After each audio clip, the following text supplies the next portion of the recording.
weeks. Blessed with an abundance of energy, an adventuresome spirit, and not too much money, he has sunk his last dime in office rent, a few pieces of furniture, and an ad in the classified section of the daily paper.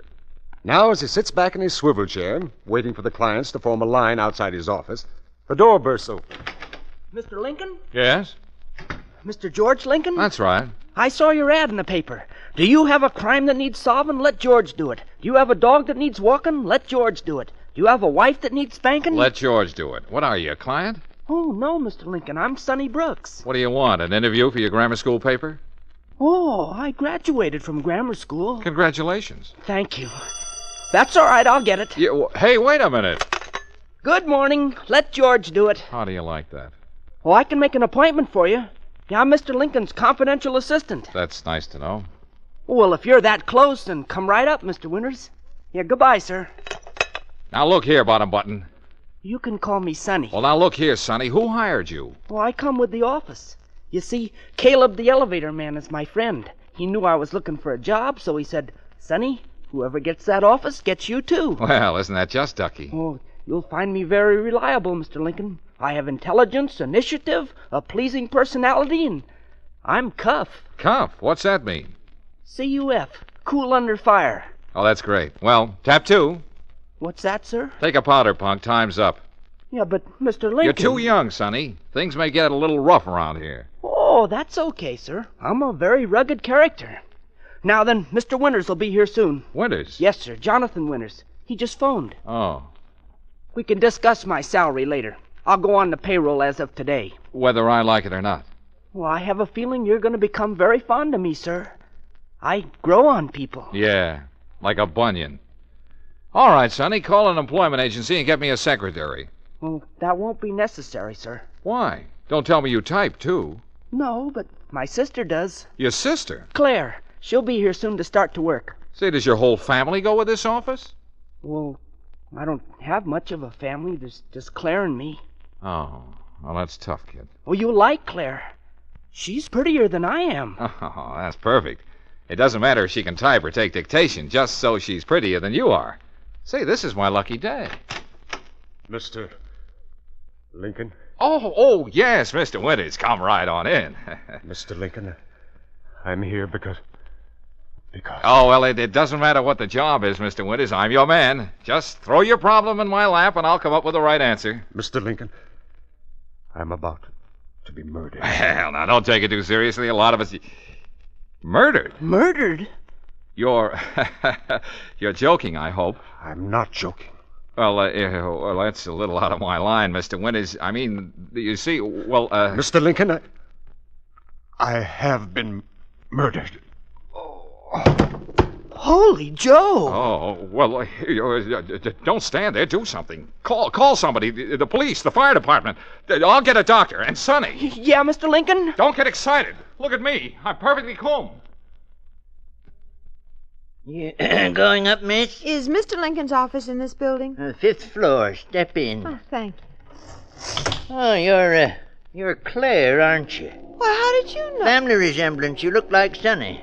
Nice boy, Sonny, but give him a hamburger and a Coke and he's satisfied. You're not like that, are you? Well, I thought not. Someday I'll cook my specialty for you. Devastating duckling divine a la Caleb. You'd like that, wouldn't you? oh, I'm sure it must Oh, be. it is. Ever taste chicken broth with nutmeg? Never. You haven't lived. Oh, it's 5th floor. Now, you take Mr. Lincoln. He appreciates good food, all right, but he will put sugar on his tomatoes. I hold to the salt school myself. How about you, miss? Why, I knew we had a lot in common. First door to your left. Oh, there's Mr. Lincoln now. Caleb, get a doctor up here right away. Eye, ear, nose, or stomach? I don't care. Get a doctor. Oh, and I'll get Dr. Mack. He's very fond of my cheese souffle.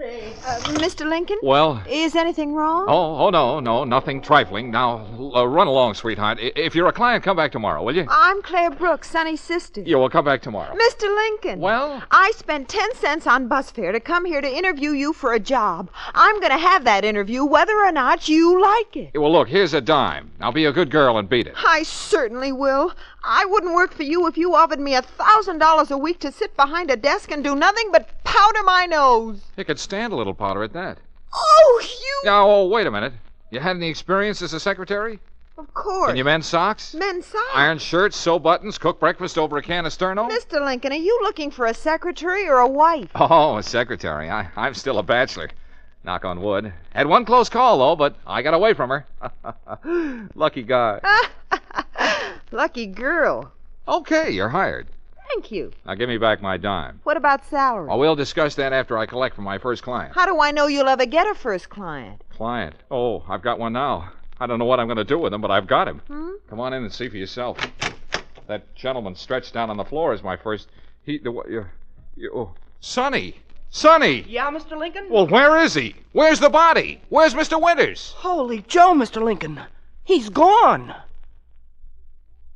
Makes sense. Will you, Mr. Winters couldn't have just disappeared into thin air? It's like I told you, Mr. Lincoln. I went into the waiting room to phone the police, and the next thing I knew, you were out here yelling for me. Look, this window was open. What's the matter? Allergic to fresh air? Well, don't you see? It leads to the fire escape. And this door leads to a closet, and that door leads to a... Well, never mind. Will you be serious? Mr. Winters was shot. Brilliant. Maybe his murderer followed him here to your office. Maybe he hid out on the fire escape listening. Then when you left the office, he dragged the body out. I'll bet Sis is right. Look, don't bother your pretty little head with puzzles, Claire. Just sit down there and make like a secretary. I'll see you later. But where are you going? To Mr. Winters' home. I've got to find some clues. And when the police come, stall them. The police? Yeah, they'll be here any minute. Sonny phoned them. But, Mr. Lincoln, what'll I tell them? Tell them nothing. You've got charm, haven't you? Well, use it. Mr. Lincoln, I've got to know. What do you think happened to my husband? Now, take it easy, Mrs. Winters. Oh, I was afraid something would happen to him. Why? Well, he was so worried. I thought it was because his writing wasn't going too well. He hadn't been able to write anything in a long time. Oh, your husband is a writer? Yes, a mystery writer. Oh, sure, of course. The case of the body in the bathtub, murder has the hiccups. This is my husband's study. Quite a layout. What are all those papers? His manuscript. He was working on The Lost Corpse. The Lost Corpse. Cute title. It wasn't coming easy. He knew it had to be good or it'd mean the end of... Mr. Lincoln, what are you looking for in that wastepaper basket? Now, what do you think? 4-leaf clovers, of course. I want the truth. Was he murdered? Relax, Mrs. Winters, relax. The best man in town is on the job. Who? Who? Why, me, of course. Is this the Lost Corpse? Put that manuscript down. Don't look at it. Why not? Oh, I'm sorry. Just a superstition. Jonathan never wanted anyone to read what he was working on. Oh, then of course you haven't read this. No, certainly not. Did your husband have any domestic trouble? Domestic trouble? Jonathan was devoted to me. Was? Why the past tense? What? Oh, I don't know what I'm saying. Mrs. Winters, Yes? Yes, what is it? there's a policeman downstairs. He wants to talk to you. A policeman? I'll be right down. Oh, well, look, Mrs. Winters, you haven't seen me, understand? But why? Well, now, look, your husband trusted me. Why don't you try it? Well, all right, Mr. Lincoln. Any way I can get out of here without going down the stairs? Well, that door leads to my husband's private elevator. It takes you down to the back entrance. Say, he thought of everything. Well, he liked to come and go without disturbing the rest of the household. Very clever man. Okay, Mrs. Winters, I'll get in touch with you tomorrow. Tomorrow? You mean you'll have news for me? Well, maybe it'll be news to you. And then again, Mrs. Winters, maybe it won't. Mr. Lincoln, what's the idea of dragging me out here in the middle of the night? Keep your pretty little mouth shut, will you, Claire? What is this place, anyway? The back entrance to the Winters home. Well, haven't they got a front entrance? Sure, but we're not using it. We're here to steal something. Steal? I'm supposed to be a secretary, not a second-story man. Keep quiet. Mr. Lincoln, I quit. Some other time. Now step into that elevator. An elevator? Where will this thing take us? Up to Mr. Winters' workroom. It's pitch black in here. I don't feel safe. I'm here. That's what I mean. Oh! What's the matter? You don't have to hold my hand. I'm not holding your hand. Well, someone is. Well, don't scream. I got him covered. Hey, get that gun out of my ribs. Sonny! Sonny, I told you to go home. I have a feeling you're going to be very glad I'm along, Mr. Lincoln. You might need me. Yeah, like I need a second head. You could use it. Now, you two stay right here. I know where the desk is. What do you want in there? Well, I've got to get the lost corpse. Lost corpse. You mean you think Mr. Winters' body's in there? No. The manuscript of his book. Now, keep quiet. Don't make a sound. Oh! Mr. Lincoln, what was that? Oh, just an old shin of mine. Hey, I hear somebody coming up the stairs. Okay, kids, we can beat it now. I found the lost corpse. Is it a good story, Mr. Lincoln? Mm-hmm. Well, aren't you going to let us read it? Mrs. Winters wouldn't approve. Oh, what's she like? Is she attractive? Hubba. Oh. She has the most beautiful, the biggest blue eyes. Never mind, Mrs. Winters. What about the lost corpse? Well, it's a very unusual story. About a man and his wife. How original.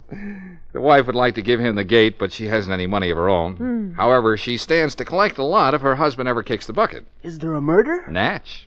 The husband is shot, but he manages to make his way to a private investigator's office. Huh? Is that in the story? Sure. Yeah, but that's what Mr. Winters did. The husband tells the investigator he's about to be murdered.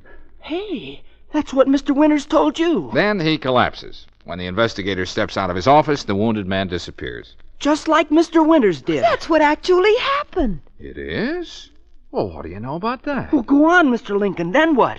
Well, later the guy returns to his wife. He says, "You thought you killed me, but I'm not dead yet. You... Yes, go on. Well, that's all. That's as far as Mr. Winters got with his story. No wonder Mrs. Winters didn't want you to read it. It's a story of their life. It shows she's guilty. She killed her husband. Mr. Lincoln. Hey, Mr. Lincoln. Yeah, Caleb, what do you want? Where's Mrs. Winters? Is she all right now?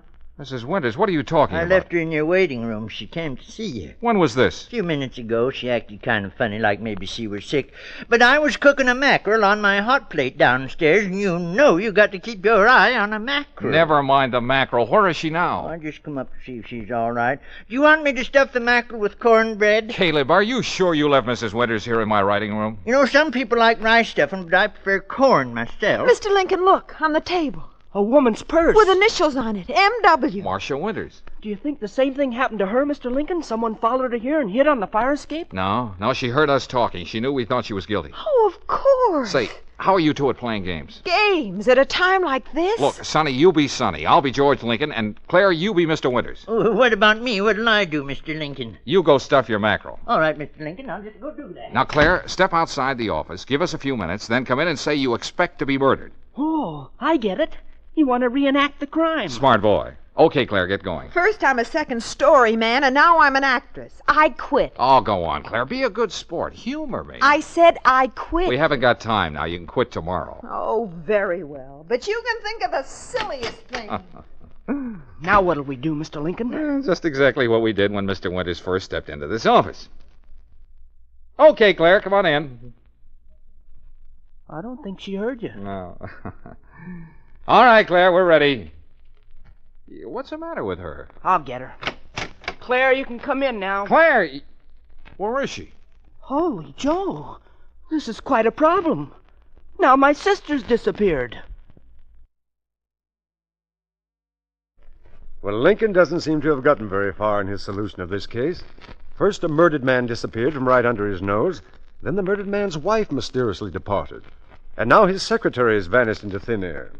Are you just going to sit here in your office, Mr. Lincoln? Aren't you going to do anything? She's my sister. She's the only sister I've got. Now, take it easy, Sonny. Nothing happened to Claire. Well, then where is she? Well, she couldn't take it, that's all, so she quit, left us flat. Well, that doesn't sound like Claire. Hey, Mr. Lincoln, the mackerel looks good enough to eat, brown and crisp. Oh, by the way, police car just stopped in front. Huh? Holy Joe, the police. How does buttered radishes with the mackerel strike you? Yeah, look, Caleb, get down there and stall the police. Oh, I intend to. And we can top it off with cherry flambeau. Come on, Sonny, we'll leave by the fire escape. Oh, and Sonny, Yeah, Mr. Lincoln? bring Mrs. Winters' purse along with you. Yeah, that's the trouble with women. As soon as the going gets a little tough, they walk out on you. Excuse me, Mr. Lincoln, but aren't you in kind of a jam with the police? You're right, Sonny, she is. She is, sir? Much prettier than you are. Mr. Lincoln, we can't just drive around all night. We gotta find out who murdered Mr. Winters and what they did with his body and where Mrs. Winters disappeared to and what happened to Claire. Isn't that right, sir? And she's very intelligent. That is, for a woman. Mr. Lincoln. Okay, Sonny. Look at the address on that letter. What letter, sir? The one in Mrs. Winters' purse.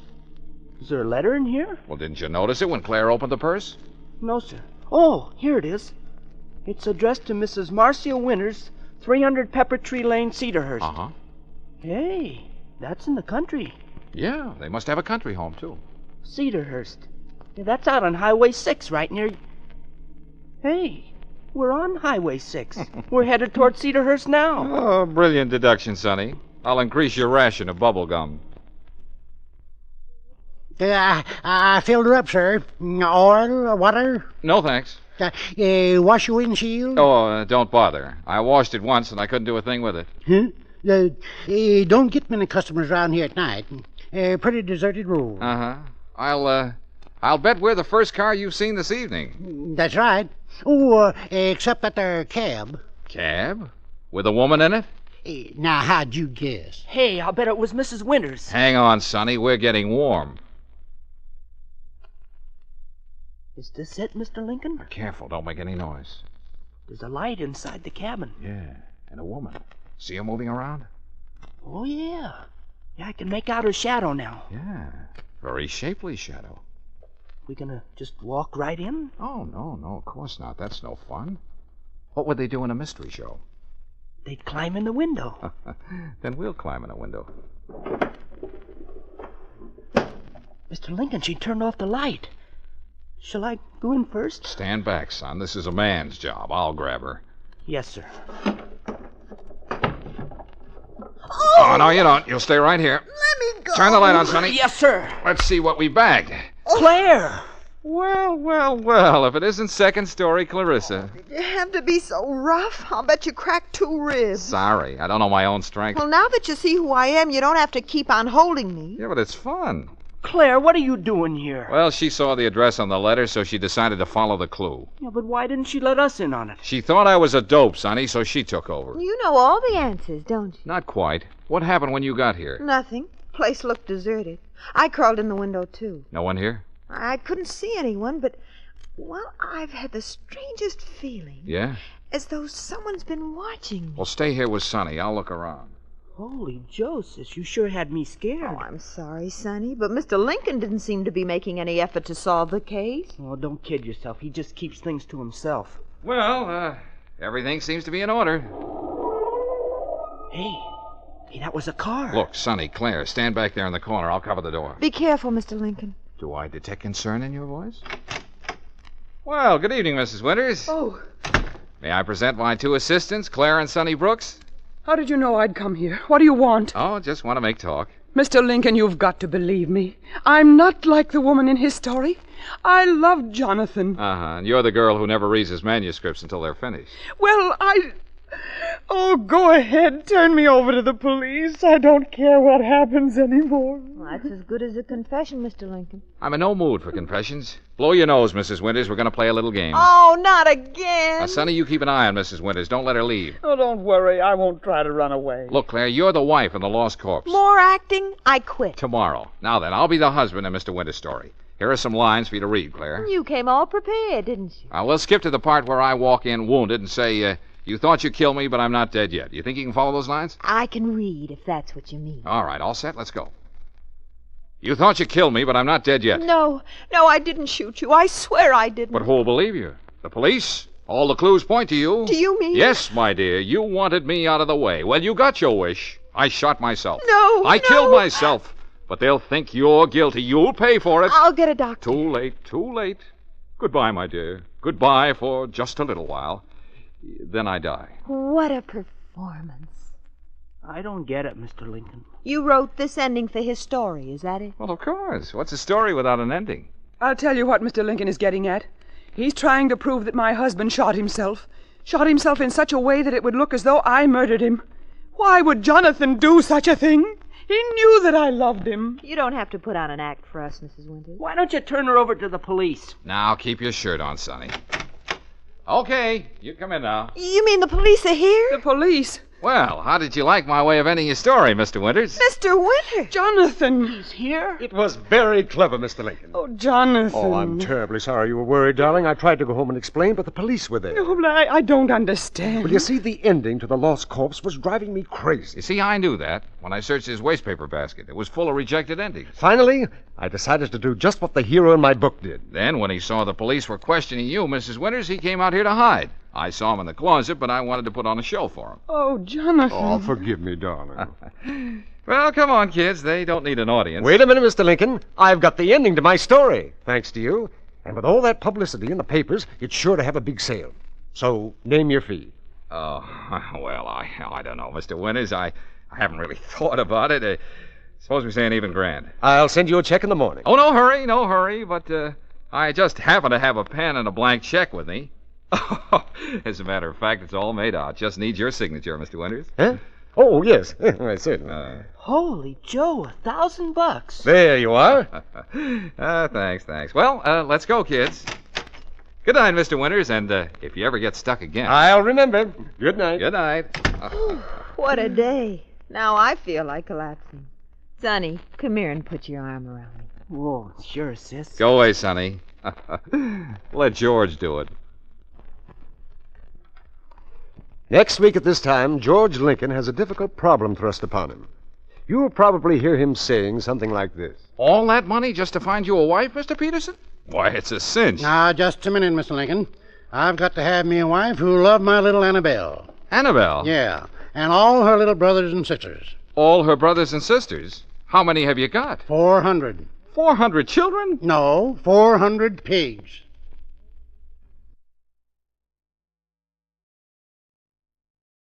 When George Lincoln shed his Army uniform and sunk his last dime in his new business venture, he had no idea what he was letting himself in for.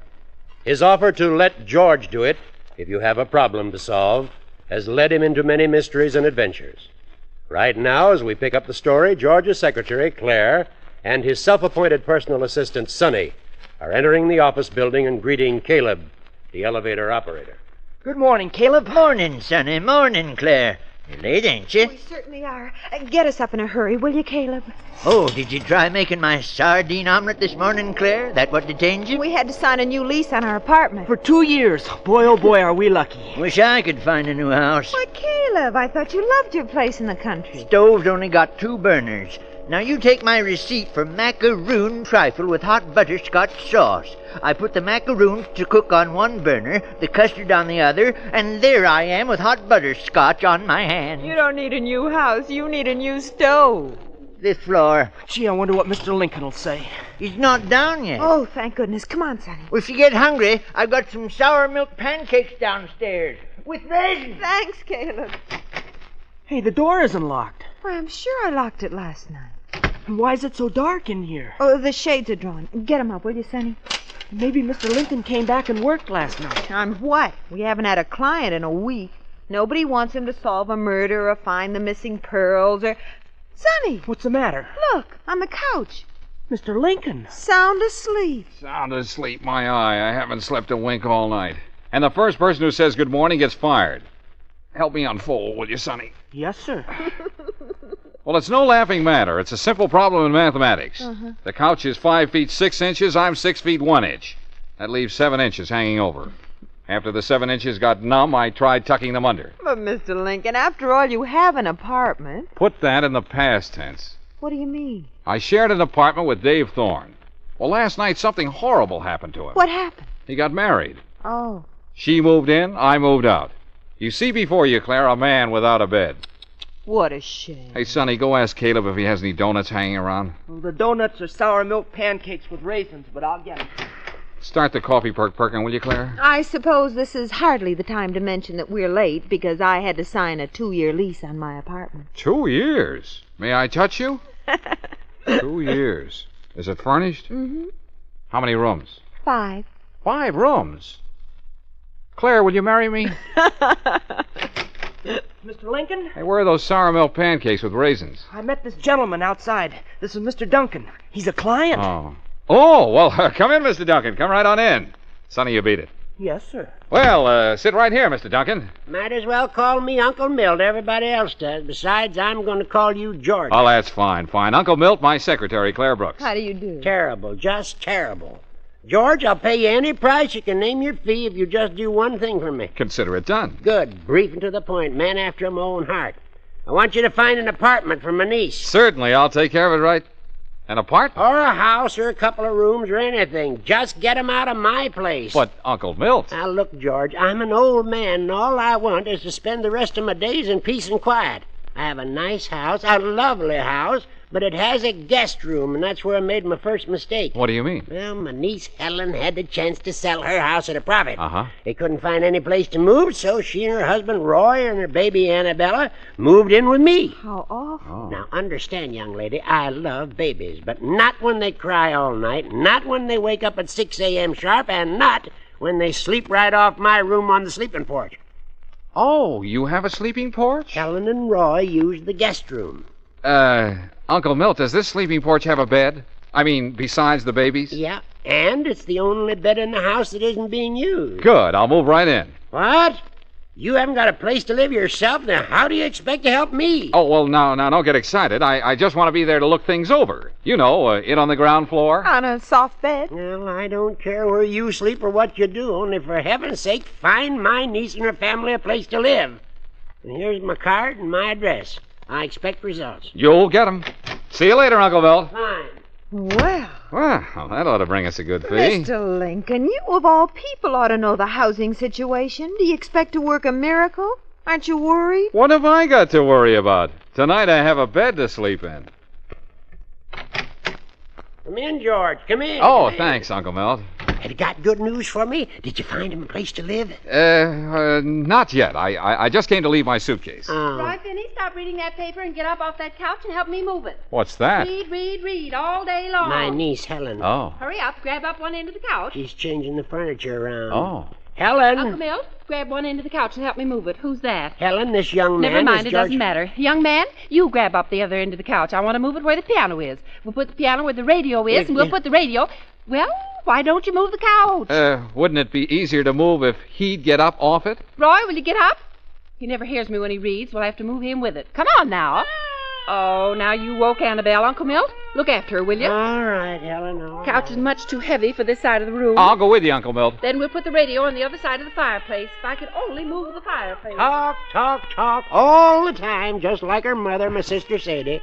Helen doesn't talk quite as much as her mother, but almost. You have my deepest sympathy. George, I'm an old man. All I want is to spend the rest of my days in peace and quiet. Say, Uncle Milt, where does this door lead? It's the housekeeper's room. Housekeeper? Mrs. Trumpet. Only bedroom on the ground floor. Uncle Milt, then that's it.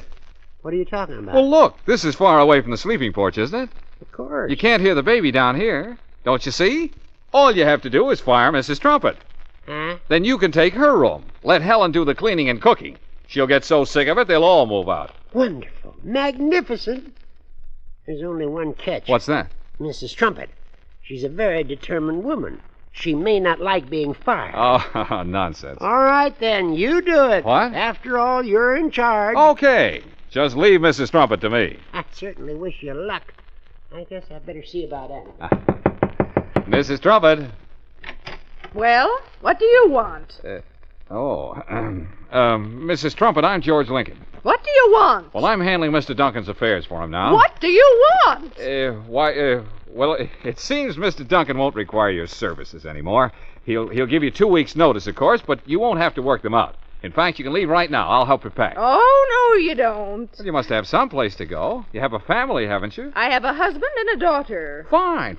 Where do they live? In a house. Excellent. We just sold it. Made $5,000 on the deal. Well, where are they going to live? This is a comfortable room. They'll move in here with me. But Mrs. Trumpet... And I just dare you to put us out. Nice room you have here, Mr. Lincoln. Never mind my room. What have you got to report? And keep quiet or you'll wake the baby. Sonny and I tramped all over town. Yeah, my feet are killing me. Not so loud, the baby. Oh, I forgot about it. All right, now, come on. What goes? You first, Sonny. Well, I went to every boarding house in town. Finally, at one place, the landlady agreed to give up her room. Great. When can Uncle Milt's family move in there? Anytime. But they'll have to share the room with the landlady's cousin and his wife. Yeah, well, that's a big help.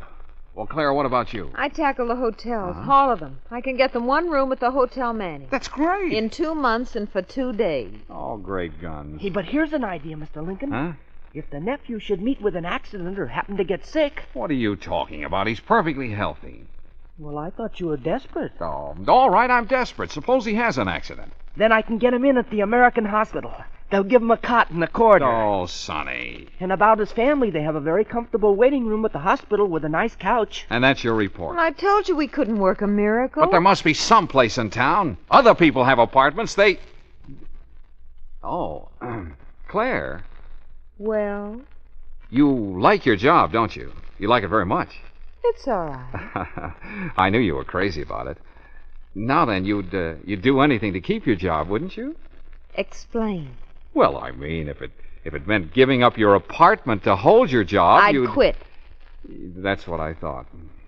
Well, a fine office force I have. I give you a simple little problem. Find a place for my client's family, and what happens? You talk about a cot in a hospital and a room in a hotel for 2 days. What do you think I hired you for? What do you think I'm paying you for? Oh, now you did it. Now you woke the baby. I told you to be quiet. Oh, all right, fellow. All right. No need to cry, little fella. That fella's name is Annabelle. It's all right, fella, Annabelle. It's I, Georgie. You remember me? Your roommate. Oh, Claire, take over, will you? Oh, no, darling. Who woke up that confounded baby? Oh, hello, Uncle Milt. Oh, be a good little girl. Look, George, I'm an old man. All I want is to spend the rest of my days in peace and quiet. She'll fall asleep in a minute. Uncle Milt, did I hear the baby? She's all right, Helen. Who are all these people? Why, they're Never mind, it people- doesn't matter. Uncle Milt, Roy just broke the news. He quit his job. What? And I don't blame him. It wasn't good enough for a family man with responsibility. But, Helen... After all, when a man has a wife and 2 children... 2 children? Oh, didn't I tell you? Annabelle's going to have a brother. Or a sister. Or maybe both. Twins run in the family, you know. Helen, for heaven's Now, sake, don't you wake Annabelle again. I've got to go back. I'm moving the bed to where you had the chest of drawers, and I'll move the chest of drawers next to the window. If I could only move the window. George, did you hear her? You've got to do something. I'm an old man. All I want... I know, Uncle Milt, I know, but everything's going to be fine now. But Roy quit his job. I'm going to get him another. Just find them a place to live. That's all I Don't ask. you see, Uncle Milt? I'll find Roy a job out of town. Out of town? Certainly. He'll move out there, and then he'll send for his family. Are you sure? Why, of course. He won't want his wife to be alone at a time like this. Now, don't you worry, Uncle Milt. Everything's going to be all straightened out. Just let George do it. George thinks his latest brainstorm is going to solve Uncle Milt's problem. Little does he know what's in store for him. Now, Claire is just ending a telephone conversation with the airport. No, make that a one-way ticket to Seattle. That's right. Thank you. It's taken care of, Mr. Lincoln. Good. Oh, Mr. Lincoln. Oh, Caleb, I'm busy. I haven't time to hear about a new receipt. Oh, no, Mr. Lincoln. This time I've come for some professional advice. Yeah, well, some other day, Caleb. I'm up to my neck. Whatever you say, Mr. Lincoln, but it's mighty important. Good morning. Let George do it. Helen, why doesn't he do it? Oh, just a minute, Uncle Milt. Oh. Hello, Uncle Milt. Listen, George, now that Roy's home all day, he grabs my newspaper before I get up, and by the time I try to get... Never mind that. But the front page and the funnies and the ads are all mixed up. It takes me a half an hour to put it together again. Now, look, George, I'm an old man. All I want is to spend the rest of my days... In peace and quiet. You will, Uncle Milt. Tell Roy to pack his things. I got him a job in Seattle. Sonny will have his ticket, and he'll meet him at the airport in an hour. Well, that gets rid of one of them, but what Roy's to spend the whole day looking for a place to live. Then Helen and the baby can leave tonight. George, if you pull it off this time, It's I'll as good as done, Uncle Milt. See you this evening. Has Helen heard from Roy? She's talking to him long distance now. Oh, fine. I've got a ticket. I'll drive her to the airport Take myself. her right away, will you, George? Talk all the time and moves the furniture just like her mother, my sister Sadie. Helen doesn't talk quite as much as her mother, but almost. I'll have her out of your house in a half hour. Good boy, George. Oh, about my check, Uncle Milt. Check? My fee. Oh, your fee. Yes, of course. Yes, if you'll just make out a check to, Oh, wait a minute. It just so happens I have a check right here with me. And it happens to be all made out, too. Just sign it, Uncle Milt. Uncle Milt, I just talked to Roy long distance. Oh, who's this? Helen, this is... Never mind, it doesn't matter. Roy says there's no place to live in Seattle. What? He's sharing one bed with 4 fellows from the office. They take shifts. Well, what about you? You can't stay here alone, not at a time like this. I mean, when a woman's going to have a... Well, after all... Oh, don't worry. I won't be alone. It's all right, Uncle Milt. You don't have to upset yourself. I phoned Mother. You mean... Isn't it wonderful, Uncle Milt? Mother's coming here to live with us. Mr. Lincoln, you really should go out and have some breakfast. Oh, I haven't time. Come on now, Claire. Who else do I know? I'm going to phone every friend I've got. Somebody must know about a place for Uncle Milt's family. Oh, that's the phone in my office. I'll take care of it. Mr. Lincoln, Any luck, Sonny? I went to every real estate agent. Yeah? Would they be interested in renting a swimming pool? Oh, Sonny. I even went out to the cemeteries. No room there either. All right, get out of here. Keep looking. Yes. Oh, say, Mr. Lincoln. Oh, what do you want, Caleb? Have you got time to talk to me now? No, I'm still busy. But I need your help, Mr. Lincoln. Just as soon as I have a minute. Now, don't you forget. Mr. Lincoln, it's Uncle Milt on the telephone. He wants to talk to you. Oh, all right, I'll take it here. Hello, Uncle Milt. George, I'm an old man. All I want... Yes, Uncle Milt, I know. Sadie came this morning. Helen's mother? They're moving the furniture now, and talk, George, that woman never stops to take a breath. She just lets in air between words. Well, now, don't give up, Uncle Milt. I'll find something yet. Oh, it wouldn't be so bad if it was my other sister. Myrtle's tight with her money, but she doesn't say much. Well, don't you... Who's Myrtle? I told you, mother sister. Does she live in town? Yeah, has a great big house, lives there all alone. Uncle Milt, that's terrific. Let 'em all move in with her. Oh, you don't know Myrtle. She's very careful with her money. What's her address? 1300 Sycamore. Okay, Uncle Milt, leave it to me. I'll handle Myrtle. He's sick, you say? Oh, yes. Very sick, Miss Duncan. Isn't that right, Claire? Oh, yes, Miss Duncan. If something isn't done soon, your brother will have a nervous breakdown. Milton always was delicate. Yes, yes. And it's because his house is small and there are so many people living with him. And, well, he's an old man. All he wants is to spend the rest of his days. You can forget about my brother, Mr. Lincoln. I'll take care of everything. Oh, then you mean Goodbye, Mr. Lincoln. But will you... Mr. Lincoln, I assure you it's taken care of. Myrtle's gonna let him move in with her? That's what I said. I don't see how you did it, George. It's not like Myrtle. Oh, well, when it comes to women, I have a way. Why, charm, you know. Well, I have to hand it to you, George. Now about my check, Uncle Milt. Check? My fee. Oh, your fee, of course, of course. It just so happens that I have a check right with me, and it happens to be made out, too. If you'll just sign it, Uncle Milt. Yeah, my pen's in the desk. Wait a minute. Dear me, where's the desk? They moved it this morning. Oh, it's under that window. Why? Well, look. Huh? What's that pulling up in front of the house? A moving van. Moving van? Well, see, what'd I tell you? Didn't I say I'd handle Myrtle? She sent a moving van for Helen's things. Oh, wonderful, wonderful. Well, then what's Myrtle doing out there? Oh, well, she must have come for the folks. Oh, come on, we let her in. That's very thoughtful of her, bringing a van and moving 'em right out. Well, that's how George Lincoln operates. Young man, be careful of that dresser. It's an antique. Hello, Milton. You look peaked. Myrtle, what's all this here? My furniture. I sold my house, Milton. You made $8,000. But Myrtle... This young man gave me the idea. I did? I've been wanting to make a profit, but I didn't know where I'd live.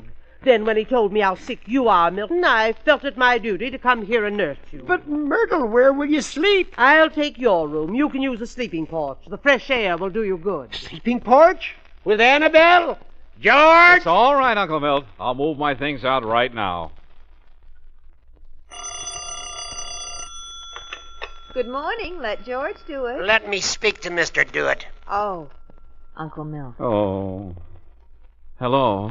George, do you know where I slept last night? On the sleeping porch with Annabelle. No.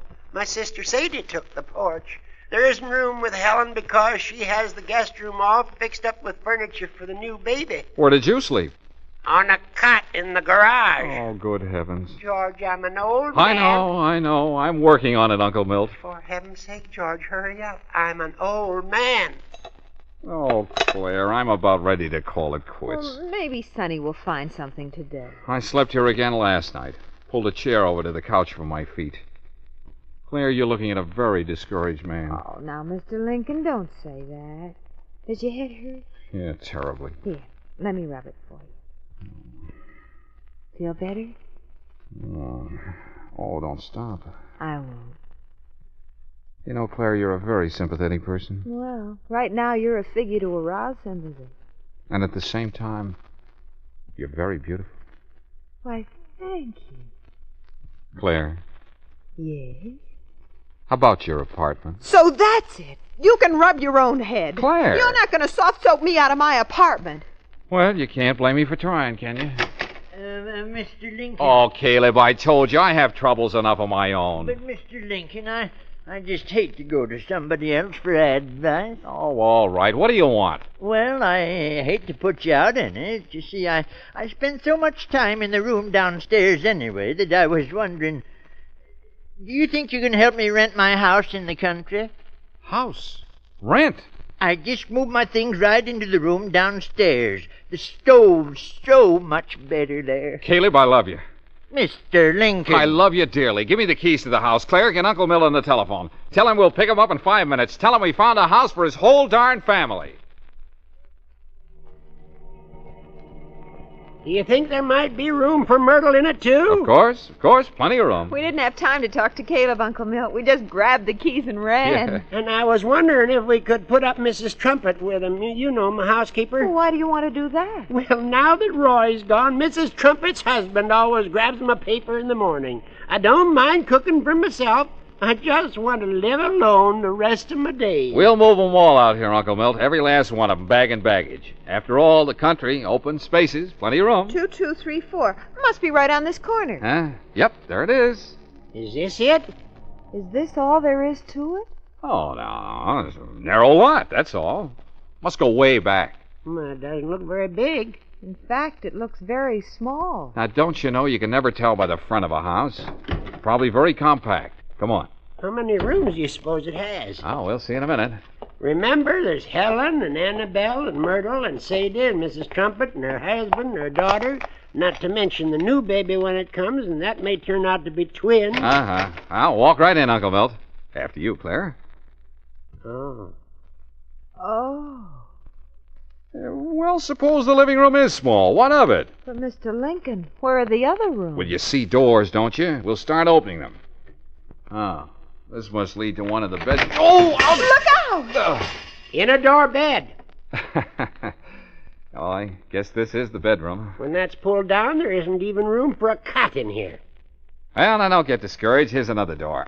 Oh! It's a Pullman kitchen. Well, what do you know? Of course. I remember now. Caleb was complaining about his two-burner stove.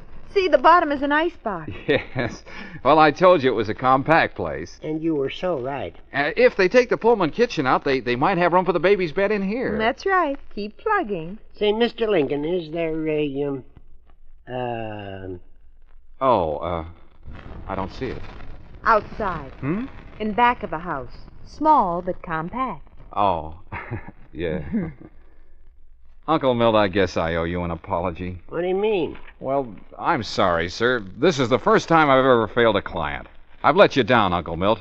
I just can't solve your problem, that's all. What's all that foolishness about? Nothing of the sort. But, Uncle Milt, there isn't room for all of them here. Who's talking about them? Let them stay where they are. I'll move in here. Uncle Milt! Why, it's ideal. Only room for one person. Nobody else can possibly get in.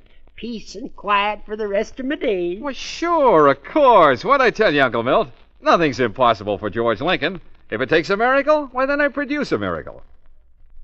Don't let your head swell up too much, Mr. Lincoln. Remember, this is a small room. Now, about my check, Uncle Milt. Check? Uh-huh, my fee. Oh, yeah, of course, your fee. Give me that check now. I'll sign it. One other thing, Uncle Milt. Huh? Do you think you could see your way clear to giving me a little bonus? What do you want, George? Oh, nothing much. Just a 2-year lease on that cot in your garage.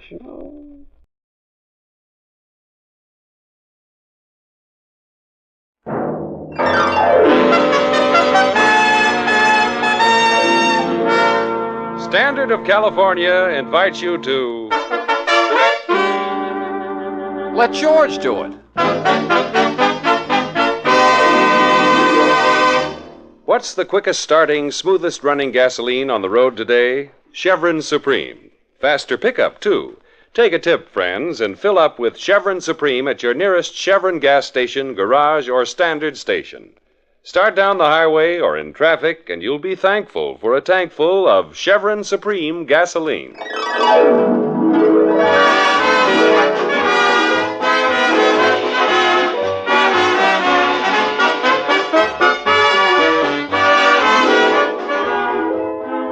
George Valentine has been out of uniform only a few weeks. Blessed with an abundance of energy, an adventuresome spirit, and not too much money, he has sunk his last dime in office rent, a few pieces of furniture, and an ad in the classified section of the daily paper. An ad which reads, "Do you have a crime that needs solving? Do you have a dog that needs walking? Do you have a wife that needs spanking? Let George do it." Now, 3 days have passed, and George, sitting on his swivel chair with his feet up on the desk, is still anxiously waiting for a client. Suddenly, the door bursts open. Mr. Valentine? Yes? Mr. George Valentine? Yes, come right in. Have a seat. Oh, here, take this one. It's softer. Oh, thank you. Oh, don't mention it. Have a cigar? Huh? Oh, I'm sorry. You're too young.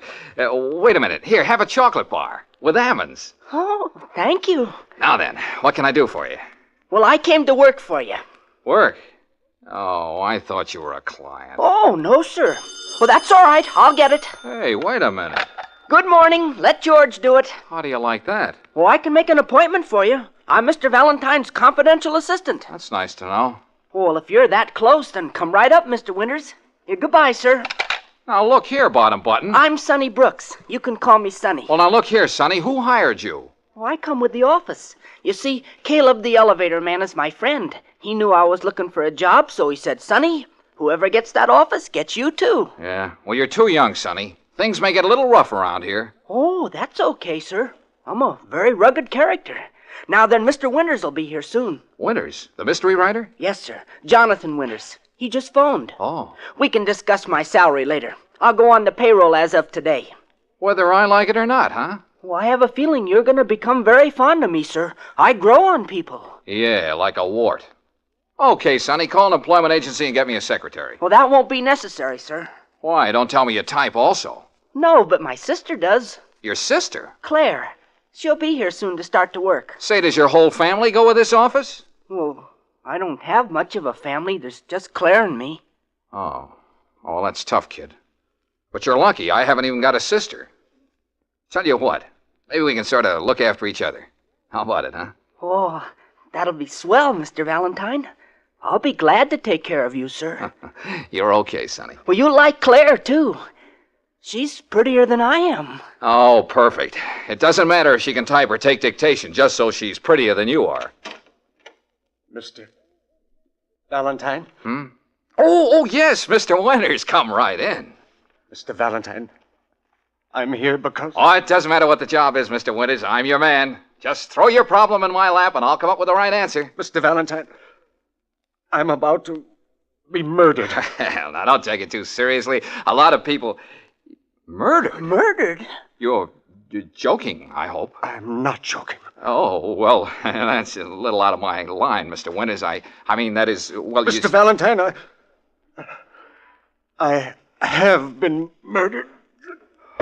Suffering cats. Oh, well, don't stand there, Sonny. Do something. Call somebody. The police, the fire department. Yeah, I'll get a doctor. And Sonny. Yeah, Mr. Valentine? Don't get excited. Look at me. I'm perfectly cool.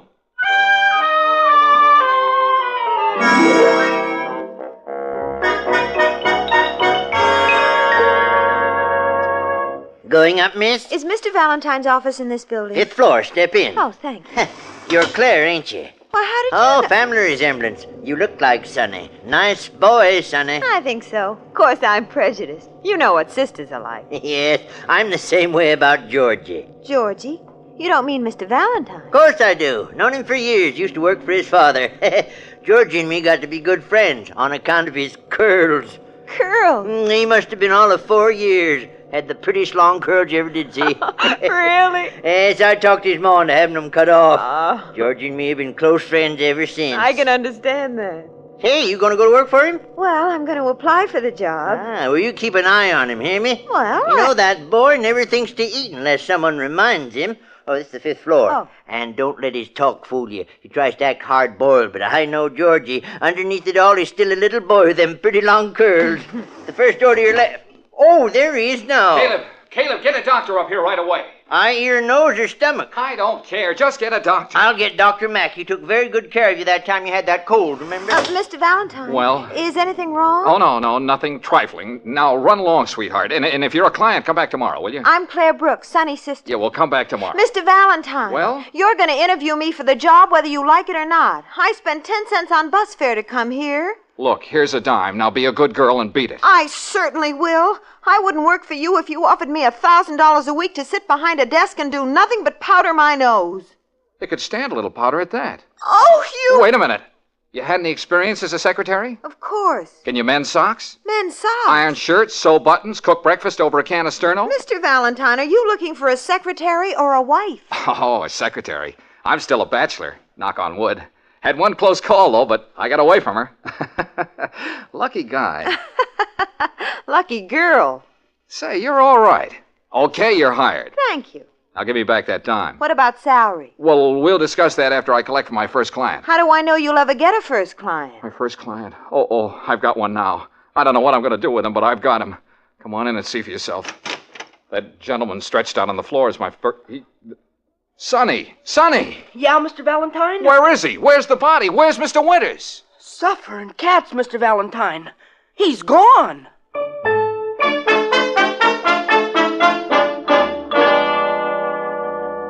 Makes sense, will you? Mr. Winters couldn't have just disappeared into thin air. It's like I told you, Mr. Valentine. I went into the waiting room to phone the police, and the next thing I knew, you were out here yelling for me. Look, this window is open. What of it? Well, don't you see? It leads to the fire escape. Yeah, and this door leads to a closet, and that door leads to a...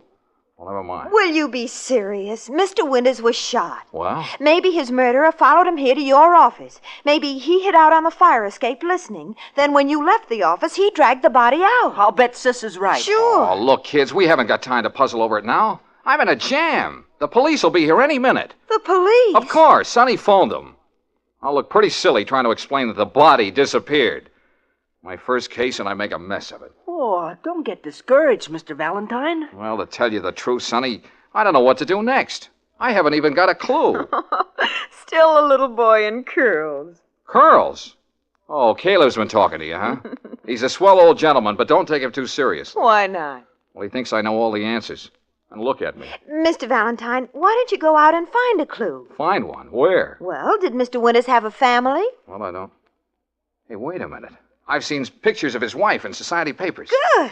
Oh, Claire, you're wonderful. Hey, remind me to raise your salary. What salary? Well, when you get one, remind me to raise it. See you later. Where are you going, Mr. Valentine? To Mr. Winters' home. And when the police come, stall them. But, Mr. Valentine, what'll I tell them? Tell them nothing. You've got charm, haven't you? Well, use it.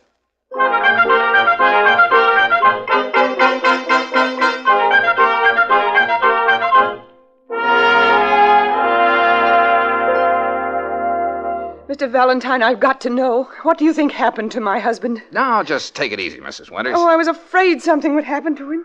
Why? Well, he was so worried. I thought it was because his writing wasn't going too well. He hadn't been able to write anything in a long time. Oh, your husband is the famous mystery writer, isn't he? Yes. Yeah, I've read some of his stuff. The Case of the Body in the Bathtub, Murder Has the Hiccups.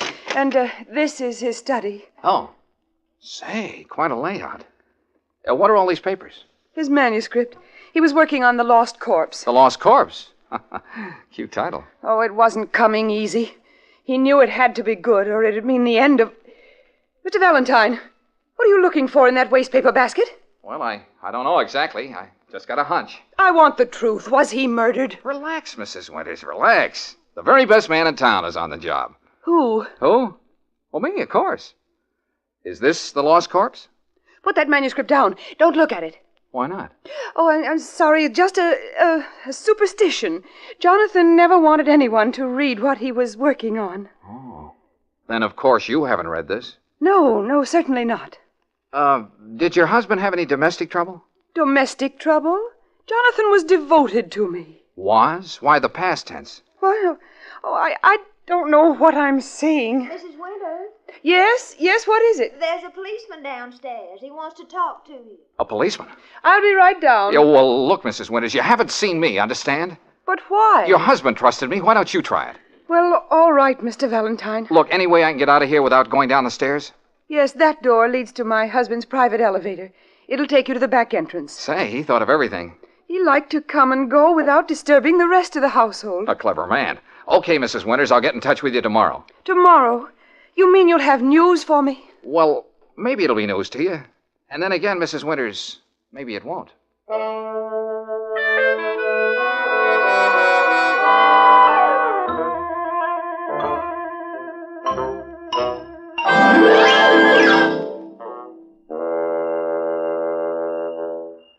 Mr. Valentine, what's the idea of dragging me out here in the middle of the night? Keep your pretty little mouth shut, will you, Claire? What is this place, anyway? The back entrance to the Winters home. Haven't they got a front entrance? Sure, but we're not using it. We're here to steal something. Steal? I'm supposed to be a secretary, not a second-story man. Keep quiet. Mr. Valentine, I quit. Yeah, some other time. Now step into that elevator. An elevator?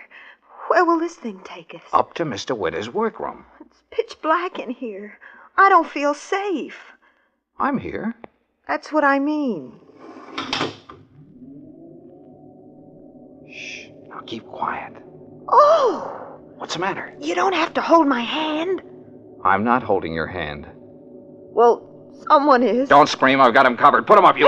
Get that gun out of my ribs. Sonny, I told you to go home. I have a feeling you're going to be very glad I'm along, Mr. Valentine. You might need me. Yeah, like I need two heads. You could use two. Now, both of you stay right here. I know where the desk is. Well, what do you want in there? I've got to get the lost corpse. Lost corpse? You mean you think Mr. Winters' body's in there? Yeah. No, the manuscript of his book. Now, keep quiet. Don't make a sound. Oh! Mr. Valentine, what was that? Just an old shin of mine. Hey, I hear somebody coming up the stairs. Okay, kids, we can beat it now. Everything's under control. I've got the lost corpse.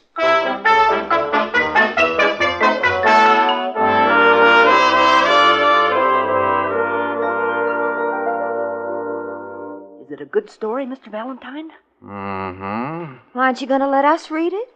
Mrs. Winters wouldn't approve. Oh? What's she like?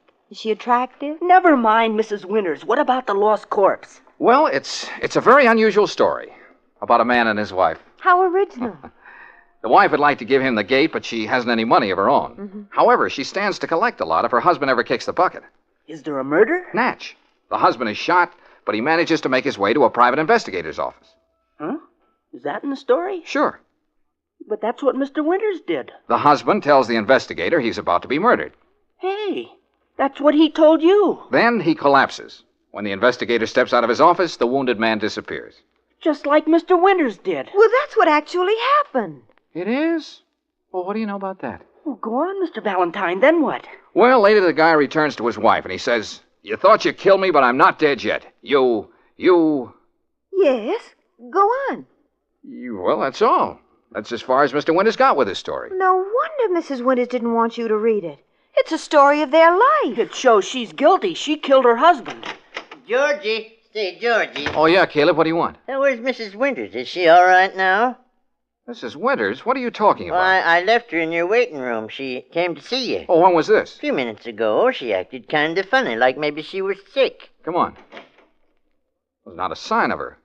Caleb, are you sure you left Mrs. Winters here in my waiting room? Mr. Valentine, look, on the table. A woman's purse. With initials on it, M.W. M.W. Marcia Winters. Sure. Do you think the same thing happened to her, Mr. Valentine? Someone followed her here and hid out on the fire escape? No, I don't think so. She heard us talking. She knew we thought she was guilty. Oh, of course. All right, Caleb, thanks a lot. Well, that's all right, Georgie. Call me if you need any help. Say, how are you two at playing games? Games at a time like this? Look, Sonny, you be Sonny. I'll be George Valentine. And Claire, you be Mr. Winters. What? Now, Claire, step outside the office. Give us a few minutes, then come in and say you expect to be murdered. Oh, I get it. You want to reenact the crime. Haha, smart boy. Okay, Claire, get going. First I'm a second-story man, and now I'm an actress. I quit. Oh, go on. Claire, be a good sport. Humor me. I said I quit. Yeah, well, we haven't got time now. You can quit tomorrow. Oh, all right. But you can think of the silliest thing. Now what'll we do, Mr. Valentine? Huh? Just exactly what we did when Mr. Winters first stepped into this office. Okay, Claire, come on in. I don't think she heard you. All right, Claire, we're ready. What's the matter with her? I'll get her.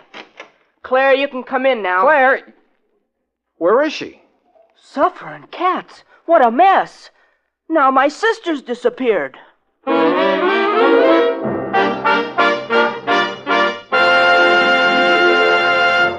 Well, now Claire has disappeared. We'd better give George a couple of minutes to think of some way out of this. Ever notice how it sometimes takes a couple of days to get accustomed to a change in climate? But not everyone knows that a change in climate or altitude can affect the way a gasoline performs in a car. You'll never have reason to notice it either if you drive on Chevron Supreme. That's because this great premium gasoline is tailored to each different climate and altitude zone in the West. Wherever you go, you get a Chevron Supreme that gives you the same fast starts, the same flashing pickup and eager power. Why not give it a try? Just stop at any Chevron gas station, garage, or standard station.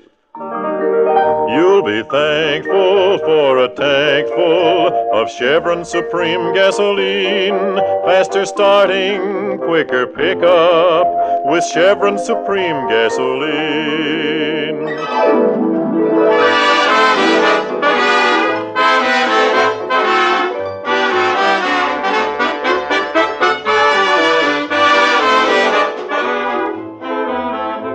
Well, George doesn't seem to have gotten very far in his solution of this case. First, a murdered man disappeared from right under his nose. Then the murdered man's wife mysteriously departed, and now his secretary has vanished into thin air. Are you just going to sit here in your office, Mr. Valentine? Aren't you going to do anything? She's my sister. She's the only sister I've got. No, take it easy, Sonny. If I thought anything had happened to Claire, I'd be out searching every house in this town. Well, then where is she? Well, she couldn't take it, that's all, so she quit, walked out on us. I can't say I blame her. That doesn't sound like Claire. Georgie? Yeah, Caleb? You haven't had your dinner yet. Don't you think you better go out and get something to eat? Oh, not now, Caleb. You could leave by the fire escape. The fire escape? A police car just stopped in front. Oh. Suffering cats, the police. Get yourself a nice, juicy steak. Yeah, that's just what I'll do. Come on, Sonny. Go down there and stall him, Caleb. Oh, I intend to. Now, you take your time and digest your dinner. Did you hear me? Yeah, sure. Let's go, Sonny. The fire escape. Oh, and Sonny. Yeah, Mr. Valentine? Better bring Mrs. Winters' purse along with you.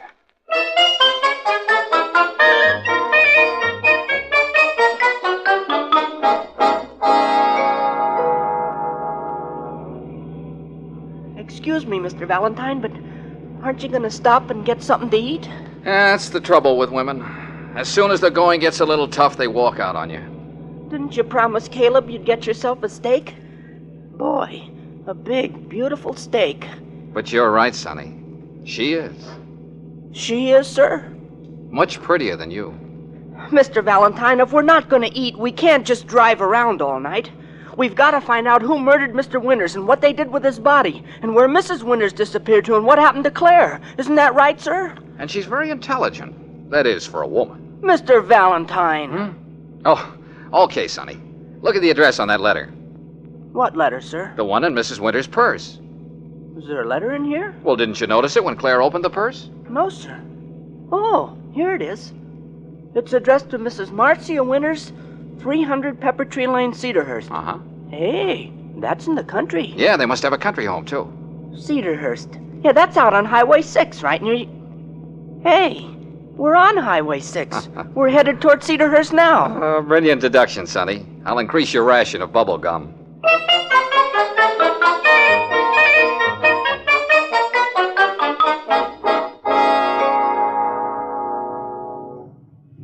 I filled her up, sir. Oil, water. No, thanks. Wash your windshield. No, don't bother. I washed it once and I couldn't do a thing with it. Don't get many customers around here at night. Pretty deserted road. Yeah. I'll bet we're the first car you've seen this evening. That's right. Oh, except for that cab. Cab? With a woman in it? Now, how'd you guess it? Hey, I'll bet it was Mrs. Winters. Hang on, Sonny. We're getting warm.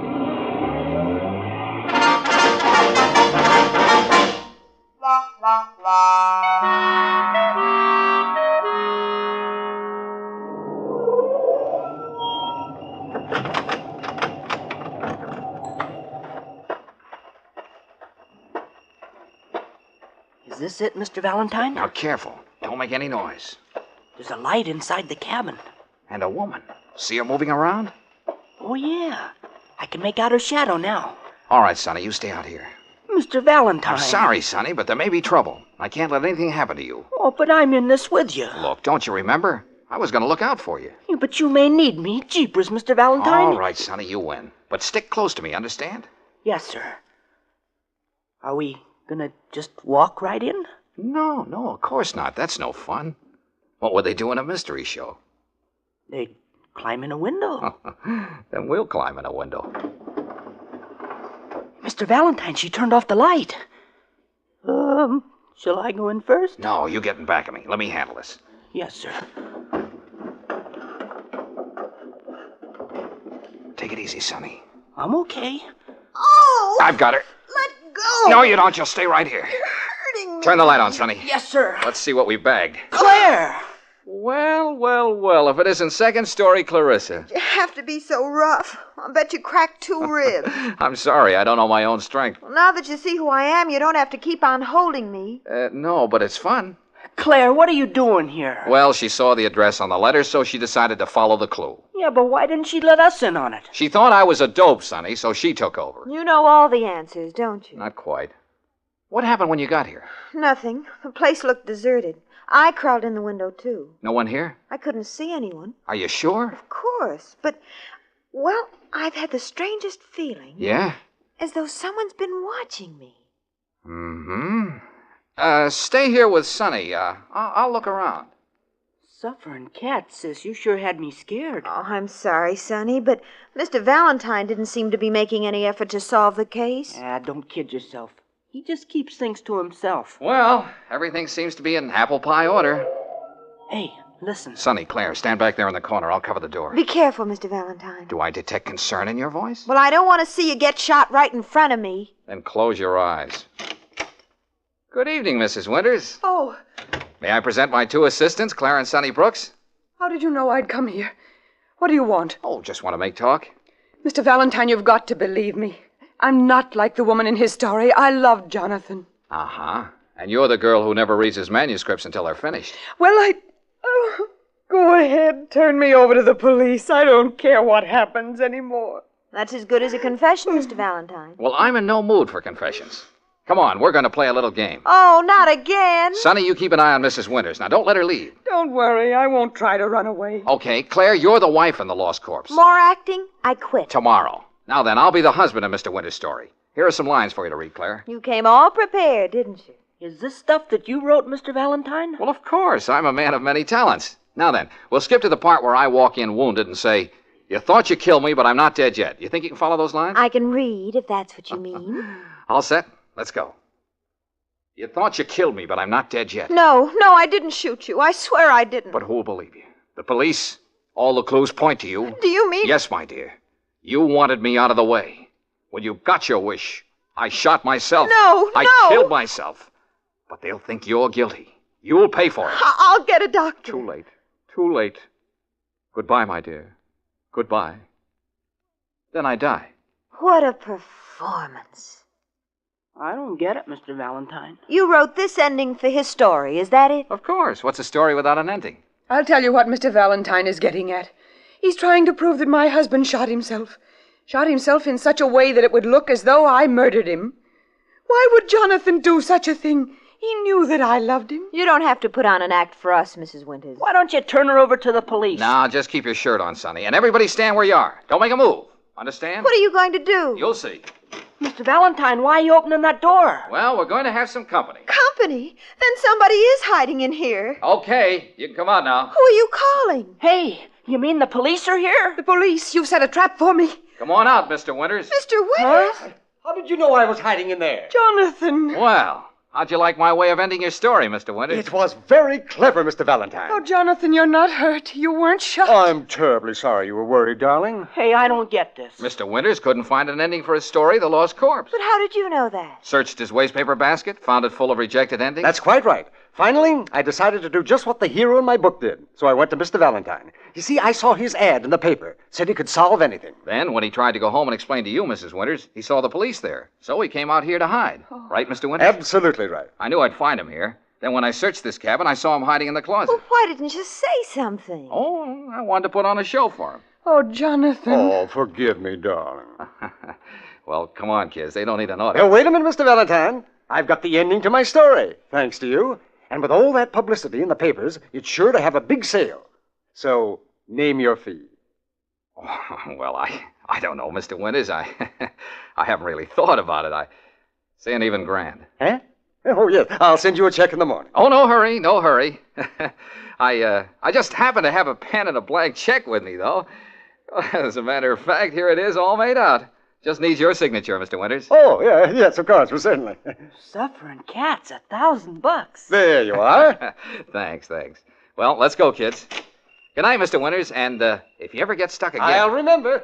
Good night. Good night. Whew, what a day. Now I feel like collapsing. Sonny, come here and put your arm around me. Oh, sure, sis. Go away, Sonny. Let George do it.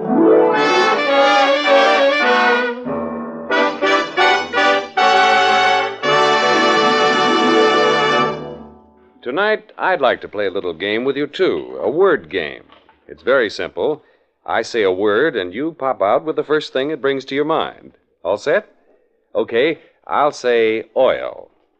I'll bet most of you immediately thought of slippery. And that's right. Oil is supposed to be slippery, but sometimes it can be too slippery and slide right off spots it's supposed to protect.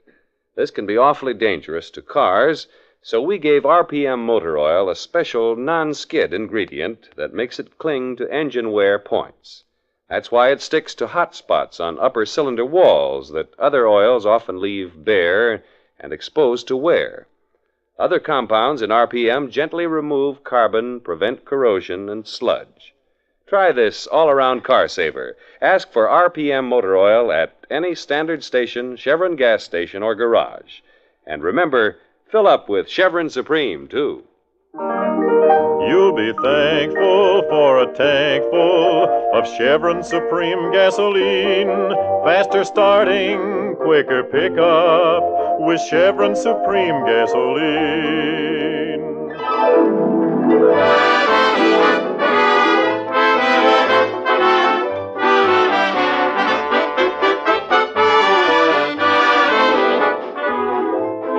Next week at this time, George Valentine has a difficult problem thrust upon him. You'll probably hear him saying something like this. You're Mrs. Wentworth? The Mrs. Wentworth. Oh, yes, first family. Mr. Valentine, someone very close to me is in serious trouble. Oh, I see, Mrs. Wentworth. What's she done? Well, it's what she might do. You see, she picks up things. Picks up? Oh, a kleptomaniac. I want you to watch her closely. Follow her everywhere. Come to my house this evening and I'll explain. Good afternoon, Mr. Valentine. Good afternoon. Mr. Valentine. Yeah, Claire? Mr. Valentine, don't look now, but your fountain pen is gone.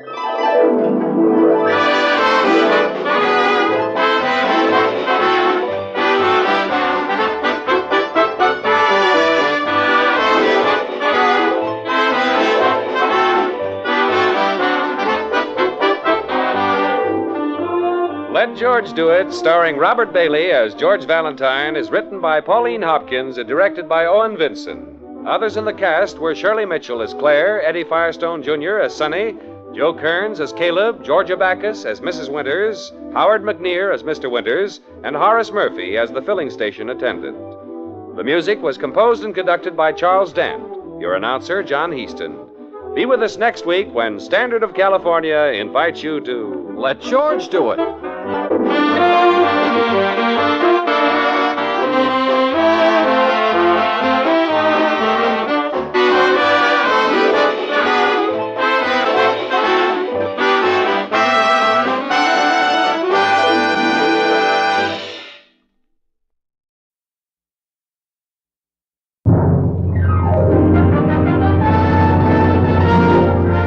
Your neighborhood Chevron gas station invites you to Let George Do It. Brought to you by the makers of Chevron Supreme Gasoline and RPM Motor Oil.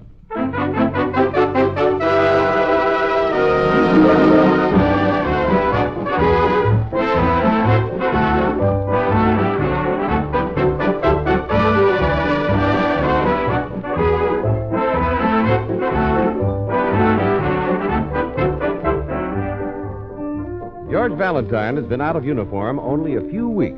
Blessed with an abundance of energy and adventuresome spirit and not too much money, he has sunk his last dime in office rent, a few pieces of furniture, and an ad in the classified section of the daily paper. An ad which reads, "You have a crime that needs solving? You have a dog that needs walking? Do you have a wife that needs spanking? Let George do it. Now 3 days have passed, and George, sitting in his swivel chair with his feet up on the desk, is still anxiously waiting for a client. Suddenly, the door bursts open. Mr. Valentine? Yes? Mr. George Valentine? Yes. Come right in. Have a seat. Oh, here, take this one. It's softer. Oh, thank you. Oh, don't mention it. Have a cigar? Huh? Oh, I'm sorry. You're too young. Here, wait a minute. Here. Have a chocolate bar with almonds. Oh, thank you. Now then, what can I do for you? Well, I came to work for you. Work? I thought you were a client. Oh, no, sir. That's all right. I'll get it. Hey, wait a minute. Good morning. Let George do it. How do you like that? Oh, I can make an appointment for you. I'm Mr. Valentine's confidential assistant. Well, that's nice to know. Oh, well, if you're that close, then come right up, Mr. Winters. Yeah, goodbye, sir. Well, how do you... Now, look here, Bottom Button. I'm Sonny Brooks. You can call me Sonny. Well, now, look here, Sonny. Who hired you? I come with the office. You see, Caleb, the elevator man, is my friend. He knew I was looking for a job, so he said, Sonny, whoever gets that office gets you, too. Yeah, well, you're too young, Sonny. Things may get a little rough around here. Oh, that's okay, sir. I'm a very rugged character. Now then, Mr. Winters will be here soon. Winters? The mystery writer? Yes, sir. Jonathan Winters. He just phoned. Oh. We can discuss my salary later. I'll go on the payroll as of today. Uh-huh. Whether I like it or not, huh? I have a feeling you're going to become very fond of me, sir. I grow on people. Yeah, like a wart. All right, Sonny, call an employment agency and get me a secretary. Oh, that won't be necessary, sir. Why? Don't tell me you type also. No, but my sister does.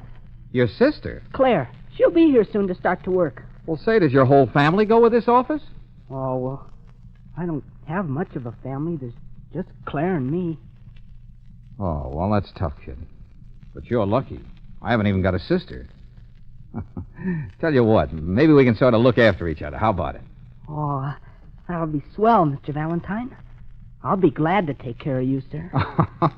Hey, you're okay, Sonny. Oh, you like Claire, too. She's prettier than I am. Oh, perfect. It doesn't matter if she can type or take dictation, just so she's prettier than you are.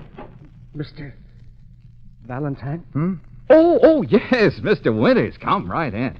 Mr. Valentine, I'm here because... Well, it doesn't matter what the job is, Mr. Winters. I'm your man. Just throw your problem in my lap, and I'll come up with the right answer. Mr. Valentine, I'm about to be murdered. Well, now, don't take it too seriously. A lot of people...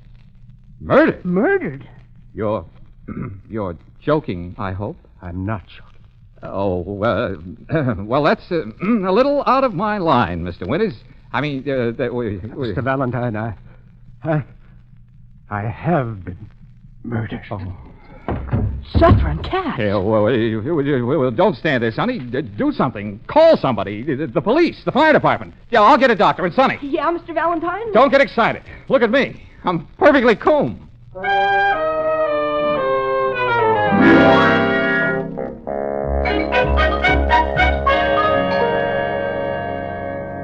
You going up, miss? Is Mr. Valentine's office in this building? 5th floor, step in. Oh, thank you. Ah, you're Claire, ain't you? Well, how did you know? Family resemblance. You look like Sonny. Nice boy, Sonny. I think so, too. Of course, I'm prejudiced. You know what sisters are like. Yes. I'm the same way about Georgie. Georgie? Oh, you don't mean Mr. Valentine? Of course I do. Known him for years. Used to work for his father. Georgie and I got to be good friends on account of his curls. Curls? Yeah, must have been all of 4 years old then. Had the prettiest long curls you ever did see. Oh, really? Yes, I talked his ma into having them cut off. Georgie and me's been close friends ever since. I can understand that. You, gonna work for him? Well, I'm going to apply for the job. Uh-huh. Well, you keep an eye on him, hear me? Well, I don't... That boy never thinks to eat unless someone reminds him. Oh, here we are, 5th floor. Oh, don't let his talk fool you. Tries to act hard-boiled, but I know Georgie. Underneath it all, he's still a little boy with them pretty long curls. First door to your left. Oh, there he is now. Caleb, get a doctor up here right away. Eye, ear, nose, or stomach? I don't care. Get a doctor. I'll get Dr. Mack. He took very good care of you when you had that bad cold. Mr. Valentine? Well? Is anything wrong? Oh, no, nothing trifling. Now, run along, sweetheart, and if you're a client, come back tomorrow, will you? I'm Claire Brooks, Sonny's sister. Yeah, we'll come back tomorrow. Mr. Valentine. Well? You're going to talk to me about that job whether you like it or not. I spent 10 cents on bus fare to come here. Well, look, here's a dime. Now be a good girl and beat it. I certainly will. I wouldn't work for you if you offered me $1,000 a week to sit behind a desk and do nothing but powder my nose. Well, I could stand a little powder at that. Oh, you... Oh, wait a minute. You had any experience as a secretary? Of course. Can you mend socks? Men's socks. Iron shirts, sew buttons, cook breakfast over a can of Sterno? Mr. Valentine, are you looking for a secretary or a wife? Oh, a secretary. I'm still a bachelor, knock on wood. Had one close call, though, but I got away from her. Lucky guy. Lucky girl. Hey, you're all right. Okay, you're hired. Thank you. Now, give me back that dime. What about salary? Oh, salary. Well, we'll discuss that after I collect from my first client. How do I know you'll ever get a first client? My first client? Oh, I've got one now. I don't know what I'm going to do with him, but I've got him. Come on in and see for yourself. That gentleman stretched out on the floor is my... What? Sonny! Sonny! Yeah, Mr. Valentine? Well, where is he? Where's the body? Where's Mr. Winters? Suffering cats, Mr. Valentine. He's gone.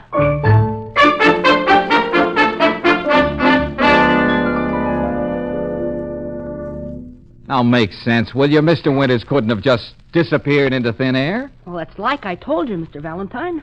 I went into the waiting room to phone the police, and the next thing I knew, you were out here yelling for me. Look, this window is open. Oh, what of it? Well, don't you see? It leads to the fire escape. Mm-hmm. And this door leads to a closet, and that door leads to the... Well, never mind. Will you be serious? Mr. Winters was shot. Well? Maybe his murderer followed him here to your office. Maybe he hid out of the fire escape listening. Then when you left the office, he dragged the body out. I'll bet Sis is right. Oh, look, kids, we haven't got time to puzzle over it now. I'm in a jam. The police will be here any minute. The police? Well, of course. Sonny phoned them. Gosh, I'll look pretty silly trying to explain that the body disappeared. My first case, and I make a mess of it. Oh, don't get discouraged, Mr. Valentine. Yeah. But to tell you the truth, Sonny, I don't know what to do next. I haven't even got a clue. Still the little boy in curls. Curls? Oh, Caleb's been talking to you, huh? He's a swell guy, but don't take him too seriously. Why not? Well, because he thinks I know all the answers. And look at me. Mr. Valentine, why don't you go out and find a clue? Find one? Where? Well, did Mr. Winters have a family? Oh, I don't... Hey, wait a minute. I've seen pictures of his wife in society papers. Good. Oh, Claire, you're wonderful. Remind me to raise your salary. What salary? Yeah, well, when you get one, remind me to raise it. See you later. Where are you going, Mr. Valentine? To Mr. Winters' home. And when the police come, stole them. But, Mr. Valentine, what'll I tell them? Tell them nothing. You've got charm, haven't you? Well, use it.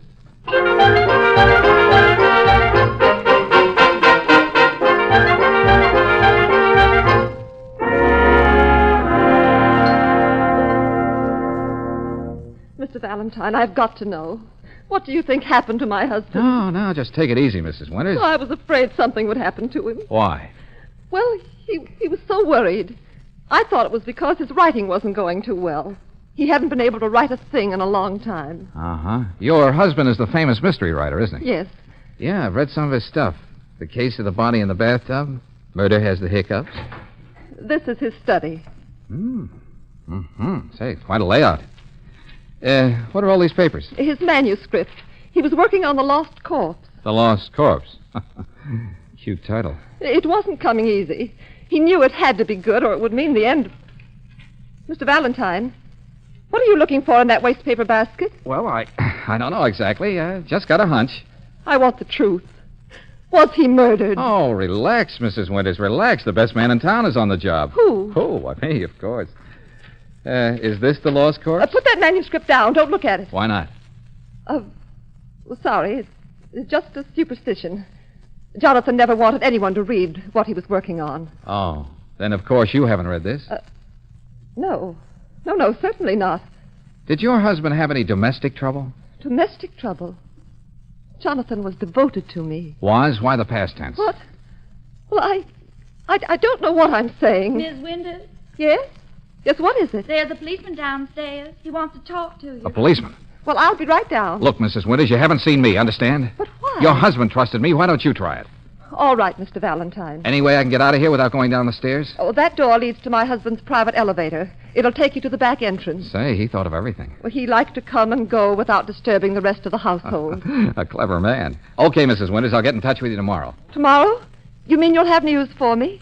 Well, maybe it'll be news to you. And then again, Mrs. Winters, maybe it won't.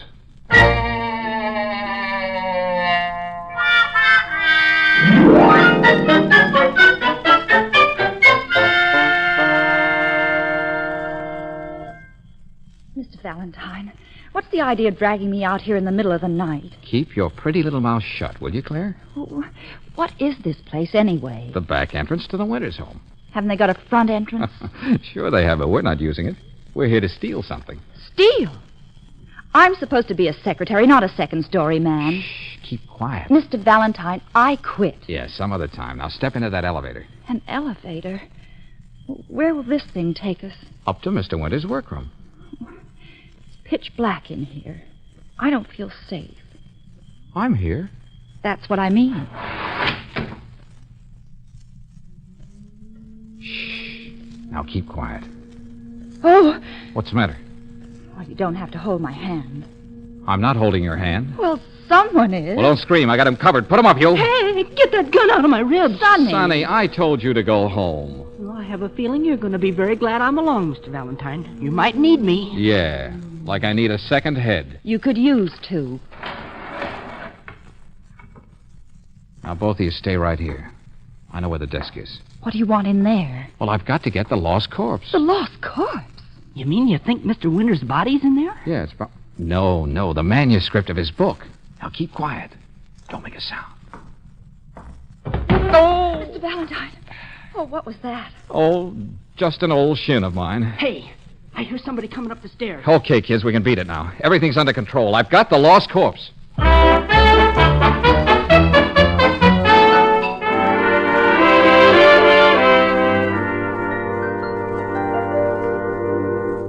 Is it a good story, Mr. Valentine? Mm-hmm. Aren't you going to let us read it? Mrs. Winters wouldn't approve. Oh. What's she like? She attractive? Never mind, Mrs. Winters. What about the lost corpse? Well, it's a very unusual story about a man and his wife. How original. Yeah, the wife would like to give him the gate, but she hasn't any money of her own. However, she stands to collect a lot if her husband ever kicks the bucket. Is there a murder? Of course. The husband is shot, but he manages to make his way to a private investigator's office. Huh? Is that in the story? Sure. Yeah, but that's what Mr. Winters did. The husband tells the investigator he's about to be murdered. Hey, that's what he told you. Then he collapses. When the investigator steps out of his office, the wounded man disappears. Just like Mr. Winters did. That's what actually happened. It is? Well, what do you know about that? Well, go on, Mr. Valentine, then what? Well, later the guy returns to his wife and he says, "You thought you killed me, but I'm not dead yet. You... Yes, go on. Well, that's all. That's as far as Mr. Winters got with his story. No wonder Mrs. Winters didn't want you to read it. It's the story of their life. It shows she's guilty. She killed her husband. Georgie. Oh, say, Georgie. Yeah, Caleb, what do you want? Where's Mrs. Winters? She all right now? Mrs. Winters, what are you talking about? I left her in your waiting room. She come to see you. When was this? A few minutes ago. She acted kind of funny, like maybe she was sick or something. Come on. Not a sign of her. Caleb, are you sure you left Mrs. Winters here in my waiting room? Mr. Valentine, look, on the table. A woman's purse. With initials on it, M.W. M.W., Marcia Winters. Do you think the same thing happened to her, Mr. Valentine? Someone followed her here and hid out on the fire escape? No, I don't think so. She heard us talking. She knew we thought she was guilty. Oh, of course. Yeah, all right, Caleb, thanks a lot. Well, it's all right, Georgie. Call me if you need any help. Yeah, sure, Caleb. Say, how are you two at playing games? Games? At a time like this? Sonny, you be Sonny. I'll be George Valentine. And Claire, you be Mr. Winters. What? Now, Claire, step outside the office. Give us a few minutes, then come in and say you expect to be murdered. Oh, I get it. You want to reenact the crime. Smart boy. Okay, Claire, get going. First I'm a second-story man, and now I'm an actress. I quit. Oh, come on, Claire, be a good sport. Humor me. I said I quit. Yeah, well, we haven't got time now. You can quit tomorrow. Oh, all right. But you can think of the silliest thing. Now what do we do, Mr. Valentine? Just exactly what we did when Mr. Winters first stepped into this office. Okay, Claire, come on in. I don't think she heard you. All right, Claire, we're ready. What's the matter with her? I'll get her. Claire, you can come in now. Claire, what? Where is she? Suffering cats. What a mess. Now my sister's disappeared. It's only natural, I guess, for the carpenter to build his own house a little stronger, for the cobbler to cut his own shoes a little more generously, for the farmer to select the juiciest apples for his own barrel. Frankly, that's one reason why you can count on a little something extra in the way of service when you stop at a home-owned Chevron gas station. You see, the Chevron dealer is building his own business, He's got a big stake in making you want to trade with him. That's why his smile's a little friendlier and his service a little more thorough. And, of course, he's offering your car the best climate-tailored Chevron Supreme gasoline and RPM compounded motor oil. It's only natural, too, for you to like doing business with a neighborly, conscientious kind of a fellow. So look up the Chevron dealer in your neighborhood. Remember, his Chevron gas station is home-owned.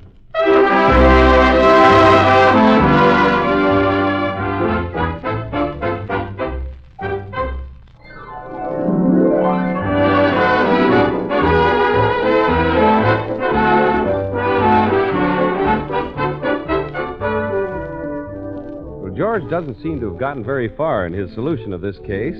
First, a murdered man disappeared from right under his nose. Then the murdered man's wife mysteriously departed. And now his secretary has vanished into thin air. Are you just going to sit here in your office, Mr. Valentine? Aren't you going to do anything? She's my sister. She's the only sister I've got. Now, take it easy, Sonny. If I thought anything had happened to Claire, I'd be out searching every house in this town. Well, then where is she? Well, she couldn't take it, that's all, so she quit. Walked out on us. I can't say I blame her. That doesn't sound like Claire. Oh, Georgie. Yeah, Caleb. Why you haven't had your dinner yet? Don't you think you better go out and get yourself something to eat? Oh, not now, Caleb. Oh, you could leave by the fire escape. The fire escape? Uh-huh. Police car just stopped in front. Oh, suffering cats, the police. Get yourself a nice steak. Yeah, that's just what I'll do. Come on, Sonny. Get down there and stall them, Caleb. Oh, I intend to. Now, you take your time and digest your dinner good. You hear me? Oh, sure. Let's go, Sonny. The fire escape. Oh, and Sonny. Yeah, Mr. Valentine? Better bring Mrs. Winters' purse along with you.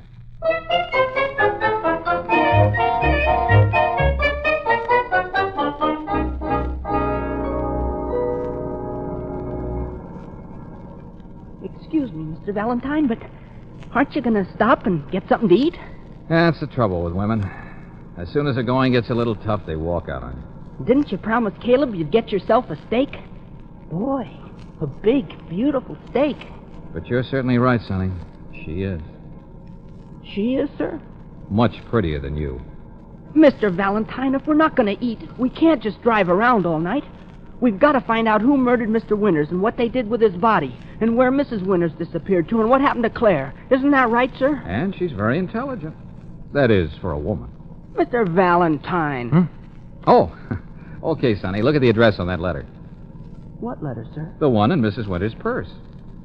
Is there a letter in here? Well, didn't you notice it when Claire opened the purse? No, sir. Oh, here it is. It's addressed to Mrs. Marcia Winters, 300 Pepper Tree Lane, Cedarhurst. Hey, that's in the country. Yeah, they must have a country place, too. Cedarhurst. Yeah, that's out on Highway 6, right near...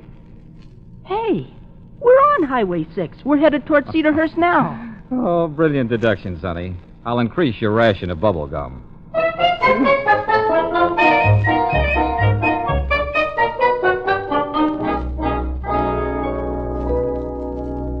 Oh, I filled her up, sir. Oil, water. No, thanks. Wash your windshield. No, don't bother. I washed it once and couldn't do a thing with it. Don't get many customers around here at night. Pretty deserted road. Oh, that's so? I'll bet we're the first car you've seen this evening. That's right. Oh, except for that cab. Cab with a woman in it? Now, how'd you guess? Hey, I'll bet it was Mrs. Winters. Hang on, Sonny. We're getting warm.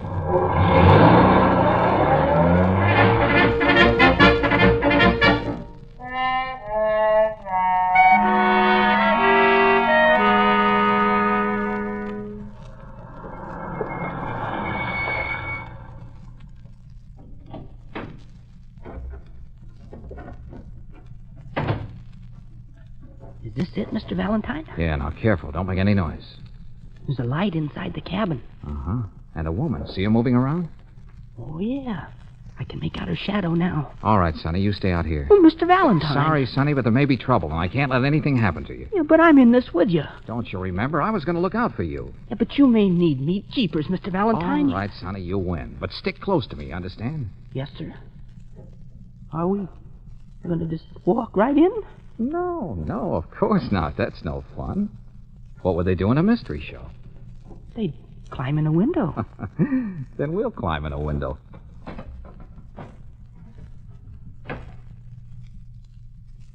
Mr. Valentine, she turned off the light. Shall I go in first? No. Now, you get back of me. Let me handle this. Yes, sir.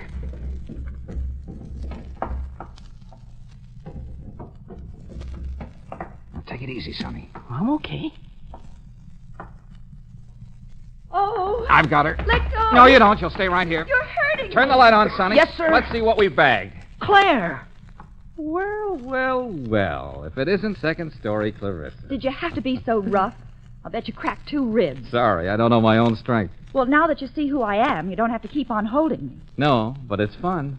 Claire, what are you doing here? Oh, well, she saw the address on the letter, so she decided to follow the clue. Yeah, but why didn't she let us in on it? Because she thought I was a dope, Sonny, so she took over. You know all the answers, don't you? Not quite. What happened when you got here? Nothing. The place looked deserted. I crawled in the window, too. No one here? I couldn't see anyone. Are you sure? Of course. But, well, I've had the strangest feeling. Yeah? As though someone's been watching me. Uh-huh. Stay here with Sonny. I'll, have a look around. Suffering cat, sis. You sure had me scared. I'm sorry, Sonny. But Mr. Valentine didn't seem to be making any effort to solve the case. Yeah, don't kid yourself. He just keeps things to himself. Well, everything seems to be in apple pie order. Hey, listen. Uh-oh. Sonny, Claire, stand back there in the corner. I'll cover the door. Oh, be careful, Mr. Valentine. Do I detect concern in your voice? Well, I don't want to see you get shot right in front of me. Oh, then close your eyes.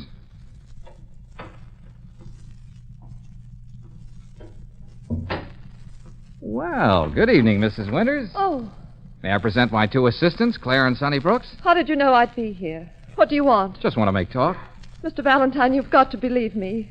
I'm not like the woman in his story. I love Jonathan. Uh-huh. And you're the girl who never reads his manuscripts until they're finished. Well, Oh, go ahead and turn me over to the police. I don't care what happens anymore. That's as good as a confession, Mr. Valentine. Well, I'm in no mood for confessions. Come on, we're going to play a little game. Oh, not again. Hey, Sonny, you keep your eye on Mrs. Winters. Don't let her leave. Don't worry, I won't try to run away. All right, Claire, you're the wife in the lost corpse. More acting? I quit. Yeah, tomorrow.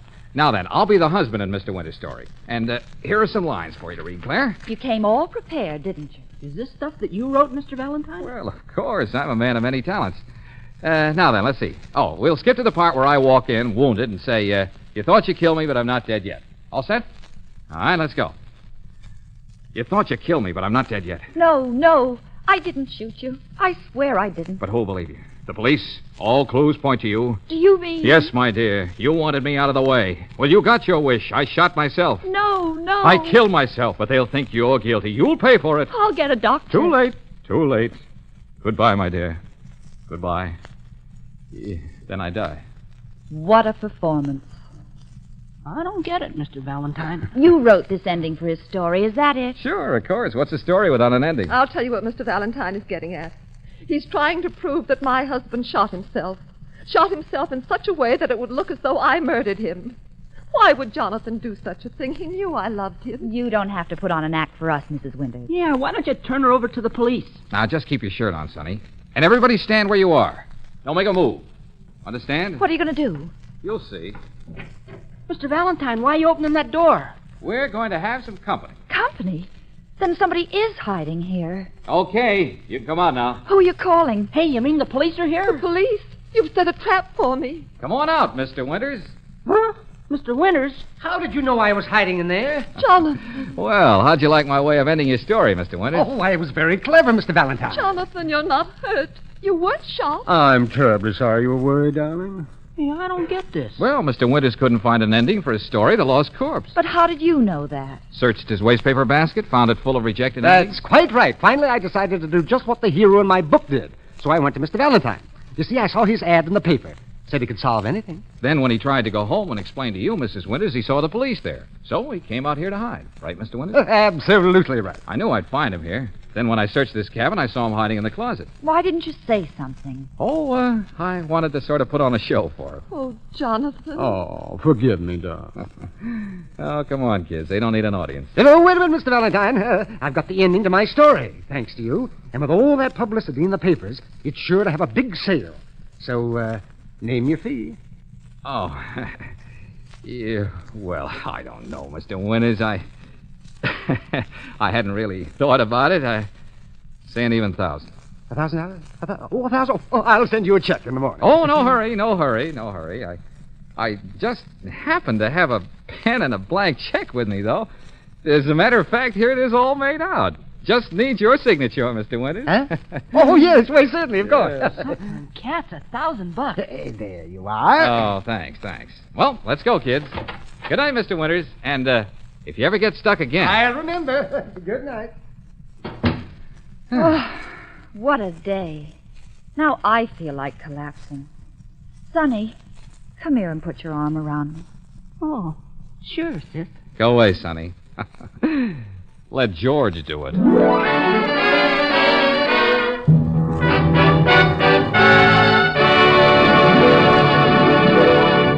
Your neighborhood Chevron dealer asked me to pass along this touring tip to you folks taking weekend trips this fall.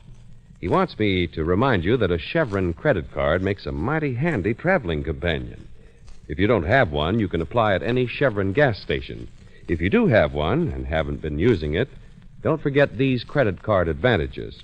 First, they help conserve your travel cash. You can charge most of your car expenses. Second, they're good everywhere in the U.S. and Canada, too.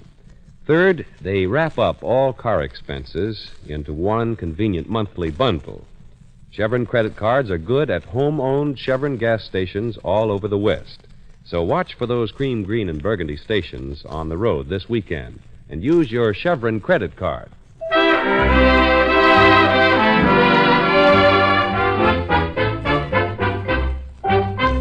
Well, next week, a former Army buddy comes to George Valentine with a very delicate problem. George, I'm desperate. You're my only bet. You're the only one who can help me. Now, relax, Tommy. You came to the right man. What can I do for you? Well, I've got to go out of town to look for a job, and what I want to know is, in case I don't get back in time, will you have my baby for me?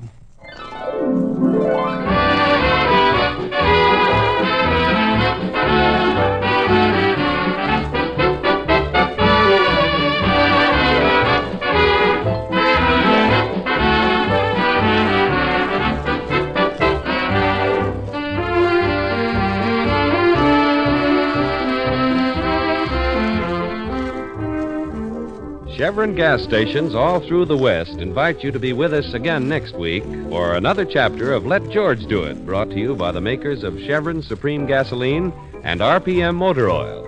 Let George Do It, starring Robert Bailey as George, with Francis Robinson as Claire and Eddie Firestone Jr. as Sonny, is written by Pauline Hopkins, produced and directed by Owen Vinson. Others in the cast were Joe Kearns as Caleb, Rena Craig as Mrs. Winters, Howard McNear as Mr. Winters, and Horace Murphy as the filling station attendant. The music was composed and conducted by Charles Dant. Your announcer, John Heaston. Listen again next week, same time, same station, to Let George Do It. This is the Mutual Don Lee Broadcasting System.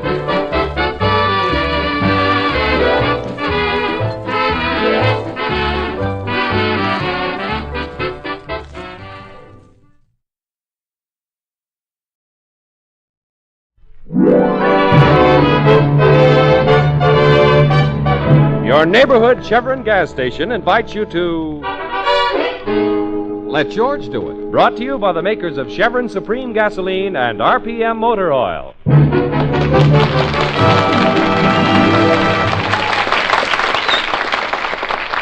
George Valentine.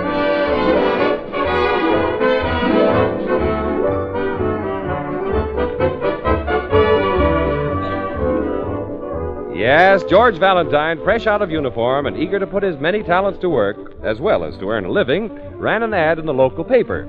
Do you have a crime that needs solving? Do you have a dog that needs walking? Have you a wife that needs spanking? Let George do it. His ad attracted several clients, some who paid him a fee and some who paid him nothing.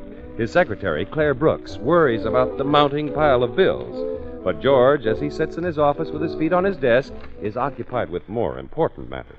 Claire, I wonder, do you think I could find any sardines? Oh, I'll send Sonny out. Sardine on rye? Oh, no, not a sandwich. Bait. Bait? What do you want to catch? A fish. Mr. Valentine, you can't afford a fishing trip. Yeah, but if I get a client before Friday, a nice, simple case, somebody wants me to find their uncle or lose their mother-in-law, Just a few quick bucks, and I'm on my way. You can't afford a fishing trip. I'm sitting back in the rowboat. I haven't a care in the world. Just soaking up the sun. All of a sudden, wham! Then another wham! Mr. Valentine? I got a bite. What is it, Sonny? Yes, Sonny, what is it? Halibut, swordfish, yellowtail? Mrs. Harrington. Isabel Harrington. James Harrington's wife. There, you see, I did catch my fish. I told you, sardine's the best bait in the world. Hey, sis, is he feeling all right? It's normal for him. Send her in, Sonny. Okay. Now, remember, Mr. Valentine, she's the Mrs. Harrington. Yeah, I got you. Oh, Mr. Valentine? Oh, come in, Mrs. Harrington. Come right on in. Sit here. You'll be more comfortable. Thank you, thank you. Uh-huh. This is my secretary, Claire Brooks. But don't let her upset you. She knows all the skeletons intimately. Oh, how charming. Mr. Valentine, I've been trying to get up enough nerve to come here. Well, you just go right ahead and open up and talk. Nothing goes out of this office. And nothing comes in. Oh, I'm afraid it's someone close to me may get into trouble. Oh, Mr. Valentine, I want you to watch that person every minute of the day. Do you understand? Well, now, wait a minute. What kind of trouble? Well, you see... Oh, it's so humiliating. This person picks up things. Picks up? Mm-hmm. Oh, a kleptomaniac. Oh, Mr. Valentine, I can't go on. Oh, now, Mrs. Harrington. Oh, no, please. Later. Have lunch with me. 2:00 at the Savoy. Oh, but Mrs. Harrington. Please, be there. A kleptomaniac, huh? Must be her husband. Her husband? Mr. Valentine. Yes? Don't look now, but your fountain pen is missing.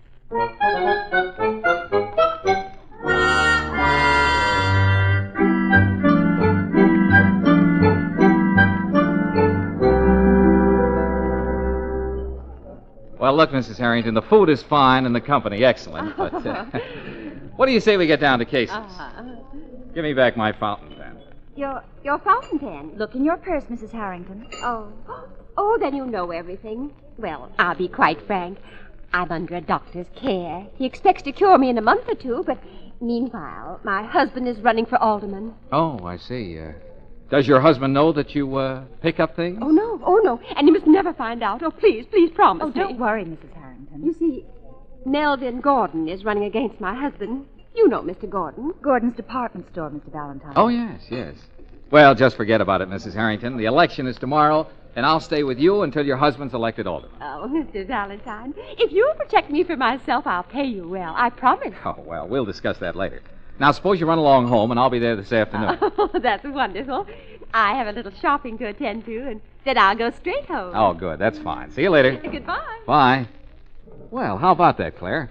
I'm going home and pack my rod and reel. Mr. Valentine. Oh, I can just taste those fish. Mr. Valentine, she went shopping. Yeah, I know she did. Shopping? Claire, let's get out of here.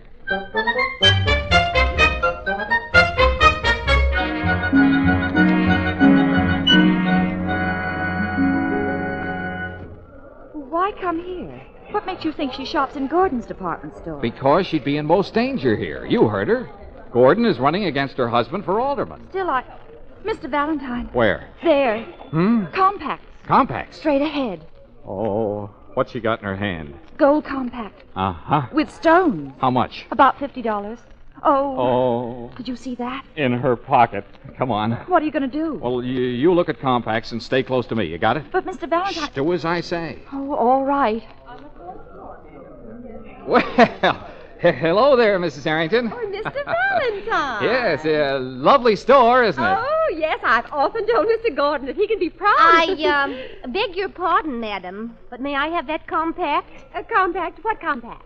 The one you were looking at, madam. Oh, well, I decided against it, miss. Oh, that's quite all right, madam. But where is it? Why, I put it back on the counter, of course. It isn't on the counter. Oh, well, now, young lady, I distinctly saw Mrs. Harrington put it back on the counter. Yes. Yes. I said hello to her. She put the compact down, and All then... I know is it isn't here.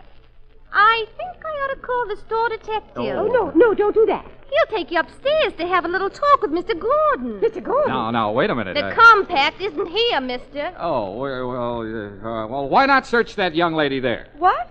Who, me? Yeah, look in her pocket. Why, did you... Oh, it is in my pocket. Well, come on, miss. Mr. Gordon will want to talk to you. Mrs. Harrington, go home. Beat it. Oh, yes, I will. Come on, miss, this way. And don't make any trouble. No, miss. Don't make any trouble. Why, you...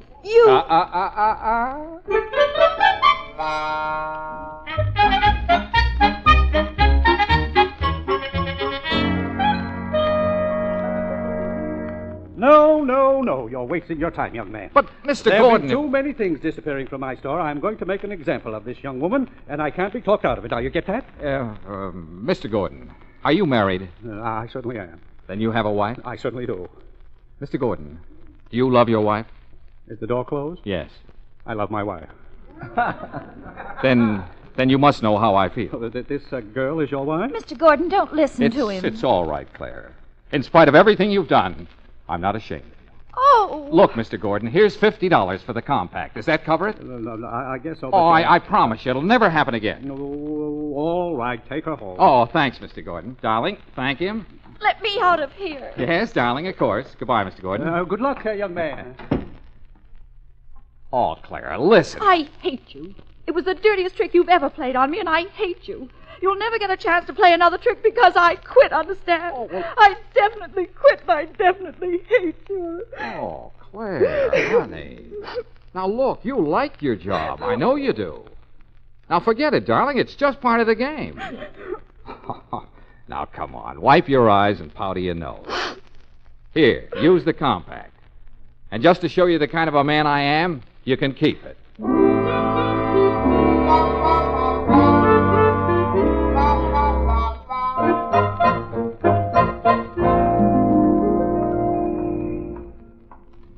Now what? Now we go back to the office, and then I'll go to the Harringtons. Don't think I'm going to forget this in a hurry, Mr. Valentine. Oh, be a good girl, and I'll bring you back a halibut.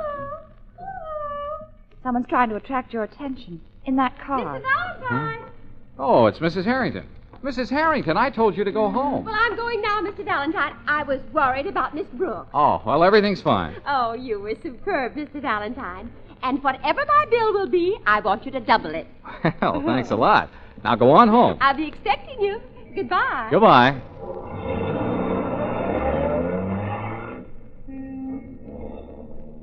Don't laugh, Mr. Valentine.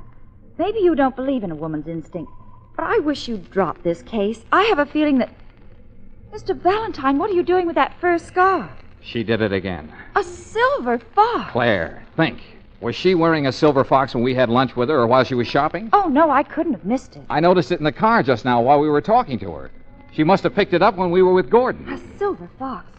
Oh, call her back, Mr. Valentine. Make her take care of it. Well, now, don't get excited. Why should I worry a good client? But, Mr. Valentine, I have a feeling. Will you forget that you're a woman and that you've got an instinct? Come on, we'll go back to the office. With the silver fox? With the silver fox. Come on. Oh, all right, but I've got a feeling.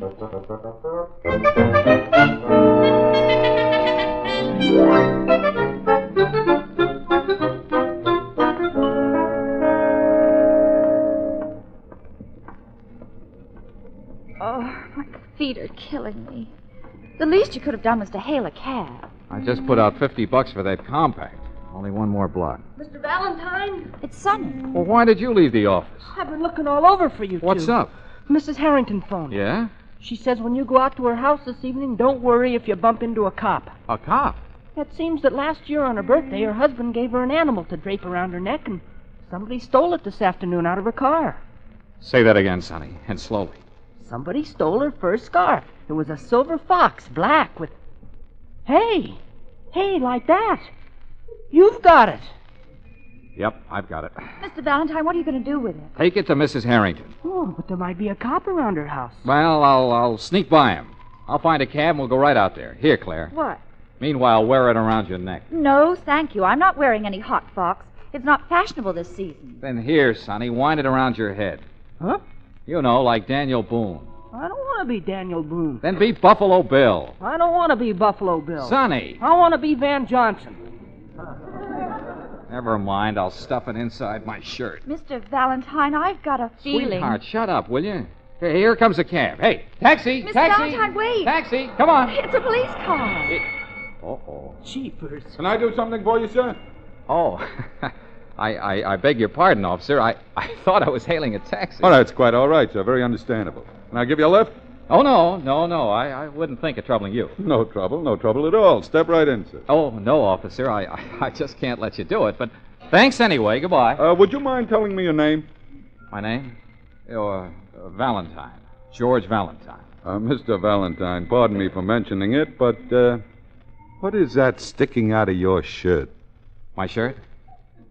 Oh, you mean my pet? Yeah, my pet. I always carry him close to me. Pet? Pet what? Well, it's Gopher. That's it. My pet Gopher. Strange. First time I ever saw a Gopherus polyphemus with a bushy tail. Gopherus polyphemus? Gopher. Oh, yes. It's a gopher. With a bushy tails? Oh, well, you see, this is a funny sort of gopher. It's got a little squirrel in it. I'm sorry to contradict you, sir. Not squirrel. Vulpes fulvus. Vulpes fulvus? Fox. Silver fox.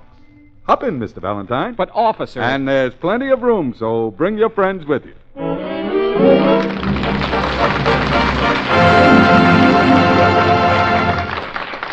How will George talk himself out of this predicament? And while George is pondering his problem, I'll take just a moment to tell you what occurred to me as I was driving to the studio this afternoon.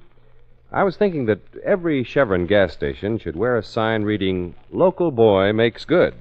For these cream green and burgundy Chevron stations, you know, are home-owned.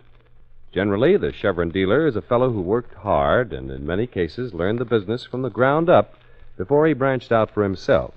Now he runs his own Chevron gas station, and you can bet your bottom dollar he's going to hustle to make it tick. That, of course, explains why the service is cheerful and willing and competent at Chevron gas stations. I'd like to see you get acquainted with the Chevron dealer in your neighborhood. You'll find that he's a nice fellow and mighty glad to help you out any time. He gives your car the best, too, climate-tailored Chevron Supreme gasoline and RPM compounded motor oil. Drop in at a Chevron gas station this weekend and see. Remember, your Chevron credit card is good as gold with any Chevron dealer.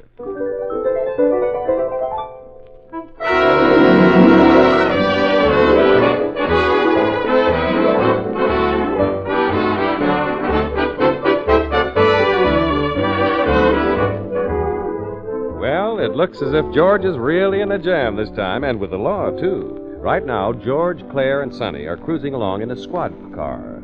The officer is their chauffeur. I tell you, you're making a big mistake, officer. Maybe so, sir, but they told me at the station to be on the lookout for a Vulpes fulvus. Silver fox. May I congratulate you on your vocabulary, officer? Thank you very much. And may I congratulate you on your pulchritude. What'd you say she was? Cute. Oh. Now, take the glove compartment in my car. Now, most people would keep cigarettes in there. What would you keep in it? Maps. Lipstick. Bicarbonated soda. Well, I got it filled with books. You know, books. Pocket edition. Oh, look, officer, if you'll just take us to Mrs. Harrington. She's very absent-minded. She forgot that she asked me to take care of her silver fox. I'm sorry, sir, but I'm taking you to the station. Cheapers, officer, give us a break. I'm sorry, son. I'm taking you to the station. Officer. Mm-hmm. Now, officer. Okay, I'll take you to the Harringtons.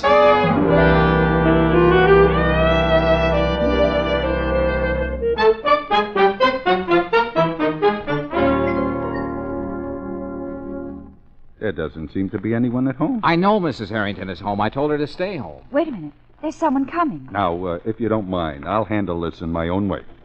Yes? Oh, what's wrong? Mrs. Harrington. I said I'd handle this. Mrs. Harrington, may we please come in? Yes, of course, but... Yeah, thank you.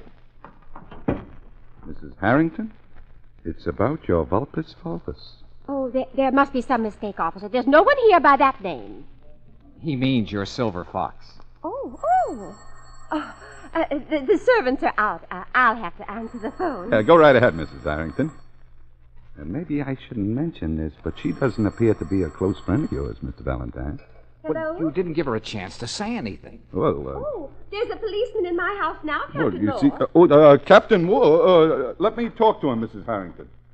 Hello? This is Flynn speaking. Henry Wadsworth Longfellow Flynn.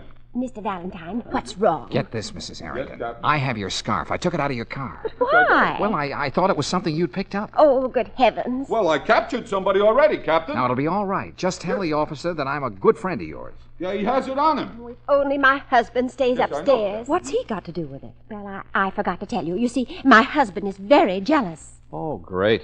Thank you, Captain. Au revoir. Now then, Mrs. Harrington, is this man a dear friend of yours? Well, you see, Please, Mrs. Harrington, just answer the question. Oh. Is this man a dear friend of yours? Is who a dear friend of hers? Oh, James. Officer, this is my husband, Mr. Harrington. Isabel, the officer asked you a question. Yes. I caught him with the silver fox, Mr. Harrington. Here it is. Just a moment, officer. Isabel, is this man a dear friend of yours? Why? Yes? Why, Yes? I never saw him before in my life. Oh, jeepers. Is it? Take them away, officer. We'll be down later to prepare charges. Thank you, sir. Sorry to have bothered you, Mrs. Harrington. But, officer... Sonny, be quiet. Come on. Let's go. Officer, will you please listen to me? Once and for all, Mr. Valentine, I'm taking you to the station. But if you just give Now, me... don't try to talk your way out of it, Mr. Valentine. He's got you with the goods. Claire. A compact or a fur scarf, what's the difference? After all, we've got to protect our client, haven't we? So forget it, darling. It's just part of the game. Claire. When do they allow visitors, officer? Usually Monday. Then I'll see you Monday, Mr. Valentine. Oh, and I'll bring you a halibut. Go ahead. Rub it in. Goodbye, Mr. Valentine. Take care of him, officer. Sonny, say goodbye to him. Just a minute, miss. I'm sorry to be disagreeable, but I found all three of you together. Therefore, I'm turning all three of you in together. Now, come along, if you please.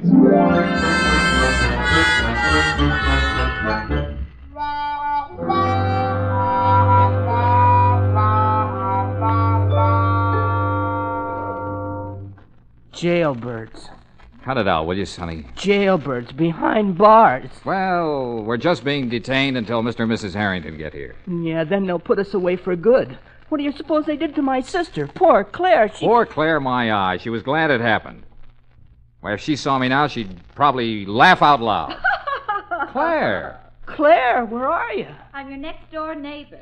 Could I borrow a cup of sugar? Well, why didn't you tell us you were there? I wanted to listen to you, Mr. Valentine. Call me George. This is no time to be formal. I thought maybe I'd hear you say you were sorry. That shows what a little fool I am. Oh, well, Claire, listen. I'd give my right arm to have avoided this. I don't want your right arm. Just once I'd like to hear you say it. I'm sorry. Well, Claire, I... Take your time. You've probably got 5 years.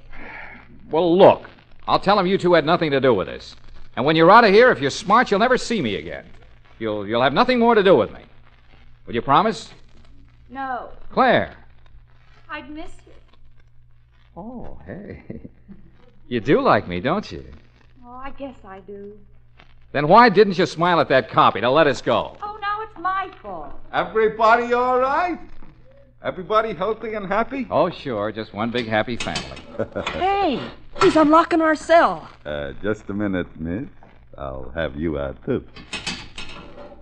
Where are you going to take us, officer? Just follow me, if you please. Mr. Valentine, maybe it's an electric chair. Now, take it easy, son. Mrs. Harrington is here. With Mr. Harrington? No, she's alone. Most intelligent woman, Mrs. Harrington. She's looking at my books. She's very interested in them. Then you better lock him up. What? Just a joke. Oh. Yeah. Well, here they are, Mrs. Harrington. Oh, Mr. Valentine, will you ever be able to forgive me? That depends. I was just telling Officer Flynn how absent-minded I am. I remember it all now. I was standing on the street and... Yeah. Well, you don't have to explain, Mrs. Harrington. You're not going to prefer charges against these people, are you? Oh, no. No, of course not. No. Preposterous. Then they're discharged. We're free? Very sorry to have bothered you, miss. Oh, that's all right. Goodbye, officer. Goodbye, sir. See you again sometime. I hope not. Goodbye, officer. Goodbye, miss. You will always remember a glistening pearl in my treasure box of memories. Whew. Fresh air. Mr. Valentine, whatever my bill will be, I want you to double it. What did you tell your husband? Just what I told the officer. Okay, now you're going home. And I'll stay there until the election is over tomorrow. I know. We'll see to that. We're going with you. What? All of us? Yep, all of us. That's the only way we can keep her out of trouble. Come on, Mrs. Harrington. Let's go home.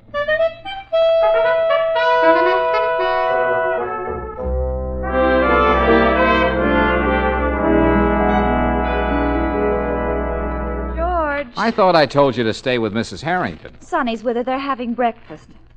George, I'm bored. Oh, now forget it, will you? It'll soon be over. George, I'm bored. Oh, now, come on, Claire. Cheer up.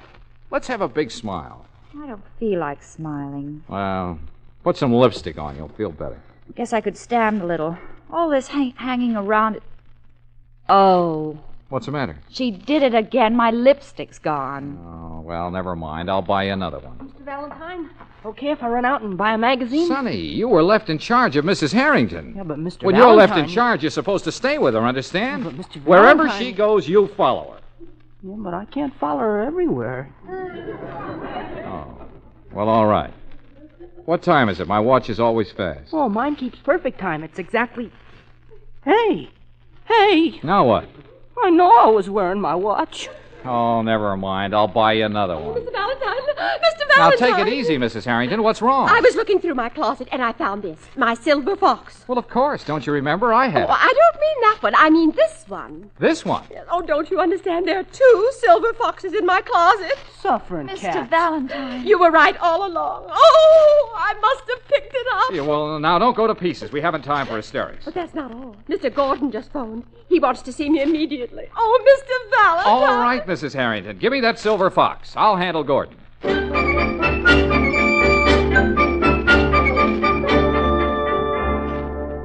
I knew all along Mrs. Harrington was guilty. After she shops, something always disappears. Will you please calm down, Mr. Gordon? I brought back the silver fox. You can keep it. Now, be reasonable. Look, when things disappear, you charge them to Mrs. Harrington's account, don't you? What's that got to do with it? Harrington's running against me for alderman. There's still time to get a story in this afternoon's paper. What do you think his chances will be then?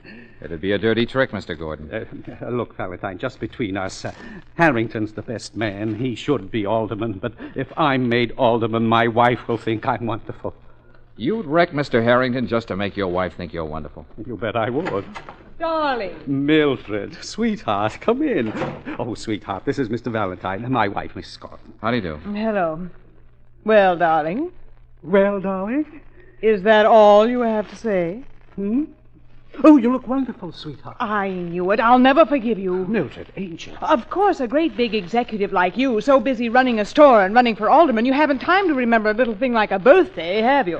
Birthday? Oh, Mildred, now, sweetheart. I should have known. Oh, well, pardon me for cutting in, Mrs. Gordon, but I can't keep my mouth shut. I know it's supposed to be a surprise, too. A surprise? A surprise? He didn't forget your birthday, Mrs. Gordon. He didn't? I didn't? I didn't. Here you are. I just helped him select it for you. A silver fox.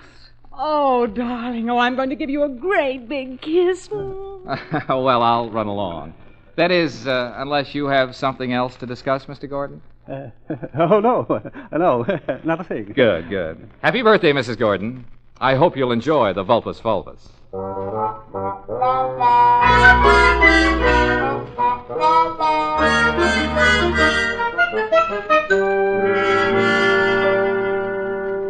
Why come back to the office, Mr. Valentine? Well, after hanging around Mrs. Harrington for the last couple of days, I just wanted to be sure the office was still here. We ought to go out and celebrate. After all, Mr. Harrington's an alderman. Okay, Sonny. Run out and buy a bucket of black coffee. And a box of aspirin. Some celebration. Go on, beat it. Okay.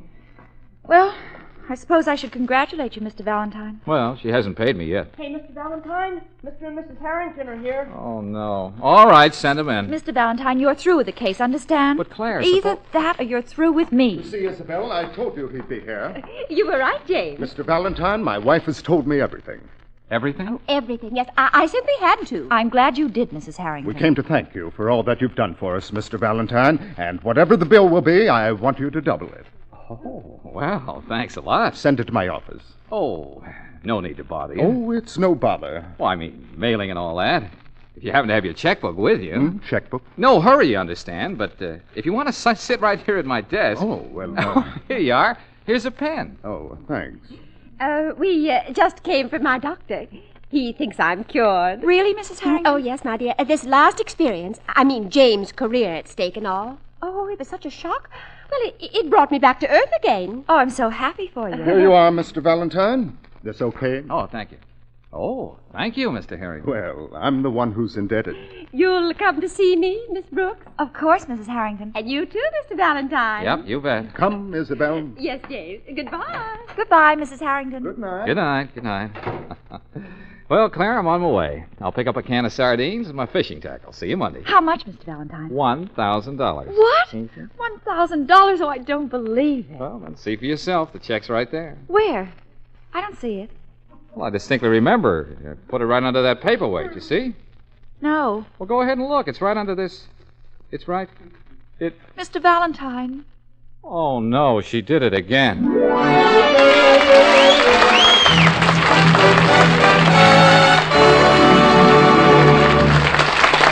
George will be back in a moment. Meanwhile, a friend of mine owns the Chevron gas station down the street, and he was telling me a story the other day. It seems a chap he knew came in when they were putting my friend's name on the canopy of his home-owned station. Looks pretty nice, commented the chap. And it certainly shows folks that you're the boss here. Not on your life, explained my friend. It means that they are the boss here. Well, the motorist didn't get it, so the Chevron dealer went on. The new sign and the cream, green, and burgundy color scheme, he said, are simply to make it plain that I run my own station.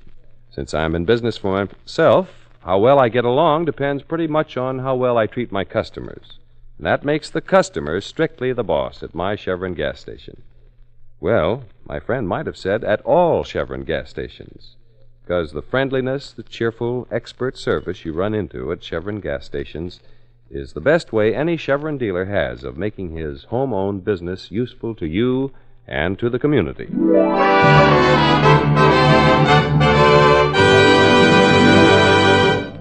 Well, next week, George Valentine goes on a picnic. But instead of being bothered with the usual things like ants and rain, he has a new experience. You'll probably hear him saying something like this. Wow, what was that? Who hit me? Somebody threw a shoe at you, Mr. Valentine. It came from that house. Wow, a lady's slipper. Hey, and a note with it. Let me see. It says, I am being held prisoner in this house. Please save me. Hey, it's written in lipstick. Orange lipstick. Must be a blonde. See you later.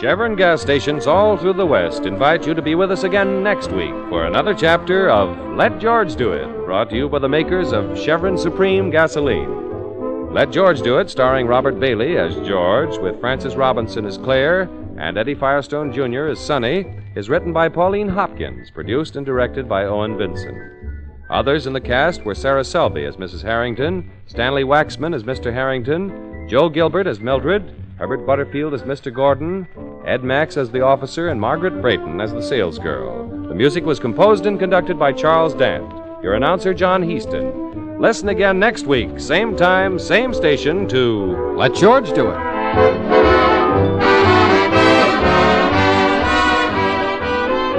This is the Mutual Don Lee Broadcasting System.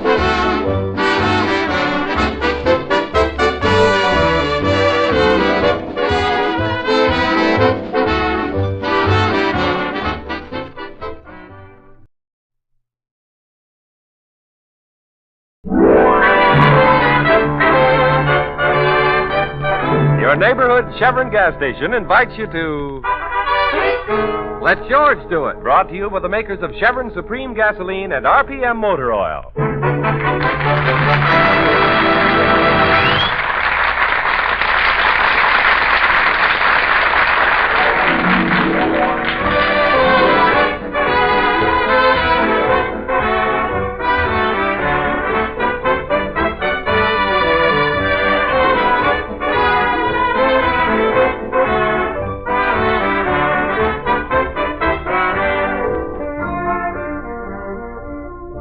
Have a crime that needs solving? Have a dog that needs walking? Have a wife that needs spanking? Let George do it. George Valentine put that ad in the paper, opened an office, and waited for the clients to pour in. He was mildly successful, But for the past few days, nobody has entered his office except his secretary Claire and her brother Sonny, his self-appointed assistant. Not one to worry. George has decided that they need some relaxation. Now we find them driving in the country looking for a place to picnic. Here? Not enough trees. Keep going, Mr. Valentine. Claire, I'm starved. I want this picnic to be perfect. We must have just the right spot. Here? Too flat. I want a hill. Keep going. Don't listen to her, Mr. Valentine, or we'll die a horrible death. Imagine the irony. They'll look in the car and see a picnic basket. Fried chicken, potato salad, deviled eggs, and 3 emaciated bodies. How about here? There's no stream of water. Keep going. Oh, Mr. Valentine, I'm in agony. After all, I'm still a growing boy. How can I grow when nobody feeds me?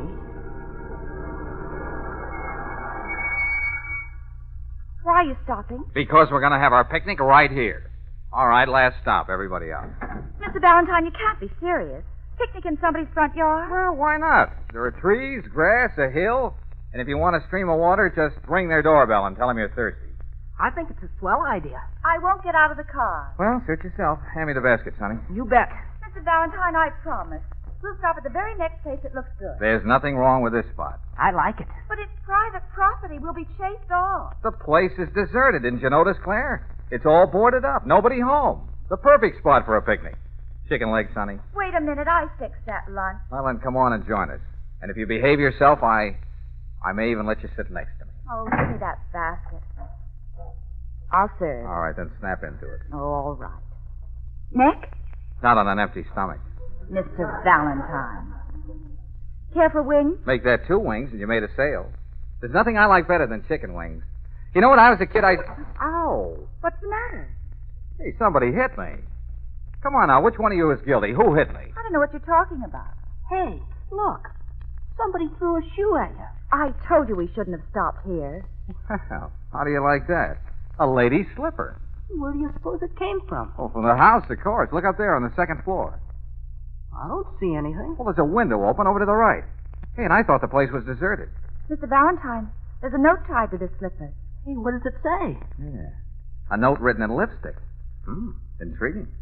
Well, don't keep it to yourself. Read it. I am being held prisoner in this house. Please save me.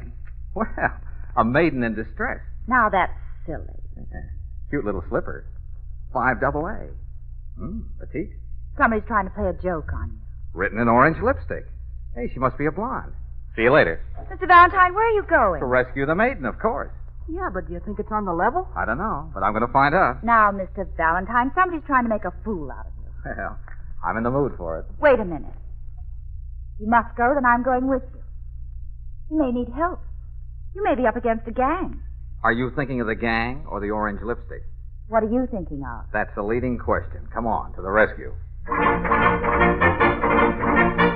La, la, la. Gee, do you think we'll have to break the door down, Mr. Valentine? Only as a last resort, Sonny. I've always wanted to see someone break down a door. Hey, this is kind of exciting. What was that? It sounded like a bell. Where'd it come from? Jeepers, I'm sorry, Mr. Valentine. I guess I leaned on the doorbell. Oh, Sonny. Mr. Valentine, I hear someone coming to the door. All right, now you two keep mum. I'll do the talking. Well, what do you want? Oh, I'm very sorry to disturb you, madam. I didn't think there was anyone here. The place is boarded up. That's not your affair at all. Now, what do you want? What are you doing here? We're having a little car trouble. Would you mind if I used your phone? I certainly would. You can't come in. But, madam, we just... Anyway, the phone is out of order. Yes, it's been disconnected. Now, get away from here. Oh, now, wait a minute, lady. Don't close the door. I have nothing else to say to you. Get off my property immediately. Well, what a nice even temper. She almost slammed that door on my nose. Well, Mr. Valentine, now are you satisfied? Nothing wrong in there. She was just an old lady. What about the slipper? And the note written in lipstick? Maybe it didn't even come from this house. It's the only one around for miles. Hey, maybe somebody tossed it out of a tree. Oh, a squirrel? Anyway, it's none of your affair. Let's get away from here. Oh, Claire, where's your sense of chivalry? Well, then why don't you go to the police? Now, there's a sensible suggestion. Why bother the police until I find out what this is all about? Remember, I earn my living getting people out of trouble. But, Mr. Valentine, you don't have a client. Oh, yes, I have. It's 5 AA. She asked me to save her. You saw the note. Yeah, but that old lady won't let you in the door. Well, then I won't use the door. Mr. Valentine, what are you going to do? Nothing. Until it gets dark. Come on, kids. Let's have our picnic.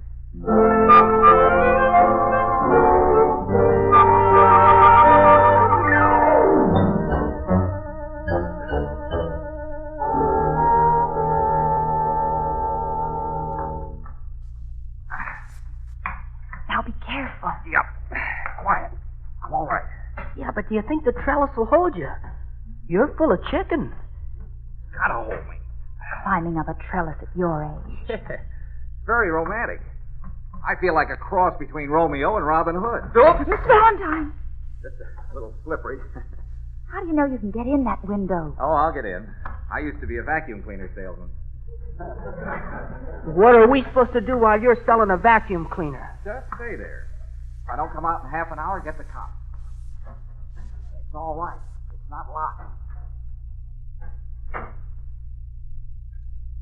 Some drop if his foot slips. Sonny, keep quiet.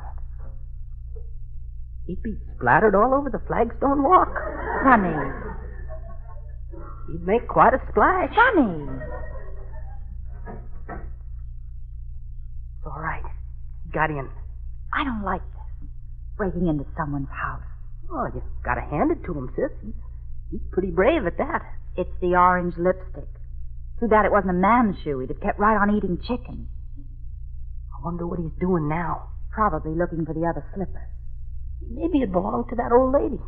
Well, I'm not going to stand out here all evening. This is ridiculous. Sonny, ring the bell. Oh, now, Claire, you'll spoil everything. You heard what he said. It's not a half hour yet. All right, come on in, but don't make any noise. Is it okay? What happened? Nothing. The coast is clear. Nobody around but the old woman. And she's in the front room playing solitaire. Come on. What are we going to do? Upstairs. Follow me. And take it easy. Golly, I don't like this. Kind of a spooky house. Okay. All right, now we'll start with these rooms. Sonny, are you game? Yeah, well, I guess so. What do I have to do, Mr. Valentine? You take the rooms to the right of the stairway. Try the doors. If you come across one that's locked, let me know. You got it? Where will you be? I'm going to look over the rooms on the other side. Claire, you better come along with me. Well, maybe she ought to come with me. I mean, just for company. No. I want to look after her. You think something's going to happen? Now, Sonny, if you're afraid, just say so. Oh, I'm not afraid. Just cautious, that's all. Okay, then, get going. Come on, Claire. I'm right behind you, Mr. Valentine.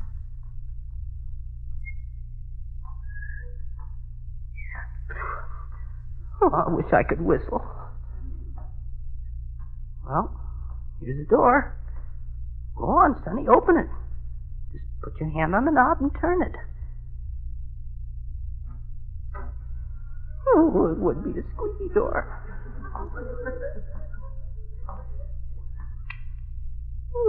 It's just somebody's bedroom. Nothing in here.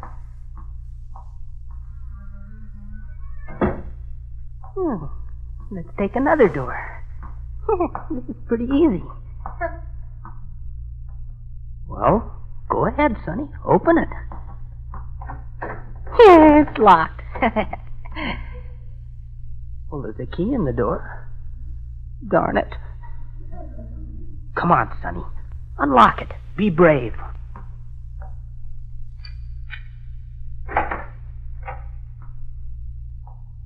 It's dark in here. Oh, pardon me. I didn't know there was anybody in here. Gee, for a minute I thought there was somebody in there. I'm getting out of here. Mr. Valentine. Mr. Valentine. Keep quiet and come in. Close that door. Ooh. What's the matter with you, Sonny? What happened? Oh, nothing much. I just heard somebody moaning, that's all. Moaning? Who was it? Did you see anybody? I didn't wait to investigate. Oh, all right. Stay here with Claire. I'll have a look around. Oh, I'm going with you. Now, Claire, you might get in my way. You'll be safe here. Just... Mr. Valentine. The light. Oh, it's all right. The lights went off, that's all. Now, don't get excited. But it's so dark. Well, somebody's having fun with the switch. You think the lights went out all over the house? I don't know, maybe. Come on, we're getting out of here. Darn it. What's the matter? The door's locked. But it can't be. I just walked in. Well, somebody must have been following you and locked the door after you. You mean somebody's been watching us all this time? Yeah, it looks that way. And they've locked us in the room. Well, what'll they do to us? Now, Claire, remember, you're not the hysterical type. I'll try to remember. Good girl. Say, what size shoe do you wear? Maybe you can throw it out the window. Mr. Valentine, I'm not really frightened. Would you mind just sort of holding it Oh, a pleasure. Where are you? here? And I'm here. Do I have to hold your hand, too? Say, there must be another way out of this room. Got any matches? I never use them. No, and I left my lighter in the car. There isn't any other way out. How do you know, Sonny? I didn't say anything. Claire, is your voice changing? I didn't say anything. Well, then who said that? Where'd that voice come from? Don't waste time trying to find me, because I'm not in the room with you. In 5 minutes, the lights will go on. The door will be unlocked. You'd better get out of here if you want to stay healthy. Jeepers. You've got just 5 minutes to think it over. That's all. Mr. Valentine, we're going to do just what that voice said. Mr. Valentine, did you hear me? I think we better, Mr. Valentine. It sounded like it meant it. Mr. Valentine. And what about Miss 5AA? And the moaning you heard? You can report that to the police. When it's too late to do anything? After all, it's not our affair, Mr. Valentine. She really isn't our client. Well, what's that got to do with it? You'd risk our lives just because of a slipper and an orange lipstick? Okay, maybe you're right, Claire. Of course I'm right. Sure she is. Okay. Claire, you and Sonny get out of the car. Better drive straight to the police. What about you? I'll stay here and look around a bit. I see. Sonny, Yes, sis? you go down to the car. Better drive straight to the police. Claire, what about you? I'll help Mr. Valentine. Look around a bit. Oh. Well, I guess the car will be safe enough just where it is. But, Sonny. I'll help you help Mr. Valentine. Look around a bit.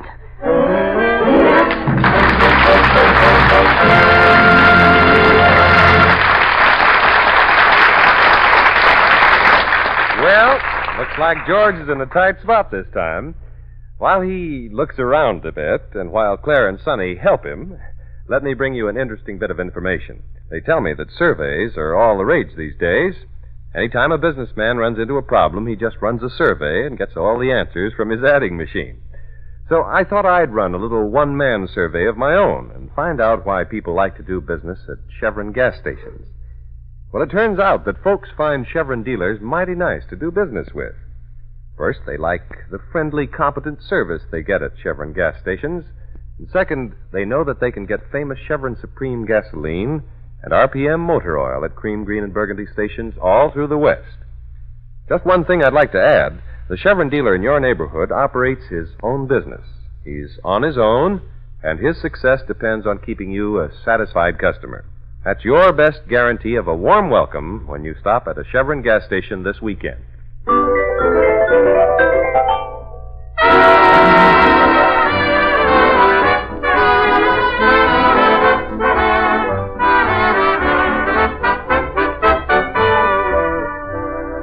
George, Claire, and Sonny have been warned by a mysterious voice that they'd better get out of the house, and within 5 minutes. Now the time is up, and George is just reaching for the doorknob. Yep, it's unlocked, all right. Come on. I want it to look as if we're leaving the house. So, Claire, you and Sonny start to walk down the stairs. But slowly, understand? And what would you do? I want to check up on that moaning. Now, Sonny, point out that room to me. It's right over there, Mr. Valentine, the one next to the top of the stairs. Good. All right, start going down. But slowly. Wish I'd never thought of a picnic. Oh, don't worry, sis. I'll look after you. Hey, wait for me. Not so fast. Why couldn't I have suggested a movie? Or even bowling? Slower, sis. Oh, I wish he'd come downstairs with us instead of poking around up there. He doesn't know how many people he makes. That came from downstairs. Claire, are you all right? It wasn't Claire. It was someone downstairs. Let me go ahead. Sonny, stay with me. Okay. The living room's over this way. Please, Mr. Valentine, be careful. Now, where's that Red King buried? Suffering cat. She's still playing solitaire. She acts as if nothing happened. Yeah, well, it may be a stall. Sorry to interrupt you, madam, but the game is up. I guess you're right. I can't win without the Red King. It's you. So what are you doing in this house? I told you the phone is disconnected. Look, what do you say we stop pretending? Who screamed? Screamed? Oh, you mean the radio. I was listening to a program, but it frightened me, so I turned it off. After who locked the door on us, Mr. Valentine? Yes. And what about that voice? Look, lady, I'll admit we have no business here, but that's not important now. Someone locked us in a room. Then we heard a voice. It seemed to come over a loudspeaker. I'm sure I don't know what in the world you're... Oh, Roland, of course. That boy will be the death of me. Boy? Did you say boy? I never should have given him that detective set. Roland! Roland! Come downstairs, you naughty boy. Now, wait a minute. I don't get this. It's my grandson. He fancies himself an amateur detective. He has this whole house rigged up with microphones and speakers and, well, always playing tricks on me. Roland! I was just going to bed, Grandmother, honest. Now, you go upstairs this minute and go right straight to bed, understand? No mortgage tricks. Oh, the very idea. I'll be good, Grandmother, I promise. Good night. Do you mean to tell me that kid... He's your maiden in distress, Mr. Valentine. Yeah, he really had you going, huh? Okay, the joke's on me. I'm very sorry, madam. Maybe I made a little mistake. You have been a little ridiculous, young man. All right, forgive us for barging in on you. Come on, kids. Let's get out of here. Quick.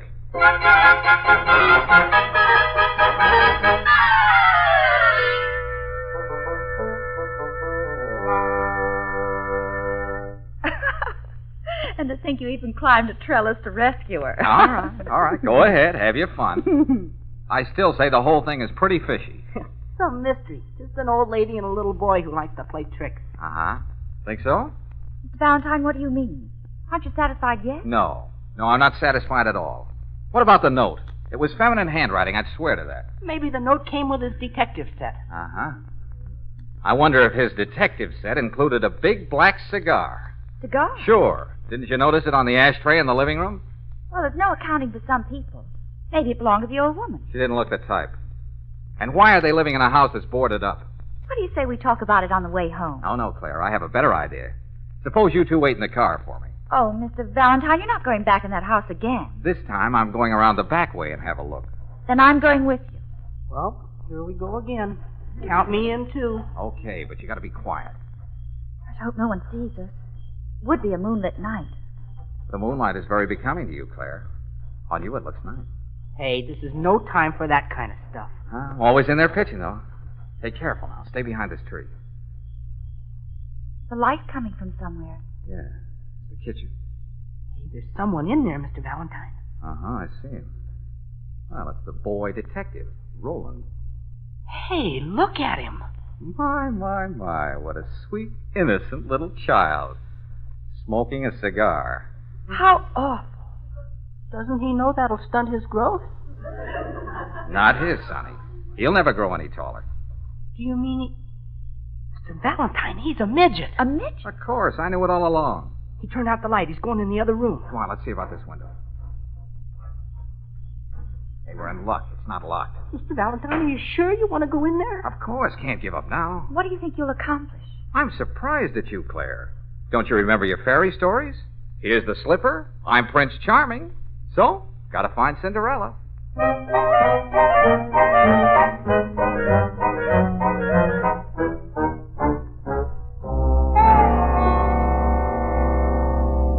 Okay, the coast is clear upstairs. Come on. Where'd the midget go? Did you see him? He's in the living room with the old lady. Now, Sonny, which room did the moaning come from? Let's see. First I went into this room, and then I went into that room. Or did I go into that one first and then this one? Well, make up your mind. Why don't you look in both rooms, Mr. Valentine? Brilliant suggestion. Okay, no noise now. I seem to remember the creak in this door. Where's the light switch? Oh, here it is. Well, there's no one in here. I guess the moaning came from the other room. Hey, wait a minute. Here's the mate to that slipper. Now I've got two shoes. You can open up a shoe store. Mr. Valentine. What is it, Claire? Look, on that chair. It's a whip. Southern cats, that looks like it would hurt. A big black whip. The kind Simon Legree used. Oh, Mr. Valentine. Do you think that someone's been using it on this 5AA? Uh-oh, we'd better not waste any more time. Come on. We'll try the other room. Shh, quiet now. Is this the door, Sonny? Yeah, I'm pretty sure the moaning came from this room. Hey, it isn't locked. It was locked before, I'm sure it was. Never mind. Let me go first. I think that's a fine idea. The light switch is over to the left. Close the door. Now, let's see. Mr. Valentine, look. There's someone lying on the bed. Hey, it's a girl. Miss 5AA. Is she? No, she's all right. Sleeping soundly, though. Maybe she's been drugged. Pardon me for mentioning it, Mr. Valentine, but she's not exactly petite. In fact, She's enormous. Well, that just goes to show you. You can never tell by the size of the shoe. Who's in here? Who is it? Now, don't be frightened, miss. We came to help you. Who are you? Prince Charming. Who? You threw a slipper out of the window, didn't you, with a note on it? Did you find it? Yes, I've got the slipper. And you've come to help me. Thank heaven. Oh, please get me out of this house. They're torturing me. Oh, Mr. Valentine, the poor girl. There, you see what I tell you. Now, don't you worry. You're going to be all right. We'll take care of you. You've got to get me away from them. Is there anyone in this house besides the midget and the old lady? Not so far as I know. Oh, please, you will help me get away from them. I can't take any more. Now, pull yourself together. Look, there's a trellis outside this window. We'll help you climb down it. Oh, excuse me, Mr. Valentine, but it'll never hold her. Oh. Yeah, you're right, son. You won't leave me? No, of course not. We'll get you out of here some way. Tiny! Hey, there's that voice again. Roland's up to his old trick. He's going to torture me again. I know it. Now, take it easy. We're here. Tiny, listen. Hear that, Tiny? Hear the sizzling? He's going to start that again. How do you like that sizzling sound, Tiny? Ah, brown and crisp. Oh, Mr. Valentine, listen to that. Stop them. Can you hear the juice running out? Oh, how horrible. Oh, jeepers. Just the way you like it, Tiny. A thick, juicy Steak? Hey. Say, what is Oh, this? stop him. with mashed potatoes, swimming in gravy, hot biscuits, and strawberry jelly. Please stop him. Butterscotch pie, a pitcher of I milk, can't stand it. Neither can I. and a chocolate cake. We'll be waiting for you in the dining room, Tiny. Hurry down. I can't hold out any longer. I've got to give in. Wait a minute. What's this all about? What kind of torture is this anyway? Say, who are you? Don't you recognize me? I'm Tiny, you know, with the circus. The circus? I used to be the fattest woman in the business. That was before I went on a diet. Now I'm down to 310. Oh, a mere shadow. That's right. They were afraid I'd ruin my career, so they locked me in here, and they've been torturing me ever since. Torturing you? How? By trying to force me to break my diet and eat again. I still don't get it. Who are they? Who's the midget and the old lady? He's a clown, and she's the lion tamer. Oh, I thought you could crack a whip. We found this place boarded up, so we decided to move in until the circus opens again. No wonder they tried to get rid of us. They didn't want anyone to know they were living here. But I don't understand. Tiny, why did you want to ruin your career? Why'd you want a diet? Well, you should understand. You're a woman. Romance has never entered my life. I thought that maybe if I got thinner, someone, somewhere, somehow I might have just one fleeting moment of romance. And then I could go back to the circus and be happy with my memories. Hasn't anyone ever looked at you twice? They'd have to look at her twice to take her all in. Sonny, will you shut up? Well, once something wonderful almost happened to me. It was very beautiful. He thought he was in love with me, and I thought I was in love with him. Who was he? The tattooed man in the circus. But it wasn't destined to last.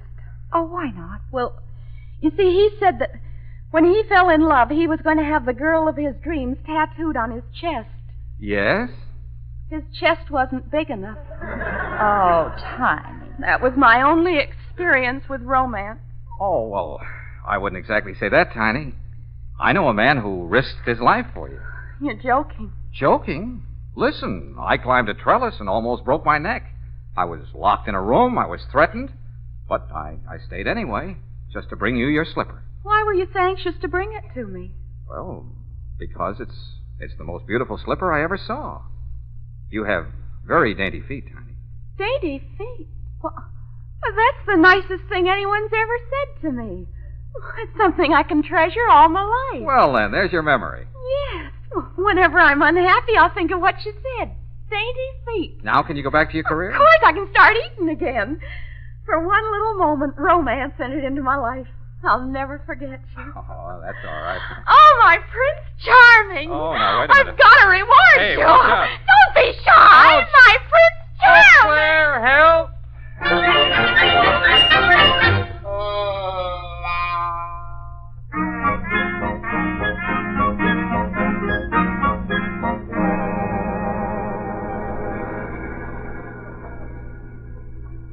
way home. Where are you taking us now, Prince Charming? Never mind. Yeah, but it's late and I'm hungry. Jeepers, did you hear that menu? Steak, mashed potatoes. Hey, are you going to a restaurant? I'm going to a doctor. I better have him look me over. She must have cracked all my ribs. And my Adam's apple doesn't go up and down like it should. What does it matter? Just so it had a happy ending. Just like the storybook. Suffering cats, what a day. All we went through for a few cracked ribs. And a crushed larynx. Oh, cut it out, will you? We saved a career, didn't we? Now Tiny will be satisfied to be what she was meant to be. Maybe it's my practical mind, Mr. Valentine. Maybe I shouldn't even mention this. But you are in business, you know. The next time you go after a client, will you please see to it that you collect a fee? Why, Clara, what are you talking about? I did get my fee. You mean that kiss? No, of course not. Here, take a look. There's one for each of us. Isn't it terrific? Free passes to the circus.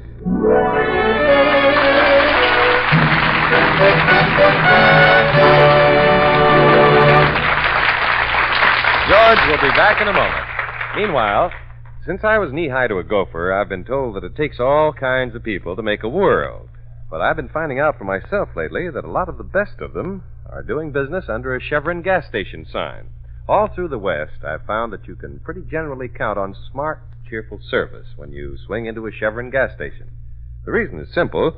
Chevron gas stations are home-owned.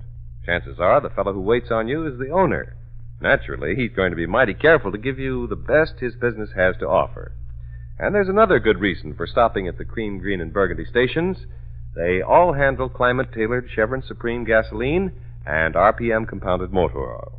Try them if you're out for a drive this weekend. And remember, your Chevron credit card is good as gold at a Chevron gas station.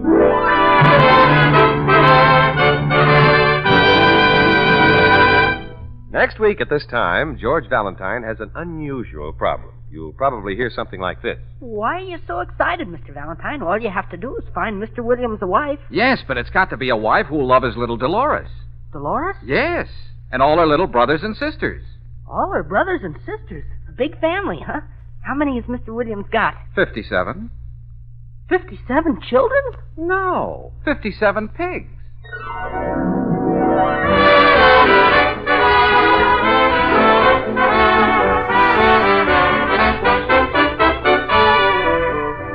Chevron gas stations all through the West invite you to be with us again next week for another chapter of Let George Do It, brought to you by the makers of Chevron Supreme Gasoline. Let George Do It, starring Robert Bailey as George, with Frances Robinson as Claire and Eddie Firestone Jr. as Sonny, is written by Pauline Hopkins, produced and directed by Owen Vincent. Others in the cast were Martha Wentworth as Susan, Tommy Bernard as Roland, and Monty Margetts as Tiny. The music was composed and conducted by Charles Dant. Your announcer, John Heaston.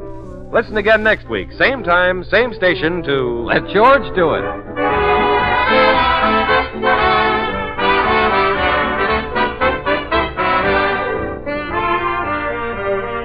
This is the Mutual Don Lee Broadcasting System.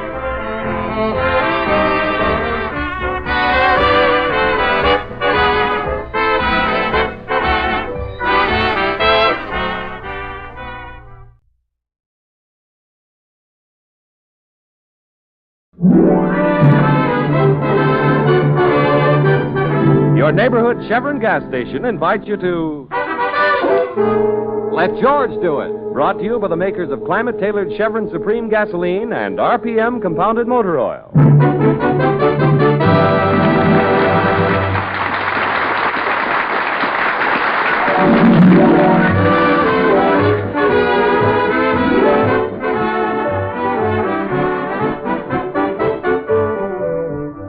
When George Valentine got out of the Army, he had an idea and just enough money to set up a small office and put an ad in the paper offering his services as a dog walker, a crime solver, a wife spanker, or whatever a client wants done. So far, he's met with fair success.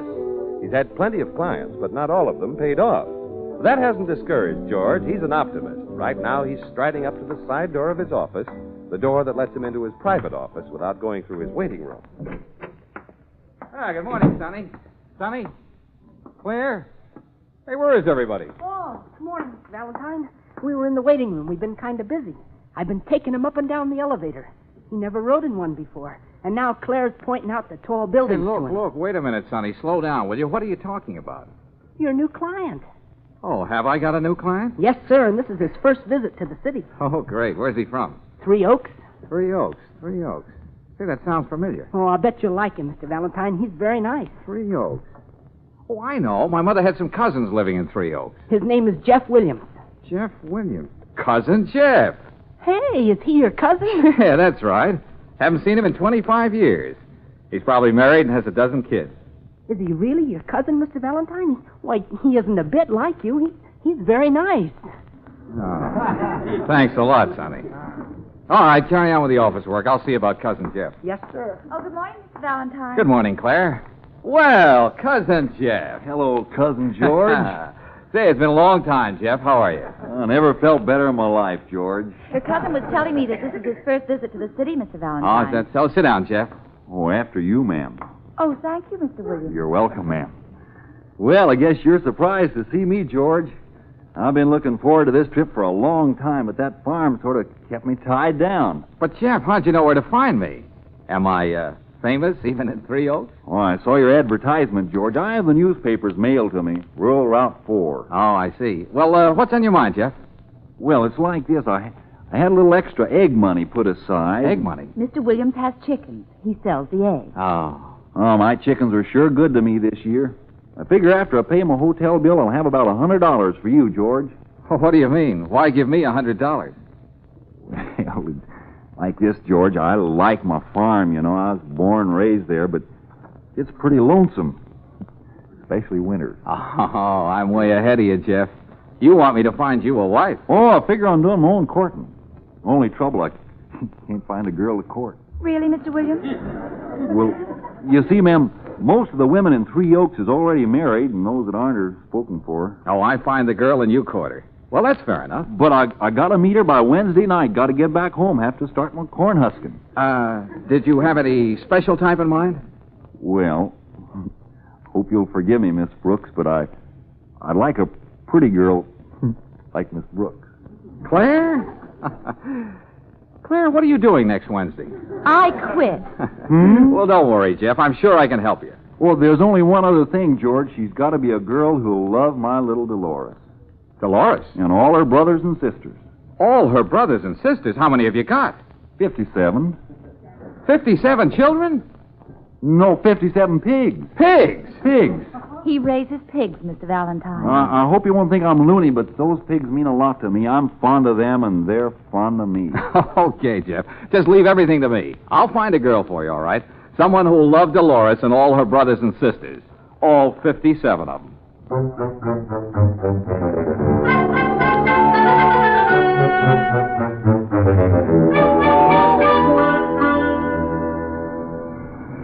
I don't want to bother you with questions, Mr. Valentine, but what are we doing here? Working for our new client. I promised I'd find him a girl, didn't I? Do you expect to find her in this alley? Well, this alley leads to the stage door entrance. Stage door? A showgirl? Sure, why not? She's got to be pretty. And I'll bet these girls are sick of the bright lights. They'd probably give their eye teeth to settle down on a farm. What are you going to do? Tap them on the shoulder and say, "Pardon me, but do you like pigs?" No, of course not. I'm going to be subtle about this. I'll tell them I'm an inquiring reporter. You get it, Claire? No, but it doesn't matter. Oh, it's 5:40. The matinee's over a half hour ago. Yeah, they just sat in Hey, here they come now. Say, there's a beauty. Yeah, she'll do. Oh, Miss. Oh, wait a minute, please. If it's a date, my mother don't let me go out on no dates. Besides, I'm booked solid for 2 months. Oh, no, I'm the inquiring reporter. I just want to ask you a question. Would you mind telling me, what's your favorite animal? My favorite animal? Mink. Mink. Yeah, mink. My mother likes ermine. Oh, I see. Well, thanks a lot. Maybe you could get Mr. Williams to raise mink instead of pigs. No, I'll try a brunette this time. Oh, Miss. All right. Give me a pencil and I'll give you my autograph. Oh, no, thanks. That's not it. You see, I'm the inquiring reporter, and I'd like to ask you a question if you have a minute. Shoot. What's your favorite animal? Male. Male? Male. Oh, I see. Well, thanks a lot. Is that all? Yes, miss, thanks. That's plenty. If you'd like an interview for your paper and pictures, I'm at the Brayton Hotel. I see. Well, I'll give you a buzz. And if a man's voice answers, don't hang up. That's me. I'm at the Brayton Hotel. All right. It seemed like a good idea at the time. Oh, Mr. Valentine, look at this. Coming towards us. The baby doll type. Huh? Oh, miss. You mean little old me? Yeah, that's right. Little old you.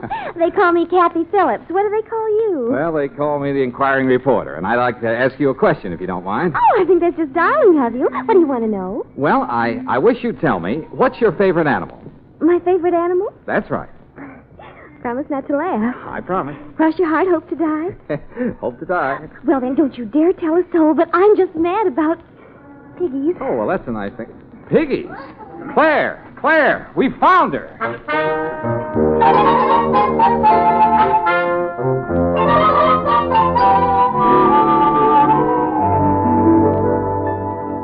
I don't mean to rush you, Cousin George. That's not why I phoned. I'm just a little anxious, that's all. Now, will you be patient, Jeff? I think I found the right girl for you. She's small, she's pretty, she's blonde. But does she like pigs? Does she like pigs? The girl's mad about pigs. She sounds like the one I've been looking for, all right. When can I meet her, Cousin George? Why, she's in my office right now. I'll arrange a date for you tonight. You can take her out to dinner. Dinner?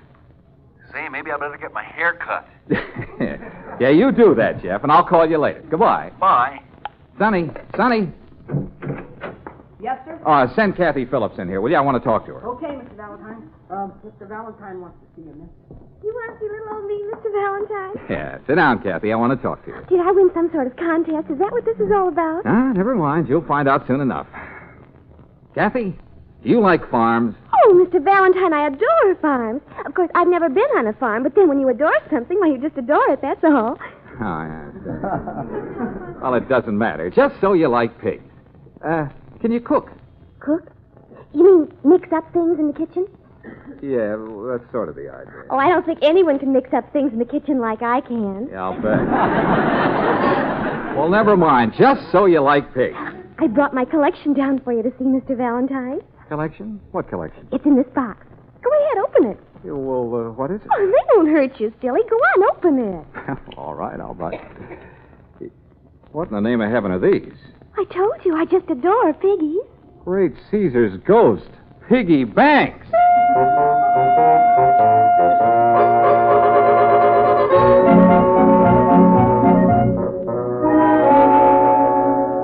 Piggy bank. Well, how was I to know? When she said piggies, I thought it was just her baby talk. She's got over 100 piggy banks, Mr. Valentine. I counted them. Never mind the piggy banks. We got to do something. Good afternoon. Let George do it. Hello, Miss Brooks. How are you? Oh, fine, Jeff. Just a minute. It's your cousin. Oh, I got to stall him. Hello, Jeff. I phoned to ask you about my date tonight, Cousin George. Oh, well, now look, Jeff, you'll have to be patient. She can't make it tonight. Oh, shucks. I had my hair cut.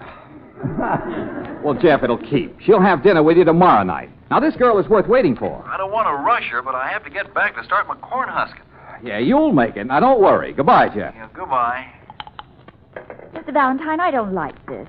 Jeff is too nice to try to put something over on him. Now, Claire, what are you talking about? Kathy's a wonderful girl. Yeah, but Mr. Valentine, she won't know any more about pigs tomorrow night than she does right now. Oh, yes, she will. Because you two are to go down to the library and pick up all the books they have on pigs. Then what'll we do with them? You see to it that Kathy reads them. What makes you think she can read? Then you read them to her. Take her to your apartment. Spend all day, and all night if you have to. But I want that girl to know everything there is to know about pigs. You understand? Now get going.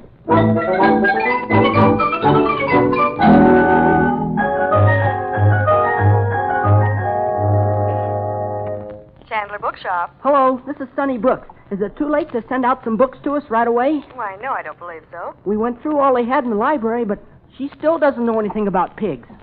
Pigs? Yeah. Send us everything you've got. Send it to apartment 5306 Sharp Street. What street? Spell that, please. Sharp. S is in swine, H is in hogs, A is in animal, R is in ribs, and P is in pig's feet.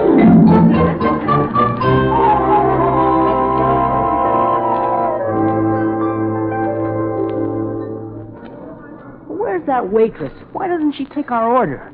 All that talk about pigs made me hungry. Oh, never mind, Sonny. She'll get around to us soon. Now, come on, Kathy. Name the different kinds of pigs. Oh, Claire, I'm such a tired little old thing. Now, Kathy, Mr. Valentine has big plans for you, but you've got to know your pigs. Well, let me see. There's the Yorkshire pig. They've got the darlingest little spots all over them. Hey, that's not right, is it, Claire? Kathy, Yorkshire are white. You mean the spotted Poland China. Its head is rugged, medium in length, and slightly dished in the profile. Oh, Claire, you use such big words. I guess I'm just a little old dummy. I wasn't very smart in school.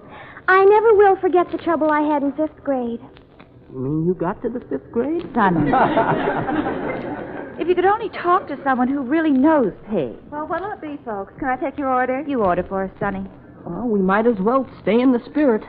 We better have the best pork chops from Great Big Pigs. Oh, the best pork chops come from the medium type, like the Berkshire and the Hampshire. Hey, Claire, listen to our waitress. Oh, I was raised on a farm. Well, what'll it be, folks? Never mind the food. Just tell this girl everything you know about pigs. Yeah, and please, use words of only one syllable.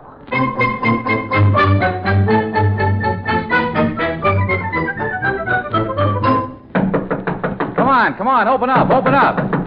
Say, where is everybody? Oh, it's you. Oh, good morning, Claire. Come in. Did I wake you? Wake me. I haven't been to bed yet. Well, you can sleep tonight. Say, how's our pupil getting along? I don't know about Kathy, but whenever I close my eyes, I see pigs. Yorkshire, Berkshire, Hampshire, Durham. Hey, you know your pigs, all right. Hello, Mr. Valentine. Oh, good morning, Sonny. Where's Kathy? She's still learning her lines. Her lines? What are you talking about? Well, we finally hit on a system that works with her. We pretend she's playing a part in a show. Yeah, we write the lines, and she learns them. I'll show you. Kathy? Oh, Kathy. I'm coming. Oh, Mr. Valentine, it's you. Yep, little old me. Go ahead, Kathy. Recite for him. All right. The Poland China has a head that is rugged in appearance, medium in length, and slightly dished in the profile. Well, that's wonderful, marvelous, tremendous. Jeff will be the happiest man in Three Oaks. Jeff? Who's Jeff? Oh, sit down, Kathy. The time has come for us to have a little talk. Oh, I just adore that, Mr. Valentine. Kathy, how would you like to settle down on a little farm? A farm? With 57 pigs. I think that'd be just darling. Could I name them? Oh, sure, of course. Now, look, Kathy, I'm not promising you anything, understand? But you'll have dinner with him tonight. Dinner? Oh, I am fond of eating. Yeah, I'll bet. Now, you meet him, he meets you. The rest is up to you, too. Oh, what do you mean, Mr. Valentine? Well, I mean, if he likes you and you like him, then you make your own plans. I'm just sort of bringing you together, that's all. Arranging a date for tonight. About that date, Mr. Valentine, I'm afraid I won't be able to keep it. You won't? Why not? I hate to disappoint you, Mr. Valentine. Why? What's wrong? Well, I'm afraid he might not like it. Who might not like it? My husband. Your husband? You've got a husband? Well, of course. Didn't I tell you? He's just the sweetest little old thing. He collects piggy banks, too.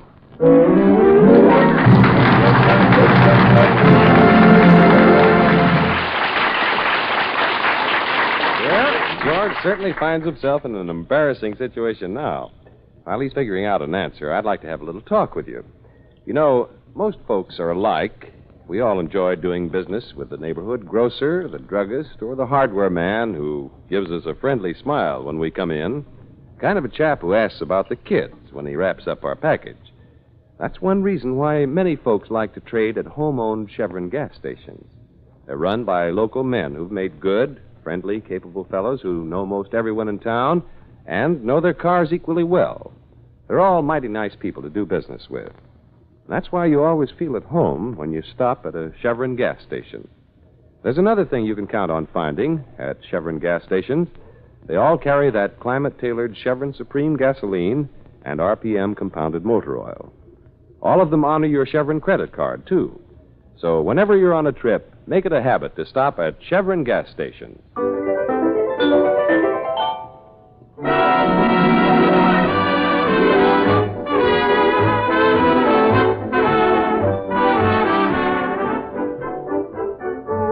Well, George found a girl for his client, all right. Kathy was small, pretty, and blonde, and she learned all about pigs. There was only one catch. Kathy was already married. Now George, Claire, and Sonny are still in Claire's apartment. Why didn't you ask her if she was married? Well, I didn't think about it. The most important thing of all, and you didn't think about Well, it. it just didn't occur to me. I did mention settling down on a farm. But you didn't mention the farmer. Oh, I forgot. It slipped my mind. Oh, fine, wonderful. And after all we went through teaching her about pigs. Yeah. Well, I can't even bear to look at bacon. And when I sleep, I don't snore anymore. I just go oink, oink, Oh, oink. Sonny, will you get out of here? Okay, I know what I'm out for. Now, Claire, what are we going to do? Jeff is supposed to phone me here, and I'm supposed to have the date all set. What'll I tell him now? That's your problem, Mr. Valentine. I wash my hands of the whole thing. Oh, now, Claire, don't say that. Jeff's been looking forward to this trip for years. If I can't get him a bride, well, at least I can get him a dinner date. Besides, there's the $100. Claire, you don't think I'd accept money from my own cousin? You make me sound like a heel. Well? That must be Jeff. You talk to him. Oh, no. Talk to him yourself. Take your medicine like a man. Oh, a fine secretary I've got. Hello? Hello, this is Jeff. Oh, hello, Jeff. I got another haircut, Cousin George. Another haircut. That's great. Now, what about my date for tonight? You know, I've got to get back to the farm tomorrow. Well, you see, it's like this, Jeff. You see, this girl knows her pigs all right. Fine, that'll give us something to talk about. You know, she knows all about pigs. And you see, well, this girl is very pretty. I'm anxious to meet her. And you see, this girl is... Married. Will you stop it? Stop what? No, not you. You see, Jeff, it's like this. Oh, wait a minute. What's the matter? What's the matter? Why can't you have dinner with him? Me? Oh, no, you don't. What'd you say, Cousin George? Well, you're beautiful. I am. And you know about pigs. Well, I ought to. I was raised with them. Well, how about it? You'd hand me over for a measly $100. Oh, now, don't get dramatic. It's just a dinner date. Well, it's more than just a dinner date. It's more than just a dinner date, and you know it. Now, look, it's his first trip to the city, and he's my cousin. How can I let him down? Let who down? You know he likes you. Remember, he said he wanted to meet a girl just like you. Like who? You'd sell your own grandmother for $100. Whose grandmother? Oh, Grandma's fine, thank you, George. Oh, now, listen, Claire. All you have to do is have dinner with him. Is that too much to ask of you? All right, I'll do it. You will have dinner with him? With who? I'll have a lot of dinners with him. I always wanted to live on a farm. Claire. Tell your cousin to get a haircut and meet me at Pierre's.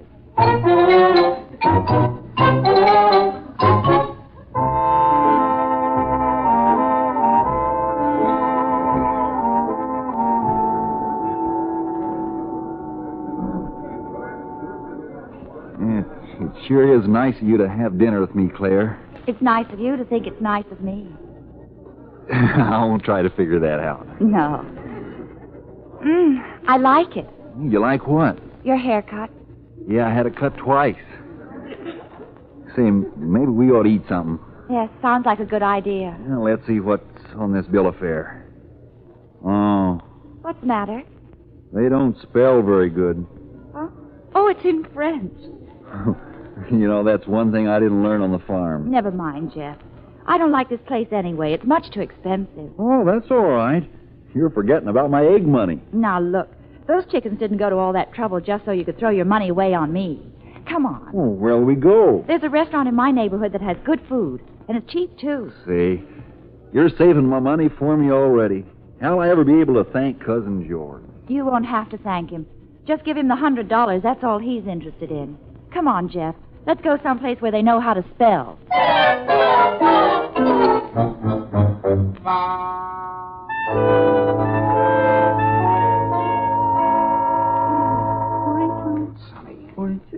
Sonny. Sonny, wake up. Sonny. Yorkshire, Berkshire, Hampshire, Sonny. Polandshire, Sonny. and Duroc. Oh, Claire isn't home yet. I've been sitting here waiting for her to come back. what time is it? 3 o'clock. It is? Then why'd you wake me? Let me go back to counting pigs. Oh. Sonny, why would a dinner date take so long? Maybe he's a slow eater. Sonny, you don't seem to realize how serious this is. She's been gone for 8 hours. I've been sitting here watching the clock. Why don't you read something? I don't feel like reading. We got quite a choice of books. There's breeding pigs and pig breeding and pigs and their breeds. Hey, do you suppose she's purposely staying out late just to worry me? Well, she is. She has. Sonny, Jeff liked her. He liked her a lot. Sonny, did she like him? Well, my sister goes for the shy type. Oh. Would you call me shy? Well- Don't answer that. You know, Sonny, I like her. So do I. Sonny, I think I love her. I think I do, too. And I threw her at him. I forced her to go out with him. I'm a fool. I'm a sap. I'm a fathead. A fathead. Thanks a lot, Sonny. You're welcome, Mr. Valentine. That's the telephone. I'll get it. Hello? Hello? Claire, where are you? What are you doing at my place, Mr. Valentine? Well, I was waiting for you to get back. Oh, you don't mean you were worried. Worried? Why should I worry? Claire, where are you? It's 3 o'clock. I thought you weren't worried. Well, it's just that... Well, I don't want you showing up late for work tomorrow. I won't be at work tomorrow, George. Claire, you call me George. Well, I'm in a sentimental mood. Hey, Claire, will you please tell me, where are you calling from? From Dr. Hutchison's house. Dr. Hutchison, are you hurt? He's a minister. A minister? Claire! Cousin Jeff said to send you his love. Goodbye, George.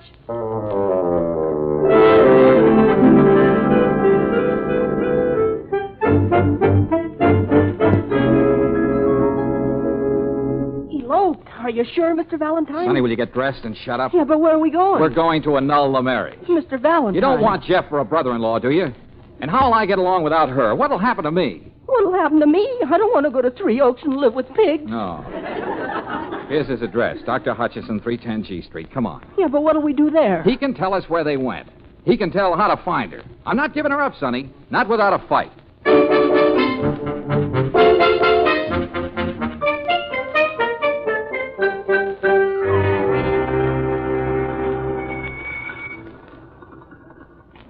This is a place. Come on. Don't you think it's a little late to be busting in on people? No, we can't help that. I'll do the talking.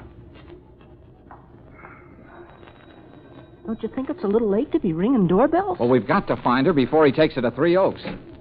Can I help you? I want to speak to Dr. Hutchinson right away. It's very important. Are you sure? I hate to disturb him. He had to get up a little while ago. We had a wedding party here. A wedding party? Sonny, a wedding party. I heard her. Such a lovely young couple. And so much in love. Maybe it was some other couple, Mr. Valentine. Yeah, maybe. Was the groom tall and outdoorish looking? Oh, he was a very wholesome young man.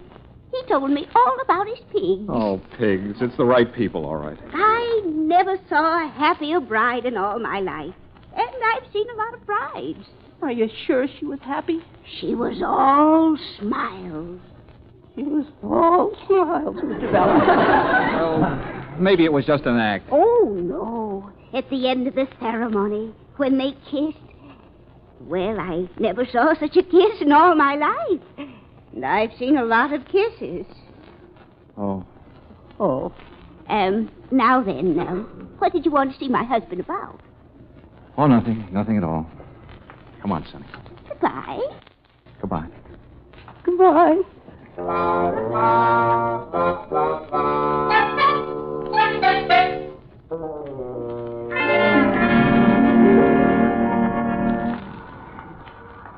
Mr. Valentine? Mr. Valentine, what time is it? 4 o'clock. Don't you think it's a little late for us to be out taking a walk? What else could we do? Sleep? I couldn't sleep. Oh, I guess I couldn't either. Look, there's just the two of us left now, Sonny. We'll have to stick together. Then you're not going to try to stop her? Stop her? How can I stop her? We've got to think about her, Sonny. If she's happy, then, well, we'll just give her up. But, Mr. Valentine... We've got to be men. Well, I'll try. Come on, let's go in this restaurant and have some breakfast. We haven't had dinner yet. All right, then we'll have dinner. Not that I can eat. I don't think I'll ever be able to eat again. Is this table all right? Oh, what does it matter? I can't eat anyway. Well, then why'd we come in here? Well, I just want to sit and look at the food and feel miserable. What'll it be, gentlemen? Scrambled eggs and a nice side order of ham. Ham? Don't even mention... Claire! Claire, what are you doing here? Working. Working? Excuse me, they want me in that booth. It's a wedding breakfast. Here, well, I don't get this. Why should Mr. Valentine, look. In that booth. It's Jeff. Jeff? Oh, of course. It's their wedding breakfast. Then why is she working here as a waitress? Oh, well, maybe they haven't got enough money to get back to Three Oaks. Hey, he's coming to our table. You won't start a fight, will you, Mr. Valentine? Fight? I haven't got any fight left in me. Well, I'm sure glad to see you, Cousin George. I told Jeff you were here. Yeah. Well, congratulations, Cousin Jeff. Thanks a lot. I hope you'll be very happy. And that comes from the heart, Claire. What heart? Well, I guess the best man won. Be good to her, Jeff. You bet I will. Oh, Cousin George, about the $100. Ah, forget it. Why, Mr. Valentine. Oh, no, I don't want to forget it. After all, you kept your part of the bargain. You got me a date, and now look what happened. And about the $100, Cousin George. Buy yourself a wedding present, Jeff. A pig or something. A pig? Well, thanks a lot. Now I better get back to Margie. Yeah, you go right ahead and get... Margie? Who's Margie? Well, I thought you knew. Margie's my bride. Your bride? What about Claire? Claire is our bridesmaid. Claire? You mean... You remember Margie, don't you, Sonny? She waited on us when we were here yesterday. Hey, she's the girl who knows all about pigs. She sure does. You know, Margie was born just 10 miles from my place, but can you beat it? We never met until Claire brought me here tonight. I knew it'd be love at first sight. Oh, well, Claire, look, I got to talk to you. Sit down. I can't, Mr. Valentine. I'm working for Margie for the rest of the day. I don't get off duty till 6. Then I'll stay right here and wait for you. Well, I'll say goodbye. Our train leaves in a little while. I want you to know, Cousin George, that I'm the happiest man in the world. Oh, no, you're not. I am. Me too. Now, Jeff, you remember to look us up when you come back to the city. Oh, we won't be coming back. Margie and I decided that we'd stay in Three Oaks for the rest of our lives. Why, Jeff? Just settle down on a little farm and raise pigs.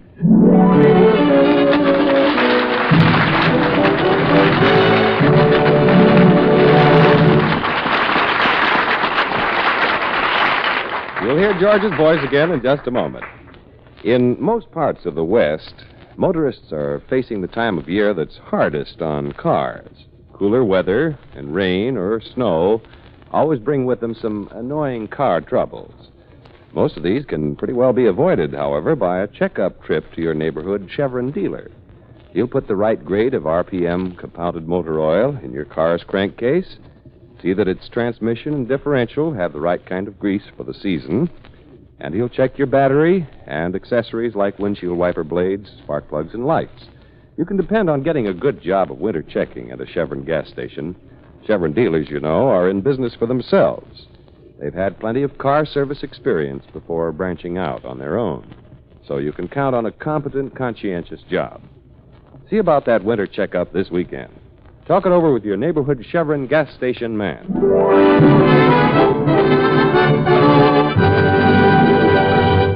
Well, next week, a celebrity brings his problem to George, and you'll probably hear something like this. Well, sure, of course I know you. Jimmy Jones, the greatest cowboy star in pictures. That's right. I work in horse operas. Mr. Valentine, you've got to help me. Sure, what's on your mind, Jimmy? What can I do for you? Look, now you mustn't breathe a word of this. It'd ruin my career. You can trust me, Jimmy. What's the matter? Mr. Valentine, I'm afraid of horses.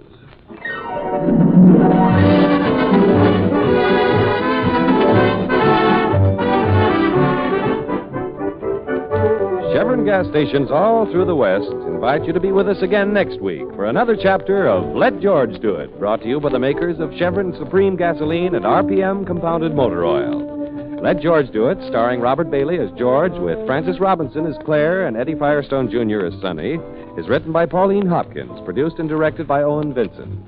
Others in the cast were Frank Martin as Jeff, Jane Webb as Kathy, Rena Craig as Margie, and June Foray as Mrs. Hutchinson. The music was composed and conducted by Charles Dant. Your announcer, John Heaston. Listen again next week, same time, same station, to Let George Do It. This is the Mutual Don Lee Broadcasting System.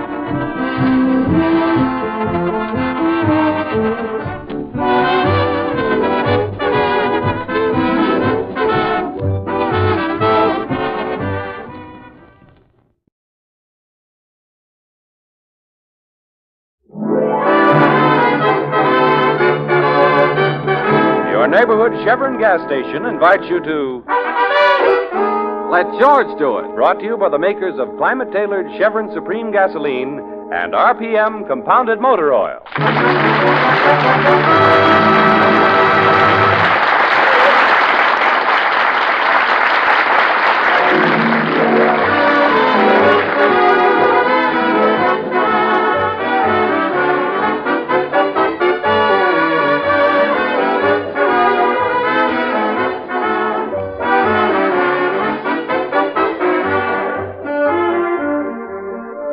Let George do it. That's the slogan George Valentine hung in his office when he got out of the Army with an idea and not much money to back it up. When a client shows up with a problem, George is happy. When no client appears, George is still happy. The worry department is handled by his secretary, Claire, and her brother, Sonny. Right now, George is sitting in his office when suddenly he hears a commotion outside. Claire. Hey, Claire, come in here. What's the Valentine. Oh, what's all that noise about? Well, there's a crowd outside our office building. Really? Oh, I wonder what's I wrong. don't know. Must be some celebrity. Yeah, there. They're getting autographs. Golly, look at the mob. Well, it must be someone very famous. Maybe it's the president. Or Donald Duck. I'm going downstairs to see. No, Claire, you stay here. That mob will tear you to pieces. I got it. I got his autograph. Sonny. Sonny, look at your shirt. It's in shreds. Oh, what's a little thing like a shirt? I got his autograph. Look, see? Jimmy Jones. Jimmy Jones. Jimmy Jones? Jeepers, don't you even know who he is? Wait a minute. Don't tell me. Let me guess. I know. He's a fullback for Notre Dame. A player named Jones on the Notre Dame squad? Oh, now I know, of course. Jimmy Jones, he's an actor. He plays in cowboy pictures. He's not just an actor. He's a hero. Mr. Valentine, you know Thunderbolt, don't you? I don't think I've ever had the pleasure. Well, Thunderbolt's as famous as Jimmy Jones. It's his horse. Did you get his autograph, too? Well, the crowd's practically gone. Yeah, now maybe we can get a little work done in this office. That is, if you feel up to it, Sonny. I beg your pardon, but I'm looking for George Valentine. Well, you found him. Come right on in. Thanks. You're Mr. Valentine? That's right. Say, haven't we met before? Your face looks awfully familiar. You know, I was just going to say the same thing to you. Your face looks awfully familiar, too. Mr. Valentine, it's Jimmy Jones. You've seen him in the movies. Oh, well, sure, of course. Sonny, is this your hero? Sonny. Sonny. He's petrified. Jimmy Jones. Standing right in front of me. He's one of your many fans, Mr. Jones. Well, that's awfully nice of you, Sonny. May I shake your hand? My hand? This is your hand, Sonny. Come on, put it out. Glad to know you, Sonny. I'll never wash it again. And this is Sonny's sister, my secretary, Claire Brooks. How are you, Miss Brooks? Don't shake her hand. Look what it did to Sonny. Mr. Valentine, I've heard about you, and I'm hoping that maybe you can help me. Well, I've never failed anyone yet. Sit down, Mr. Jones. I wish you'd call me Jimmy. Okay, Jimmy. I hope Claire and Sonny won't mind, but this matter's a little confidential. It's nothing I'm ashamed of, understand, but I've got to keep it quiet for business reasons. Well, you can trust us, Jimmy. Oh, you've nothing to worry about on that score, Mr. Jones. We won't say a word. I'd die first. Hey, you see, die first. Now go right ahead. Well, the trouble is the kids like me. Maybe they like me because I like them. I'm crazy about kids, George, and I'd never want to disappoint them. I just can't let them down. Well, of course not. Why would you let them down? Maybe you've heard. I was raised in an orphanage, the Brookdale Orphanage. And every year, Thunderbolt and I put on a benefit performance for them. Naturally, they expect me to be there this year, too. Naturally. And they'll expect to see me riding my horse, Thunderbolt. Naturally. George, Claire, Sonny, you mustn't breathe a word of this to anyone. You disappoint kids all over the world. Cross my heart. We promise. Well, go ahead, Jimmy. What's the matter? Well, I'm afraid of horses. You're what? Oh, you can't be. Suffering cat. You see, we were shooting a picture and something frightened Thunderbolt. He shied and stumbled. He threw you? That's right, and then he stepped on me. Oh, how awful. Oh, it was an accident. Thunderbolt didn't mean to hurt me, but I was laid up for a long time. After that, I just couldn't get up enough nerve to ride him. Or for that matter, to ride any horse. Yeah, but Jimmy... I know it sounds silly, George. I keep telling myself that, but it doesn't do any good. Oh, sure, I understand. Well, what about your career? Well, since the accident, they have a double who does the riding for me. Oh, I see. If this came out, you'd be through in pictures. Oh, that's not important. Think of the kids. Why, if they found out, they wouldn't believe in anything anymore. Well, that settles it, Jimmy. You can't make a personal appearance at the Brookdale Orphanage this year. You can't take the chance. But, George, those kids are looking forward to it. Your trouble is that you're too sentimental about kids.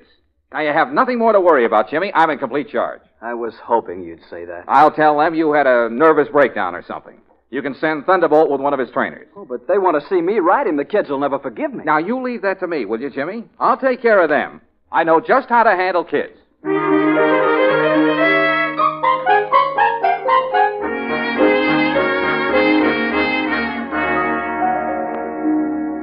Mrs. Martin is the superintendent of the orphanage. She's in the play yard with the children now, but I'll get her for you, Mr. Valentine. Oh, thanks, miss. Just tell her it's about Jimmy Jones. I'm sort of taking charge of things for her. Oh, you know Jimmy Jones. Yes, of course. Oh, I'd love to have his autograph. Oh, are you anybody? No, nobody much. Would you tell Mrs. Martin we're here? Oh, yes, of course. Just make yourselves right at home. I'll only be a minute. Mr. Valentine, what are you going to tell Mrs. Martin? Just that Jimmy's been working too hard, and that he can't appear here, that's all. There's nothing to it. Oh, those poor kids. Oh, now, Claire, you're making too much of this. You're as bad as Jimmy. It's ridiculous worrying about a bunch of kids. He's got to protect his career. But he means so much to them. Now, listen, Claire. He can't appear at the benefit. Do you understand? Anyway, the kids are more interested in seeing his horse. That's not true. Well, Jimmy can send over some ice cream and cake. That'll get them. Just fill up their stomachs and they'll be happy. Mr. Valentine, how can you be so hard-boiled? I just face facts, that's all. Oh, I'm going to wait outside. Claire. I prefer fresh air. Women. Hello. Oh, hello. What's your name? Where do you live? Well, How old are you? Well, hey, now hold everything. Why the third degree, honey? What's a third degree? Do you always talk in questions? What did you say? Now, wait a minute. Look, we're not getting anywhere this way. My name is George. Never mind the rest. Now, come on. Tell me something about yourself. I've got a pet mouse. Uh-huh. Yeah? A white one with a long tail. Really? What's his name? George. George. What a coincidence. I just named him George. Oh, I see. Well, thank you, honey. That's quite a compliment. Do you know any games? Games? Well, now, let's see. I used to play some games with my nieces. What are nieces? What are nieces? Well, nieces are, they're people. I mean, I'm their uncle, see? So that makes them my nieces. You get it? I don't have any uncle. Oh, well, that's tough, honey. But I have a brother. Well, wonderful. I always say there's nothing like a brother. Why, that's a million times better than an uncle. Jimmy Jones is my brother. Jimmy Jones? He told all us kids he'd be our big brother. Oh. So now we each have a family, don't we? Oh, yeah, sure. Look, honey, how would you like another brother? Could you use two? Someone like, like me. Oh, no. You wouldn't like me for a brother? No. I'm going to marry you. Oh. Well, that's settled. You want me to teach you a game? A game? Yeah, I'd love it. We could play horsey. Well, that sounds exciting. What do I do? You get down on the floor on your hands and knees. Do I have to? Oh, don't you want to play with me? Okay, honey, you would. Now what? Now I get on your back. There. Giddy up, horsey! All right, here we go.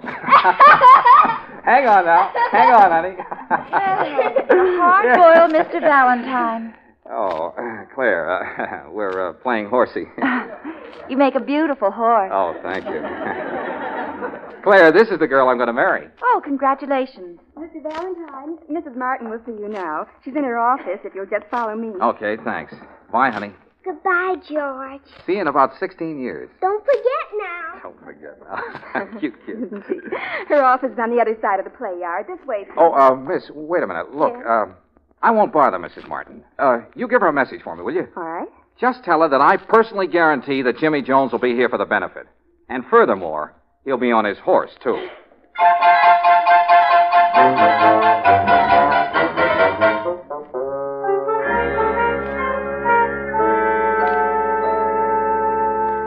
Mr. Valentine, I have Mr. Jones on the phone for you now. Oh, thanks, Claire.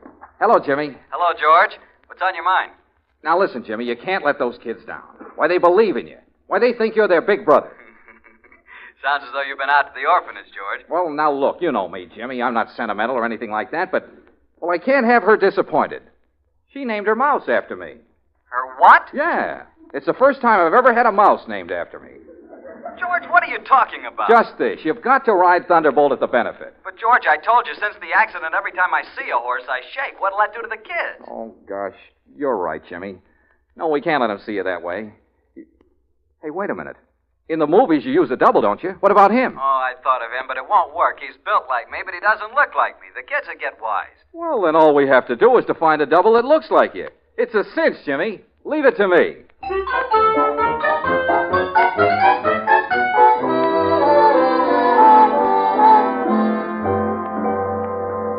Oh, what an office force. What's the matter with you two? All you have to do is to find a man who looks like Jimmy Jones. Well, what was wrong with Red Prescott? His nose turns up and his hair is red. Well, then what about Stanley Burns? Why, he was born on a horse. Yeah, I could see that all right. One leg's bends south and the other bends north. What about Mr. Manning? There's a similarity, even if his face is a little long. I told you to find someone who looks like Jimmy, not his horse. Oh, well, it's no use, Mr. Valentine. I give up. But it's just a simple little job. Find a man about 6 feet tall with dark wavy hair and blue eyes, a nose that's reasonably straight, not too much chin. Mr. Valentine, What's the matter? don't you realize who you're describing? Sure, Jimmy Jones. Someone else, too. Huh? You. Me? Hey, that's right. Mr. Valentine, you do look like him. I noticed it the first time I met you. Why, you could be brothers. Why, that's terrific. Claire, get Jimmy on the telephone right away. Tell him I found his double.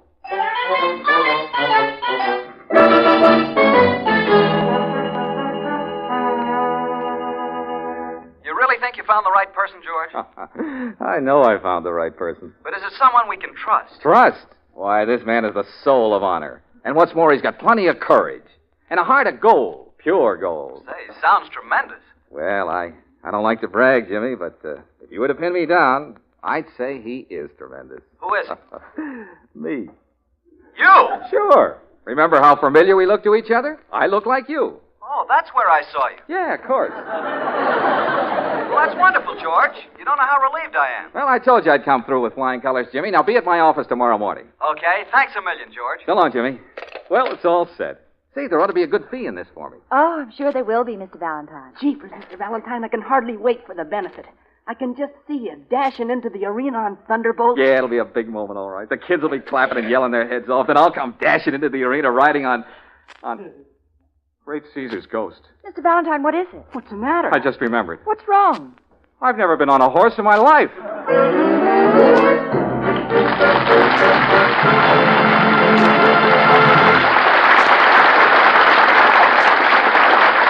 Well, it'll take George a minute or so to figure out what to do in this situation. Meanwhile, I wonder how many of you folks can be sure your cars are ready for winter. In many parts of the West, wherever winter means cold or rain, there will be an epidemic of car troubles this year. Most folks are driving the same old cars, you see, and they're bound to be a little less reliable simply because they're another year older. So here's a good tip. Drop in at your favorite Chevron gas station and let the Chevron dealer check over your car. He's an expert, and because he's in business for himself, making you a regular customer means a lot to him. So you can bet he'll give your car the best of care. You probably need winter-grade RPM motor oil, or new windshield wiper blades. The battery may need recharging, or your tires could stand a retread job. Whatever it is, find out now before the weather gets really bad. Stop in at your neighborhood Chevron gas station this weekend.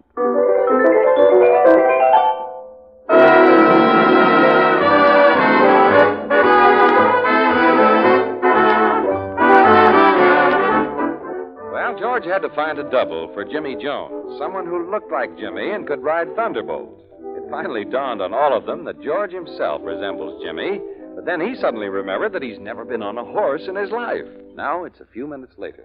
Oh, that's fine, Mr. Valentine. That's great. You offer to take his place and you've never even been on a horse. Well, there's nothing to it, Mr. Valentine. I'll teach you how to ride. Sonny, you've seen Thunderbolt, haven't you? Sure, lots of times. Is he very active? Oh, yeah, he's a very spirited animal. Oh, a spirited animal, that's what I thought. You're not getting cold feet. Oh, no, of course not. But those kids will expect to see someone who can at least stay on the top side of the horse. You've got nothing to worry about, Mr. Valentine. I'll teach you how to ride. Sonny's really very good. Our grandfather raised horses in the country. My grandfather raised Cain in the city. Come on, Mr. Valentine. We better get started right away. Oh, now look, Sonny, I want to start nice and easy, understand? Oh, sure. Just leave it to me. I'll have you riding like an old cowhand. Come on. Okay. Claire? Yes, Mr. Valentine. Goodbye. Goodbye, Mr. Valentine. Shall I meet you somewhere for dinner? Yeah. Make it Joe's Hamburger Hut. That's the one place in town we can eat standing up.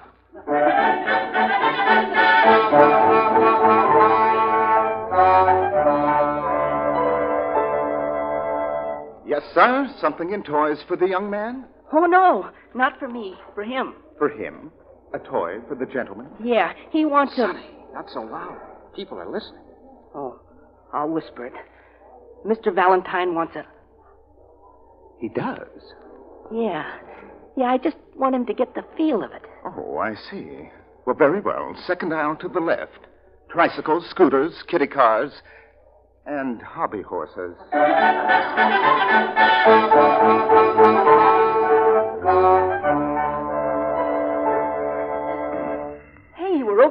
hobby horse, Mr. Valentine. Now for your second lesson. Oh, but do you think I'm ready to ride this horse, Sonny? Oh, sure. Okay, then. Boost me up. Okay, there you go. Thanks. Now, put your feet in the stirrups, Mr. Valentine. Like this? Yeah, that's right. Press your knees in. Like this? Yeah, that's good. Now, hold on to the reins with your left hand. That's right. Oh, you look fine, Mr. Valentine. Okay, here we go. Oh, that's good. That's swell. Hang on, Mr. Valentine. Don't fall off. Oh, Sonny, I'm getting dizzy. Sonny, I can't see anything. Sonny, help. Stop this merry-go-round.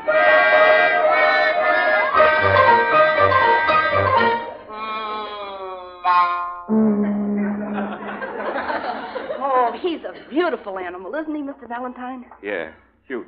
Very cute. His name's Tornado. Oh, you... How do you do, Tornado? Mr. Valentine, come on down out of the haymow.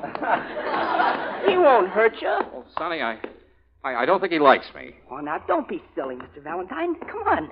Get up on him. But do you think I'm ready for a real live horse? The only way we can find out is to try. Come on. Say, he's up awfully high, isn't he? He's no higher than most horses. Well, couldn't I try one of the smaller models first? Like that one over there? Mr. Valentine, that's a Shetland pony. You don't want to ride him. Why not? He has a very kind face. Come on now. Get up on Tornado. All right. Nice Tornado. Stand still, boy. I said, stand still. Sonny, tell him to stand still. It's okay. Just jump up on him. Well, maybe he won't like it. He's used to it. Go ahead, Mr. Valentine. Put one foot in the stirrup and swing the other one over. All right. Here I go. Mr. Valentine, wait. I think I'll make it. But, Mr. Valentine... It's all right, Sonny. Sonny, what's happened to this horse? Where's his head? Get down, Mr. Valentine. You put the wrong foot in the stirrup. Oh, is that it? I thought there was something wrong. Now, try it again. Remember, your left foot in the stirrup, your right foot swings over. Oh, it's no use, Sonny. You can't teach an old horse new tricks. He's not old. No, but I am. Come on, now, let's get back to the office. But, Mr. Valentine, what about the benefit? How will you be able to take Mr. Jones's place and ride Thunderbolt? Well, it's no use, Sonny. I can't do it. Jeepers, I wish I could ride Thunderbolt. Well, so do I. I'd like nothing better than to have... Sonny, why not? Huh? Of course. There's our answer. You'll ride Thunderbolt.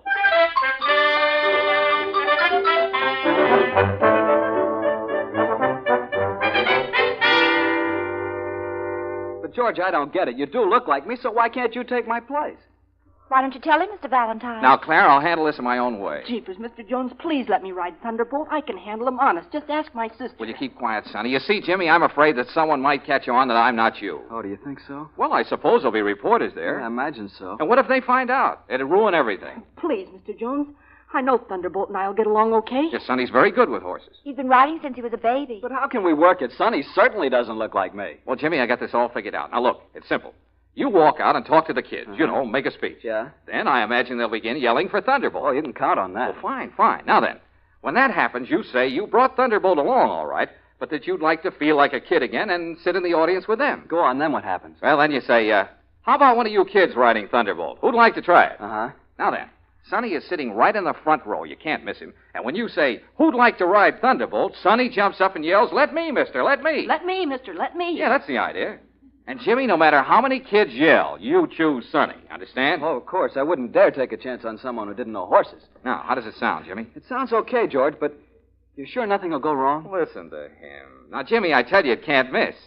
Why, what could possibly go wrong?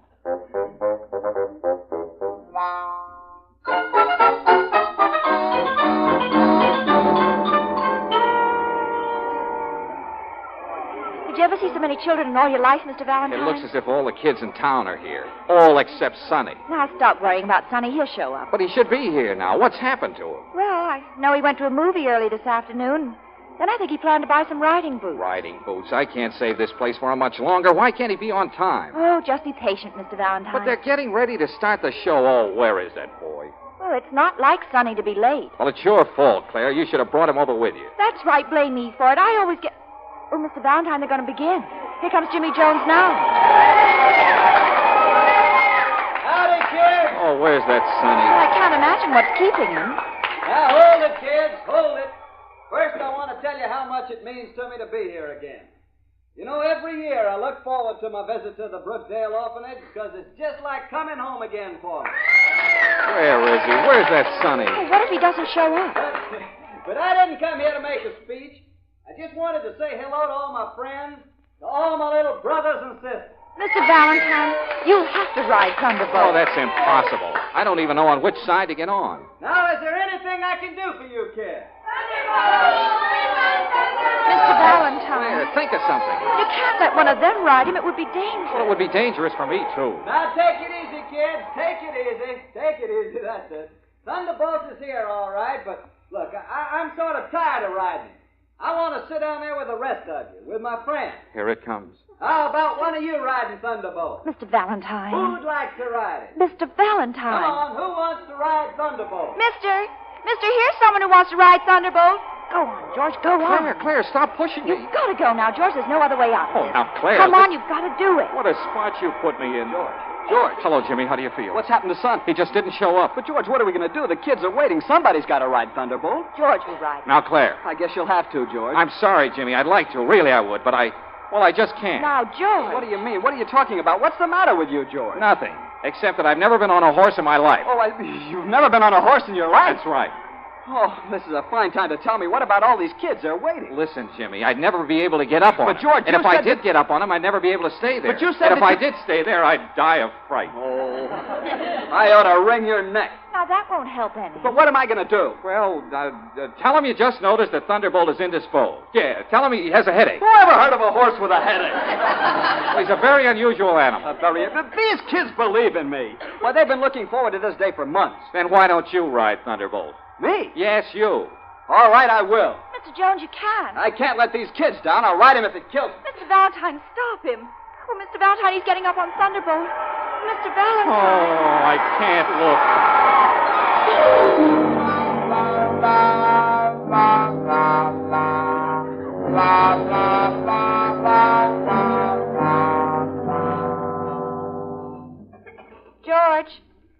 George, where are you? Out in the play yard. On the teeter-totter. Oh. Why didn't you stay in the arena? Well, I just couldn't take it. But, George, it was all right. Jimmy was magnificent. What happened? He rode Thunderbolt just as though nothing had ever gone wrong. The kids went wild. Yeah, I heard them screaming, but I thought the worst. Jimmy's looking for you. He wants to talk to you. Oh, yeah, I'll bet he does. Come on, let's get out of here. But he's anxious to see you. Anxious to break my neck. Oh, now, George. Well, what else would he want to see me for? I was certainly a lot of help to him. Just when he needed me, I failed him. Now, George. I suppose you think I'm a coward. Oh, of course not. Oh, that's all right. Go ahead. Don't hold back. Tell me what you think. Well, I think... Please don't say it, Claire. I don't want to hear it. This has been a very happy day for me, George. It's a pleasant change to see you this way. What way? I don't get it. Well, you're usually so sure of yourself. But now you're just like a little boy. You mean you'd like to take me in your arms? Well, if you have any kind of an urge, Claire, don't suppress it. It isn't good for you. Oh, George, you're wonderful. Oh, say that again. Oh, George, you're wonderful. Say that again. Oh, George, you're wonderful. Say that again. Jimmy! You talk about acting. Why, your acting makes mine look silly. Acting? Who's acting? Why, do you know you really had me convinced that you were afraid to ride Thunderbolt? And that's just what you wanted me to think, wasn't it, George? Yes. Yeah, that's exactly what I wanted you to think, all right. Sure, you had to trick me into riding Thunderbolt. Trick you? You knew that once I got on him, I'd get my confidence back and I'd be cured. Oh, yes, of course. That's what I had in mind, all right. George! Well, it was wonderful psychology, George. I don't know how I can thank you. Oh, well, that's all right, Jimmy. Forget it. Glad to help you out. George, are you trying to make me believe it was all an act? Well, of course. What else? Why, I'm crazy about horses. There's nothing I like better than to ride on a really spirited merry-go-round. I know that, George. But I couldn't let on, even to you, Claire. I was afraid you might give it away. Oh, I see. Sure, I had to make the act look good, didn't I, Jimmy? Why, of course. Why, of course. Will you excuse me now? Mrs. Martin wants to say something. Oh, sure, Jimmy. Go right ahead. But stick around. I have something to show you. So it was all an act, huh? Naturally. Then you really like horses. Like them? Why, I love them. There's nothing I like better than a brisk canter down the bridle path. And to think that I bothered to feel sorry for you. Hey, Mr. Valentine, when does it start? When do I write Thunderbolt? Sonny, what happened to you? Where have you been? Well, I went to see Jimmy Jones and Thunderbolt in their new picture. But, Sonny, that was this morning. Yeah, I know, but it was so good I stayed to see it 4 times. Oh, Sonny. Never mind, Sonny. We didn't need you. We got along okay, didn't we, Claire? Say, I'll bet I'll be able to get a good fee out of this. How much do you think I can stick him for? You ought to be ashamed to take anything. Listen to her. George. Oh, I'm glad you didn't leave. Come with me. I got a little present for you. A present? I was afraid you wouldn't accept any money from me, George. That would be just like him, wouldn't it, Claire? How well you know him. So I decided to give you something else. Give me something else? A little present. I think you'll like him, George. Like him? He's a full brother to Thunderbolt. A horse? Of course, he's a little wild yet, but think of the fun you'll have breaking him in.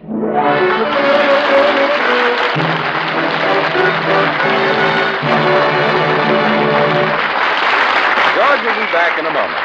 Meanwhile, neighborliness, it always seems to me, is as American as hot dogs at a ball game. Most of us can spot it right away and appreciate it, too. It's one reason, I think, why many motorists like to drive into Chevron gas stations. They're all locally run, you know. And since they're home folks, Chevron dealers are mighty accommodating. Every time you stop at a cream, green, and burgundy station, you know you're trading with a chap who's in business for himself, anxious to please you because his success depends upon it. And there's another point worth remembering. Every Chevron gas station carries RPM compounded motor oil and climate-tailored Chevron Supreme gasoline. They all honor Chevron credit cards, too. So just about everything a motorist looks for, he'll find at those neighborly Chevron gas stations. Try them when you're out for a drive this weekend.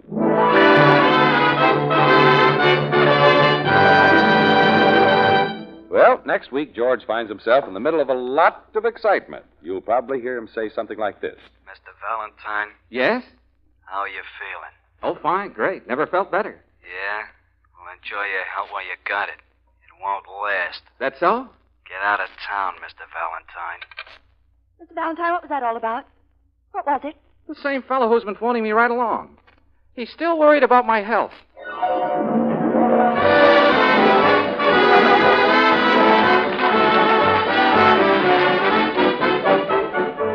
Chevron gas stations all through the West invite you to be with us again next week for another chapter of Let George Do It, brought to you by the makers of Chevron Supreme Gasoline and RPM Compounded Motor Oil. Let George Do It, starring Robert Bailey as George, with Francis Robinson as Claire, and Eddie Firestone Jr. as Sonny, is written by Pauline Hopkins, produced and directed by Owen Vinson. Others in the cast were Harry Bartell as Jimmy Jones, Nina Clouden as the girl, Ann Whitfield as the child, and Stanley Waxman as the floor walker. The music was composed and conducted by Charles Dant. Your announcer, John Heaston. Listen again next week, same time, same station, to Let George Do It. This is the Mutual Don Lee Broadcasting System.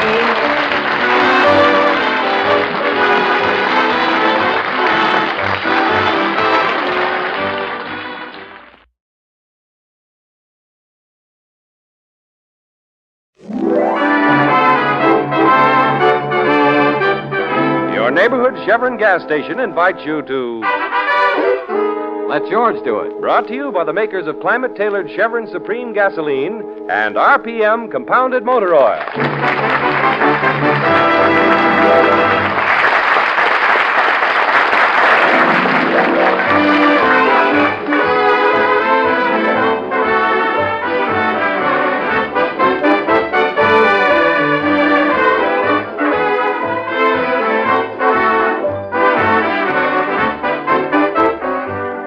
George Valentine would be the last person in the world to take a job that was not exciting, even with a large salary attached. That's why he opened his office and advertised to solve any problem, for a fee, of course. Well, he's had his excitement, all right, sometimes more excitement than he bargained for. Right now, George, his secretary, Claire, and Sonny are driving along in his car. Mr. Valentine, why so much mystery? Where are we going? Just playing hooky from the office, huh, Mr. Valentine? We can't afford to play hooky, Mr. Valentine. You know that. Have you two ever heard of the Harding Bookshop? Not I. Never. Why? Should we have? Well, that's where we're going. To buy a book? Of course not, Sonny. Mr. Valentine has a book. Here, bright girl, take a look at this newspaper clipping. What does it say, sis? William Harding, eccentric owner of the Harding Bookshop, died in his sleep last night. He leaves his widow Harriet and a nephew Frank. Mr. Harding had been in poor health. Okay, that's enough. Well, what about it? Man dies in his sleep. Where do we come in? Well, his widow phoned. She wants me to meet her at the bookshop at 11. She made it sound urgent. Jeepers, I wonder why she wants to see you. An eccentric book dealer dies in his sleep. His widow is very anxious to see me. Kids, I don't know what it's all about, but it has all the ingredients for some real excitement.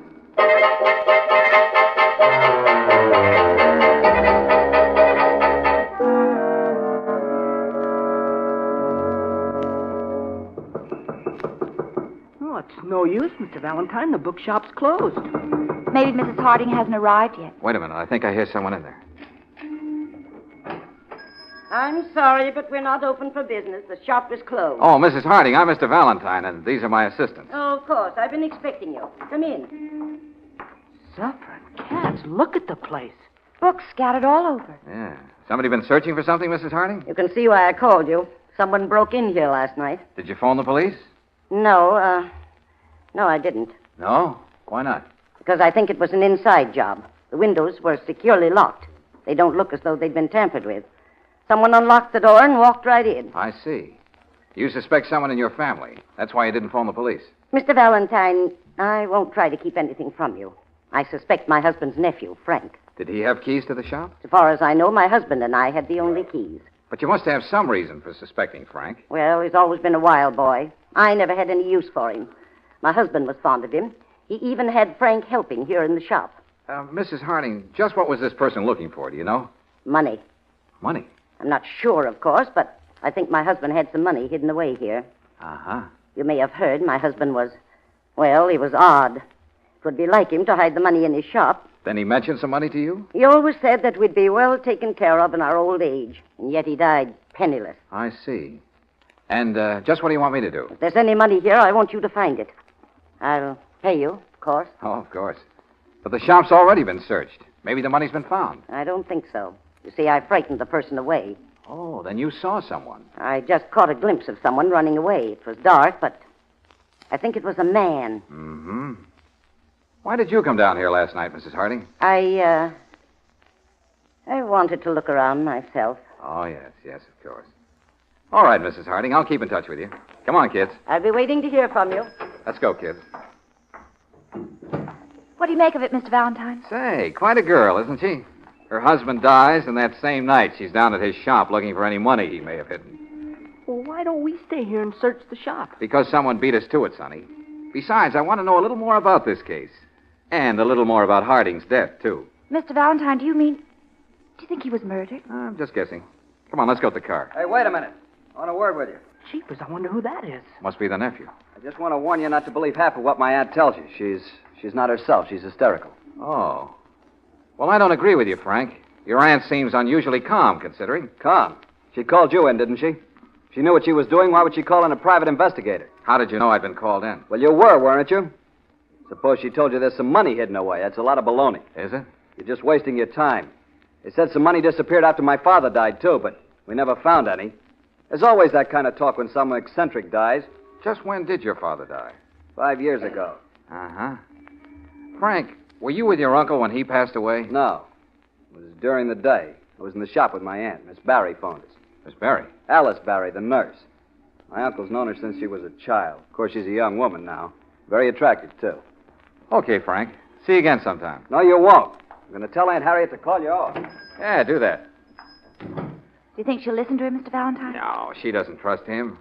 Claire, I want you to get all the information you can on Harding's death, then meet me here. Here? Yeah, in front of the bookshop, about 10 o'clock tonight. And Sonny. Yes, sir? Get down to the Evening Express. Talk to Ben Steele. He's a friend of mine. He'll let you look through the old newspaper files. But what am I going to be looking for? Well, Frank's father died 5 years ago. Get what you can on it. Okay, Mr. Valentine.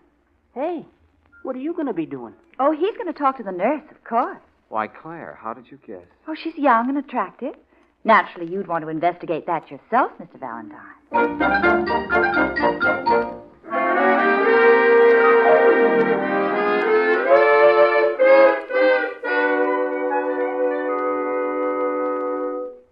Mr. Mr. Harding had been ill for years. There was nothing mysterious about his death. But don't take my word for it. Talk to Dr. Mark. Oh, I'd rather talk to you, Miss Berry. And I know Mr. Harding didn't leave any money. You're wrong about that, too. If you don't mind my saying so. Miss Berry, when a woman is beautiful, she can toss my theories into the ash can, and I don't open my mouth. I'll find that out after I get to know you better. Oh? You're going to know me better? Of course. What makes you think Harding didn't leave any money? Because he couldn't even afford to pay me a salary. He gave me this box of old phonograph records instead. I see. Miss Berry. Alice. Alice? Alice. Alice, did Harding die in his sleep? Oh, yes. Then he didn't say anything before he died? Well, he mumbled something. Mumbled something? What, could you tell? I suppose he thought he was a little boy again, listening to Mother Goose. Why? What did he say? Mary had a lamb. Mary had a lamb. Are you sure? Well, the words Mary and lamb were plain enough. Uh-huh. Look, here's my card. If you think of anything else, give me a buzz, will you? I'll give you a buzz. Oh, good. Say, how does that verse go? Do you remember? Mary had a little lamb. Its fleece was white as snow. Oh, yeah. And everywhere that Mary went, the lamb was sure to go.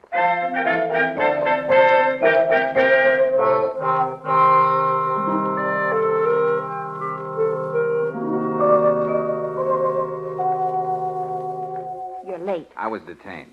By the nurse? Now, never mind. What are we going to do, Mr. Valentine? Well, we're going to get inside this bookshop. Hey, Mr. Valentine, where did you get those keys? They've opened lots of doors. See? Never fail. I'll try to find the light switch. Now, don't bother. I'll use my flashlight. Sonny, Yeah, Mr. Valentine? stand near the window, will you? Let me know if you see anyone. Okay. Mr. Valentine, the books are all back in place. Well, Mrs. Harding must be a neat housekeeper. Come on, Claire. Now, we're looking for the section that has books for children. Then the nurse did give you a clue. Was she helpful? Oh, yes. And beautiful. Really? Tell me about her. Well, I haven't time. Couldn't do it justice. Here we are now. Let's see. Peter Rabbit, Alice in Wonderland. Hey, look for Mother Goose. Is she a blonde? Yes. Treasure A Island. natural blonde? Oh, Claire, will you concentrate on Mother Goose? Oh.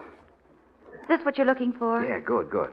Now find Mary Had a Little Lamb. Why? Oh, Claire. Oh, all right. Little Jack Horner, little Miss Muffet. Mary had a... Oh, here it is. Good. Now read it. Mary had a little lamb. Its fleece was white as snow. Uh-huh. And everywhere that Mary went, the lamb was sure to go. Do you want all the verses? Well, isn't there anything written on that page? No. Well, maybe there's some more Mother Goose books. These are all there seem to be. Okay, hang on to it. Put your hands up. Oh, Mr. Valentine. Suffering cats. Now, what are you doing here, Frank? Where did you come from? I was in back. I've been waiting for someone to show up. Why? What made you think someone would show up? Well, the place was ransacked last night. And you thought it might happen again tonight, huh? You can't tell. And Harriet says she frightened the person away. He might come back. Uh-huh. That may be why you're here. Or then again, you might be looking for the money yourself. I told you there isn't any money. Okay, Frank. Now put that gun away. You might hurt somebody. And get out of here, all of you. All right, we're going. Coming with us? I'm going to stay here and keep an eye on things. Say, that's a very good idea, Frank. Just keep an eye on things.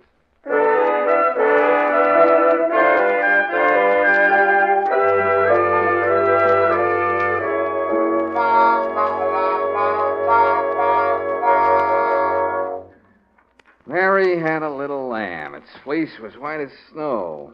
Everywhere that Mary went, the lamb was sure to go. I can see. Oh, Mr. Valentine, it's a little late to be reading Mother Goose. Well, look, here's what we've got so far, kids.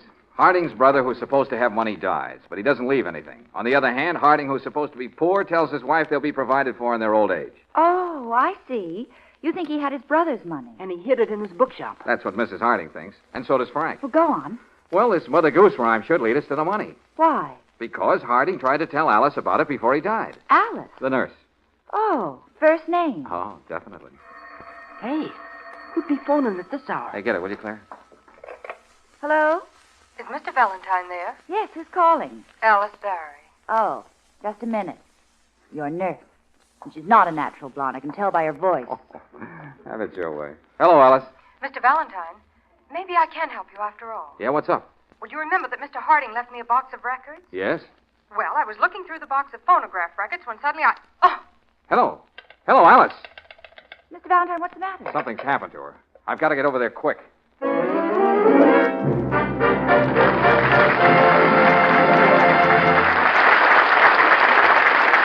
Well, it'll take George a few minutes to get to Alice's apartment. Meantime, I'd like to tell you about a conversation I had recently. One of my Chevron dealer friends asked me the other day what qualities I look for in a gas station. So I said that first of all, I looked for Chevron Supreme gasoline and RPM compounded motor oil. Well, that's easy, he said. Just keep your eye peeled for a cream, green, and burgundy station. That's your cue for Chevron. Then I told him that I'm a credit card user. Don't blame you, says he, and don't forget that Chevron credit cards are as good as gold at our stations. So then I told him my favorite gas station must be a friendly place where I can depend on getting good service for my car. The dealer laughed and said, "It sure sounds like a Chevron gas station to me." We all had plenty of experience before branching out on our own. Now that we're in business for ourselves, we know how to keep our customers happy by keeping their cars in good shape. I had to agree with my friend. Chevron gas stations offer just about everything a motorist wants. Try them yourself and see.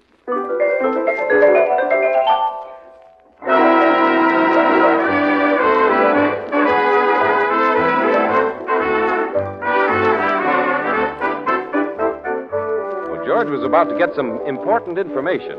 The nurse, Alice Barry, phoned him, but before she could explain, something happened to her.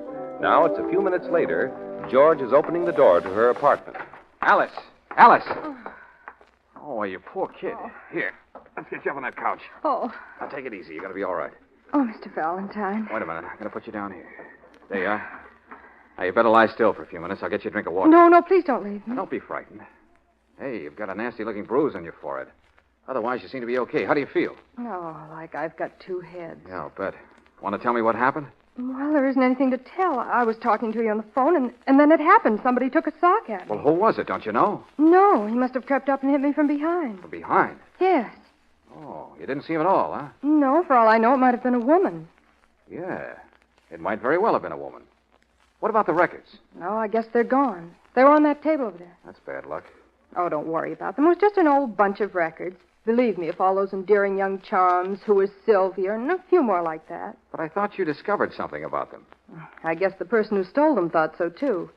No, Mr. Valentine, that's not why I phoned you. Feel like telling me about it? Of course. You see, while I was looking through the records, I got to thinking about Mr. Harding and what he'd said just before he died. Yes? I could almost see the whole thing all over again. He was moaning and tossing around in the bed. I ran to him and felt his pulse. Go on. I told you that he said Mary had a lamb. But now as I think back, Mr. Valentine, I'm almost certain he said Mary Hayden Lamb. Mary Hayden Lamb. Mary Hayden Lamb. A woman's name? That's right. Do you think it means anything? Well, it must mean something. Yeah. It'll probably lead us right to the money. That is, if there is any money. Now, look, I gotta beat it. But I want you to lock the door behind me, understand? Don't worry. After this, I'll always lock my door. Good. Better put some ice on that forehead. It's turning a beautiful purple. I'll be all right. Mr. Valentine. Yeah? If it does mean anything, will you let me in on it? I feel as though I have a stake in this now. Oh, I don't blame you. Okay, Alice. I'll keep in touch with you.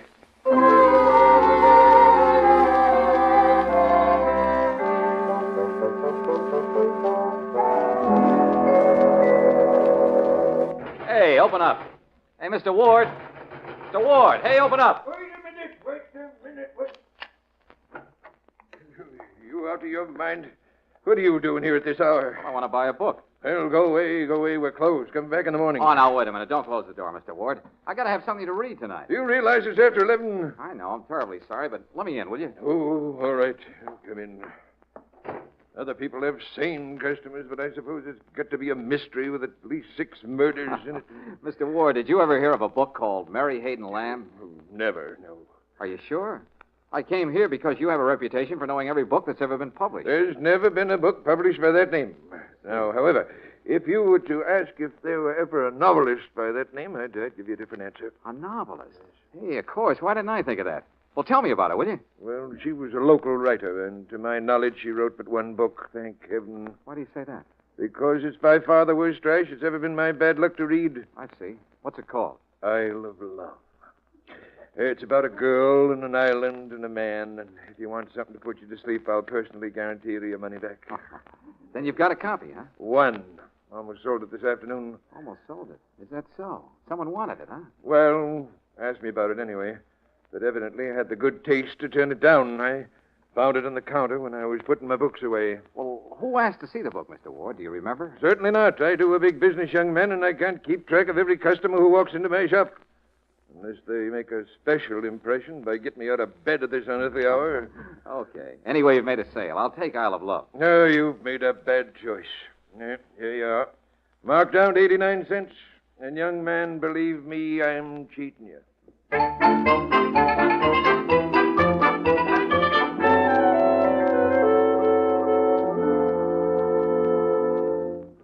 Hey, Claire, Sonny, come on, wake up.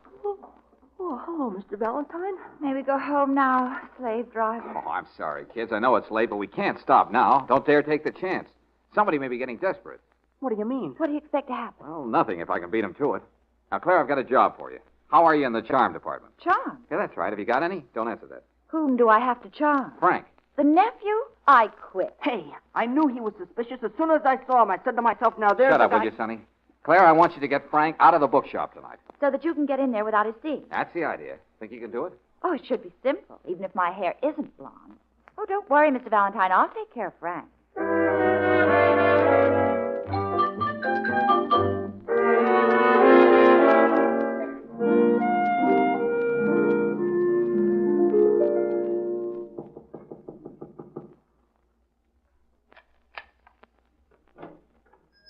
Who is it?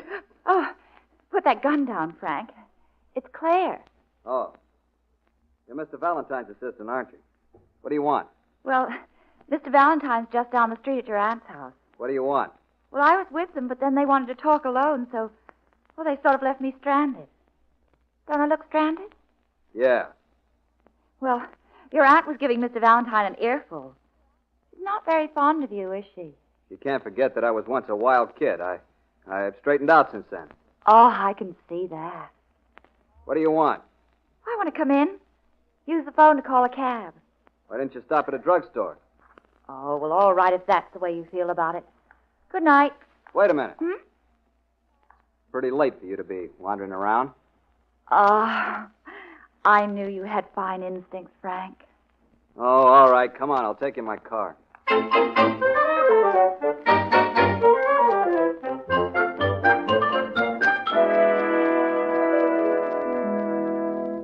Okay, Sonny, come on. The coast clear? Yeah, they just drove away in Frank's car. Now, don't turn on the light. Excuse me for asking, Mr. Valentine, but just what are we looking for? We are looking for a book. More Mother Goose? No, The Isle of Love. There ought to be a copy just like this one somewhere in here. But why do you want two copies? Don't you understand, Sonny? I've got to have Mr. Harding's copy of this book. Oh. No, I don't understand. Never mind. Just start looking. Yeah, but Mr. Valentine, there's at least 1,000 books in the shop. Let's see now.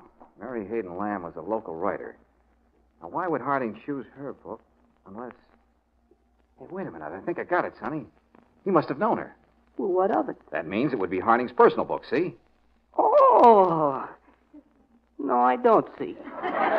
Come on. There's a little room in back of the store. Remember? That's where Frank was hiding the last time we were here. Yeah, that's right. Well, come on. It's dark. Careful now. Here we are. I'll look around with my flashlight. Now, let's see. Hey, there's a desk, Mr. Valentine. Are there any books on it? Sure. Read the titles. Webster's Dictionary, The Complete Shakespeare, Cooking for Fun, and The Isle... The Isle of Love. That's it. Grab it, Sonny, and let's get out of here. Okay, Mr. Valentine. We'll take it back to the office. Hey, aren't we ever going to get to sleep tonight? We haven't time. Now, let's get to the car. Sonny, duck. Jeepers, what was that? Somebody took a shot at it. Mr. Valentine. It's all right, Sonny. You missed. Yeah, but let's get out of here quick. I don't think that person likes us.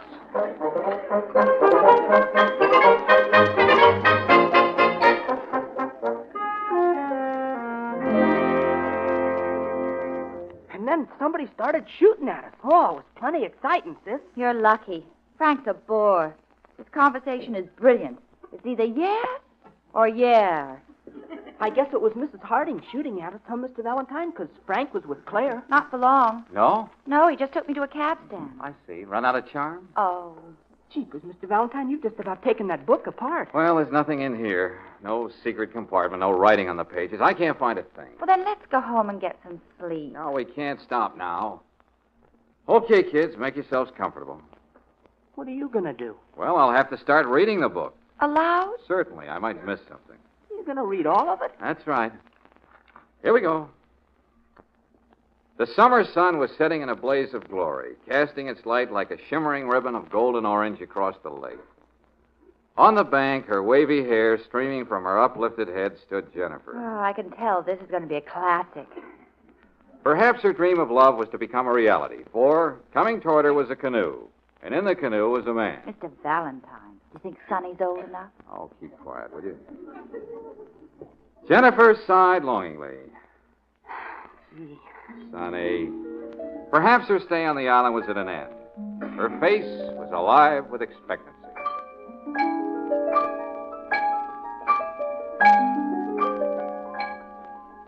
Weeks had gone by. Jennifer knew that this was her man. What choice did she have on a desert island? In spite of his aloofness, in spite of his air of mystery, Jennifer knew that she loved him.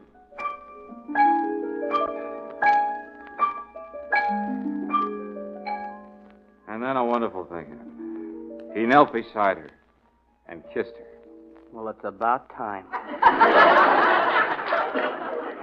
Oh, she said, then you do love me. Naive creature, isn't she?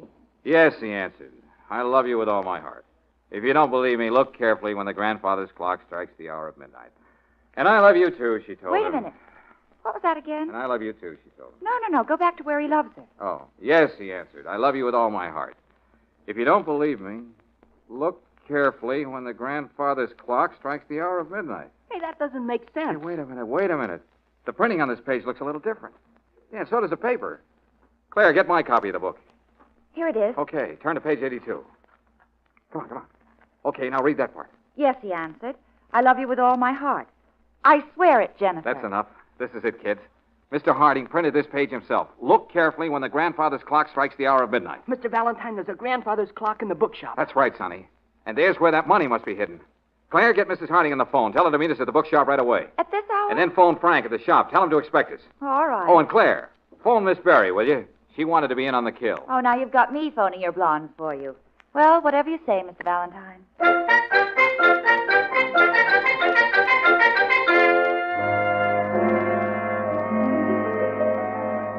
What are you waiting for, Mr. Valentine? Why don't you give me my money? You mean my money, Aunt Harriet? Now, don't fight over the money. We don't even know if there is any. Then why did you call us here? And why bring Alice into this? Well, if there is any money, you'll have to thank Alice. She gave me the clue. Then it really was a clue, Mr. Valentine. That's right, Alice.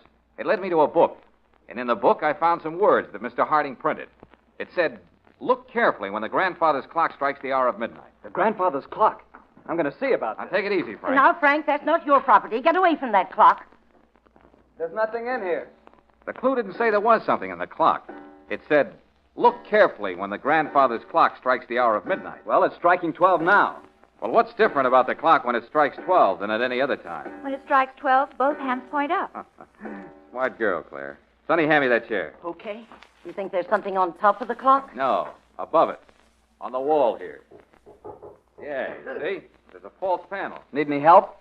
Oh, thanks, Frank. I think I can do it with the heel of my hand. That does it. What is it? Is there something in there? Yes, a package. What's in it? Just a minute, I'll see. Well. Bills, large denominations, and lots of them. Let me have that. Now, don't rush me. Hey, there's a note here, too. What does it say? Mrs. Harding, is this your husband's handwriting? No, it isn't. That's my father's handwriting. You see, the money is mine. Not so fast, Frank. Well, what does the note say? It says, Dear Brother Bill, I'm leaving this money in your care. Frank is too wild to be trusted with it. When he settles down, you can give it to him. Then give it to him. Now, wait a minute. There's more. There's a condition I attach to this. Frank must provide for you and your wife as long as either of you shall live. Is that all? That's it, Mrs. Harding. Then it is Frank's money. Give it to him. He doesn't have to provide for me. No, this money is for both of us, Aunt Harriet. Well, that's more than I deserve, Frank. You can stop talking right now and hand that money over. Alice! Give it to me, Mr. Valentine, and hurry up about it. I never argue with a beautiful woman, especially when she has a gun in her hand. Mr. Valentine, was she the one who was after the money all along? That's right. When she phoned me and got bumped on the head, I thought it was funny I didn't hear the blow over the telephone. And if she was hit from behind, why was the bruise on the forehead? Never mind the explanations. Hand that over. Then she's the one who shot at us. Certainly. She couldn't get in here to look for the book because Frank was guarding the place. First, she tried to put me off the track with that Mother Goose stuff. But she finally gave me the right clue. She figured if she told me the truth, I'd get the money and she'd tail me and pick it up. That's enough out of you, Mr. Valentine. Give me the money. Oh, certainly. Here you are, Miss Berry. But, Mr. Now, Valentine... don't try to stop her, Frank. It's dangerous. You're right. It is dangerous. Stay just where you are. Don't any of you make a move. But, Mr. Valentine... Careful. But you're letting her get away. Not very far. The police are out there. Hey, it's okay, Mr. Valentine. They got her. Your money will be returned to you, Frank. Thanks, Mr. Valentine. I owe you a lot. That's right. But you'll get a bill in the morning. Come on, kids.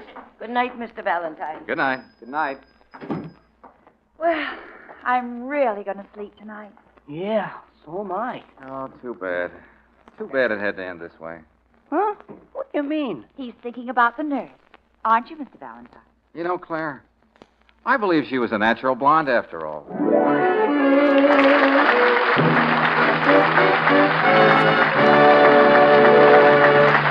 George will be back in a moment. Meanwhile, it doesn't matter whether you sit in an office or ride a tractor. Life these days seems to be getting more complicated for everybody.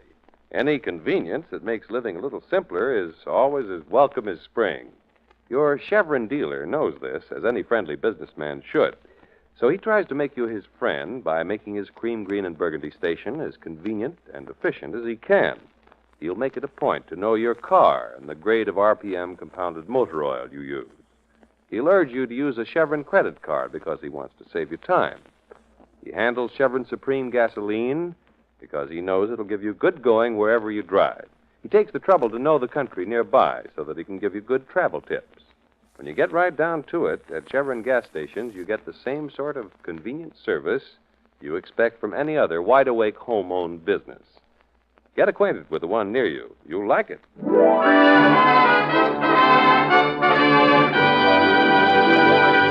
Well, next week, George Valentine is confronted with a problem, a big problem. You'll probably hear something like this. Client or no client, Mr. Valentine, you can't keep a dog that big in this apartment. Jeepers, do you realize he eats 6 pounds of food a day?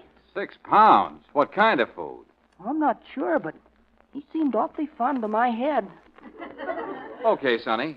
Go out and buy him a bone.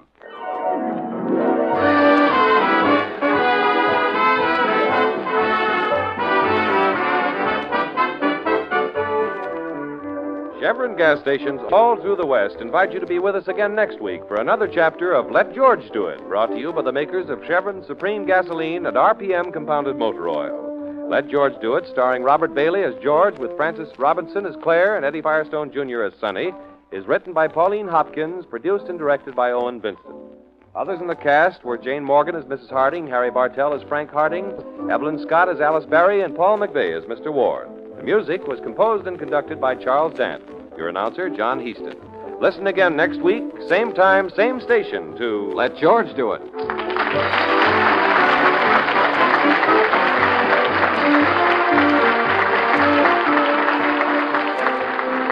This is the Mutual Donley Broadcasting System.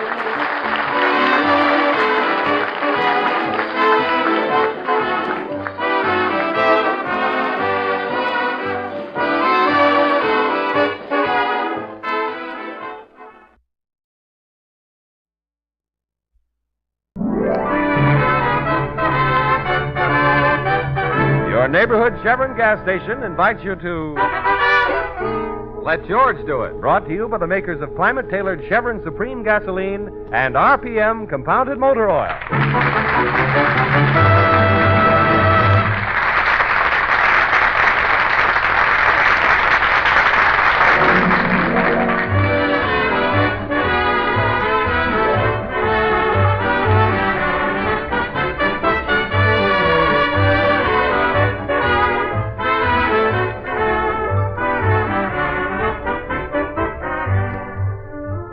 When George Valentine opened his own office, he advertised to the world at large that no matter what problem might be troubling them, all they had to do was leave it to George. Since then, he has had a variety of clients with a variety of problems. Now it's early morning. George is just opening the door to his office. Oh, here's Mr. Valentine now. Well, good morning, Claire. Mr. Valentine, this is Mr. Ralston. He's been waiting to see you. Oh, fine. Glad to know you, Mr. Ralston. What can I do for you? Mr. Valentine, do you like dogs? Do I like dogs? Why, Mr. Ralston, you're speaking of man's best friend. Everyone else may fail you, but a dog remains faithful and loyal to the end. I guess I like him. Why? Because I've got to find Snookums a home for a couple of days. Snookums? My dog. Oh. My wife calls him Snookums. She's a great one for nicknames. She calls me Bunny. Where do I come in on this, Bunny? Mr. Ralston? Well, you understand I can't trust just anyone with Snookums. He's a very valuable dog. Besides, my wife is quite fond of him. But, Mr. Ralston, why do you have to find a home for him? Well, I've got to have him out of the house for the next couple of days. Why? Because because I just do, that's all. Well, why not send him to a kennel? Oh, I couldn't do that. They might, I couldn't do that. Why not? Snookums wouldn't be happy there. You see, he doesn't like dogs. He doesn't like dogs? No, just people. Uh-huh. Mr. Valentine, I believe you're just the man I've been looking for. Will you take care of Snookums for me? Oh, but Mr. Ralston... You'd have to keep him with you all the time. I'll be back here day after tomorrow to pick him up. Will you do it? I don't know about that. I'll pay you well, of course. How well? Suppose we say $200 for the 2 days? $200 and expenses? Oh, yes, of course, $200 and expenses. Mr. Ralston, I'm your man. But, Mr. Valentine... It's all right, Claire. Where's Snookums now? Downstairs in my car. You'll have to take him right away. I can't keep him with me for another minute because you see, I'm in a hurry. Claire, get Sonny. Have him go with Mr. Ralston to my apartment. Sonny can stay with Snookums till I get home. All right, Mr. Valentine. Then I'll see you day after tomorrow, Mr. Ralston? Oh, yes, certainly. I'll be here. Oh, and, Mr. Valentine, you'll be good to him, won't you? Good to him? Don't you worry, Mr. Ralston. That mutt has got himself a mother.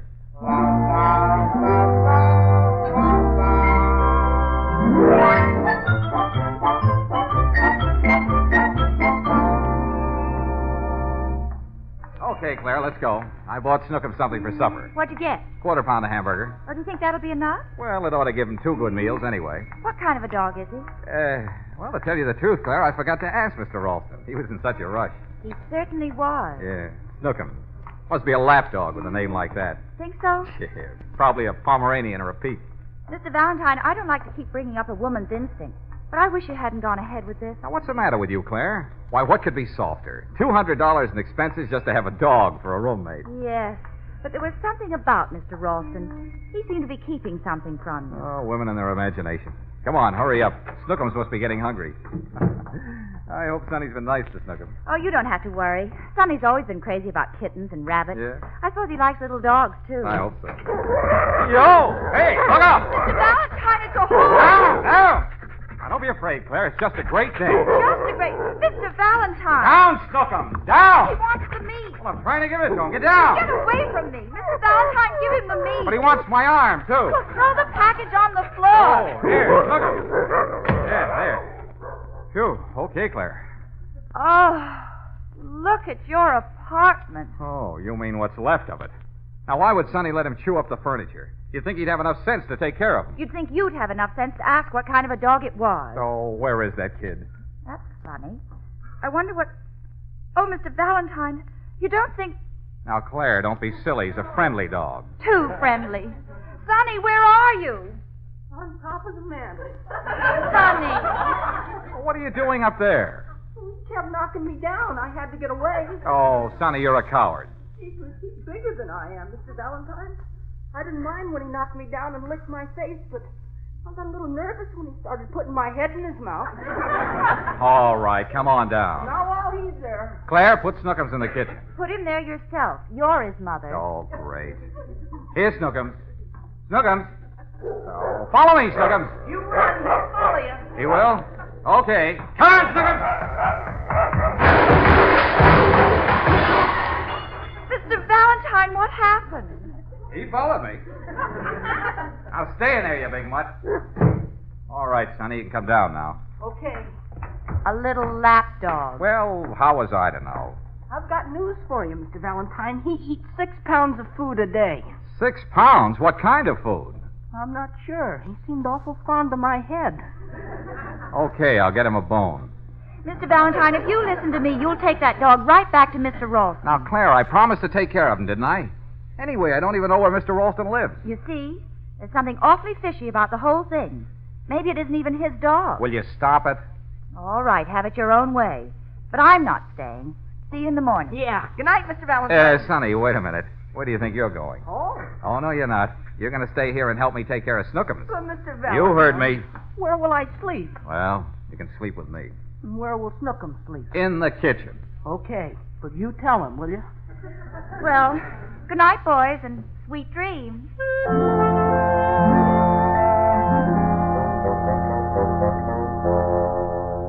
Sonny, What's the matter? will you please get your cold feet off my back? You must be dreaming. Oh, Sonny, stop it. Don't. Sonny. It isn't me. It's Snookums. Snookums. Why, you get out of this bed, you mutt. Now go on, feed it. Sweet dreams, Mr. Valentine. Yeah, sweet dreams.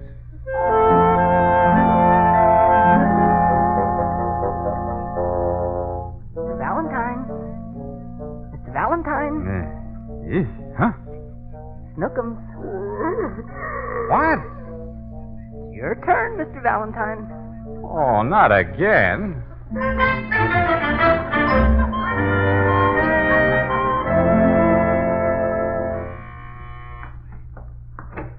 Oh, Claire, it's you. Good morning, Mr. Valentine. Beautiful morning. Yeah. Good morning, Sonny. Jeepers, says, how can you be so cheerful so early in the morning? It isn't very early. Well, we didn't get much sleep last night. Oh, too bad. Where's the new boarder? In the kitchen, eating his breakfast. Horse meat, pounds and pounds. He's practically got the whole horse in there. I brought you the morning paper, Mr. Valentine. Well, that's thoughtful of you. Here, read this story on the second page. Why? Something special? I don't like to say I told you so, Mr. Valentine. Read it for yourself. Hey, what's it all about? Go ahead. Suffering cats. It's a picture of Snookums. Read it. Valuable dog stolen. Stolen? Hercules of Meadowbrook, owned by Madam Charlotte Cornwell Smith, famous retired opera singer. Opera singer? Disappeared from his home yesterday. Oh, I don't want to read any more. Go ahead. What does it say, Claire? Madam Cornwell Smith entered him in the dog show tomorrow morning. He was expected to make his championship. Foul play is suspected. Well, do you suppose Ralston stole him and then got cold feet and dumped him off on me? He's your little charge. You figure it out. Jeepers, Mr. Valentine, what are you going to do? Well, we've got to get Snookums to Madam Cornwell Smith's home without the police seeing him. Maybe she'll believe my story. It's going to take a little doing to get that big ox home without somebody seeing it. But we can't keep him here. That dog is wanted by the police. Yeah, we got a hot dog.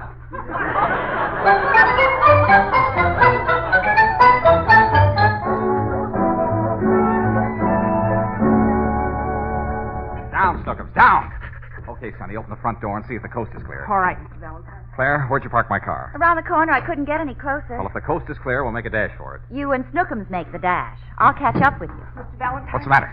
There's a policeman crossing the street, and he's headed this way, toward this building. Oh, great guns.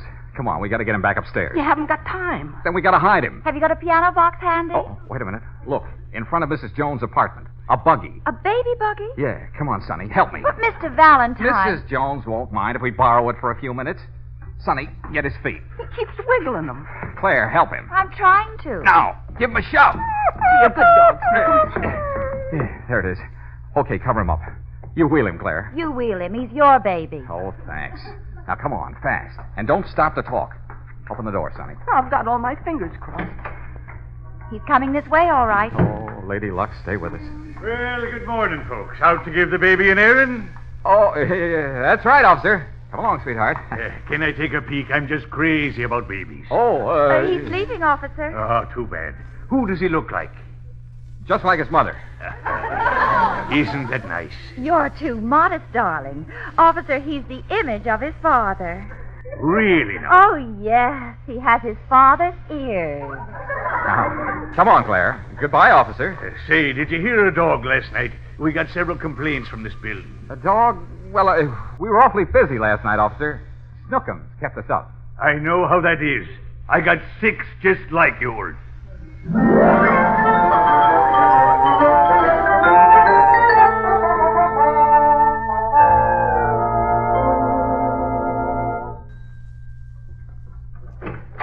Yes? I want to speak to Madam...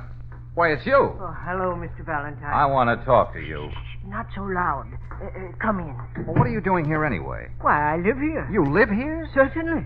I'm Mr. Madam Cornwall Smith. Huh? I mean, she's Mrs. Ralston. Well, now, look, I don't know what this is all about, and I don't want to know. But I've got your dog outside my car. You come on down with me and get him, you understand? Mr. Valentine, you promised you'd help me. I don't want to be in on anything crooked. But this isn't crooked. You see, first there was her voice. Her voice? I had to play second fiddle to my wife's voice. Oh, that's right. She was an opera singer, wasn't she? Then I bought Snookums, and since then she's paid no attention to me at all. Snookums comes first. Why, I'm the one who's been leading a dog's life. Well, I'm very sorry for you, Mr. Ralston, but I don't... She said she'd enter him into this show, but she promised to give him away if he didn't make his championship. Give him away? My brother has children. They'd love to have Snookums. Are they big, strong children? You see, Mr. Valentine, I'm afraid that if he's in the show, he'll become a champion. And you know what my life will be like then? You mean you want me to keep Snookums so that he can't be in the dog show? Is that it? Will you do it? Oh, now listen, the police are looking for him. Well, I can't call them off or my wife will suspect me. But the dog belongs to me, not to my wife. And I have papers to prove it. No, I'm sorry, Mr. Ralston, I'm your client. You can't let me down. I don't like to, Mr. Ralston. It's only until tomorrow. It's the only thing I can do to get a little attention around this house. Things have got to change. After all, I've been a chump for 30 years. Okay, Mr. Ralston, okay. I guess I can be one for another 24 hours.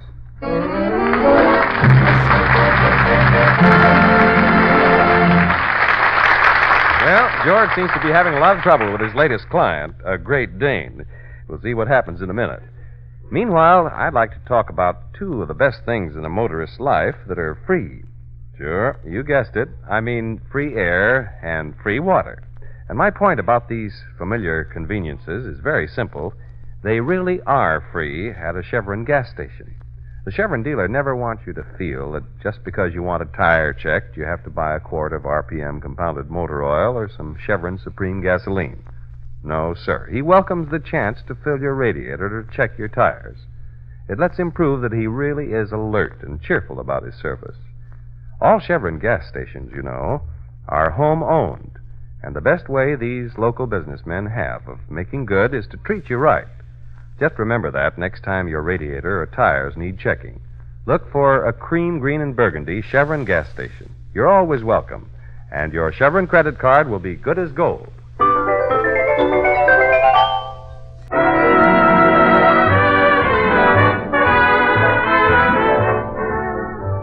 George promised Mr. Ralston he'd hide Snookums until after the dog show. Now, it's a few minutes later. George, Claire, Sonny, and Snookums are driving home.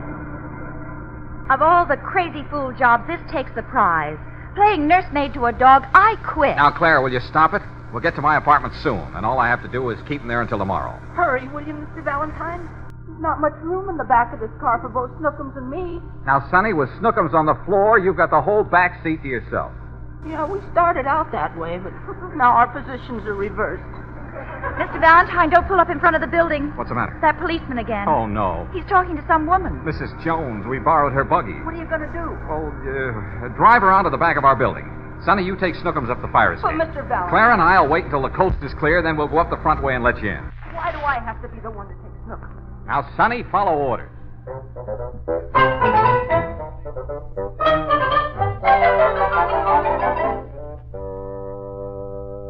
Did you unlock the back door, Claire? A few minutes ago. Then what's keeping Sonny and Snookums? I'm sure I don't know, Mr. Valentine. Oh, well, I'd better find out. Sonny's probably got his hands full. Not a sign of him. There's Sonny, at the bottom of the fire escape. Sonny, what are you doing down there? I'm looking for Snookums. What? Where is he? If I knew, I wouldn't have to look. What are you talking about? Sonny, come on up here. Okay, Mr. Valentine. I was afraid something like this would happen. Now, Claire, a dog his size doesn't just disappear all of a sudden. Sonny, will you hurry? I'm coming as fast as I can. What happened? Where is he? Well, you see, when we got to the fire escape, he went ahead of me. When I was on the second floor, he was on the fourth floor. Why did you let him go to the fourth floor? I live on the second floor. Yeah, I know that, but I don't think Snookums does. Oh, never mind. Which way did he go? Well, then I went up to the fourth floor, but he went down to the first floor. And that's the last I saw of him. Do you suppose he's somewhere in the building? Claire, you go to all the apartments on the first floor. I'll take this floor. And Sonny, you take the third and fourth floors. Hey, why do I get 2 floors? Because you lost him. Now get going. Isn't that your telephone, Mr. Valentine? Yes. Come on, Claire. Sonny, you go ahead and find Snookums. I'll try, Mr. Valentine. Want me to get it? Never mind. Hello? Hello, Mr. Valentine. Yes? This is Mr. Ralston. Oh, yes, Mr. Ralston. Something terrible has happened. Dumpling has had a nervous collapse. Who's Dumpling? My wife. Oh. She's worried about Snookums. That's why I called you. Mr. Valentine, I've decided to tell her everything. I want you to bring the dog back. Well, I can't do that. You can't. Why not? I mean, you can't do that. Now, look, Mr. Ralston, this is your chance to take a firm stand. You don't want to be a chump for the rest of your life, do you? Well, no, I don't think so, but... Mr. Ralston, be a man. But she cries all the time, and it's so unnerving. I think I ought to get the dog back to her. Yes, Bunny, I think you'd better. Who said that? It sounded like my wife. It is your wife. I'm on the extension phone. Oh, Dumpling. Well, you see, dear, it was like this. We'll discuss that later. Mr. Valentine? Yes, Mrs. Ralston. You bring that dog back here immediately. Do you understand? Oh, but, Mrs. Ralston. I said immediately. But, Snookums likes it here. I don't care about that. I want Snookum. Oh, well, you'll get him back when I find time. Has something happened to Snookum? Oh, no, of course not. Well, remember, he's going to be in a dog show tomorrow. I know, but... Yes, you see, that's just it. You don't want him doing a lot of traveling today, do you? It might upset him. Well, Snookums is sensitive. Oh, he is. Very sensitive. Very well. But if Snookums isn't back in time for the show and in good condition, you can do your explaining to the police. Is that clear, Mr. Valentine? No, perfectly clear. All right. Put him on. Put him on? Yes. I want to talk to him. You want to talk to Snookums? He'll recognize my voice. Oh, he always recognizes your voice, Dumpling. Put him on. Just a minute. Claire, what am I going to do? She wants to talk to Snookums. Figure it out for yourself, Mr. Valentine. Oh, here's Snookums. Snookums. Oh, Snookums. All right, Mrs. Ralston. He's listening. Oh.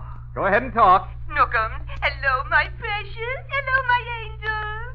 Speak to Mother. Sweetheart. Snookums, speak to me. What's the matter with his voice? Bad connection. Oh. Now remember, the first thing in the morning, Mr. Valentine, we'll meet you at the dog show. All right, Mrs. Ralston. Goodbye. Goodbye. Goodbye, Mr. Ralston. Goodbye, Mr. Valentine. Goodbye, Dumpling. You come upstairs. Hello, girlie. I'm sorry to bother you, but have you seen anything of a dog? Hey, how are you, girlie? A large dog? Hey, what are you doing this evening? Looking for a dog.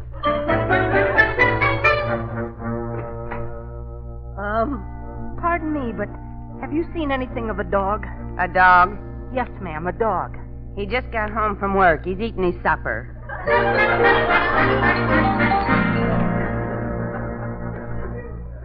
Come on, will you hurry up? Now where are we going? Well, it's a cinch he's not in this building. We'll have to look in every building for miles around. Sonny, why didn't you hang on to him? Jeepers, I'm sorry. Oh, you're sorry. A lot of good that does. Don't you realize he's a very valuable dog? Maybe we ought to call the police. Oh, if they hear about this, then I will be sunk. I'm sorry, Mr. Valentine. Will you stop saying that? Now take it easy. Well, can you blame me? I fail a client. His wife never speaks to him again. The man's life is ruined. And Sonny's sorry. I'm very sorry. Oh, come on. Mr. Valentine. What's the matter? That policeman again. Oh, just keep right on walking. Don't see him. Wait, just a minute there. I want a word with you. Oh, good afternoon, officer. What were you doing with Mrs. Jones's buggy? I found it for her around the corner. Oh, darling, we forgot to return her buggy. You forgot, sweetheart. Yeah, well, I'm terribly sorry, officer. I'll apologize to Mrs. Jones when I see her. And another thing. Mrs. Jones tells me you don't even have a baby. Now, what's going on around here anyway? Well, she didn't know about it. I mean, it just happened, yes. I mean, sort of sudden-like. Wasn't it, darling? Oh, yes. Very sudden. Well, where's the little one now? Where's the little one? Well, he's at Grandma's. Yes, we're just going to get him. Goodbye, officer. I'll see you again. I think he's getting suspicious. Well, we have enough to worry about. Hey, something's going on across the street. Well, come on, let's go. Maybe one of them has seen Snookums. Is that a restaurant? Well, in a way. It's called Frank's Place. Ladies invited. I never saw such a sight. He dashed over to our table and knocked it right over. Uh-oh. Hey, you almost caused a riot jumping up on everything. It sounds like Snookums, all right. Come on. Hey, this is no place for Snookums. He's not old enough. Mr. Valentine, look. It's Snookums. He's sound asleep. Asleep? He's out. Poor Snookums. Oh, he shouldn't have done it. I guess he's going to the dogs. You better wake him up so he can walk home. He's in no condition to walk. Then what are you going to do? Carry him. Mr. Valentine, aren't you overestimating your strength? Well, I'll just have to do it, that's all. Sonny, give me a hand. I can't budge him. Claire, get his feet. Sonny, get under him. All together now. Steady. Oh! Don't stop. Almost. There. Oh, what a load. Help me walk, Claire. Sonny, get on the other side of me. Okay. All right, let's go. Hey, is this safe to come out? Oh, yes. They fit your dog, Bud? Yeah, thanks a lot. Not so fast, Bud. That dog did a lot of damage around here. Okay. Claire, give the man my card. Just send me a bill. You bet I will, Bud. You owe me for 3 tables, 6 chairs, and a dozen glasses. Yeah? Yeah. And 6 short beers. Oh,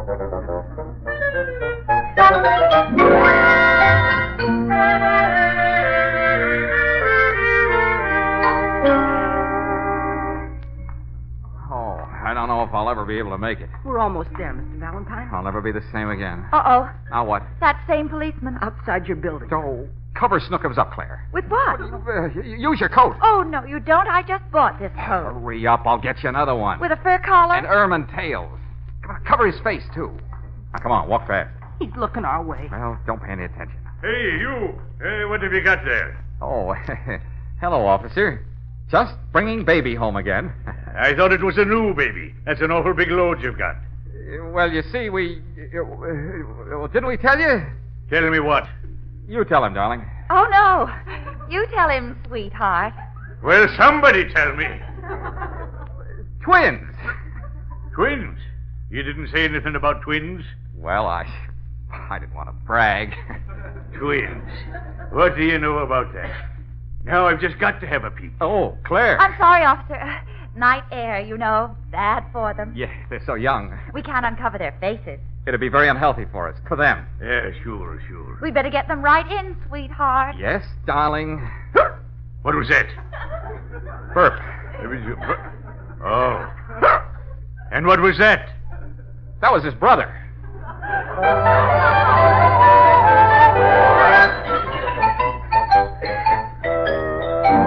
Okay, Mr. Valentine, I put some more ice in the ice bag. Okay, put it on his head. Here you are, Mr. Valentine. Another can of tomato juice. Put it down, Claire, and help me rub his paws. Why don't you just let him sleep it off? Don't you realize this dog has got to be in a dog show tomorrow morning? Jeepers. Well, there's only one thing left. A cold shower. But how are you going to get him in it? One of us will have to get in with him. Don't look at me. I'm not looking at you. Mr. Valentine. Oh, no.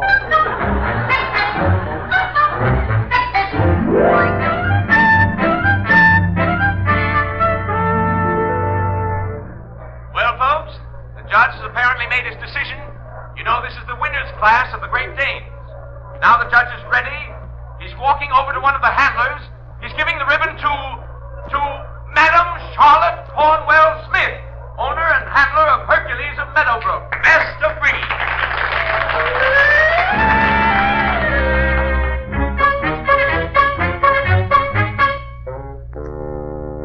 A champion. Snookums, a champion. I'm very sorry, Mr. Ralston. Oh, you did what you could, Mr. Valentine. There'll be no living with them now. I wish I could help you. No one can help me anymore. Mr. Ralston, about my bill. Oh, just mail it to me. But there were a few expenses. Expenses? Yeah, 12 pounds of meat, 1 damaged apartment, 1 damaged restaurant. We'll forget about the damaged nerves. Just send me the bill. Bunny! Bunny! We're over here, Dumpling. We wanted to get away from the crowd. Oh, isn't it wonderful? At last my ambition has been realized. Snookums is a champion. Oh, congratulations, Mrs. Ralston. Oh, you're really the one who should be congratulated, Mr. Valentine. Why? What do you mean? Well, usually Snookums doesn't show at all well. He gets so nervous and skittish. That's so? I don't know what you did to him, Mr. Valentine, but I never saw such a change in a dog. Bunny, did you notice? He was so dignified, so sedate, so sober. Yes. We finally managed to straighten him out. I owe you a great deal, Mr. Valentine. I wish I could think of some way to repay you. Uh-oh. I can think of a way. Oh? You see, Mrs. Ralston, I've become very fond of Snookums, and I'd like to know that he was happy. You don't think he's happy now? Why, he's a champion. Well, I don't think that means much to a dog. And Snookums is a very affectionate animal, Mrs. Ralston. He should be around children. Children? Yeah, that's right, Dumpling. My brother's family. Well, maybe you're right, Mr. Valentine. Maybe he's right, Bunny. I think he's wonderful. Snookums doesn't really need me now that he's a champion. And besides, I just bought Nero of Falconville. You bought another dog? Oh, yes. And if I devote myself to him, someday I may have another champion. Dumpling. Come, Bunny, I want to introduce you to Nero. Goodbye, Mr. Valentine. Mr. Valentine. Sorry, Mr. Ralston, but I can't do anything for you. Bunny, are you coming? Yes, Dumpling. Oh, the poor little guy. Hey, you. Hey, wait a minute. Oh, no. Hello, officer. Well, congratulations, young man. Congratulations? For what? For what? I see your twins won his championship.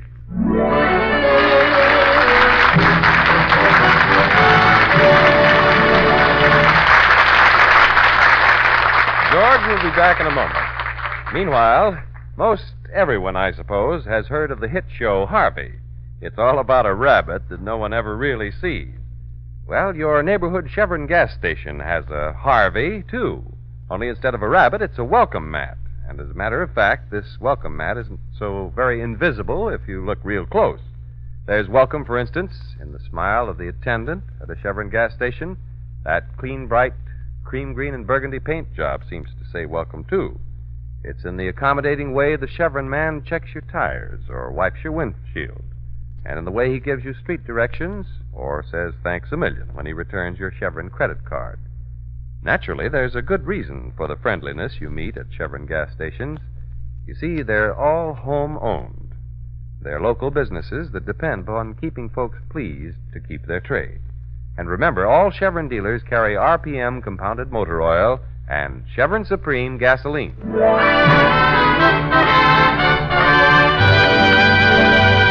Well, next week, Mr. Valentine is in for a mad chase, and you'll probably hear something like this. Mr. Valentine, do something. She's trying to lose us. Keep your eye on her tail light, Claire. I'll fix her. What are you going to do? Turn off our lights so she won't know we're following her. Mr. Valentine, don't do that. I can't see a thing. What are you worried about? I can't see anything either. And I'm driving.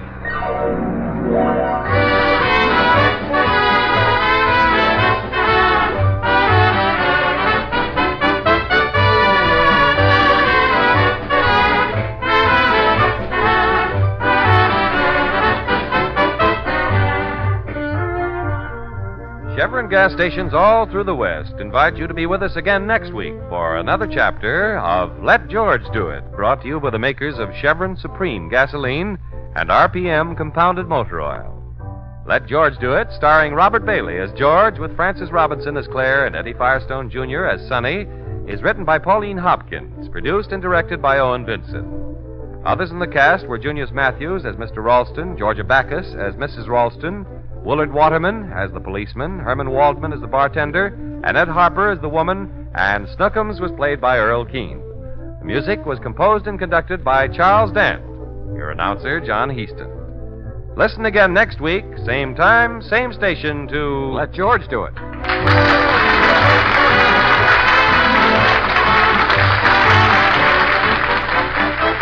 This is the Mutual Don Lee Broadcasting System.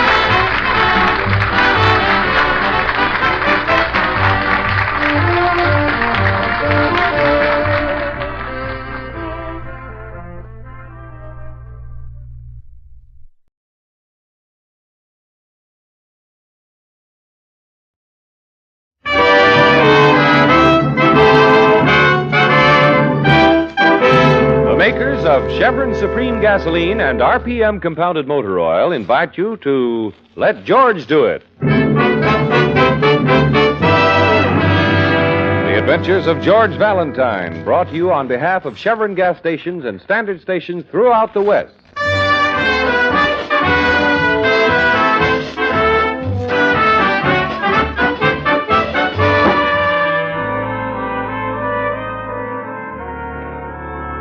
Tonight's adventure begins as George, feeling very safe after making a special trip downtown to pay the premium on his accident policy, walks briskly down an isolated street to where he has parked his car.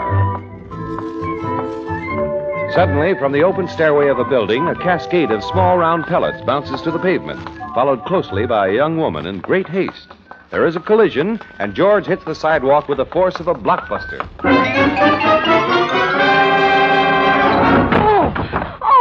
Are you hurt? Oh, You don't have an extra sacroiliac yak on you. Can you get up? I think so. Well, then, do you mind Do I mind what? getting up off the pavement? Well, if I'm in your way, couldn't I just slide over? You're lying on my pearls. Pearls? Oh, good. I thought those lumps were misplaced vertebrae. No. Hey, Thank you. Now, let me see. That makes 32, 33, 4. yeah, here's a few in the gutter. Oh, good. Yes, 35, 36, 37. Hey, if you see any teeth down there, they're Oh, mine. I'm sorry you fell down. 38, 39. Oh, here's one of my trouser cuffs. Thanks, 40. I see you, you little rascal. 41. 41. 41. Lots of 41s, aren't there? I've lost one, number 42. I've lost one. Oh, good Lord, what'll I do now? They'll kill me for this. Oh, come now, lady. Where is it? Where is it? There were 42 of them. What have you done with it? Well, I'm afraid I've kicked it down that sewer drain. What? You kicked my pearl down the... Where? I don't see it. All over there, see? Here, through the grating. Oh, well, you lucky. Landed right in that Sunday cup. Oh, I see it. Oh, yes, there it is. Oh, thank heaven. But how did we get it out of there? Well, it's a very delicate engineering problem. I need a long stick and a chewing gum if you're through with it. Here. Thanks. Now, let's see. Oh, that's lucky. Here's a stick. That might do it. Can you reach it? No, not long enough. You know, that's quite a drop down there. Oh, good Lord, if anything happens to that pearl. Well, I hate to do this, but... Are you going down there? Here, hold my coat, will you, lady? All right. There's a ladder in here. Don't fall down and hurt the pearl. Oh, thanks a lot. I'll be careful. Got it. Give it to me, quickly. All right. Catch. Oh, Nice one. thanks. Hey, wait a minute. What are you doing Thanks with that a lot, ladder? Harrison. You've been very helpful. Hey, what is this? Put that ladder back. The least we can do is leave things like we find them. Hey, come back here. You, what's the matter with you? Don't worry, lover. A heavy rain ought to float you right up to the top. Sorry, I just can't stand saying goodbye or answering questions. Well, I'll be... Hey! Help!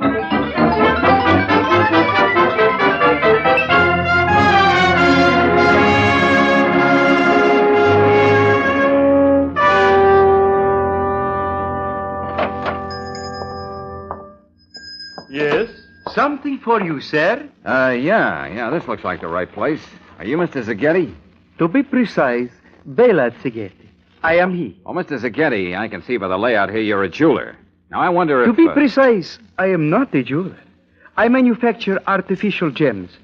To put it this way, I do my small part to brighten the lives of those who otherwise are not very bright. Is this exact? Yeah, probably. Well, what I want to know is, have you recently brightened the life of a young lady with a string of artificial pearls? To be precise, a blonde, Miss Dale Quidden. Yeah, that's right. I saw her coming out of this building, and I thought that... A beautiful job. Smooth and pink and utterly perfect. Yes, she was. To correct myself, I refer to the string of matched imitation pearls. Pink ones. 42 on a rope. She was pretty particular about the specifications. Oh, yes. They were a duplication of... But if I may ask you a question? Sure, of course. To put the question in this way, why do you ask this question? Well, I admired her set. I was interested in buying it, but she wouldn't sell. I wondered if you could arrange for me to have a duplicate set. Oh, it would take many months. How much would it cost? To be precise, $300.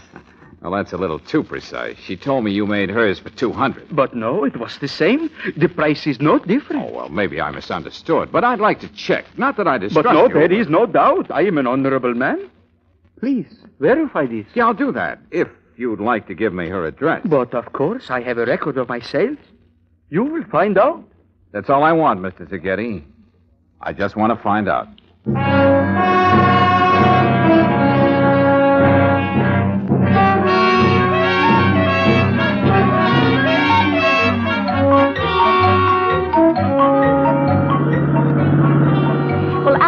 George, anybody who'd go down into a sewer pipe after a blonde deserves everything... Oh, now listen, Brooksy, I didn't follow her into the sewer.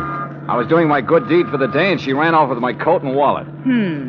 What were you looking for, a merit badge? Oh, now, Brooksy, listen. Well, it's a nice way to meet a girl, I must say. Sprawled senseless in the gutter. And all she has to do is blink those big brown eyes and... Blue eyes. Blue eyes. And you go scurrying down the drain pipe like a... Rat. Rat. Thank you.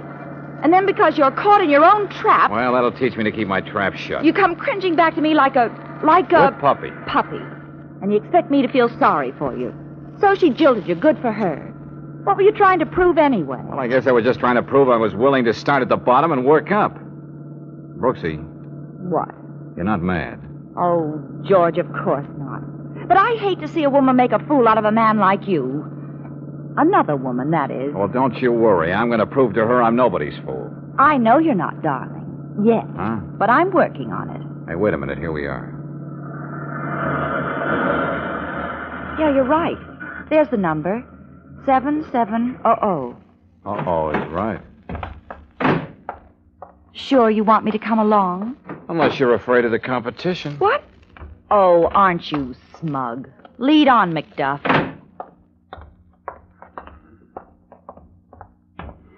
Yeah, here's her name on the box. Miss Dale Quillen. I'd like to give her a piece of my mind. Now, Brooksy, let me do the talking. Yeah? Miss Dale Quillen? You're kidding? I mean, she means, is Dale Quillen at home? You're kidding? Is he kidding? Well, someone is. Hey, did you get a look at that house? What, through that solid wall of muscle? The place is a wreck. Furniture turned over, paper scattered on the floor. Poor housekeeper as well as a crook. What are you going to do? What is this, a gag? We've decided to wait. What are you, a mad character or something? Blow. Oh, come off it now, handsome. Anybody can see you've got a heart as big as all outdoors. Yeah? Then stay outdoors. Hey, character, get your foot out of the door, I'll chop it off. You know, you could be a lot of company for us while we're waiting. Yes, sir. A lot of company. Yeah? Give me your address and I'll drop you a postcard. If you want it any clearer, I'll step outside. Come on, I dare you. Take it easy, Claire. I warned you, joker. Let him go, Nubbin. You're too quick with the fist. You're old friends now. Yeah, that's a great little equalizer you got there. It is small but persuasive. Bring him in, Nubbin. I think we have interest in common. Come on, you. In one piece, Nubbin. Perhaps you can take him apart later. Inside, kidder. Yes, Nubbin is just a big, playful child. He loves to take things apart, but he has never quite learned how to put them together again. Now, shall we talk?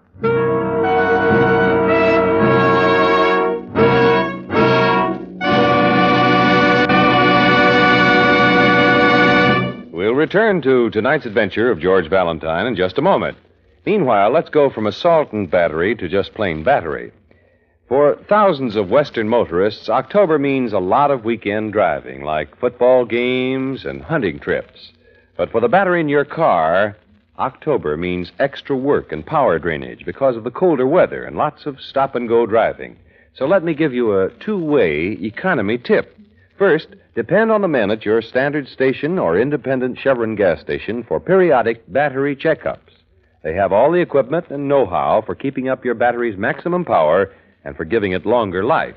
Second, when you fill up your tank, ask for Chevron Supreme gasoline. Tailor-made for each different climate and altitude zone, high-octane Chevron Supreme assures instant starts, eliminates grinding on the starter, and drain on the battery. So for definite battery economy in colder weather, just remember regular battery checkups at any Chevron gas station or standard station and Chevron Supreme gasoline.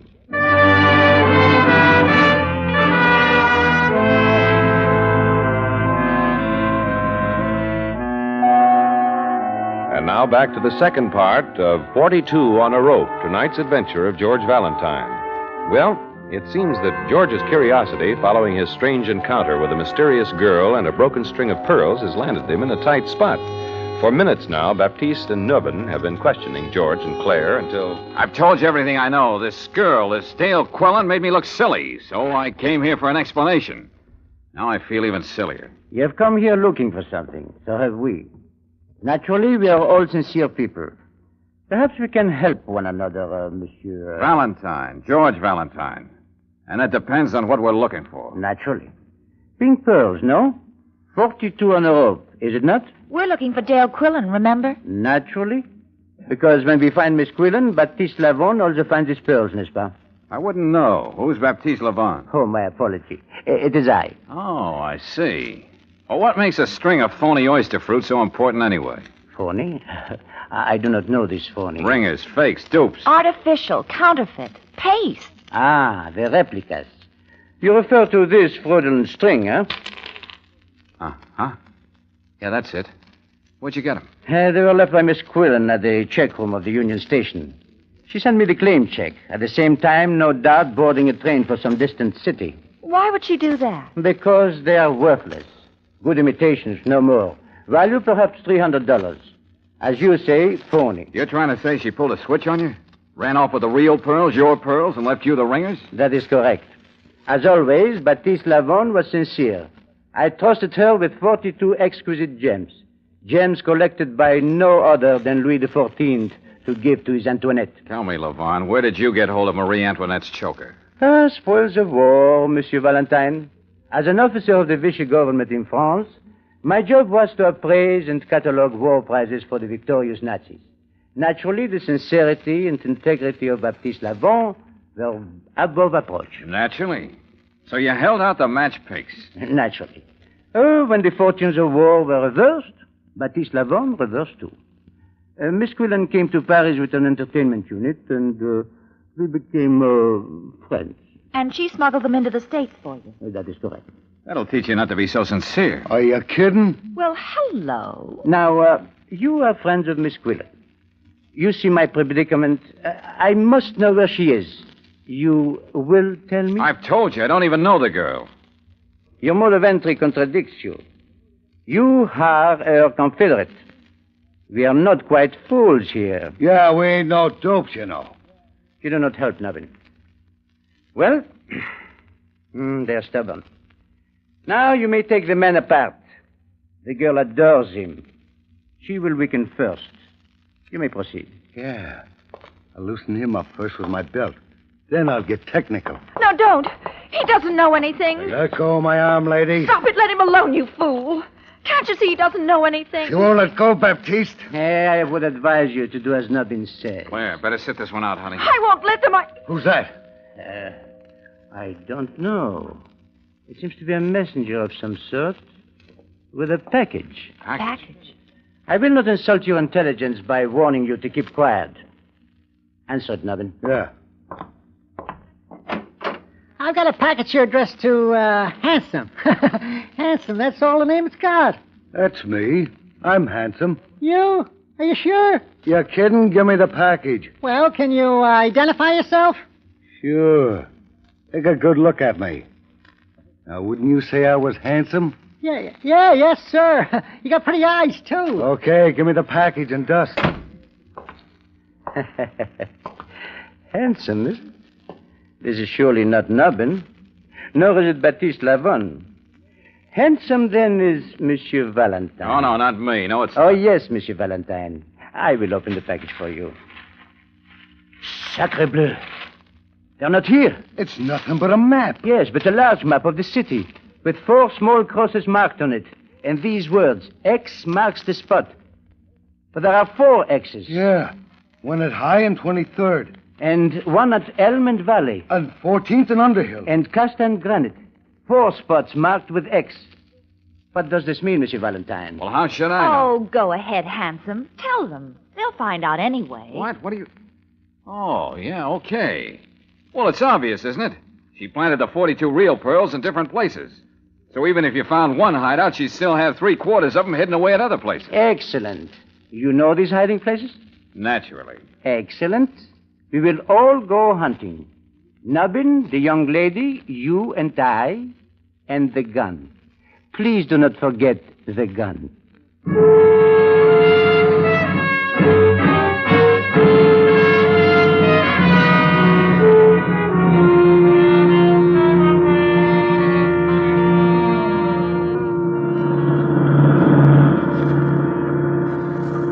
Well, here's the first stop, Costa and Granite. Where am I going to park? Pull up to the curb, Nabin. Let us out. Then drive around the block and pick us up here. Okay. Now, where is it? Quickly. I cannot control myself. Well, you see that big office building there? Yes. You see that window up there with the jeweler's sign? Where? I don't see it. Higher. Look higher. No. Where is it? No, it's higher yet. That's higher. No. Oh! Come on, Brooksy, run for it. Into that theater. Why, George, we haven't been to a movie in ages.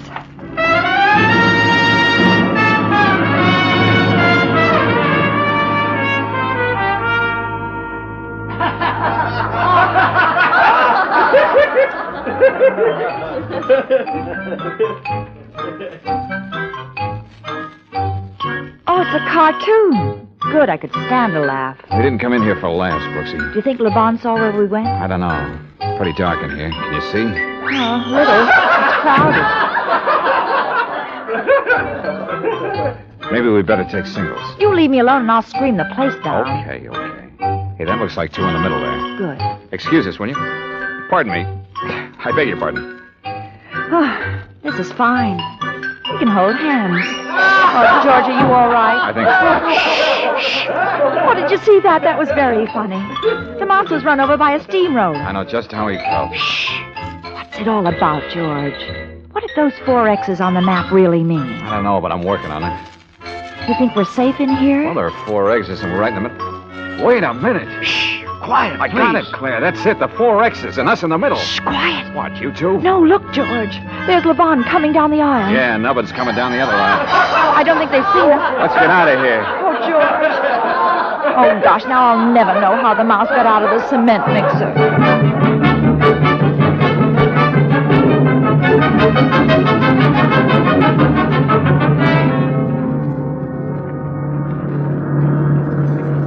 Is anybody following us now, George? No, I think we've shaken him. Driver? Yes, sir. Got a map of the city? Yeah, here you are. Good, thanks.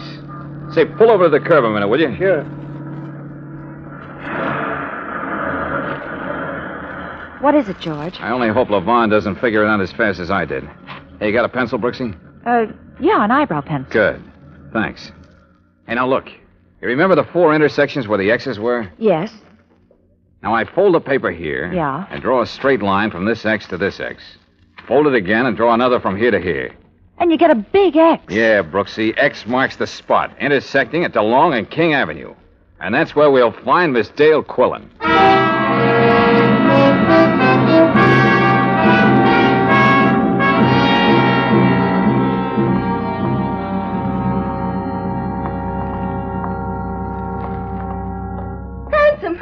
Oh, it's you. You made it. Hello. And you did mean me. Of course, who else? I don't believe we've met before. I'm Claire Brooks, George's fiancée. Secretary. Oh, practically the same thing. Looking at you, I guess it would be. How'd you know I was in your house? And how'd you know I'd get your message? I knew Baptiste and Nubbin were inside. I was watching from the vacant house across the street. I saw them take you in and knew they'd make it tough for you. What made you think I'd catch that X marks the spot routine? Well, you'd gotten that far with a lot less to go on. Also, I found your business card in your wallet. You're George Valentine, aren't you? Well, perhaps I should introduce you two. I figured you'd know the score because you're a professional troubleshooter. And brother, have I got trouble. Well, if I can be of any Now, help. wait a minute. Remember the sewer, George. Oh, I'm awfully sorry about that. I was panicky. It won't happen again. Darn white of you. Come on, let's get away from here. First of all, suppose you tell us what you did with Marie Antoinette's necklace. After you. I haven't got it. I don't know where it is. Oh, well, that helps a lot. Take off, driver, anywhere but here. Now, wait a minute. Let me get this. All we know is that you smuggled the pearls into the States. Now you tell us you don't know where they are. Take it from there. I know I had them. LeVon concealed the pearls in a bottle of wine. I saw him do it. They were stuck to the bottom of the bottle with wax so they wouldn't rattle. Then he filled the bottle and sealed the top. I paid customs duty on the wine and got them through. Very smooth. Go on. Well, when I got here, the seal was still unbroken. But, well, you won't believe this, but when I opened the bottle, the pearls were gone. Somewhere in the middle of the Atlantic, somebody had made a switch. You're telling me the pearls were hijacked from you? It's true, I swear it. But do you think LeVon would believe that? He'd say I double-crossed him. Men are so skeptical. Do you believe me? Well... Say you do. Say you'll help me. All right, I do, and I'll help you. Oh, swell. Now, all we've got to do is find the person who stole the pearls from the girl who smuggled them in for the boy who stole them in the first place.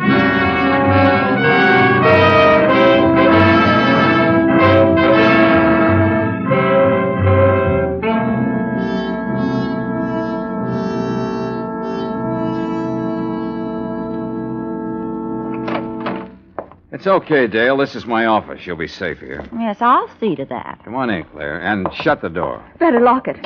Should I swallow the key? Why did we have to stop at the library? Why did you have to take out a book at a time like this? Well, I'll tell you, and listen carefully. LeVon's desperate. We've got to have some answers ready for him before he catches up with us. Oh, I have a feeling he's close by. You don't know him like I do. He's closing in on me. I know he is. Look, Dale, look. Keep calm. He's not in the filing cabinet or under the desk. Hey, Brooksy, open the closet door and show Dale he's not in there pointing a gun at her head. Okay. I have a surprise for you. He is. Huh? Keep your hands away from that desk, Monsieur Valentine. Back up, please, both of you.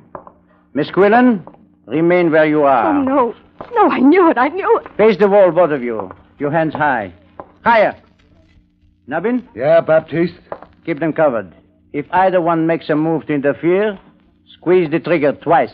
I'll do that thing. And that's no gag, Joker. And now, we come to you, Sherry. At long last, eh? Baptiste, listen. You've got to listen. You've got to give me a break. You made a fool of Baptiste Lavon once. For that alone, I hate you. Should you do it twice, I would hate myself. No, Sherry. Your luck has run out. I didn't double-cross you, Baptiste. I swear I didn't. No? What do you call these? Pearls? You rotten little cheat. No, listen. I had them made, but give me a chance. I can explain. No, Sherry, they're phonies. Phony like yourself. Baptiste, the pearls, they were gone when I opened the bottle. Somebody took them. You've got to believe me. You carry the light to the end, eh, Sherry? Your last chance, my darling. Where are the pearls? I don't know. Don't move. Stay just as you are. I want to remember you like this forever. Bonsoir, Sherry. Lavon. Quiet, Joker. I know where the pearls I are. said quiet. Wait. What was that, Monsieur Valentine? Call off your dog, Lavon. I'm ready to talk. Don't listen, Baptiste. He's a kidder. You can talk, Monsieur Valentine, from where you are. All right. Your story about Marie Antoinette's necklace got me interested in famous jewels. I've been to the library and picked up a book. That's it on my desk there, the red one. Now go on, open it. To the page I have marked. If this Wait is now, a Ben. gag. The book, yes. Jewels of History. Go on, read it. Read what it says. I am reading.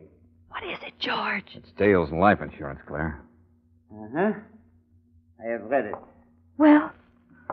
Well, I guess you win, Valentine. Can we put our hands down now, Lavon? Of course.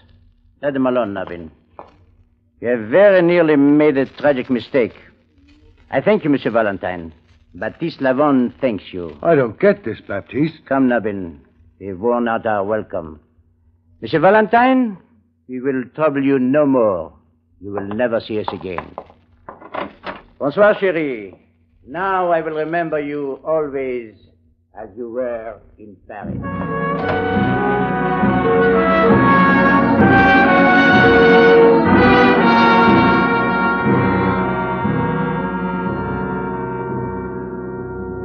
It was a miracle, that's all it was, just a miracle. What did you do to him, George? What was in that book? Read it, Claire, out loud. Oh, yes. Cleopatra's Pearl. Cleopatra, to impress Mark Antony, once dissolved a pearl in vinegar and drank it to his health. Dissolved? Now, wait a minute, listen. Go ahead, Claire. Pearls which consist of carbonate of lime are extremely soluble in weak acids. They will dissolve in vinegar containing 6% or more of acetic acid, or in wine which is turned sour. It was the wine that did it, the wine in the bottle. According to the U.S. Bureau of Chemistry and Soils, pearls consist of 91 7/10%. Never mind the rest, Claire. That's enough. Well, how do you feel now, Dale? Completely dazed. Lavon didn't have an argument in the world. He knew he planted the pearls in that wine bottle himself. He had nobody to blame but himself. I can't believe it. You saved my life, and Oh, George. Now what? Now I have to go to jail. Well, it's going to be kind of hard to hold you there. Why? Well, technically, since there weren't any pearls in the bottle when you brought it through the customs station, you actually didn't smuggle anything in, even though you meant to. Lavon filched the pearls from the Nazis, but I doubt if any of them will turn up to claim them. No, it was all a wild goose chase for something that simply didn't exist. Well, I'm going to confess my part of it and take what's coming to me. But first, George, Yeah? may I kiss you? He saved my life, Miss Brooks. May I? Where I'm going, it'll be a long time between kisses. Well, things aren't much better around here, but... Oh, all right, go ahead.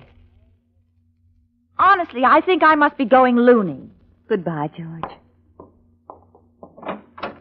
Dale. Just a minute. Yes? Be a nice girl and hand it over. What? Oh, come on, Dale. You certainly haven't forgotten why I got into this in the first place. And if you think I'm going to let you walk out of that door with my wallet, you're loony.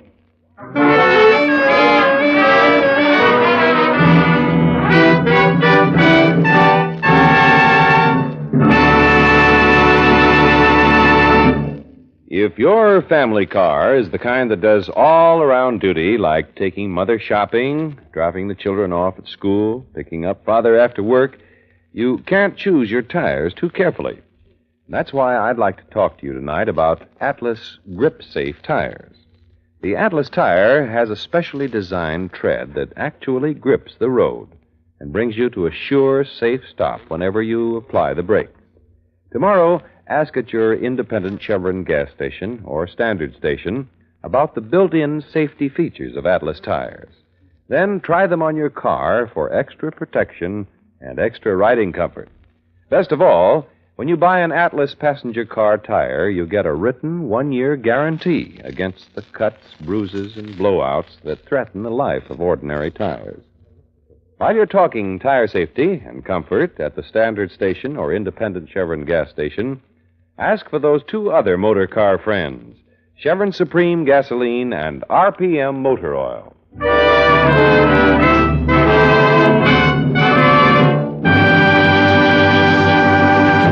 Next week, when you tune our way for The Joke Was on the Killer, another adventure of George Valentine, you'll hear George saying, Some joke, I'd say. Brooksy, see what's happened to Mrs. Ralston, will you? Well, sure, George. Glenn, he made me go through with this farce and shoot those blanks. Well, he's not going to do anything like that to you again, Agnes. Wait a minute. Listen, everybody. This man is dead. We've had enough of this vicious nonsense. You're part of this, too. This act, Valentine. Now I know it. And you, get up. Oh, leave him alone. Come and help me with Mrs. Ralston, George. Now stop this, all of you. Just what do I have to do to make myself clear? This started out as a joke, but it's no longer funny. This man is completely, hopelessly dead.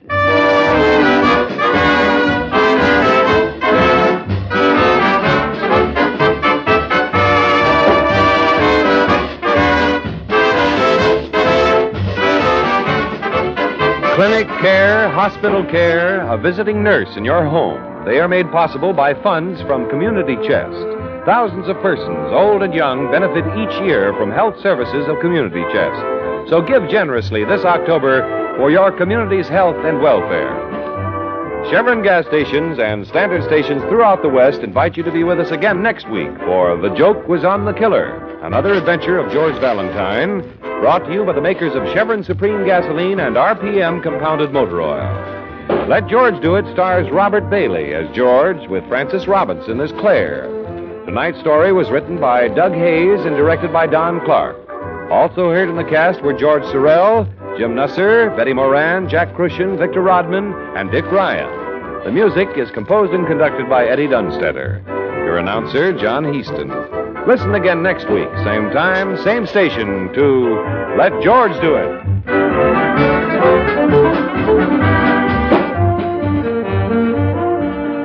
This is the Mutual Don Lee Broadcasting System. KHJ Los Angeles. Memo from stationers. Here are ballpoint pens for every purse or pocket.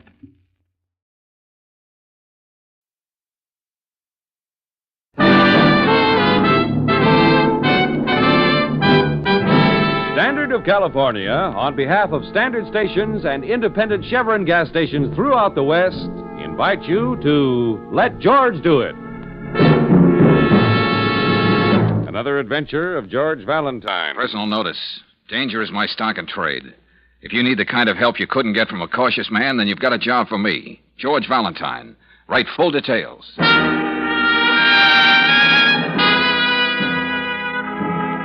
Mr. Valentine, you may have forgotten the one time we met. You were the best man at my wedding. Yes, I'm Joe Burke's wife. You won't believe what's happened to him. Easygoing, happy-go-lucky Joe. He's a pitiful mental case, and they've got him in a sanitarium. You were so close to Joe in the Army, I thought maybe if he saw you again, it might do more than the doctors have been able to do. I thought of this when I saw your ad in the paper, like a ray of hope. Won't you try to help me? It's signed anxiously, Laura Burke. Joe, a mental case? Oh, no, not the Sergeant Burke I knew. Well, George's wife would hardly make up anything like this. But Brooksy at Palermo, when everybody else was either cussing or praying, that hard-headed Irishman just sat around playing a harmonica. Danny boy. It's funny I never heard you talk about him. Well, you know how those things are, Angel. You swear on your GI dog tag that you're going to be sure to keep in touch with each other, but As Tempest Fugit's Old Lang Syne becomes just the name of a song. But you were his best man. This kid Laura came down to camp. We hopped the Jeep over to the chaplain, and it took 15 minutes for the tender vows. A minute for me to kiss the bride, and they were off. All Joe had was a 48-hour pass.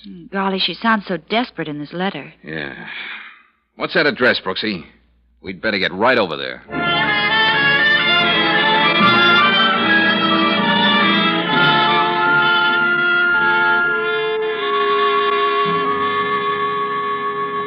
Maybe it's only one chance in 1,000, but I had to turn to you, Mr. Valentine. The name is George, remember? He's in that place, getting worse every day, and now he doesn't even recognize me. Laura, we do want to help you, but, honey, you're making it so much harder. Here, sit down. I'm sorry. I know this is tough on you, Laura, but try to tell us the whole thing from the beginning. How did this happen to Joe? When?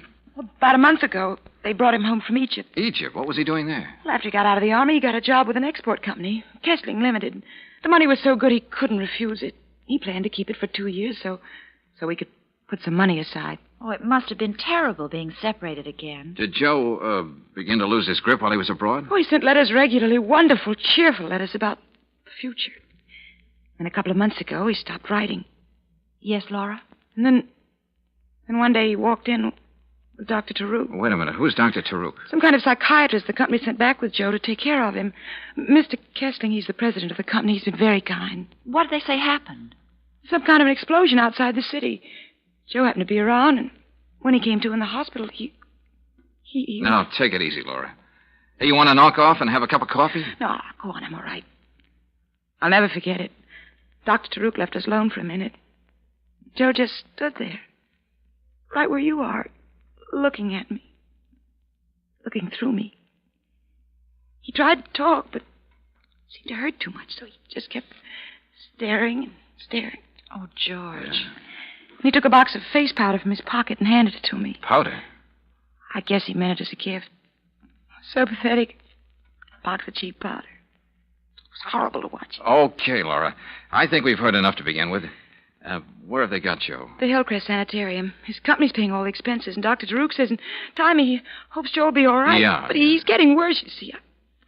I thought if you saw him and talked to him, maybe by some miracle he'd begin to remember things. He thought so much of you. I know. All right, Laura. You want to come along with us? No, I always seem to upset him. Okay. Yeah, Claire and I'll drop in on Joe. And here's hoping it'll do some good.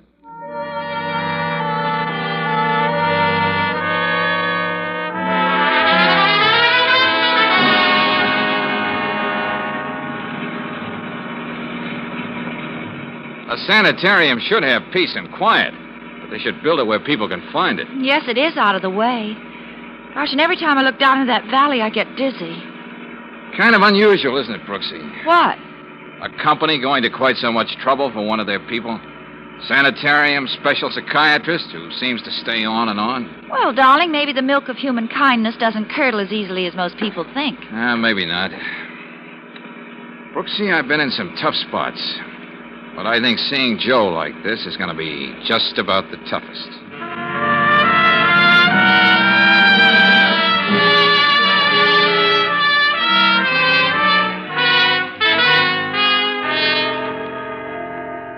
In dealing with the mind, Mr. Valentine, one is never sure what will be good or bad for the patient. Yeah, I think I know what you mean, Dr. Turok. Perhaps this visit from a dear friend out of the past may do Mr. Burke a world of good.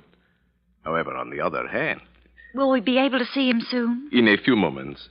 But perhaps it would be wiser for a young lady like you, Miss Brooks, not to see him at all. Huh? There are just a few things I want to know, Doctor, before... Dr. Taruk... Oh, Rodney, will you come here? Yes. This imposing but very competent gentleman is the male nurse I've hired to be with Mr. Burke, when it is impossible for me to be present. Oh, yeah. He's acting quiet now, Doctor. Good, very good.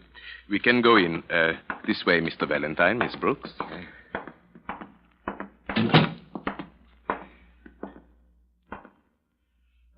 There he is.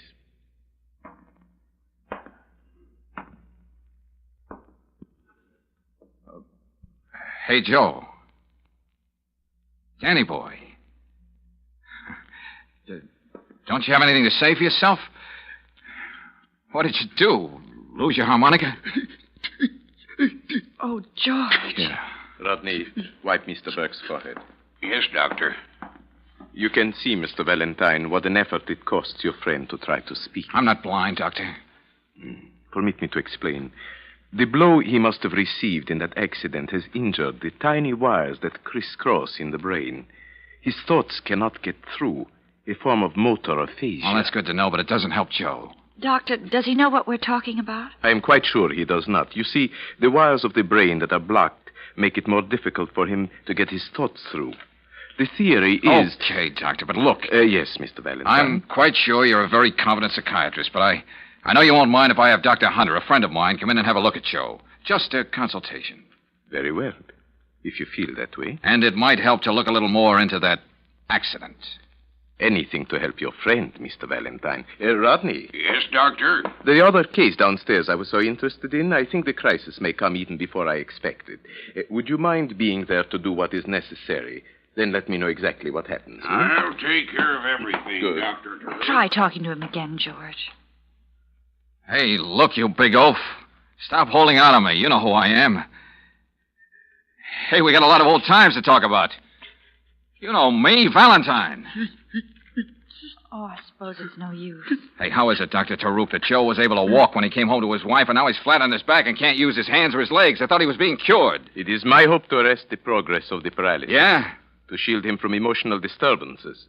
Rid his mind of fear. Fear? What fear? Joe was never afraid of anything in his life. This is a different kind of fear. The fear of becoming a mental basket case with no future and no hope. Oh, cut it out, Doctor. Mr. Valentine, I was just stating the facts.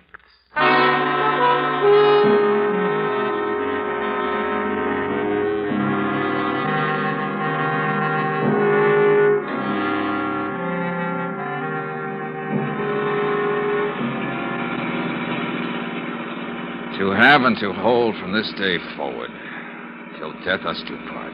What are you trying to say, darling? I'm just a best man with a photographic memory. Oh, I know how you feel about Joe This and Laura. isn't death, Brooksy. Those two should be together. Something's got to be done about it. Look, do yourself a favor, George, and listen to me. This is something you don't know anything about. You're no psychiatrist. No, you listen to me, Angel. I know Joe looks as though his head was full of nuts and bolts, but he recognized me. What do you mean? We used to have a way of winking at each other, just to say, keep your skin on, brother. This man's war will be over someday. Well? Well, that's what he was giving me back there. I know it. Are you sure you aren't imagining something you want to believe? I don't care for that oily doctor, Brooksy, and I care less for that overgrown meatball Rodney hovering over Joe every minute of the day. I just have a feeling he's not getting the right chance. You can't let it be a question of feelings, darling. Believe me. George! Wow. Golly, me too. Oh, a fine place to get a blowout. A few more yards and we would have gone pitching into that valley. Hey, wait a minute, Brooksy. Don't open that door. Get down. George, what's the matter with you? Maybe that wasn't a blowout. What? Just playing safe. Well, there doesn't seem to be anyone around now. You stay where you are, Angel. I'll take a look-see. Did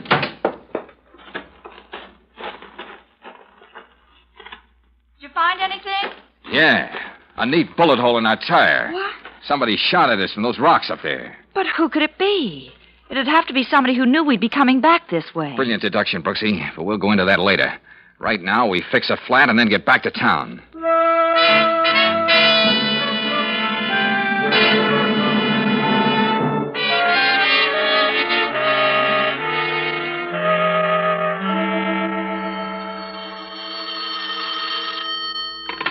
Hello?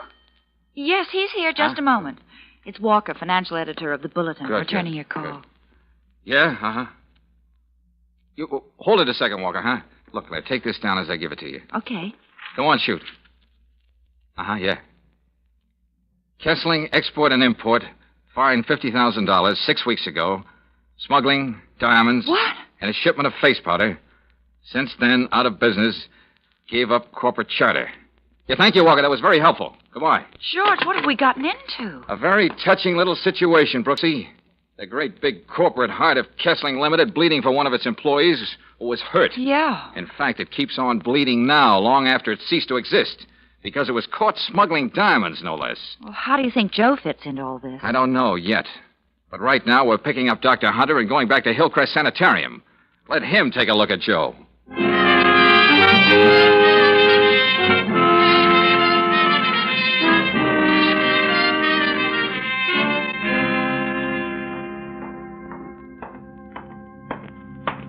Doc? What'd you find out, Dr. Hunter? I took a good look at your friend, George, and had a long talk with Dr. Taruk. Well, Frank? In Taruk's place, I'd have to diagnose the case exactly as he has. Oh. Motor aphasia. Now, progressive paralysis. The whole thing apparently started from some severe shock. I see. Well, now I don't know what to do. His wife told me if we found anything wrong to get him out of here. He's getting all the proper care as far as I can see. Frankly, I wouldn't suggest that he be moved in his present condition.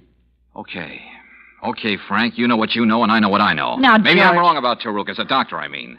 But there are too many other things wrong about this setup, including that bullet in my tire. Yes, and I still say Joe Burke was winking at me.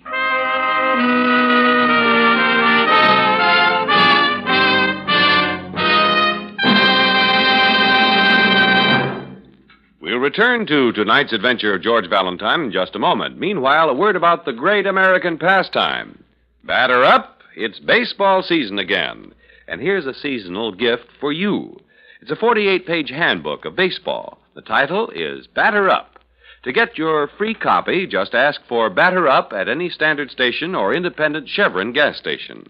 This guide to baseball fundamentals was written by Bert Dunn, former pro. It has 45 illustrations and photos. Boys will be keen about it. Batter Up tells how to play each position, pitching, catching, fielding, and how to bat.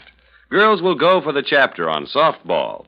Lefty O'Doul of the San Francisco Seals and Joe Cronin of the Boston Red Sox give their views in this grand book. Another article was written by Clarence Rowland, president of the Pacific Coast League.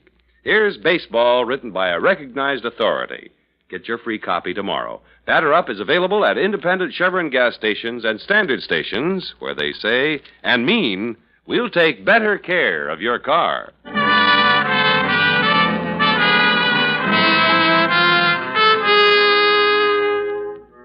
And now back to tonight's adventure of George Valentine. Well, you go through the war with a fellow who becomes your buddy. You lose sight of him, and suddenly his wife shows up saying he's in a sanitarium, a mental case. You try to see what it's all about, a bullet comes at you from nowhere. More than that, you're told your buddy is getting the best possible care. You're not convinced, so you decide to dig deeper. In George's case, that means going with Claire to the Customs Service to have a chat with one of the agents. Well, there really isn't much to it, Mr. Valentine, just what you see in this folder. Uh-huh. What does it say, George? Nothing we didn't know before, Brooksy. Kessling Limited tried to smuggle in diamonds, caught with their carrots down and so forth. Well, I don't know what you expected to find, but compared to some of the stunts we run up against, this wasn't anything too brilliant. Apparently not. The company's out of business now. Now, we've had people try to get diamonds through in glass eyes and wads of chewing gum almost every way. Hiding them in boxes of face powder, well, maybe they thought it was so obvious they'd get by. Yeah, maybe.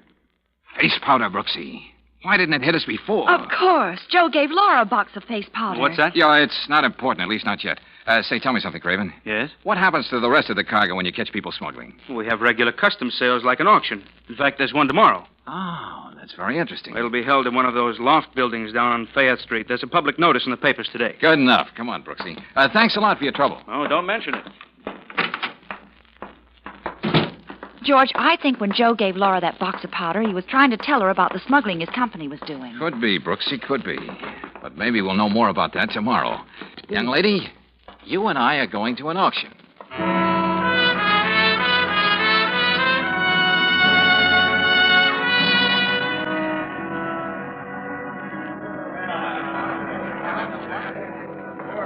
All right over here, everybody. Lot 114, 3,000 boxes of face powder, quality second grade, trade name Cleopatra's Secret.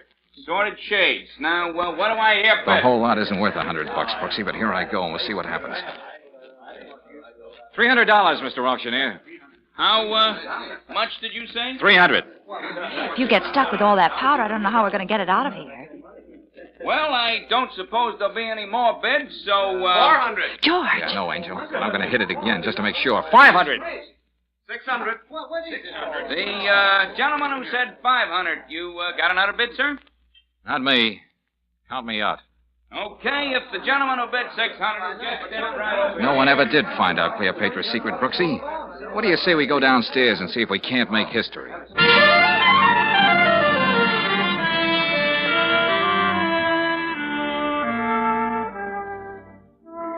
George, it's getting dark.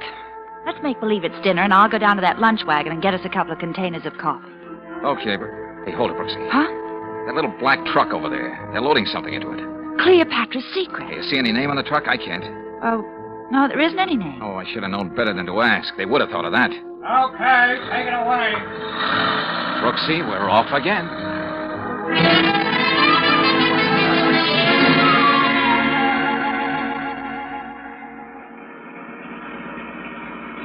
We'll keep a good half a block behind them, just like this. Darling, I never want to see another warehouse as long as I live.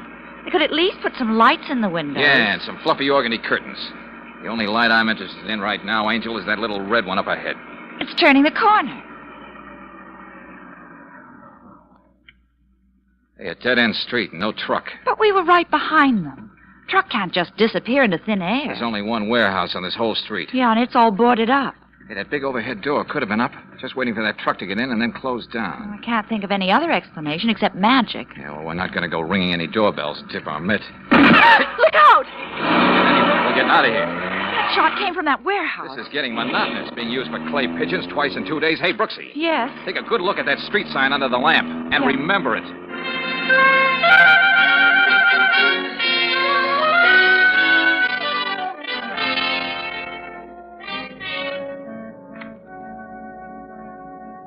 Listen to this, Brooksy. All the dope on that warehouse on Barrow Street. It's owned by the Farland Trading Company. So? And the officers and stockholders of Farland are the same as those of the late Kessling Limited, including the very kindly Mr. Kessling Laura told us about. George, I can't make head or tails out of this. Why would they go and buy up all that old worthless face powder? I don't have the answer, Brooksy, but maybe Laura has. That's why we're going over and see her right now. Laura! What happened to you? I don't know, really, Claire. Something hit me. Oh, didn't you see who it was? No, I was sitting here waiting for a call from you, and then I don't remember anything except waking up on the floor. George, this place is in a sham. Well, they didn't take anything. What's that? No, I looked all around. My pocketbook with almost $100 in it. And all my jewelry. All that's still there on the dresser. Uh-huh. Oh, what about Joe? Tell me what that doctor friend of yours said. Did he think there was any hope? Of course there's hope. You've got to believe that. There's every hope, Laura. But tell me something. Where did you put that box of face powder Joe gave you? Powder? Yes, you remember. You told us about it. Oh, yeah. Well, I just opened it and then I put it in that drawer over there. Yeah, I'm sure of it.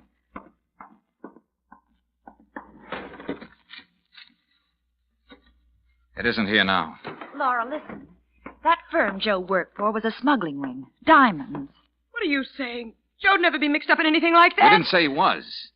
But as far as we know, there could have been a fortune in gems in that box of powder he gave you, and the one moment Dr. Taruk left you two alone. What does all this have to do with Joe? That's all I care about. George, you don't think the sanitarium, the auction sale, the warehouse, all that was a part of a search for something that was here all the time? Oh, Claire, I'm tired of guessing. I feel like a dime being pushed around on a shuffleboard. What do you mean? Somebody is in an awful hurry about getting something done, trying to meet a deadline. What about Joe? That's what makes me think. Taruk wasn't too worried about me bringing in another doctor to look at Joe. Hunter's visit proved that. The important thing was to keep me from snooping around, interfering with their schedule. That was the reason for the double talk with Rodney and the pot shot at us. What schedule, George? What are you talking about? Something's coming off, and coming off soon. Look, stay here with Laura, Angel. I've developed a sudden interest in boats, incoming and outgoing.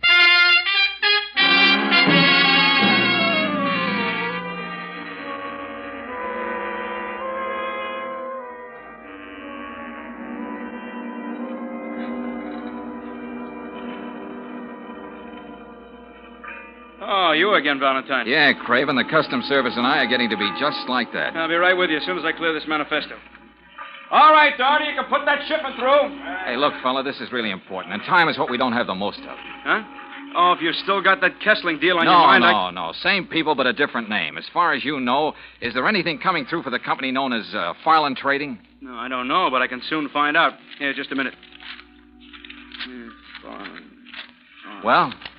No, I don't see anything Are yet. you sure? Everything points. Hey, wait a minute. Yeah? Here it is.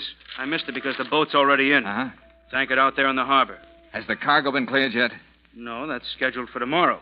What's Farland bringing in? 3 crates of powdered cocoa beans from the West Indies. Shipping in on the Pandora, Peruvian registry. Captain Martin... No, we can skip that, Craven. How soon can we get out to the Pandora? Why, tomorrow we'll be I told unloading. you, Kessling and Farland are one and the same trading company. Hey, I think I see what you mean, Valentine. We'll take a speedboat, get right out there to the Pandora.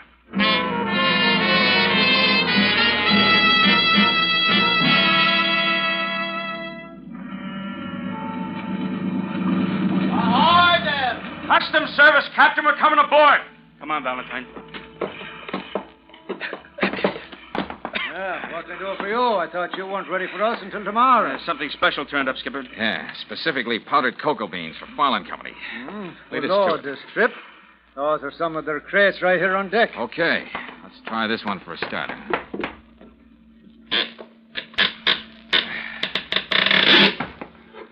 Say, what are you fellas looking for anyway?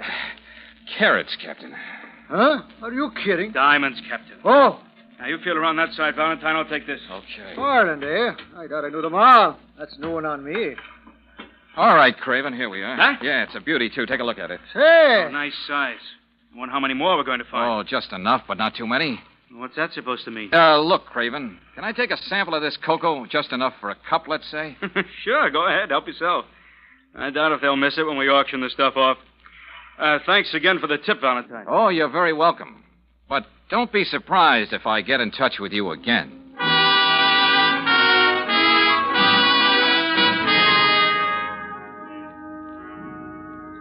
Well, Mr. Ross, what's the verdict? What does the chemical analysis show? Powdered cocoa, huh? Oh, never mind the suspense. What did you find? Oh, there is cocoa here, all right, but mixed with something that sells for roughly $7,000 a pound. Dope. $7,000 a pound. No wonder Kessling and the boys could afford to use diamonds for window dressing. What's that? Oh, it'd take too long to explain. Thanks. And remind me to submit your name for the Nobel Prize.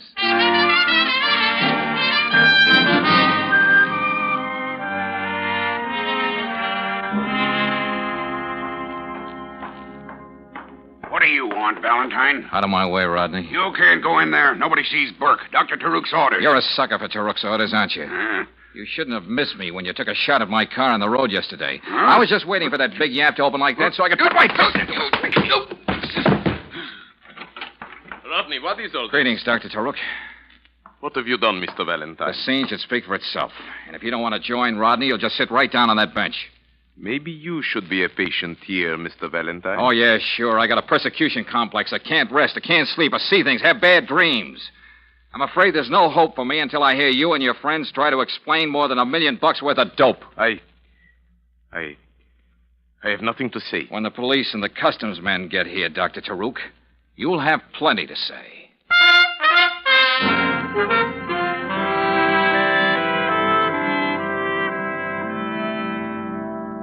Oh, can you beat that, Valentine? Using diamonds for a smokescreen. Yep, Craven, that was the racket. They plant the diamonds, not too expensive ones, of course, in case the shipment is open. If they're found, nobody looks any further. Then they pay the fine. And they buy up the supposedly worthless stuff at the auction for peanuts and make themselves $1 million. Tell me, how did that friend of yours in the sanitarium fit into all this, Valentine? Well, as I get it, Joe found out what Kessling was doing and was going to talk. All that stuff about an accident in Egypt was a bunk. Now, they gave him a brutal going over. When he came out of it, he had what psychiatrists so pompously call functional neuroses induced by severe blows on the head. Of course, they probably meant to kill him. Sure, but why take chances? There might be investigations. Now, they figured it was better this way. Taruk could see to it that Joe didn't snap out of it until this shipment came through, then they'd all take it on the lam. That was their deadline.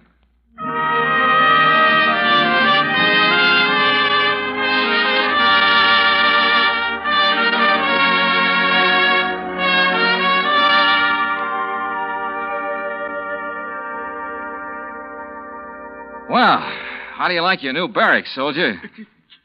Oh, don't try too hard to talk, Joe. We always used to understand each other without too many words.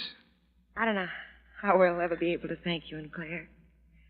Dr. Hunter says Joe's going to be all right. George, what about that wedding present? You know, the one the best man forgot to give? Oh, yeah, that's right, Joe. You and Laura ran out on me so fast that day in camp, I didn't get a chance to give you the usual set of doilies or a percolator or something. Well, now you can at least be the messenger of some good news that may make up for that. This customs man told us. It says right in the book, anyone instrumental in thwarting a smuggling attempt is entitled to 25% of what the Treasury gets on dutiable goods. Yeah. And those diamonds don't come cheap, you know. That's right, Joe. You're really the guy who was instrumental. At ease, soldier. Hey, you know, Brooksy, this time I'm sure he winked.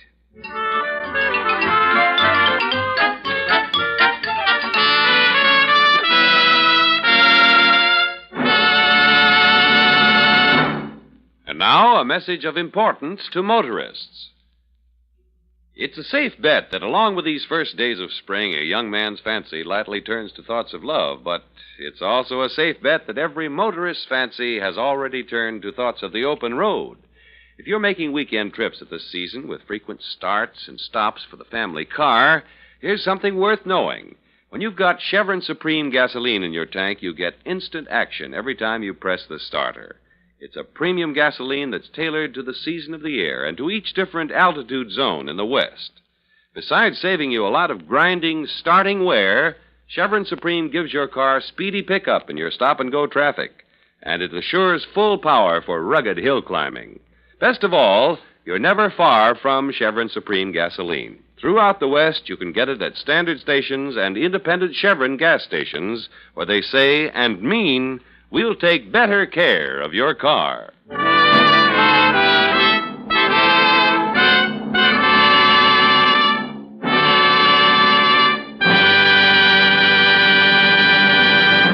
Next week, when you tune our way for another adventure of George Valentine, you'll hear... Well, here we are. Now, out you go, Brooksy.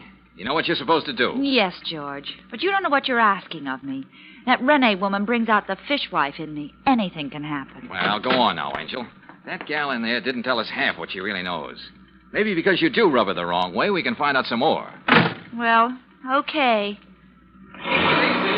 So good to me. Well, now for Renee. I wish I'd let my fingernails grow.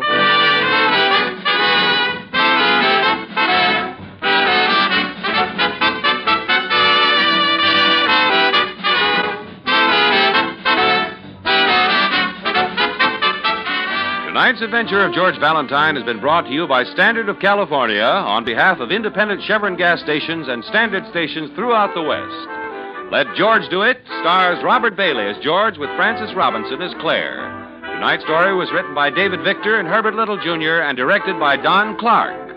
Also heard in the cast were Betty Lou Gerson, Paul Frees, Jack Crucian, Dick Ryan, Herb Vigran, and Joe Duvall. The music is composed and conducted by Eddie Dunstetter. Your announcer, John Heaston. Listen again next week, same time, same station, to Let George Do It.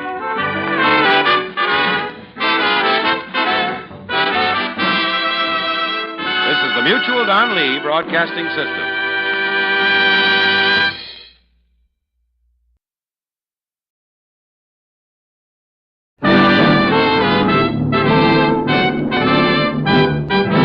Standard of California, on behalf of standard stations and independent Chevron gas stations throughout the West, invite you to Let George Do It.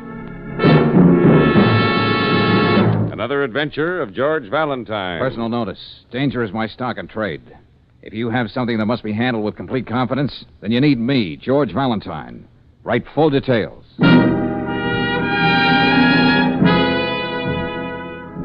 Dear Mr. Valentine, hatred between brothers is an old and tragic story.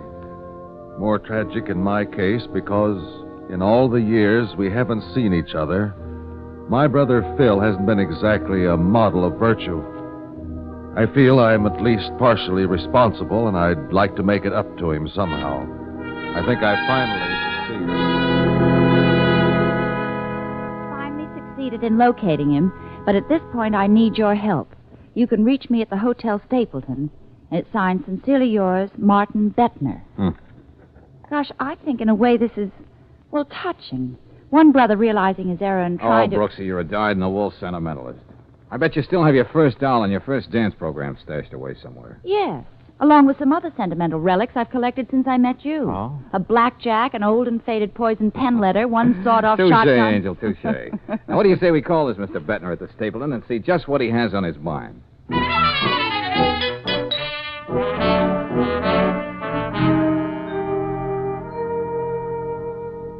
I called you in, Mr. Valentine, because, well, in a way, you're my neighbor. What do you mean by that, Mr. Bettner? Well, look here, Mr. Valentine, Miss Brooks. Yes? Here in the personal notice column in the paper, your ad is just under mine.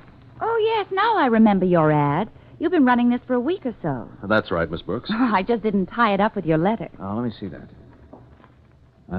Philip, let's forget the past. If you'll meet me halfway, we can make up for all that bitterness. There's even a place waiting for you in the family business. I'm at the Stapleton, Martin Bettner. You said you'd located your brother, Mr. Bettner. He must have gotten in touch with you. I said I think I've located my brother. But if Phil has seen my ad, he hasn't answered it. I got only one reply from Renee Clemens. Take a look at it, Mr. Valentine. What does it say, George? Uh-huh. Well, it seems Miss Clemens knows where Phil Bettner, quote, the rat, unquote, is now holed up. She's willing to part with that information for a price figure to be arrived at. Well, what's the problem, Bettner? Well, back in Waynesville, I know my way around, but here in this town, I'm like a fish out of water. Back home, I've got my own hardware business. I know everybody to look at, and they know me, but here it's different. Oh, I see. Well, why don't you just drive the best bargain you can with this gal, pay her off with a dated check, then see if her information is the real thing. Oh, it isn't just the money. I don't know the kind of people Phil's been associating with in the last 5 years. This could be some kind of trap. Feel an awful lot better if you came along with me to see this, Miss Clemens. All right, good enough. But look, Bettner, you've been hinting that your brother has been operating a little on the shady side. Well, I'm afraid so. Well, then the police could tell you where he was, just like that, if you got in touch with them. I checked. Phil has no police record, thank heavens. He's been mixed up in gambling, mostly horse racing, and so far he's been lucky. 2 weeks ago, some people in Detroit told me he left for here, and that's all I know. Well, assuming Miss Clemens is a local girl, your brother must have worked pretty fast to make such an indelible impression in 2 weeks. I don't know what to think. But I've got to find Phil and talk to him. Well, first, let's have a talk with Renee. She may know whereof she speaks, but I'm afraid her price won't be reasonable.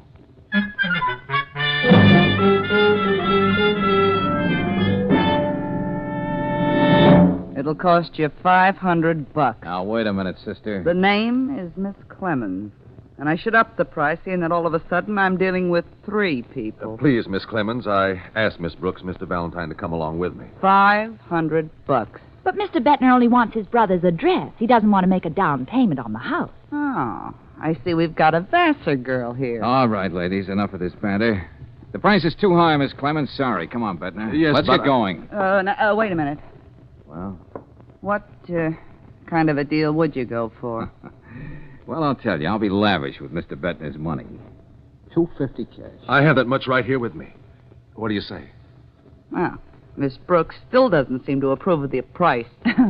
All I can say is you're lucky you're dealing with men. Yeah, some girls are lucky to have what it takes to get what they want. All you've got is an address, and it's not even your own. Listen here, you Break clean, girls. $250, Miss Clemens. All right. Let's have it. Certainly. Here you are. Now, where can I find my brother? It's 356 Moreno Street. A grimy, broken-down rooming house. It's so dark you need a seeing-eyed dog to get up the stairs. I got you. Just a cottage small by a waterfall. Thanks. We'll find our way. Just be sure you tell him Renee sent you. I wish I could be there to see the look on his face. Well, if you know Philip is so dead set against getting in touch with me, why are you doing this? Let's be charitable and say I wouldn't mind if he dropped dead. And it'd be a pleasure to spend the $250 on flowers for his funeral. Oh, I knew she had a kind heart. Well, we may as well be going, Valentine. I know if I can just speak to Phil, everything will be all right. Yeah, 356 Moreno Street, eh, Miss Clemens? You heard me. That better be Phil Bettner's place, or you'll find his brother is just an Indian giver. Get what I mean?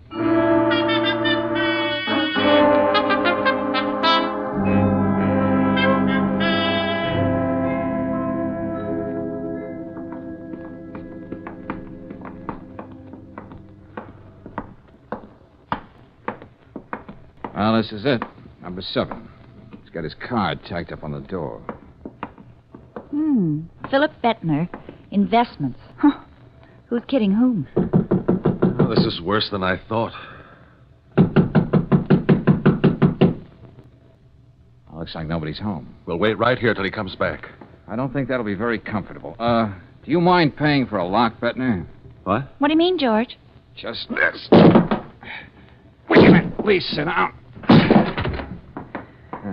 Phew. Oh, golly, where's the window? This place hasn't been aired out in a week. The eternal feminine. I don't know what I'll say to Philip. I don't want to hurt his pride. Uh-huh. What have you got there, Valentine? Well, it looks like this desk is your brother's investment office. His favorite and only investment being horses. I knew it was something like that. What's up, darling? December 20th, $2,000, Henning. January 3rd, $3,500, Henning, et cetera, and all to Henning. What's that supposed to mean? No wonder your brother Phil is living in a dump like this. From the way this stacks up, he owes about $25,000 to Lou Henning. Oh, George. Wait a minute, Angel. You see, Bettner, this character Lou Henning is the big shot bookie in this town. You don't go around owing him $25,000 for too long. Oh. George, please. I was just trying to explain to Bettner. What's the matter with you, Brooksy? That red spot under the closet door. Hey, wait a minute. What's the matter? What's wrong? Yeah, it's all dried up. Blood, George? It's not red ink. Well, do you think that... Could be. Henning has his own way of collecting debts. Well, there's one sure way to find out. That's not Phil. Who is it? This, my friend, is Lou Henning. Just about as dead as you can get with a knife stuck in your back. Phil wouldn't do a thing like this. He might have been a lot of things, but he's not a killer. I wouldn't know, Brooksy. Yes, George. There's no phone here. Beat it down the corner and call Lieutenant Johnson. Oh, I won't mind getting out of here at all. Valentine, couldn't we close that closet door? Sorry. From now on, we can't touch anything. Oh. I suppose the police will just take it for granted that Phil did this killing. What would you think in their place? I guess you're right. Now, look, Bettner, I'm not saying your brother did this. But as soon as Henning's mob finds out what's happened, they're going to jump to their own conclusions. What I'm trying to say is, let's hope the police find him first. I see. Valentine. Yeah? You're still working for me, aren't you? I was, but things are a little different now. No, they aren't. You still have to find my brother. Hold on, wait a minute. Find him before he's shot down in cold blood. With the police, at least he'll have a chance to explain all this, if there is an explanation. You're putting me on a tightrope, Bettner. The police on one side, Henning's boys on the other. If it's a question of money, whatever you say... Looks like Henning's been in that closet a couple of days. It's not going to be easy picking up your brother's trail. I'm not asking you to promise me anything, but try, will you? Okay. Okay, it's a deal. But if Henning's mob gets to Phil first, that Clemens dame will be spending that $250 on flowers for your brother's funeral.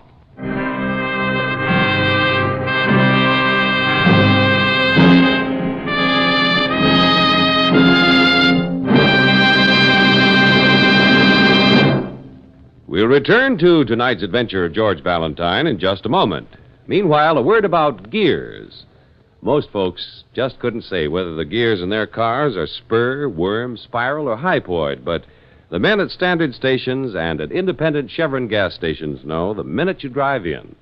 And because there are so many different kinds of gears in today's cars, all these service stations carry a variety of lubricants to meet their special needs. RPM lubricants. Each one tailor-made to carry away heat, to keep gears shifting easily, to do a better wear-saving job. Make sure you get an RPM lubricant next time you get that 5,000-mile change for your transmission and differential gears. While you're at the independent Chevron gas station or standard station, ask for a free copy of Batter Up, the new illustrated handbook on baseball. It's a gift to you from the service stations that say and mean, we'll take better care of your car.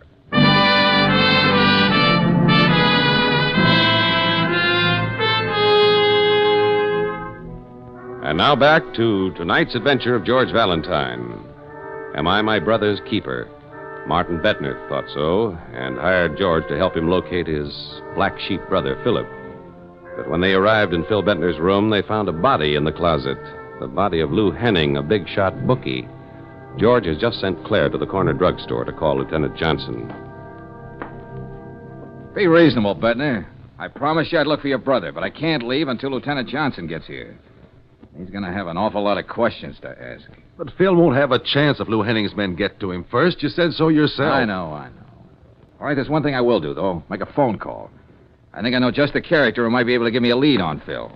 I'll be back in a few minutes. Oh, say, I just remembered. I think I saw a phone down in the hall when we came in. You could have thought of that before.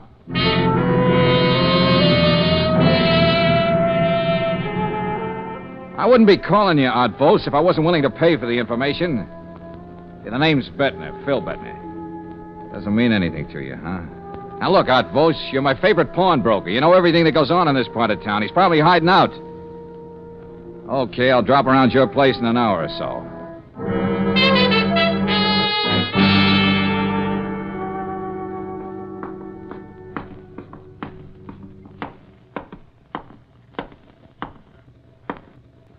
Now, that's funny. That hall light's out. Hey, what goes here? Hey, Bettner, open the door so we can have some light out here in the hall, will you?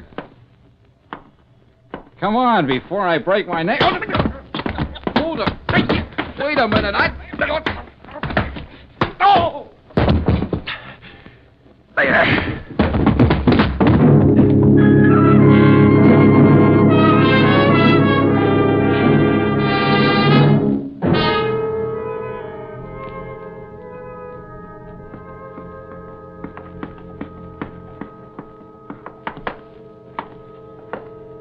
Now, you stay right there by the head of the stairs, George, till I put on this light. Never mind that, Angel. Open the door.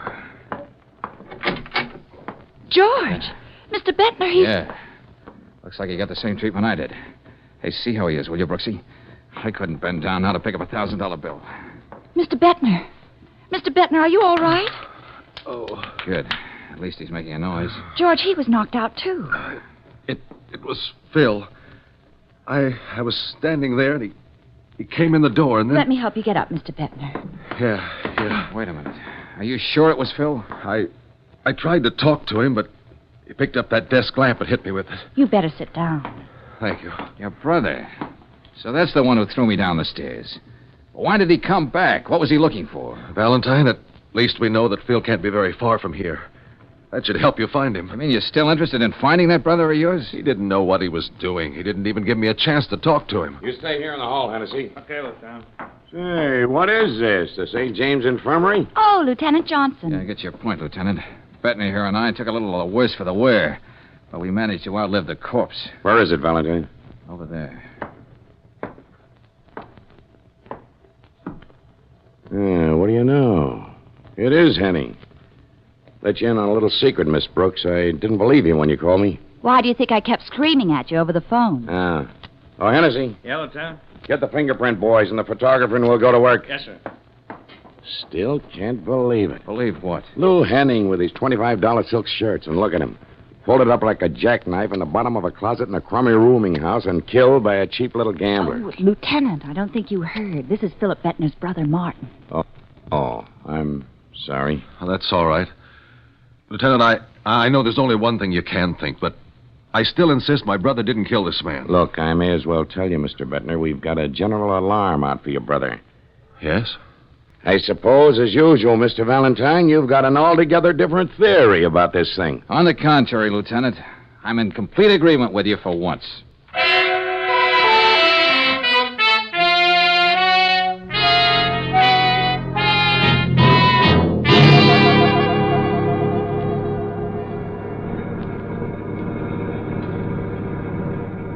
Well, we dropped Bettner off safely at the Stapleton, and I bought you a nice, juicy hamburger. So now, out you go, Brooksy. You know what you're supposed to do. Yes, George. But you don't know what you're asking of me. Renee brings out the fishwife in me. The Black Maria will be taking us both away. Go on, now, Angel. That gal in there didn't tell us half what she really knows. Maybe because you do rub her the wrong way, we can find out some more. Well, okay. And when you're through, wait for me in the lobby of the Stapleton. Mm-hmm. If I don't get there, I'll give you a call. Mm-hmm.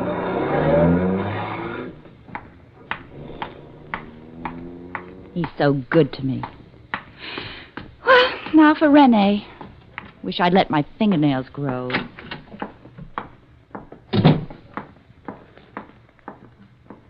Yes, miss? What?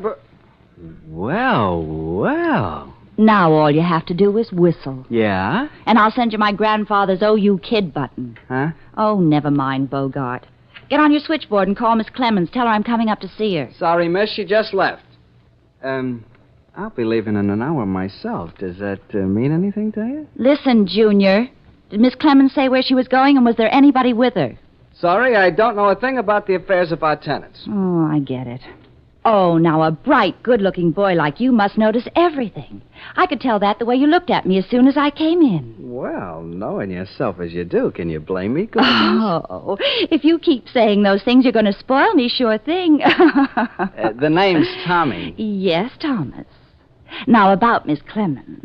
She left about 5 minutes before you came in. She had a couple of bags with her. She was with a big, tall guy. Yes, Tommy? He had kind of wavy hair, and I think she called him Phil. Huh? Oh, that's fine, Tommy. That's just what I wanted to know. How can I ever thank you? Well, I told you I'll be off in an hour. Wait. What was your name again? I'll mail it to you on your 21st birthday. And that's a promise, Tommy.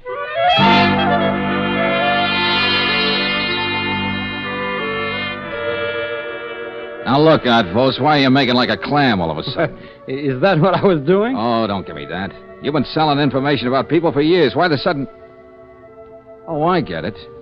You already know about Lou Henning. Who doesn't? Now look, Valentine. Why don't you forget you ever heard of Phil Bettner? If I'm afraid to talk to you, who will?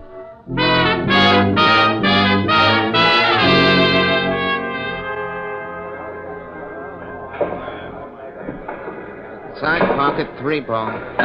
Sorry to interrupt your pool game, friend, but Whitey Sanderson said you might know where I might find Phil.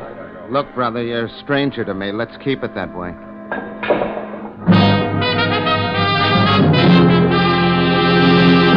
Okay, boys, here's the last race, Hialeah. Queen Meg. Win, 880, place 660, 340 for show. Say, mister, they tell me you're looking for information. Who tells you? Oh, word gets around. It's about PB, ain't it? Yeah, that's right. Got anything I can use?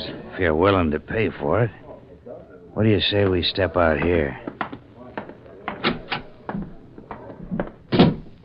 All right, come on, give. You know, you took the words right out of my mouth, mister. Okay, mister. Here's 5 tens. And don't try chiseling for more because it won't work. I wouldn't do this to my best friend, except I had a bad day at the track. Never mind that. Now, where do I find Phil Bettner? 22.5 Jackson Place.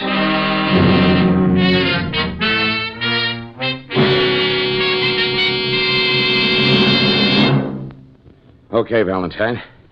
I got your call. Where's Phil Bettner? Yeah, Lieutenant, that's your boy. What's left of him. So Henning's mob did catch up with him first. That's about as neat a job as I've ever seen. Yeah. It's been right cozy sitting here waiting for you. I know. You lead an awful tough life, Valentine. Look, we're going to get him down to the morgue. You get his brother down there to identify him. Yeah, I'll do that. You don't mind if I make a telephone call first? What for? I promised Brooksy faithfully I wouldn't leave her sitting in that lobby all night.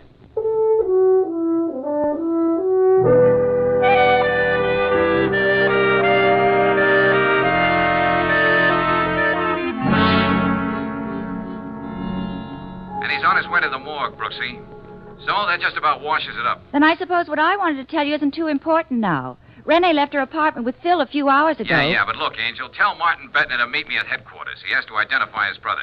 But don't tell him why. I'll take care of that myself. Well, sorry, George, you're going to have to call him yourself. Huh? I just saw something walk across the lobby, and I'm going to follow What it. are you talking about? Tell you about it later, Angel. I'll be seeing you.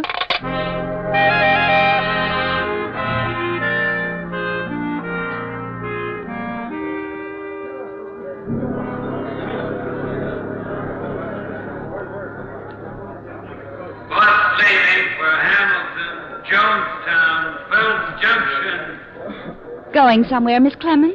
Oh, the Vassar girl again. Yeah.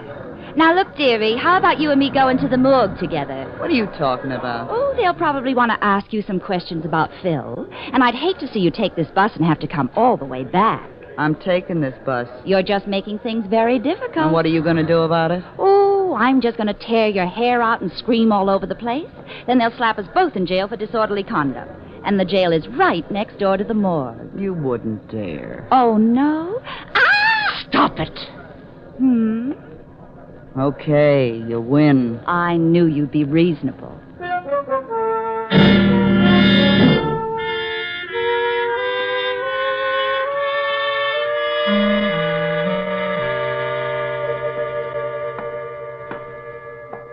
Where's that client of yours anyway, Valentine? Please, Lieutenant, be compassionate. I just told Bettner his brother's lying here in the morgue. He's having a cup of black coffee. Be here in a minute. Oh. Swanson. Yes, Lieutenant? Got the tag on Bettner all filled out? Just got through making it out. Bettner Philip, age 36, Caucasian, height 6'2", weight 190, identifying marks, if any. Right arm withered, appendicitis scar, port wine birthmark over left knee. Okay, I'll take your word for it. Where have you got him? Down the aisle there, number 302. When you get through identifying him, let me know and I'll put him away. Come on, Valentine. Oh, sure, Lieutenant. Now, don't tell me this place is getting you down. A tough-minded character like you. Oh, no, I was just thinking. Let's see, 302. Right down there, sir. I think they're waiting for you now. Thank you. Oh, there's Bettner now. Yeah. Are you okay now? Yes, I think so. Could we make this as quick as possible? I know, of course. Just necessary routine. Here. Is this your brother? Yes, that's Phil.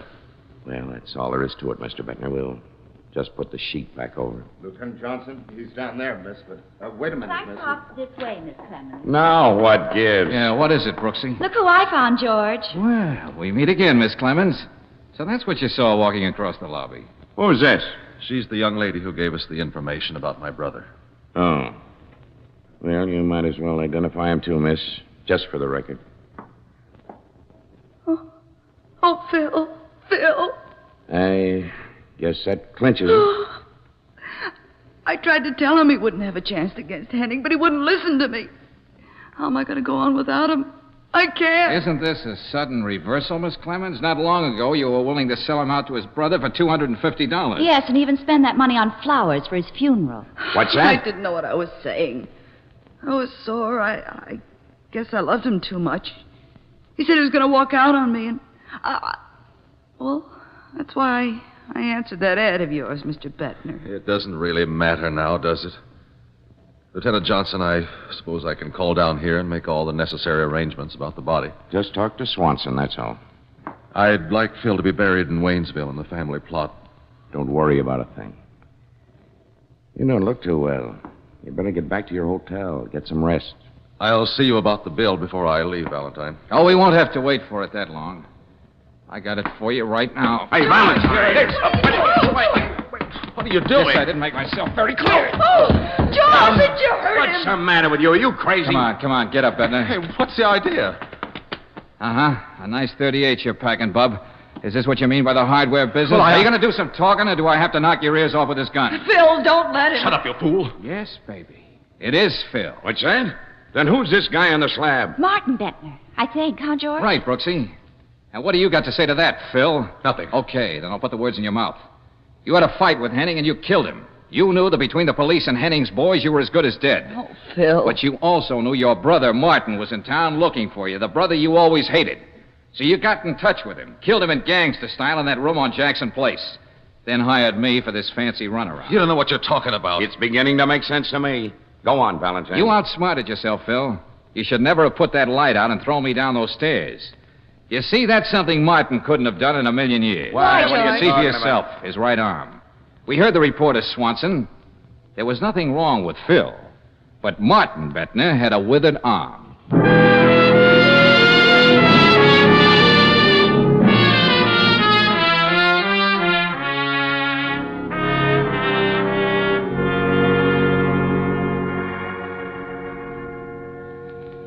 Oh, I wonder, Brooksy, why is it that when brothers hate each other, it's worse than all the Hatfields and the McCoys locked in one closet? Didn't you suspect anything about Phil before Swanson read that tag at the morgue? Well, when that character in the bookie joint sidled up volunteering information, it was a little too good to be true. You mean Phil planted him there?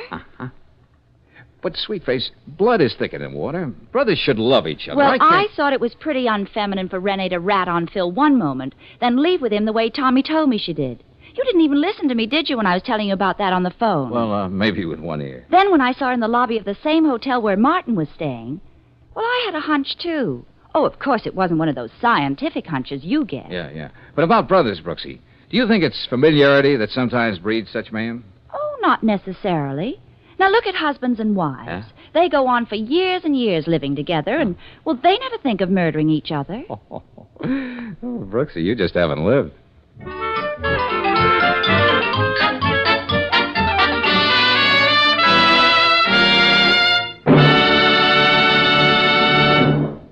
And now, a message of importance to motorists. Can you imagine our friend George Valentine driving into a station and saying his car needed oil? You wouldn't catch George that way. He'd be sure to specify RPM motor oil, the great modern lubricant that's tailor-made to keep cars young. And if you consider your car an important investment, be sure you say RPM motor oil. RPM contains special compounds, and each added ingredient does a specific wear-saving job for your engine. It's a premium motor oil that stops rust, foaming, and corrosion, keeps your entire engine system cleaner. No wonder RPM motor oil is the 2-to-1 choice over any other motor oil in the West. Get it tomorrow at a standard station or an independent Chevron gas station where they say and mean, we'll take better care of your car.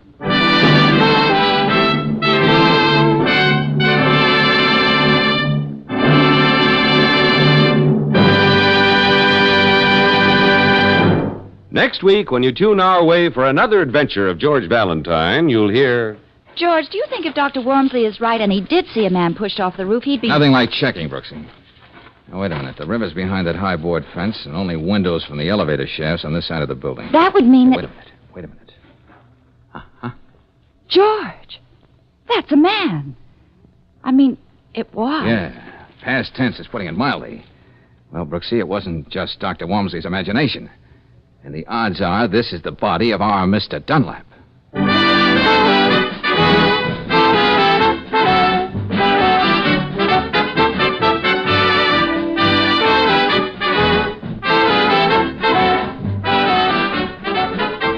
Tonight's adventure of George Valentine has been brought to you by Standard of California on behalf of independent Chevron gas stations and standard stations throughout the West. Let George Do It stars Robert Bailey as George with Frances Robinson as Claire. Ken Christie appears as Lieutenant Johnson. Tonight's story was written by David Victor and Herbert Little, Jr. and directed by Don Clark. Also heard in the cast were Gloria Blondell, Carlton Cadell, Tyler McVeigh, Harry Bartell, Bill Bissell, and Stanley Waxman. The music is composed and conducted by Eddie Dunstetter. Your announcer, John Heaston. Listen again next week, same time, same station, to Let George Do It. This is the Mutual Don Lee Broadcasting System.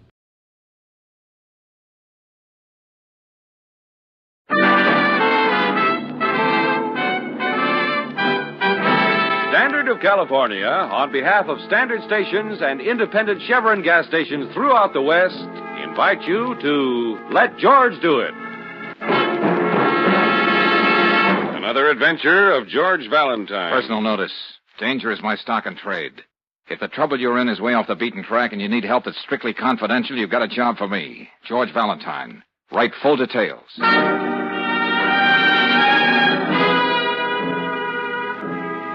Dear sir, you employed the word confidential in your advertisement.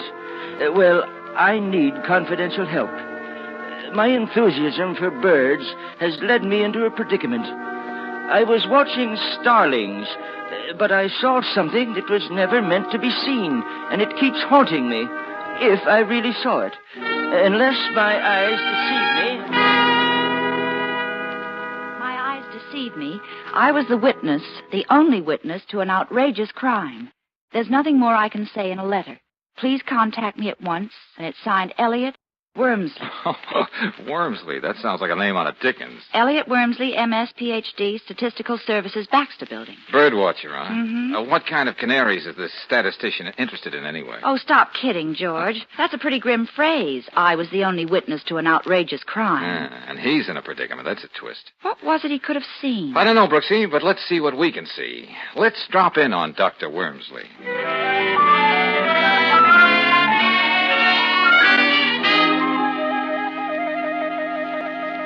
These are the binoculars, Mr. Valentine. The ones I used to watch starlings on that penthouse roof down there. Uh-huh. But that's almost 3 blocks away, Dr. Wormsley. I know. The river house, huh? Pretty swanky. Golly, George. You can see halfway around the world with these binoculars. All right, Angel, stop playing. Back to you, Dr. Wormsley. So you looked for starlings and saw a killer hawk. Something like that, Mr. Valentine. Okay. Now, just what was this outrageous crime? What did you see that you shouldn't have seen? Murder. Oh, I guess I dropped your binoculars, Doctor.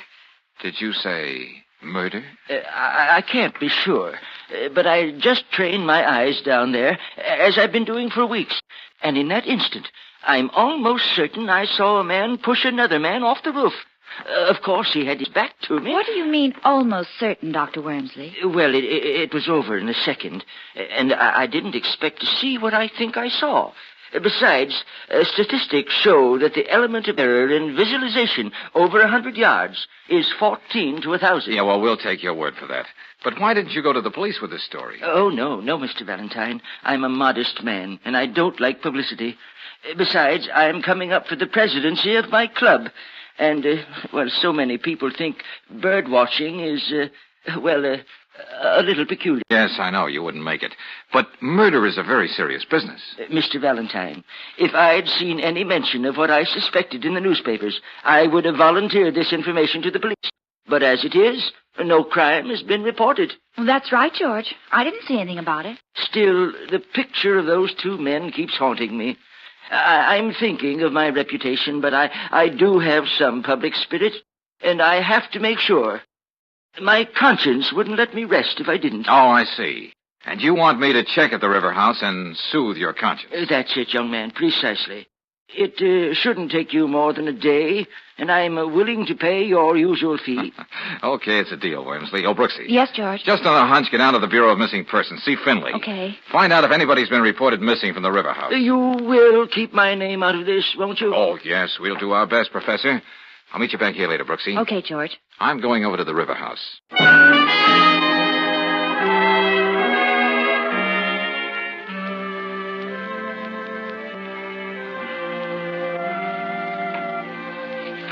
Oh, you're very fortunate, Mr. Valentine. Penthouse B is vacant, and it's only $5,400 a year. Yeah, a point of information, Mr. Stevens.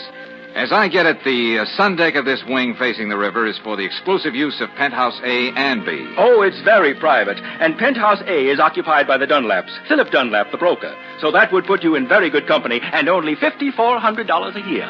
Well, I was thinking of something a little better, but I'll let you know.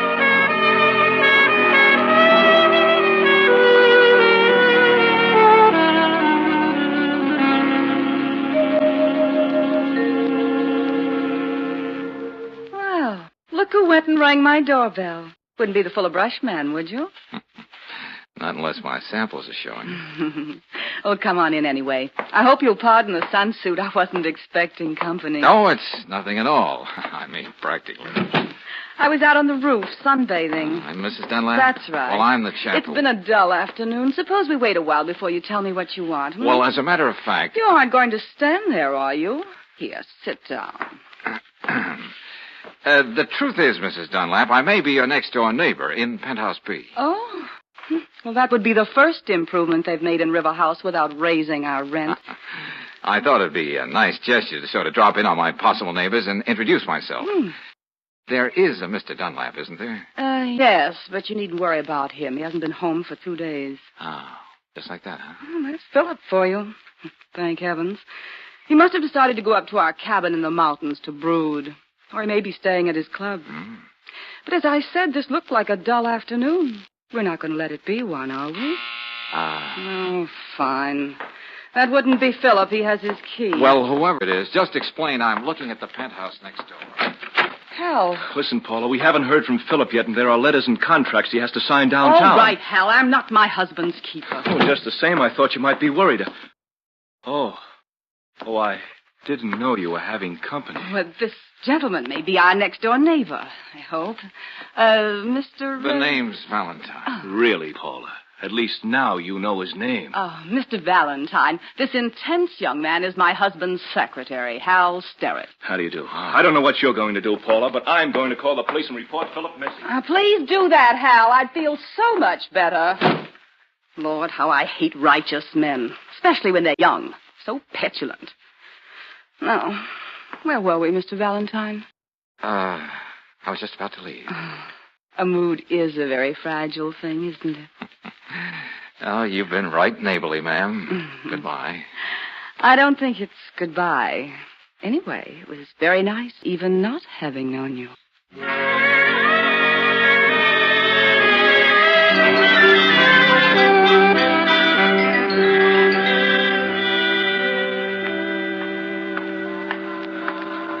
Oh, Mr. Valentine. Mr. Valentine. Oh, Dr. Wormsley. I was waiting for you to come out of the river house. But why? I thought you made it a point you were to be the unknown factor in this to you. After you left, I did some calculating. Yeah, good for you, good for you. There must be a way of getting into this empty lot without climbing over that fence. And in my calculations, I discovered that the odds against anything as extraordinary as this happening to an ordinary man like me would be about 14,000 to 1. You don't say. So if you don't mind, Mr. Valentine, I'd sort of like to tag along with you and see if I'm really that 1 in 14,000. Uh-huh. Looks as though there's a gate in this fence. If we can get these trash cans out of the way. George! Hey, Brooksy, you should have brought a friend. We'd have a fourth for bridge. Hello, Miss Brooks. Oh, George, there's been no report of anyone missing in this district. Oh, thanks. I was on my way to your office, Dr. Wormsley, when I saw you heading for the river house. So here I am. Well, kids, let's see what we shall see.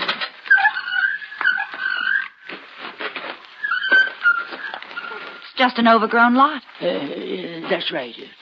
George, you think that if Dr. Wormsley is right, the man would Nothing like checking, Brooksy.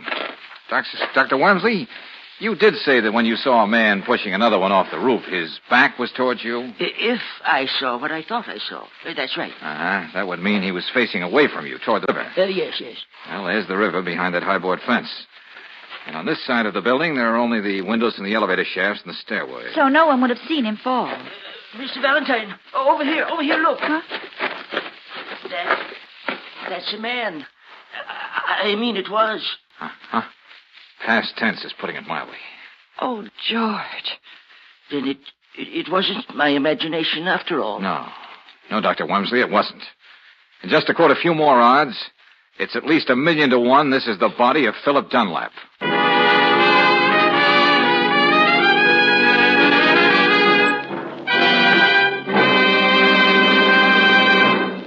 We'll return to tonight's adventure of George Valentine in just a moment. Meanwhile, a word about the great American pastime.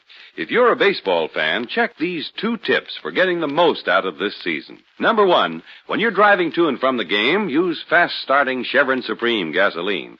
Special blending agents in Chevron Supreme give your car speedy warm-up and quick pickup for traffic getaways. And when it comes to hill climbing, premium quality Chevron Supreme gasoline takes you smoothly over the steepest ones. Number 2, at independent Chevron gas stations and standard stations where you can get Chevron Supreme gasoline, there's a grand gift for you. It's a 48-page book about baseball written by Bert Dunn. You'll find in your free copy of Batter Up the fundamentals about this great American sport. One illustrated section shows how to play each different position. Ask for a free copy of Batter Up tomorrow. It's yours at standard stations and independent Chevron gas stations where they say and mean, we'll take better care of your car.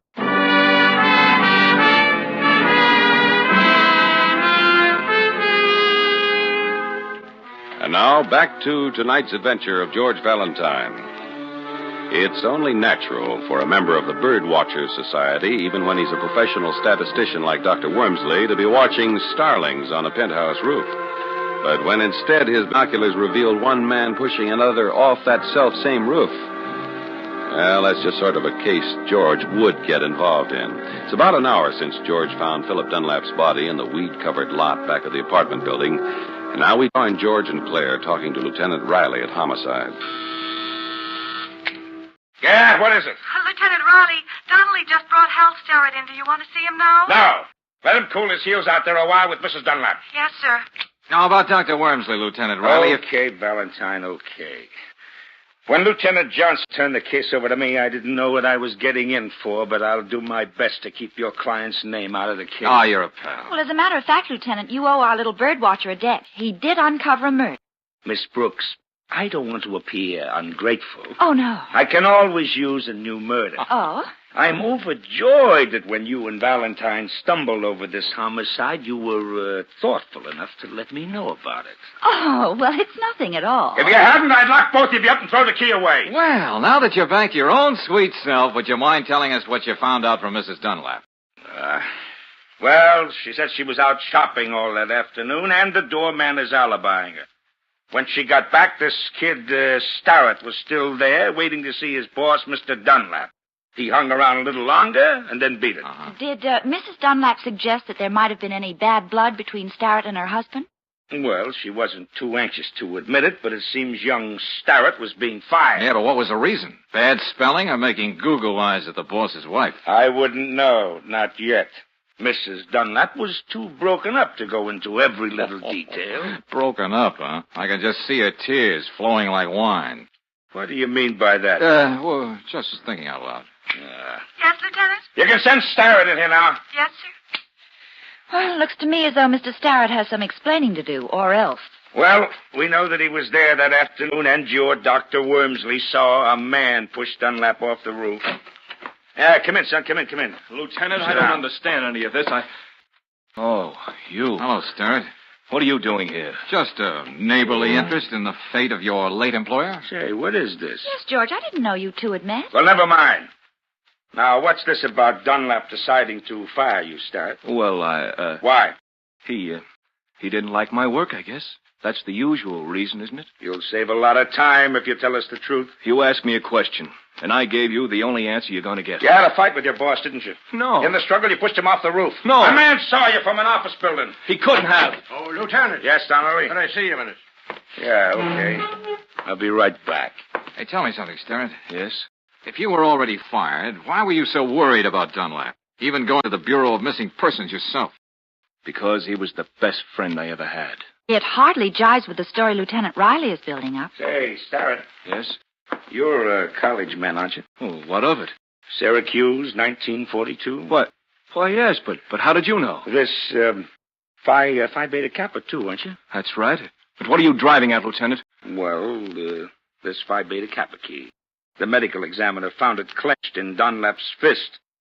It's yours. I don't know how it could have gotten there. He must have ripped the key off your chain as he fell off the roof.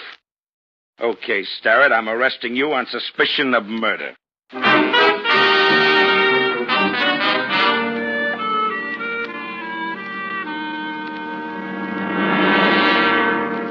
It's nice of you to visit me in jail, Valentine. But what's the use of going over the same story again? Let's say it intrigues me, Starrett. Paula would go right on denying I ever gave her that key. I can't prove it. Why should you believe me any more than anyone else? Because I happen to know a little more of the lady in question. Now, look, friend, let's stop being delicate. Paula decided she liked your type and made you the odd man in the triangle. That's why Dunlap was giving you the gate. Oh, I tried to break off with her, but she always managed to be around, taunting me. She had me spinning on my head. Yeah, I know what you mean. Say, did you have a fight with Dunlap when he fired you? No, I wish there had been. That would have been easier than the way it was. Go on. He was hurt, and I was sick and ashamed of myself. He knew there were others, and that made the whole thing even cheaper. Now, surely just firing you, Starrett, wasn't the answer for Dunlap. Oh, he knew that. One of my last acts as his secretary was drawing up papers that cut her out of his will. Hey, now, wait a minute. That just puts you in deeper. That means Paula had no motive. Hey, how about insurance? Well, there was a big policy Philip took out recently with Paula's beneficiary. He didn't change that. Oh, wasn't that kind of strange? Oh, it wasn't something he overlooked. There was a funny smile on his face when he told me he was leaving that as is. That's very interesting. Oh, look, Valentine, I didn't kill Philip. When I was there, I didn't even know he was out on the roof. Okay, I'll just take it easy. I'll do what I can. What can you do? You'll never get the truth about that key out of Paula.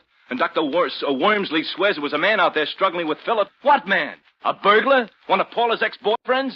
Or possibly the man on the moon? I think I'll drop in on Paula again. I don't know what I expect to find, but with a gal like that, the unexpected is bound to be interesting.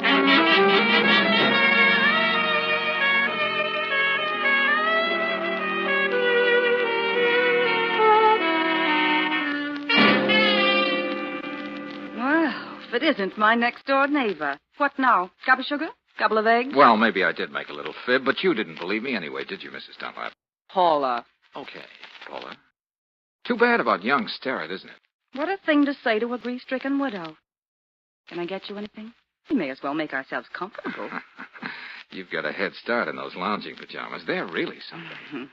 I was wondering when you were going to notice them. Hey, you know, I never appreciated before what lounging pajamas can do for a woman. Didn't you? No. I might say if she were out on a roof and someone happened to see her from Dr. Wormsley's window, he might mistake her for a man. If he'd never seen a woman before. His office is more than 2 blocks away. But to get back to our hypothetical woman, yeah. How much do you guess she'd have coming to her if her husband were murdered and there was a nice fat insurance policy, the only thing he didn't cut her out of? We've gotten a long way from lounging pajamas. Oh, I don't know. And I can't help wondering what the lady in question would do if she had a perfect patsy in a difficult young man who was suffering pangs of conscience. She might even do something brash if she happened to remember the Phi Beta Kappa key he gave her in a tender moment. Tell me, have you confided these flights of fancy to anyone else? Oh, no, my sweet. I wanted you to be the first to know.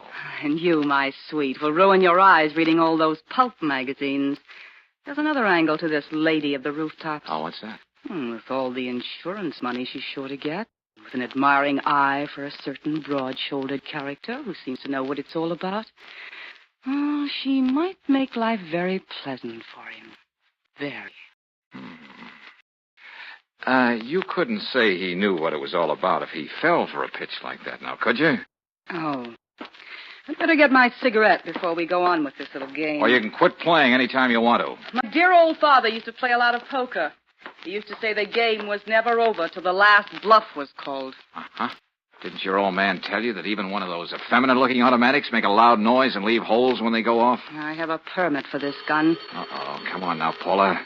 Let's see if you can answer that phone with one hand. You know, Georgie, that could be your next to the last glib remark. When that phone stops ringing, you're going to worry yourself into a tizzy, trying to guess who it was. We've been supposing a lot of things here tonight. Now let me top it off. Suppose they found you draped on the floor there with a bullet in your head. Okay, what then? I was in bed when I heard sounds in the living room. I opened the door. There was a figure in the darkness. After everything I'd been through, I didn't stop to think. I shot the prowler. I gotta hand it to you, Paula. Skip it. Just sit there on the couch a few minutes till I get my story straight. When I shoot you, I may have to tell the story 12 times tonight, so it's got to be perfect.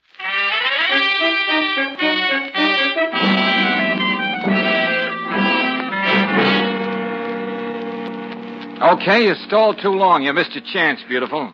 It'd be a mistake to shoot me now. What are you talking about? Behind you. There's somebody out there on the penthouse roof. You know I'm smarter than that.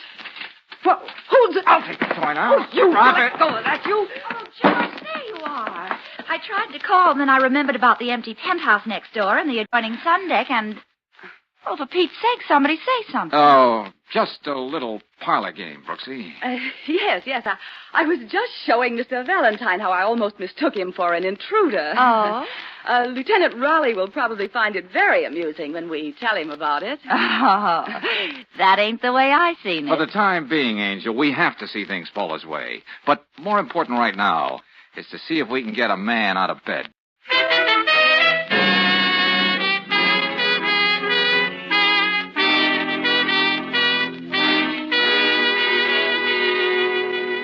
No trouble at all, Valentine. Don't mind selling a little insurance any time of the night. Are these all representative policies, Bennett? Yes, sirree.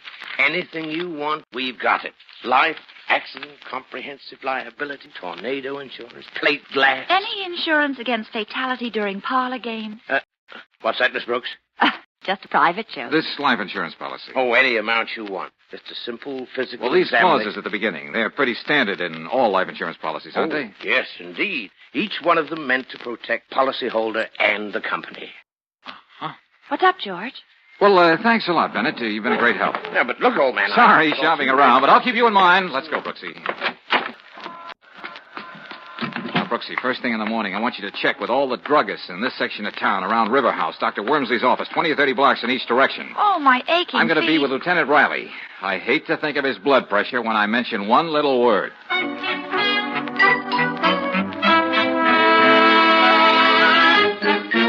Autopsy? That's the word. Valentine, if I had any hair, I'd tear it out. What are you talking about? Well, now, look, it can't do any harm, Lieutenant. No one in his right mind can doubt how Dunlap died. This Wormsley saw him shoved off the roof. Then the body was found sprawled all over an empty lot 12 floors below. Cause and effect. I have every reason to doubt that Sterrett killed Dunlap. I suppose you're going to tell me Mrs. Dunlap killed him, huh? That she used to be the strong woman in the circus. I didn't say she killed him. Then who? What? Ah, for the love of heaven. How about that autopsy, Lieutenant?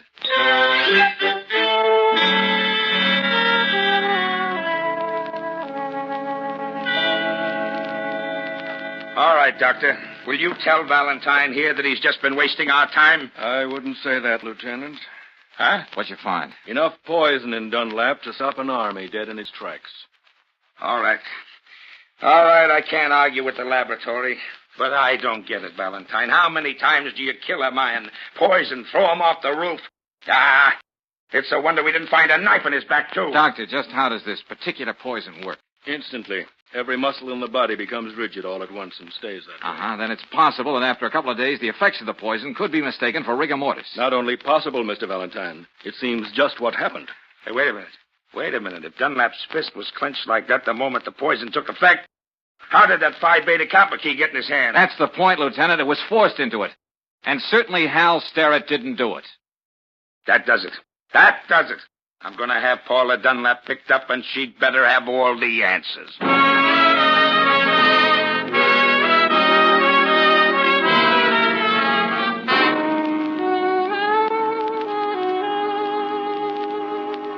Oh, no.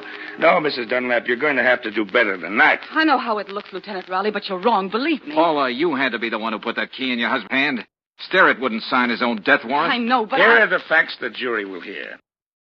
You were the man Wormsley saw wearing lounging pajamas. You had the motive, the insurance money, so you poisoned Mr. Dunlap, then pushed him off the roof to implicate an innocent man. All right. All right, I'll tell you just what happened. Remember, Mrs. Dunlap, you're doing this of your own free will. Hal Sterrett left that afternoon. I went out on the roof for a moment. Philip was there, an empty highball glass next to him. He was dead. Oh, don't look at me that way. He was already dead. He'd committed suicide. How do you know that? There was a note, cruel note, saying that I was the cause of all the unhappiness in his life. He was leaving me without a cent. Okay, I suppose you have the note. No, I destroyed it. Oh, no, that wasn't very smart. Don't you see? I had to, so no one would ever find out it was suicide. Now, wait a minute. There was a clause in his policy.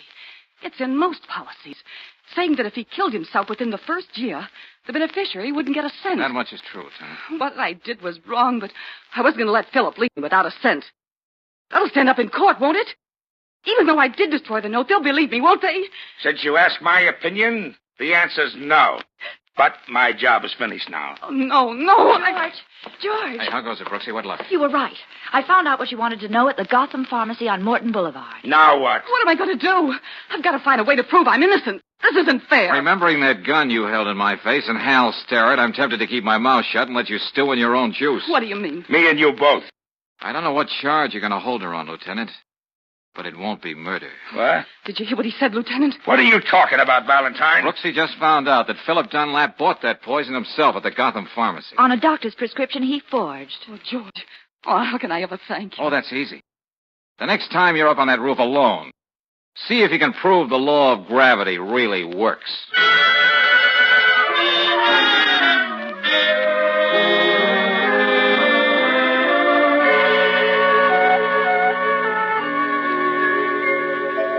George, George, don't you think that was sort of a morbid joke for Dunlap to play on his wife? Well, Angel, Paula played a few pretty grim jokes herself. Yes, but to leave her name in that insurance policy, knowing that she wouldn't get a penny. Crime, punishment, so forth. Hello. Anybody here? I just thought I'd drop in and take care of that little bill I owe you. Oh, thanks. How do the birds look these days, Doctor? What? Oh, yes.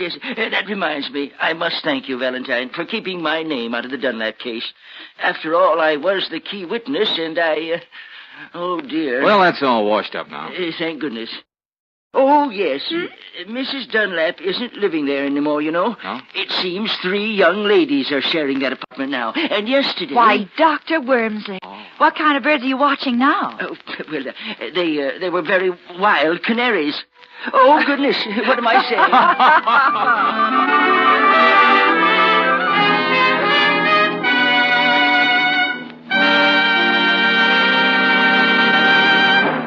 And now, a message of importance to motorists.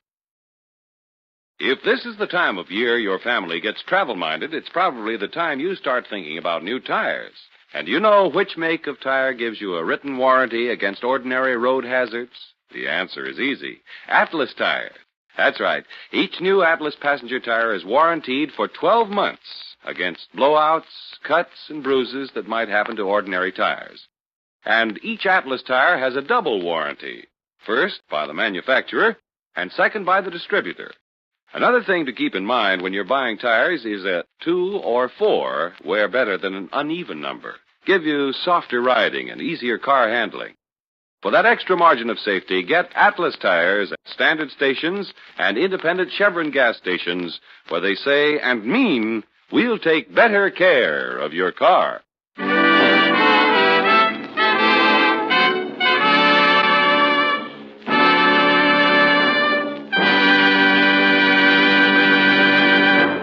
Next week, when you tune our way for another adventure of George Valentine, you'll hear... Well, Brooksy, looks like playing Big Brother a la Spencer Tracy didn't work out. Eddie beat it while I was shaving. Oh, that crazy little kid. He left this note. He's on the prowl. To quote, he's going after Stan Lucas. Oh, no. What can we do, George? I gotta stop him somehow. Hey, listen, you look up Emily. Maybe she can give us a clue on how we can find Eddie. Okay, George. And remember, Brooksy, it's a race against time.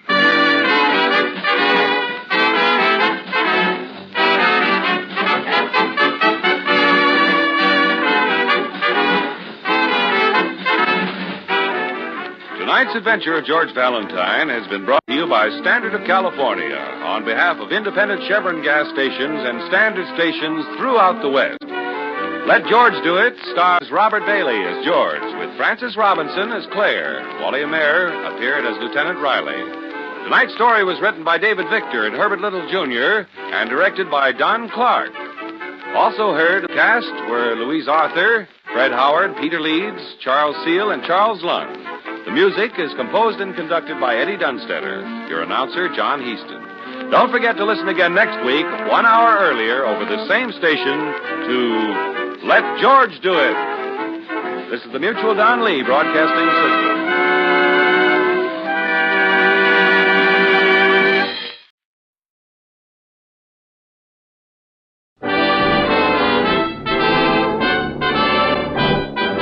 Standard of California, on behalf of independent Chevron gas stations and standard stations throughout the West, invite you to Let George Do It. Another adventure of George Valentine. Personal notice. Danger is my stock and trade. If you're up against something you can't handle and it has to be kept strictly confidential, you've got a job for me, George Valentine. Write full details.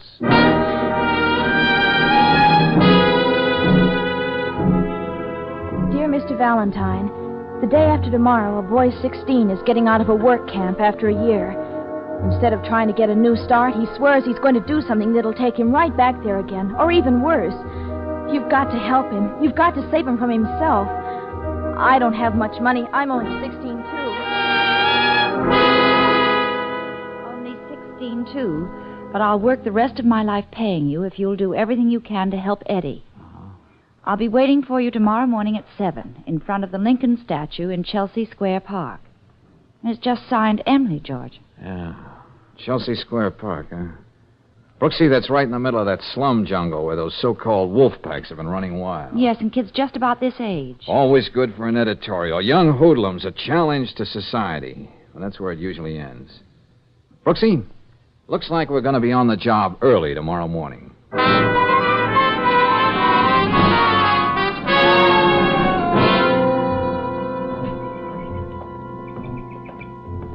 George, wait a minute. What is it, Brooksy? Over there, sitting under the statue of Lincoln. There, feeding the pigeons. Oh, yeah. Looks like our girl, all right. Come on, Angel.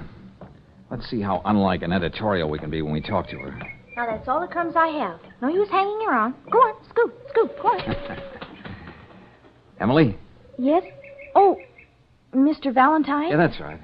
Gosh, I didn't really believe you'd come, and I... Hello, well, Emily. This is Miss Brooks. We work together. How do you do? Hello, Miss Brooks. If things weren't so terrible for Eddie, I'd feel pretty silly. I don't have anything in the world, and there's no reason for you to help me. Well, let's just say you write a darn good letter. Now, what about Eddie, Emily? He's a boy I know. He gets out tomorrow. Why was he sent away? The police found him in a stolen car. I see. But he didn't steal it. He thought he was delivering the car to a second-hand dealer for somebody, just to make a little extra money. Well, didn't he tell that to the police? No. He just kept insisting over and over that he didn't steal it. He wouldn't even tell me who got him into that trouble. But he says that since everybody is so sure he's no good, he's going to prove they're right. You know what that means. Oh, now, Emily. Well, I know Eddie. He's lost his temper a lot of times, and he got into scrapes, but, well, he's not bad. Not really.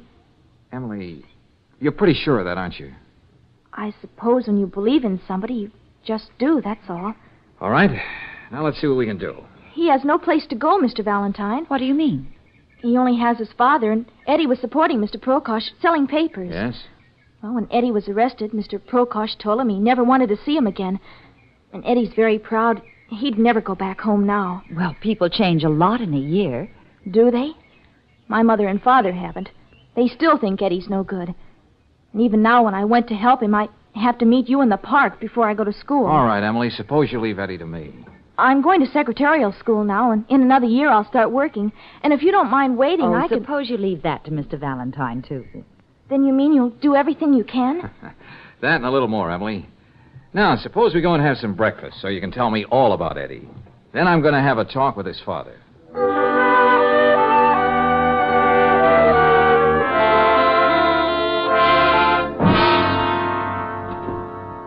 I don't care who you are. I want to hear nothing about my son. I got no son. Now get out of my house. Now, just take it easy, Mr. Prokosh. Look at me, mister.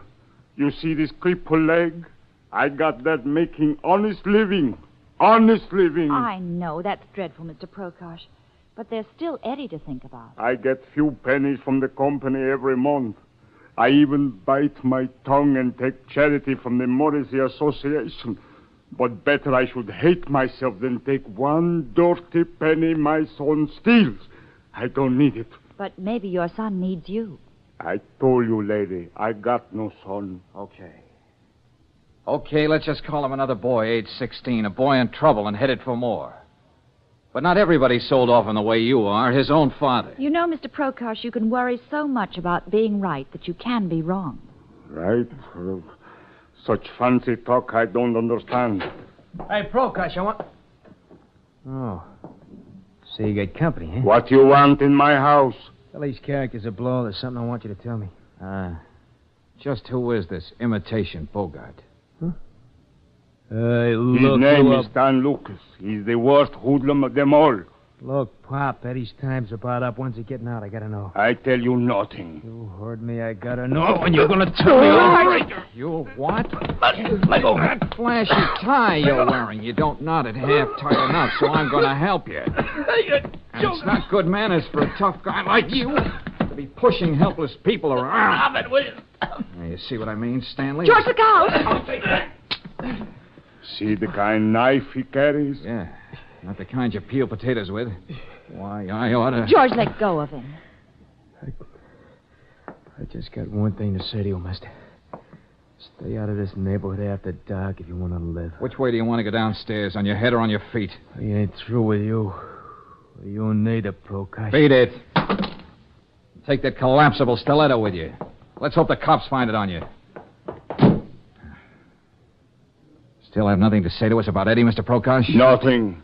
You see the kind friends he has? I would rather die We than... know. All right, let's go, Brooksy. There's one more place I'd like to stop before we meet Eddie tomorrow.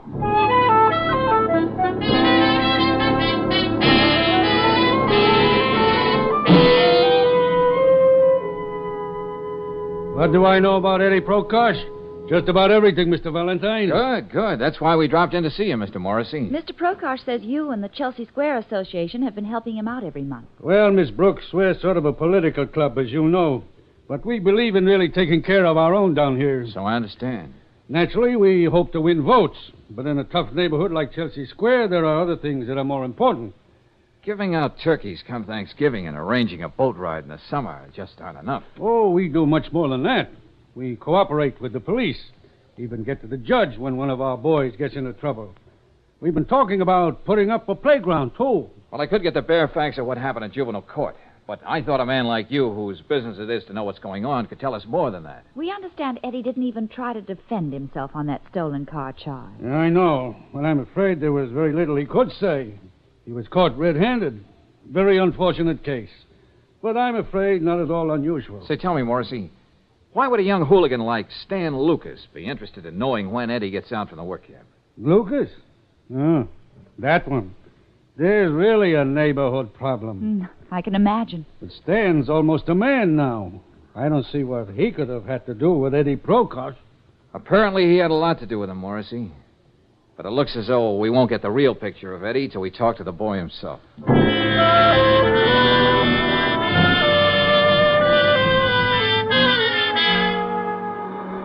Hey, how about a lift, mister, huh?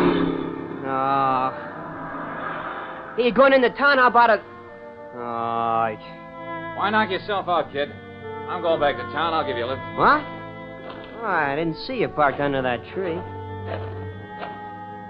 Hop in, Eddie. Okay, thanks. What? How did you know my name? I've been waiting for you, kid. But we'll go into all that later.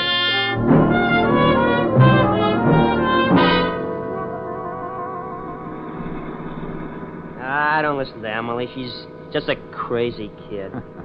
And I suppose you're a brainy old man. Yeah, well, I know what I'm doing.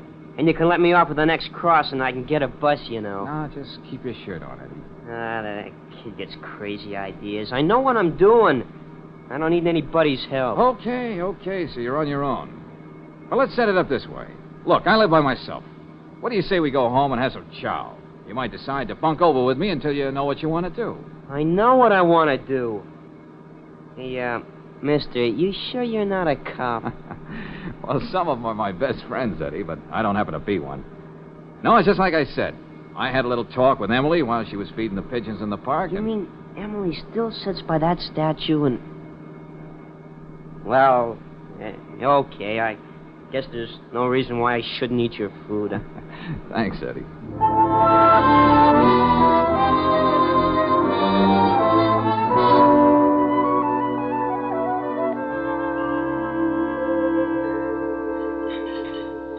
There's only one thing a woman likes better than to see a man clean up that last drop of gravy on his plate. Oh, what's that, Brooksy? Two men doing the same thing. Yeah, I sure packed away a lot, didn't I? That's why I was here, Eddie.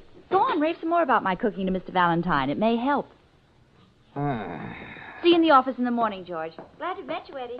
Yeah, me too, Miss Brooks. Well, thanks, Angel, for being chief cook and bottle washer. Where do you see those dirty dishes in the sink? Good night, George. Oh, Mr. Valentine. Yeah, Eddie?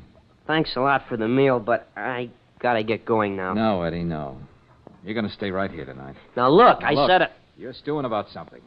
You can't wait to get it out of your system without thinking of the trouble it's going to cause everybody, including yourself. Will you stop preaching at me? You got no right just because you give me a meal. I'm getting out of here. Not tonight, you're not. Now, look, kid, give yourself a chance to sleep on it. You may feel differently in the morning. I'm leaving by that door, so get out of my way. Now, I don't want to have to get tough with you, but... Yes? Okay, you asked for it. Sorry, Eddie. Oh. Asked for it, too. Oh, what happened? Just a little judo trick I had to learn once. Oh. Yeah, it came in pretty handy at Salerno. Hey, you mean you were in that fight in Salerno? That's right. And the guy coming at you wasn't supposed to land on a nice, soft couch like you just did. Oh. Well, Eddie, there's no reason why we shouldn't settle down and listen to the fights now. Oh, yes. What? when you do go to bed, just remember, I'm a very light sleeper. So? So, don't get any fancy ideas about running out on me.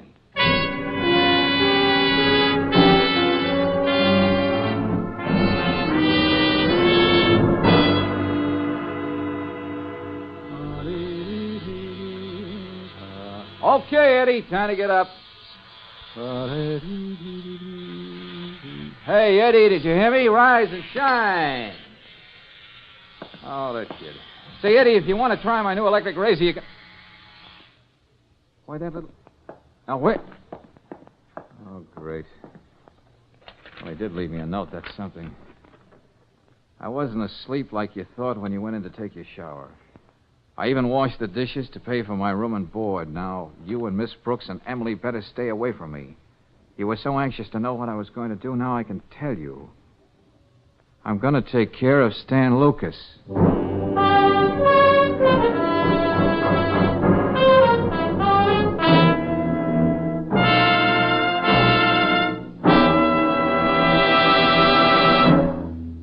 We'll return to tonight's adventure of George Valentine in just a moment. Meanwhile, a word about wear and tear.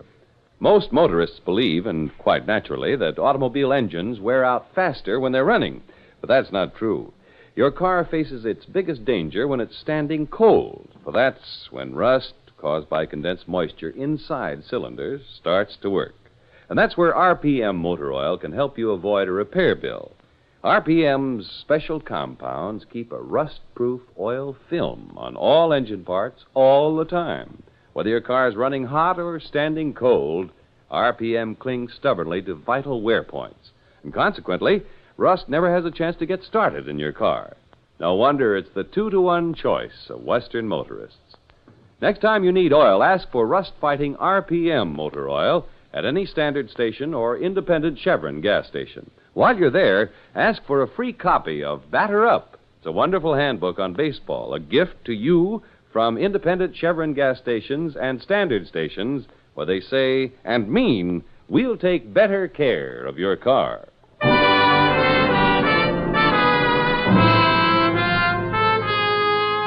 Now back to tonight's adventure of George Valentine and to Chelsea Square, a jungle of tenements in the middle of the city and a wolf pack of boys stalking the streets. That's the background for George's present job. The specific challenge to keep 16-year-old Eddie Prokosh from committing a serious crime as he promised. Good morning, George. Huh? Hey, you only shaved on one side of your face this morning. Okay, so that's the side you can kiss me on. But look, we're in trouble, Angel. What? Yeah, playing Big Brother a la Spencer Tracy didn't work out. Eddie beat it while I was shaving. All right, darling, take it easy. He left this little note. He's out on the prowl. To quote, he's going after Stan Lucas. Oh, no. Yeah. I've got to stop him somehow, Brooksy. If I only knew where to find him down there in that Chelsea district. What pool hall, what dark alley, what hallway. And Stan with that knife. What can we do, George? Well, I'm going to have another talk with Eddie's father. Look, you find Emily. But where? Well, she gave us the name of the secretarial school. Call her. Get her to meet you in the park. Maybe she can give us a clue on how we can find Eddie. Okay, George. And remember, Brooksy, it's a race against time.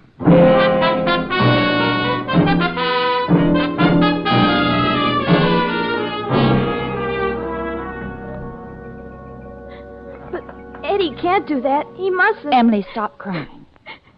Yes, Miss Brooks. Emily, I'm not going to talk to you like a child. If you're old enough to fall in love with a boy, this is no time to let him down. I know. I know. You came to us for help. Now we need yours. Can you tell us some of the places where Eddie might be looking for Stan Lucas? It could be anywhere, but Yes, dear? I should have told you this before, but I couldn't. I mean about Stan. Stan? Did he have anything to do with that stolen car business? I'm not sure, but that's not what I meant. What did you mean?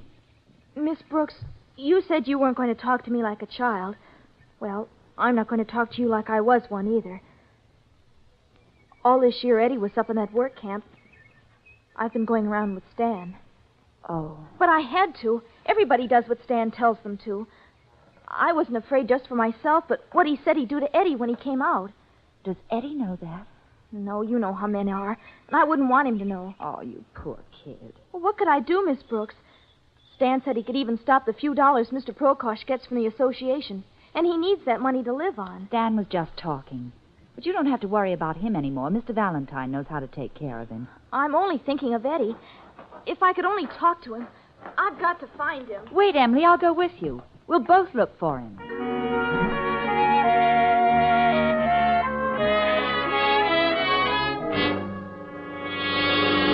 All I want to know, Mr. Prokosh, is whether Eddie's been here or not. He knows better than to come here. Oh, yeah. And I suppose that makes you a great father. Hey, look, Eddie's wandering around. A few words well chosen might save his whole life. And all he gets is a door slammed in his face. I got nothing more to say, Mr. Valentine. Well, I have one more thing to say. Your son's out to kill somebody. K-I-L-L. That's the kind of thing you get the big rap for, even a kid of 16. My Eddie, he would not... What's that thief? Then a murderer. Okay, Prokosh, I can't waste any more time on you. A 16-year-old girl had more faith in your son than you have. And I've got to keep faith with her. That stubborn old... Remember me, big shot? Well, at least I didn't have to look for you, Stan. No, you didn't. Because I was looking for you. Jump, boys, jump. Hold against that wall. Okay, Stan. Hold him. Twist his arms back, Slim. Yeah. I want to do this right. Hey! No! I owe this mug something. Imitation Bogart. Huh? You had something to say about my knife, didn't you? No. How do you like it now? I ought to carve my initials all over that face of yours. Hey, don't do it, Stan. No, I won't do it. It's really going to be a pleasure to work him over so even his own mother wouldn't recognize him.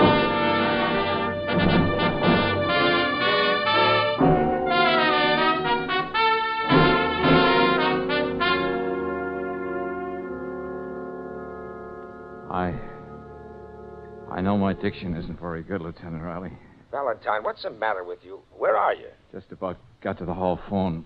Look, you got to do me a favor. Yeah, sure. But what's wrong with you? I thought I could keep the police out of a boy's life, but it's way over my head now. I need your help, Lieutenant. Okay, shoot. Look, pick up 2 boys down on Chelsea Square fast. Eddie Prokosh, about 5'8", freckles on his nose, wears a leather jacket. And Stan Lucas, get it? Stan Lucas, yeah? He's a dirty, vicious little... Oh. Valentine, you stay where you are. Don't worry, Lieutenant. I can't help myself.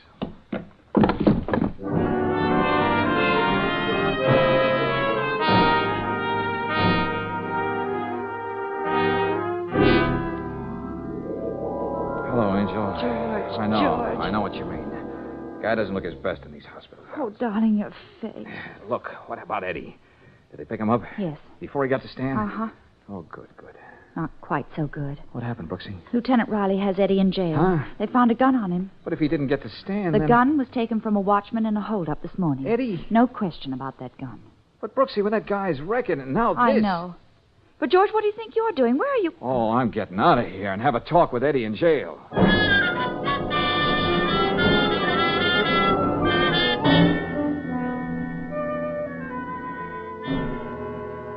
Eddie, you gotta talk. What about you and that watchman? What difference does it make what I say? Nobody will believe me. Come on, Eddie, come on.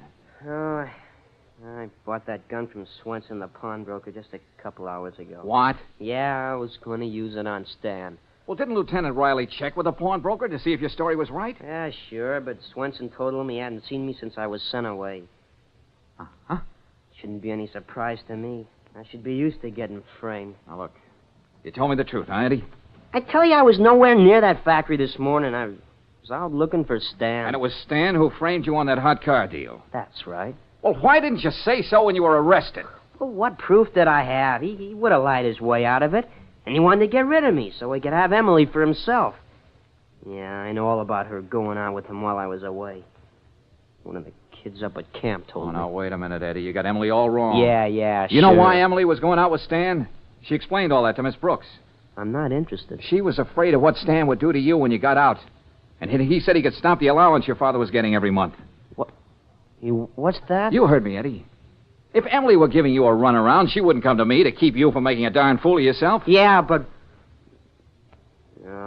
nobody does anything for anybody unless there's a payoff in it somewhere. Nobody gives a good hoot about me anyway. Look at me, tough guy. My face, I mean. Stan and the gang did give you a good going over, didn't they? Oh, yeah. Very artistic job. You think I'd look like this if I didn't give a good hoot about you? Well, And I suppose the payoff in this for me is going to be $1 million. I'm sorry, Mr. Valentine. Okay, Eddie, we understand each other. Now, I'll show you how much I believe in you. Here, take this. A knife? Yeah, that's right. Wolfpack style. A la Lucas. I don't get it. I'm going to talk to Lieutenant Riley. And you're going to have a chance to talk to Stan alone in his cell when they bring him in. You mean you're going to let me loose with him? With this? That's right, Eddie. Oh, that'll be just dandy with me. Now, look. We've got to get Stan to talk, and he's not giving out for the police or for me. You're the only one who can make him talk. Now, you listen closely.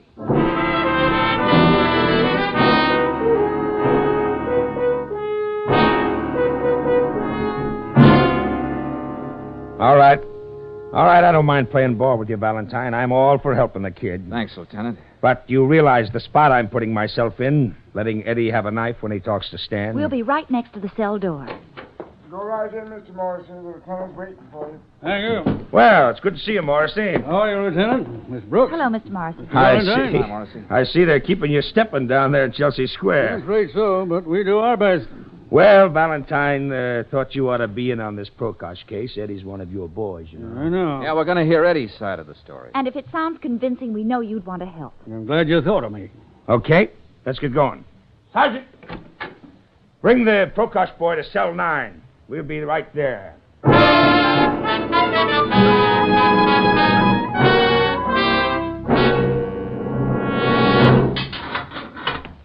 Okay, Eddie. The lieutenant says you can talk to this guy 5 minutes. Thanks. Well. How did you get out, Prokosh? You didn't stay out very long, did you? No, you saw to that, Stan. Come on, you're talking through your head. Am I? You want me to give your regards to anybody when I get bailed out? Emily, for instance? You're not getting out of here. What are you doing? You ought to know this trick. How to hide a knife in your shoe so they don't find it when they search you. Hey, Eddie, put that thing away. I've been waiting to catch up with you, Stan. Look, stay away from me. You framed me running those stolen cars. Well, now you're going to pay for it. Look, kid, take it easy, will you? Didn't you? Look, I didn't mean to frame you, Eddie. It was all a mistake. Help! Somebody help! He's going to... Stop him! Help! I was looking around for a gun, and sooner or later I'd wind up at Swenson's, so you planted that hot gun there. Yeah, that's right. But look, kid, help get this guy out of here. You hear me? Get him out of here! Well, get him out of here, all right. They was trying to murder me. Hey, what are you doing here? You got a good memory for faces, Stan, especially ones you've been working on. Gosh, Mr. Valentine, it worked. You heard him, didn't you? Yes, Eddie, we heard everything. Look what's going on here. You got no... Shut up. Mr. Morrissey, get me out of here. I didn't do nothing. Well, the less you say, the better, Stan. Look, you can't let them railroad me like that. I'll do everything I can, same as I would for everyone else from our district. I guess you're going to stay put, Lucas. And the rest of your gang will be sent to a place where they can learn to do something useful with their lives. Come on, everybody. Wait a minute, Lieutenant. Huh? Isn't it going to be kind of crowded in here for Stan and Mr. Morrissey? What are you talking about, Valentine? What do you mean, George? That was some nice double talk between you and Stan a second ago. The less he says, the better. The better for you meant, didn't you, Morrissey? Now, look, Lieutenant, and you, Stan, you said, you can't let them railroad me or I'll... Well, or you'd give away the whole works, wouldn't you? Morrissey was the real guy behind the stolen car racket and a lot of other rackets down in Chelsea Square. Morrissey, you were using Stan to bully the other kids into line. That's why Stan boasted he could cut off the little money Mr. Prokosh was getting from the association.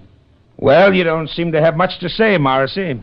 Everybody knows my reputation. Oh, yeah, the big power of the neighborhood. Big enough to make Swenson, the pawnbroker, perjure himself so you could be rid of Eddie. I think you can get Swenson to talk now, Lieutenant. I told you he sold me that gun. You got this all wrong, Valentine. This Lucas boy here has caused all kinds of trouble. If he tries to implicate me, surely no one is going to believe him. Look, Morrissey, you're not going to walk out and leave me holding the bag. Valentine is right. I got lots of proof. Keep quiet, you little rat. See what I mean, Lieutenant? On second thought, it wouldn't be safe to leave them both in the same cell.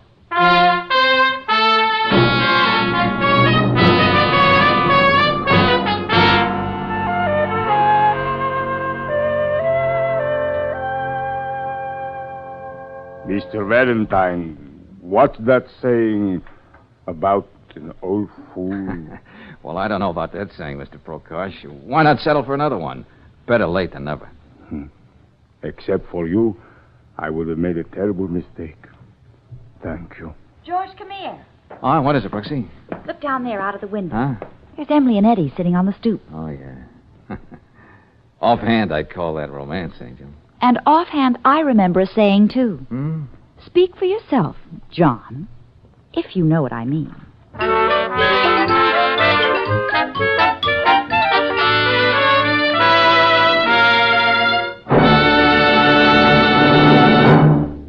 And now, a message of importance to motorists. The merry month of May means a merry vacation for a lot of folks. And if you're one of them, here's the way to start out safe as well as happy. Just make sure your car gets a vacation check at a standard station or an independent Chevron gas station. Do this a day or two before you start out. When the men at these service stations inspect your tires, battery, crankcase oil, spark plugs, all the vital parts, they give your car the same thoroughgoing care they'd give their own. While you're getting this important vacation check, get a new keyless gas cap, too. It has a simple combination lock, no key to lose. And it guarantees your gasoline is safe from theft during your vacation trip and whenever you park your car. Keyless, self-locking gas caps are another better motoring item available at independent Chevron gas stations and at standard stations where they say and mean, we'll take better care of your car.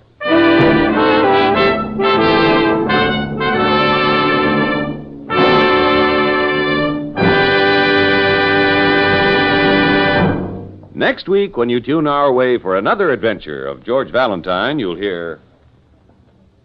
Oh, hello, Angel. Oh, darling, I thought you'd never open your eyes. Oh, why doesn't somebody turn that radiator off? It's hissing. We're back in the manlock at the tunnel, George. Huh? Oh, what happened? Well, you were down here this morning, and you must have come up too quickly, and you got the bend. Oh, yeah, I remember now. Then coming up, and then everything went blank. There was another accident in the tunnel. What? Oh, hey, I'm beginning to remember a few things now. And I'm pretty sure I know what causes these accidents. Brooksy, quick, help me over to that phone.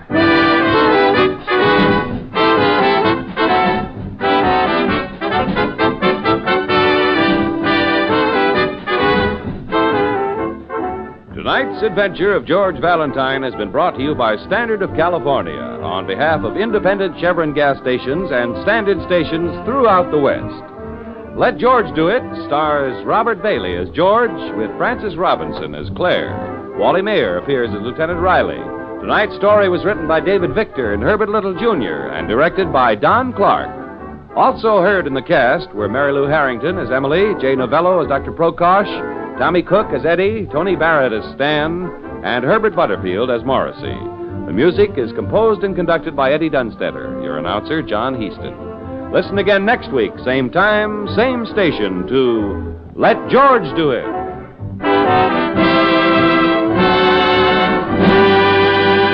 The Mutual Don Lee Broadcasting System.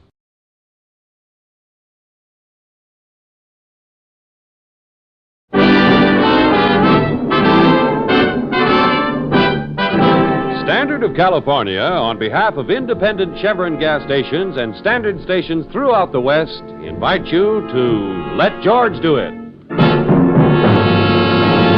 Another adventure of George Valentine. Personal notice. Danger is my stock and trade. If you're up against something over your head and need help that's strictly confidential, you got a job for me, George Valentine. Write full details.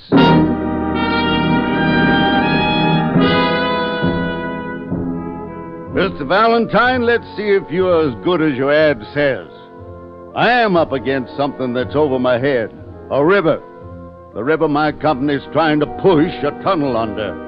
But we're getting nowhere fast. And I hate to think what the reason would be. If you figure you can help... If you figure you can be of help, I assure you we won't haggle about price. It's signed, William Kane, President. Kane and Bowers Tunnel Construction, huh? Now, I wonder where I could find a diving suit with the new look. Now, seriously, Brooksy, you must mean the West End Tunnel, the one they're having all the trouble with breakthroughs and cave-ins. I could drop in at the Globe department store. Okay, Angel, okay. But this seems like a job for an engineer, not for me. Well, there's still no harm in talking to the nice man who insists he's not going to haggle about price. As long as you insist on being mercenary, let's get going.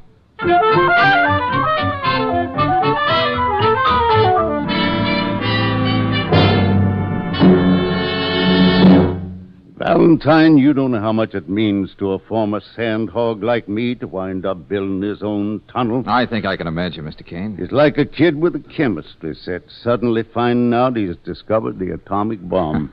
I realize this tunnel project's a pretty big thing, and you've had more than your share of hard luck. Yeah, way more than my share. What did you mean in your letter that you hate to think what the reason for these accidents might be? Well? I suppose I gotta tell you. Oh, now look, Kane, if it comes that hard, maybe you want this letter back so we can forget the whole thing. No, it's just that it's tough putting it into words. Yeah? Yeah. Me and my partner, Jim Bowers, we drove tunnel all over the world. Started as muckers, shoveling mud and slime. Got to be miners together, using dynamite and drills when you didn't even know what was going to happen next under the river. You'd think you'd get to know a guy after going through all that with him. Well, let's be blunt and put it this way, Kane. You suspect your partner, Bowers, is holding up the works here, is that it? Yeah, but I gotta be sure. What makes you suspect him at all? I found out that the company we outbid to get this job made Jim a big offer to come with them. But if he's a partner here, what's the percentage for him in a deal like that? Well, Jim's always resented that I'm better suited to run the front office up here while he has to work with the men. Oh, I get it. So if he could bunch up this job, we lost it to the Cameron Construction Company, they'd take him in there as a big shot. Well, you certainly must have talked this over with Mr. Bowers. Yeah, I did, miss, and he said that he turned the Cameron offer down flat. But how can I be sure? Now all these accidents. With Bowers always on the spot to make them happen, if that's what he wanted. Frankly, Valentine, I don't even know how you can help me. Sandhogs are a clannish crowd. You can't go wandering around down that tunnel snooping around. Well, Mr. Kane, suppose you let me give it some thought. George. Yeah, Brooksy. How'd you like to buy a for instance? Okay, Brooksy, I'll buy. Well, for instance, if you were a reporter and I were a photographer, we could be doing a story for a national magazine. That would get us down into the tunnel to snoop. Say, that might be an idea at that. Then you could look around. I'll tell Sanders to expect Oh, you. now, wait a minute. Hey, look, Brooksy, that's a good for instance, all right. But this business of we... Of course I meant we. Why do you think I came up with the idea? Okay, you arrange it, Kane. I think we're going to take a crack at it.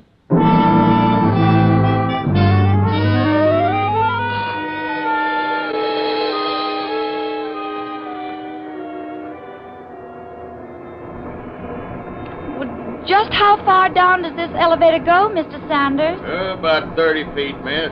Oh, well, that's not too bad, is it, George? Oh, no, that part of it's all right. I'm thinking of what happens later. What are you so smug about? What do you know that I don't know? Hey, you want to tell the lady what happens next, mister? Well, miss, it's getting into the tunnel that you've got to worry about. Oh? There'll be about 40 pounds of pressure per square inch on you down there. That's why when we get to the bottom, you still got to sit a half hour in the manlock. Manlock? What's that? It's kind of a sealed-up room, miss. We keep shooting pressure into that while you just sit. That's so it ain't so bad for you when you get into tunnel. Get it? I got it. To put it more concisely, my sweet, unless they're very, very careful, the pressure of the river would come down on you and flatten you out like a jellyfish. Oh, lovely thought. Well, here we are. Hey, Charlie, come here. We got visitors. A reporter and a young lady to take pictures. Oh, visitors, huh? Yeah, it's okay. Mr. Kane knows about it. In that case, I'd better sit in the lock with them. Yeah, you better warn the boys. Put their shirts on, Charlie. Ladies' Day. Right here, folks. Okay.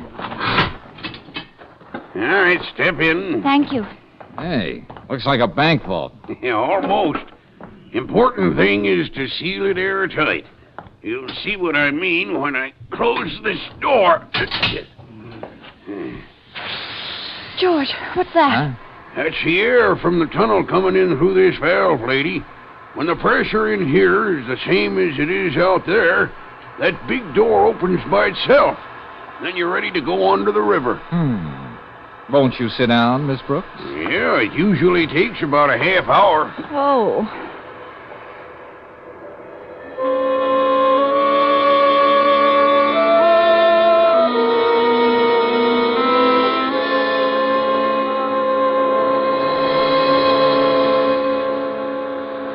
Just about a minute more now. You all right, Brooksy? Well, I'm just swell. But my ears. It's even worse coming out. You're in too much of a hurry. That's when you can get the chokes and the bends. Nothing like having things to look forward to. You'll have to put these little metal tags around your neck. Huh? What are these, Charlie? All sandhogs wear 'em. It's in case you're found staggering around.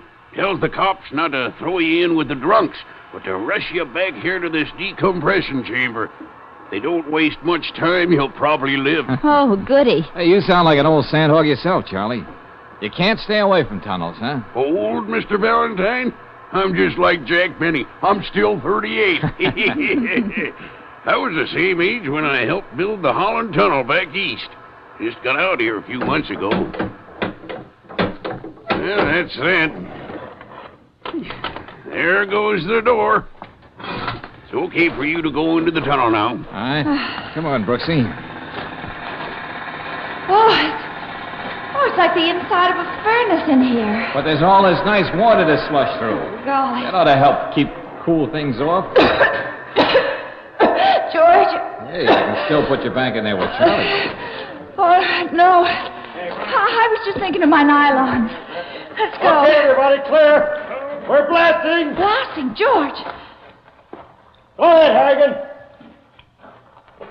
All right, let her go.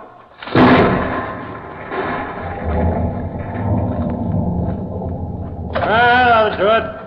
Now we can go up to the other. Hey, where'd you two come from? You Bowers? Yeah, what are you doing down here? And with a girl to bring me more trouble. Trouble? Look, Mr. Kane said it was all right for me to do a story about the tunnel. The young lady is here to take the pictures. Story? That old Kane's got to think of up there? I'd like to go up and tell him a few things. Howard! Hey, what's going on? Howard! Yes? Got a breakthrough at the tunnel head. What? Yes. It's bad this time. The scaffolding came down with a lot of guys on it. Scaffolding come down on every job. Young Davis is down there, caught under all that rock and sand. We got to get him out. I'll get the ambulance, Harrigan. But you get back there. Patch up that break. Go on. Davis wouldn't be there now, Bars, if you sent that gang up tunnel far enough when the blast come off. Look, Sandhog, don't tell me how to build a tunnel. I'll tell you anything I want. Okay, if you want to play tough. Pick yourself up and do what I said. Okay, reporter, there's a story. How we lost another day. Yeah, what about the man you just lost? This is one accident they won't blame on me. A woman in the tunnel's the worst jinx there is. Kane knows that. And I got to phone upstairs for an ambulance.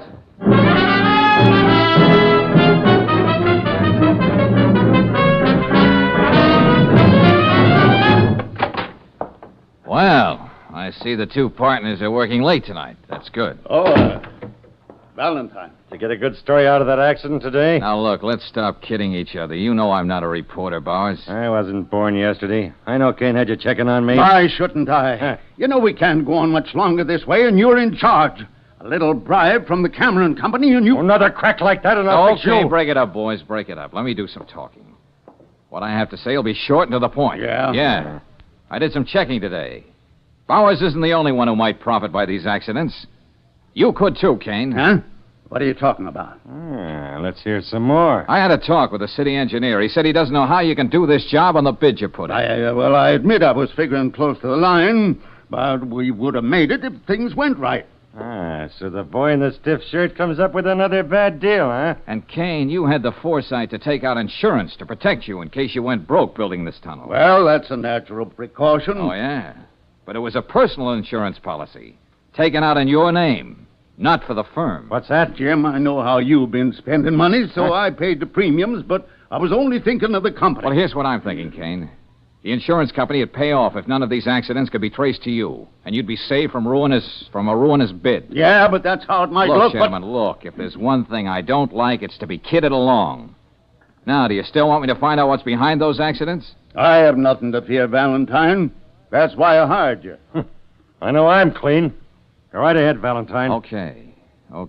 If you're sure that's what you want. Of course. You heard what I said. Yeah, but just remember, if I dredge up something from the bottom of that river that you don't like, you're the guys who ordered it.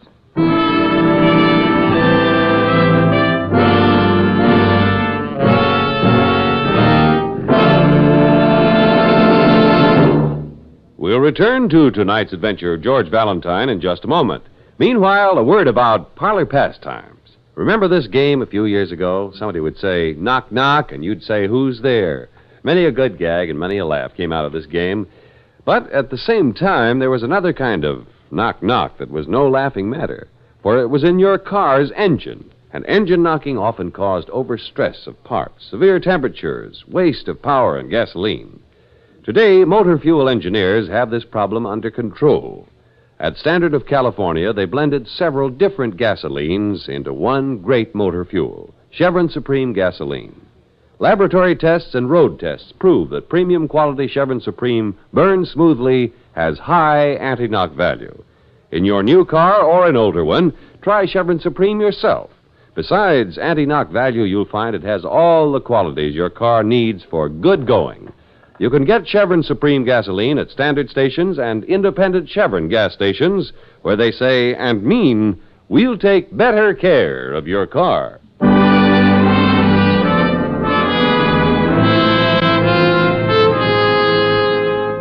And now back to tonight's adventure of George Valentine and a $1 million tunnel burrowing deep under a riverbed, a series of unexplained accidents that stopped the job cold.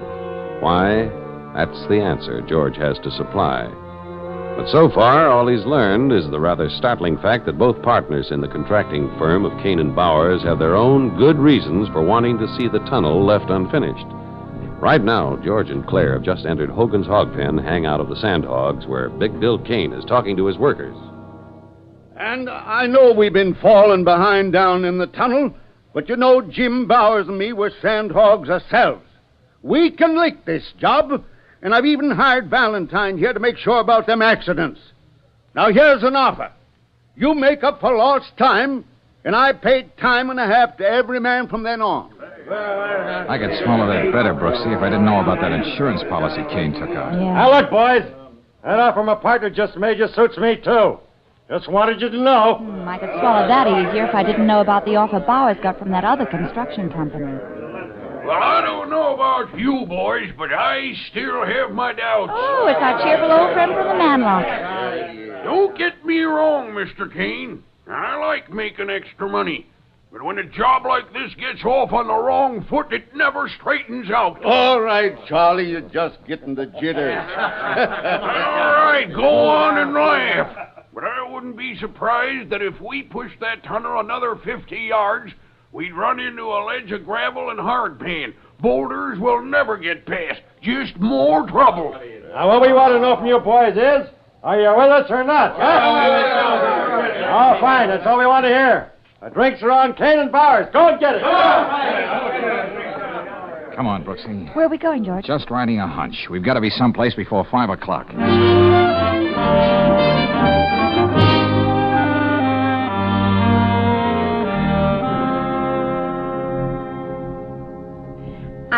I wish you'd hurry, Mr. Valentine. You know the Bureau of Harbors and Waterways closes at 5 o'clock. Yeah, sure. Be through in a minute. Yeah, I think I found the map I wanted. Topographical survey, riverbed, section B, Oleander through Perry Street. Uh-huh. Well, that's just where the tunnel is being built, George. Huh? Very interesting. Yeah, and this would be around Pier 19. What are you talking about? I'm not quite sure, Brooksy. But we're going to ride that hunch a little harder.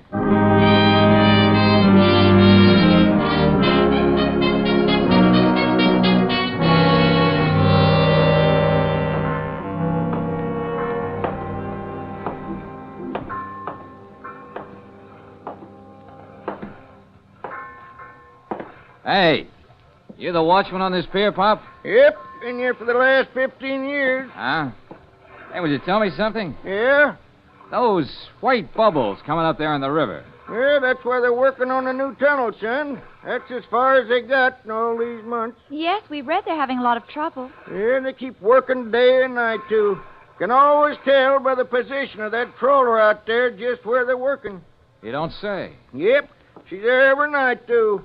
Sort of keeps right ahead of the tunnel. I can tell that by the bubbles that come up out of the water. I wonder what the trawler has to do with the tunnel. Yeah, I don't know. Man goes over the side in a diving suit every night. Suppose that's got something to do with the tunneling job, though. Probably he's kind of a traffic cop down there. Clears out the fish so that they can go ahead. Traffic cop, huh? Hey, Pop, you've been a great help. Thanks a lot. Yeah, you're welcome. Now where, George? Angel, what do you say I hire a motorboat and we take a nice romantic ride on the river?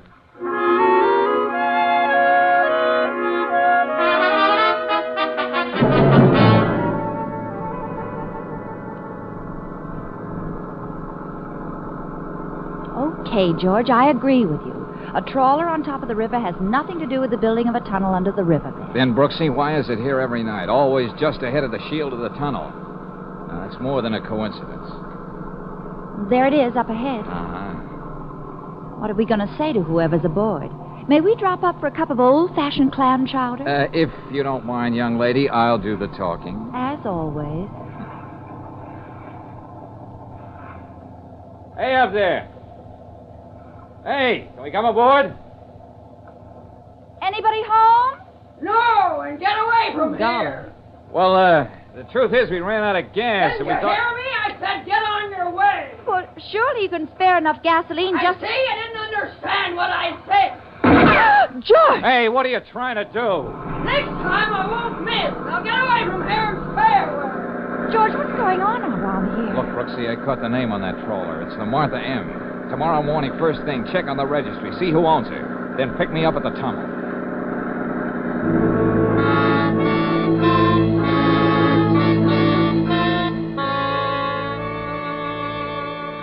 You were down in the tunnel early this morning, Mr. Valentine. I had to look around, Charlie.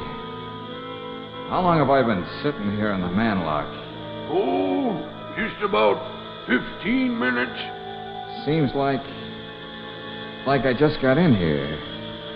And Charlie, I don't feel so good. You'll be okay. You're an old hand at this now. You've been up and down here a couple of times. But it seems like I got hammers in my head, beating away. And you look like 6 guys lined up 6 miles away. You'll be okay when you get some fresh air.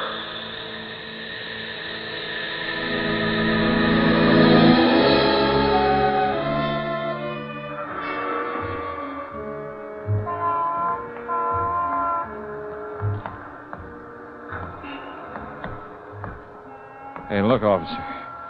I know where I want to go. Help me, will you? Yeah, you need a lot of help, mister. I've been watching you weaving down the block. I'm very sick. I feel rotten. I wonder why. I think I got the bends. Yes, and you've been bending over the bar too much. Hey, take me back, officer. The tunnel. There's only one place I'm taking you, to jail, so you can sleep it off. Come along with you now.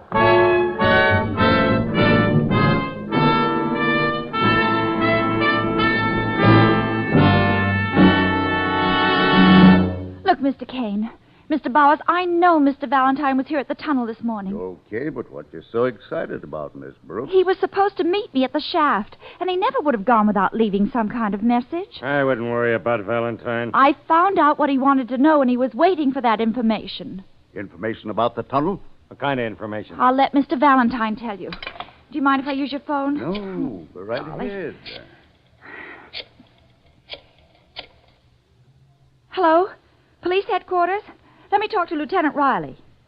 Okay, I'll wait. Look, we hired your boss so we could keep this thing confidential. Yeah, that's right. Let's forget about ethics, boys. The man who's among the missing is someone I happen to care a lot about. Hello? Oh, Lieutenant Riley, this is Brooksy. Oh, I need your help. I can't find George. Oh, look, Lieutenant, will you check the jails and the hospitals and see what you can come up with? Oh, believe me, Lieutenant, I know what I'm talking about.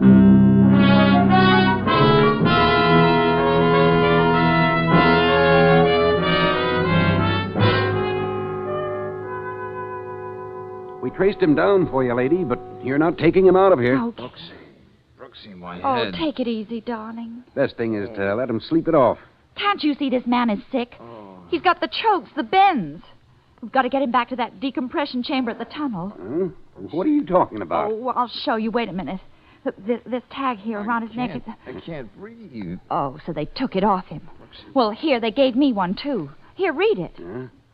This man is a sand hog. Decompression chamber. Rush. Yeah. Okay, lady, you win. And I hope we make it.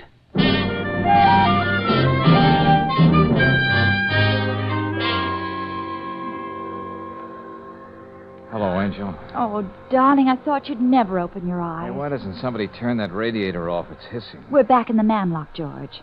That's why you're feeling so much better. Oh. Hey, but what happened? Well, you were down in the tunnel this morning, and you must have come up too quickly. That's why they picked you up in the street wandering around. Oh, yeah. I remember coming up. Then everything suddenly going blank. I got all the dope on that trawler, the Martha M. Yeah? Well, it has nothing at all to do with the tunnel.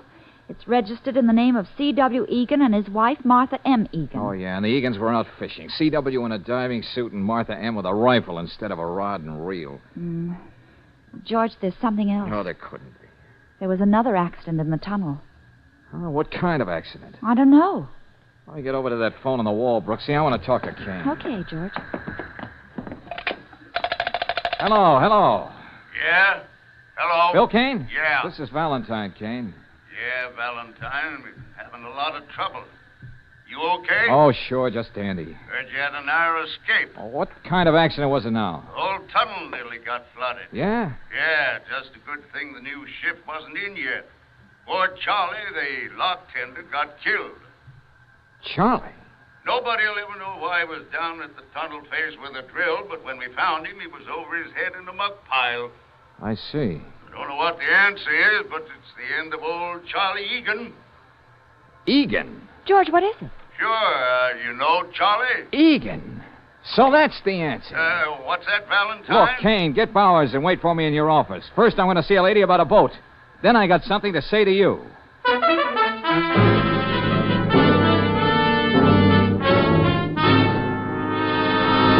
Valentine, you don't know what you're saying. Just the same, gentlemen, it was Charlie Egan who was responsible for all the trouble here at the tunnel. That doesn't make sense. He was just a lock tender. We gave him the job more out of pity than anything else. Okay, then listen to this. Do you remember what Charlie said at the hog pen? Not particularly. He said if the tunnel went another 50 yards, it would run into a ledge of gravel, hardpan, and boulders. Well? Well, the map of the Bureau of Harbors and Waterways didn't show it. But Charlie knew exactly what he was talking about. How would he know that? That's funny. I asked myself those same questions. How would an ordinary sandhog just in from Chicago know the exact topography of the riverbed? Yeah. He suspected I was getting wise and saw to it that I got a good case of the bends this morning. Just to make sure I was a dead duck, he took that tag from around my neck. Yeah, but why? Was he crazy? Well, that's a matter of opinion. Now, I didn't want to believe the reason myself when I found out. I talked to Mrs. Egan. She's the lady on the boat. Now, she's in the outer office right now. Suppose we have her in and see if it's any easier for you to believe her story. Anything you say, Valentine. Okay. Will you come in, please, Mrs. Egan? All right. I want you to repeat just what you told me. Well, what shall I tell them? The two people wasted their lives looking for a will-o'-the-wisp, a treasure you were always going to find the next day. Treasure? Yes. Sensible people don't believe in buried treasure and sunken ships bulging with gold, but Charlie did. Now, wait a minute. He was the eccentric C.W. Egan, who spent a fortune and 20 years of his life looking for ships that had sunk with treasure aboard. And fantastic as it may seem, gentlemen, he found one. Didn't he, Mrs. Egan? Just a couple of months ago. He went down into the river every night. He kept prowling around the hull of that boat. He knew that there was gold there somewhere. He kept saying he'd find it any day now, his treasure. And then Kane and Bowers started to drive a tunnel. Yeah. Charlie knew it was going to meet head-on with the Granada, the old Spanish galleon he knew was there. It became a race against time. That's why he got a job here. Did all he could to keep the tunnel from getting any farther. Yeah. And at night, every night, he'd go down to look some more. And I'd help him. And today was his last desperate attempt to flood us out. Yes. He wasn't going to see anybody get to his treasure as long as he lived. And he kept his word.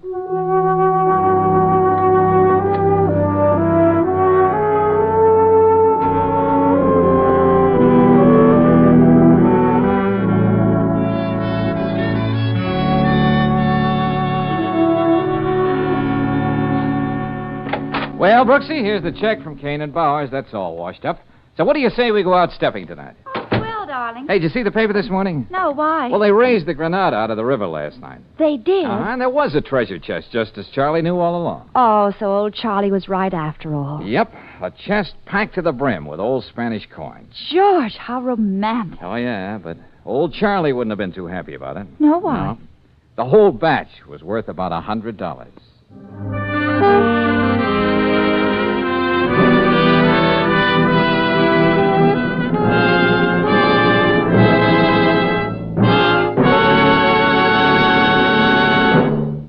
And now, a message of importance to motorists.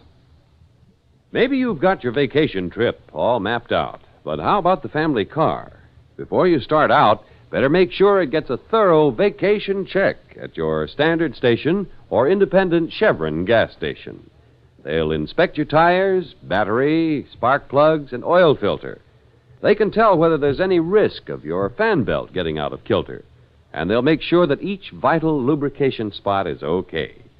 Besides helping you get off to a good start on your vacation, there's another thing about independent Chevron gas stations and standard stations. Wherever you motor in the West, you're never far from their quality products and superior services. And don't forget, whether you're on a vacation or just motoring around town, these are the service stations where they say and mean, we'll take better care of your car.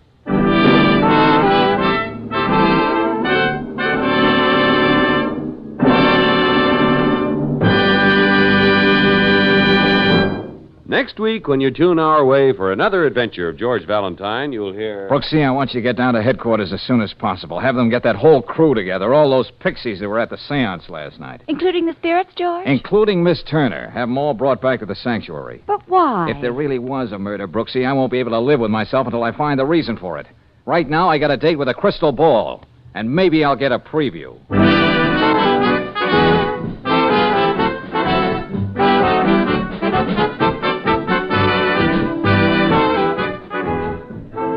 Tonight's adventure of George Valentine has been brought to you by Standard of California on behalf of independent Chevron gas stations and standard stations throughout the West.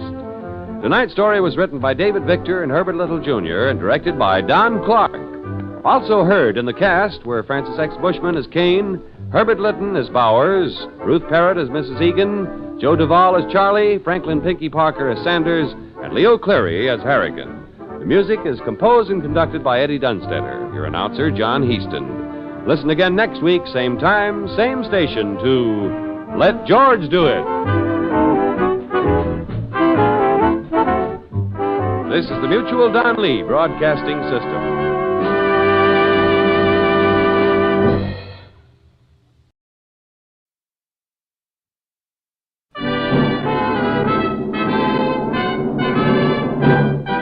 Standard of California, on behalf of independent Chevron gas stations and standard stations throughout the West, invite you to Let George Do It. Another adventure of George Valentine. Personal notice. If it's so fantastic you can do nothing about it yourself, then you've got a job for me, George Valentine. Write full details.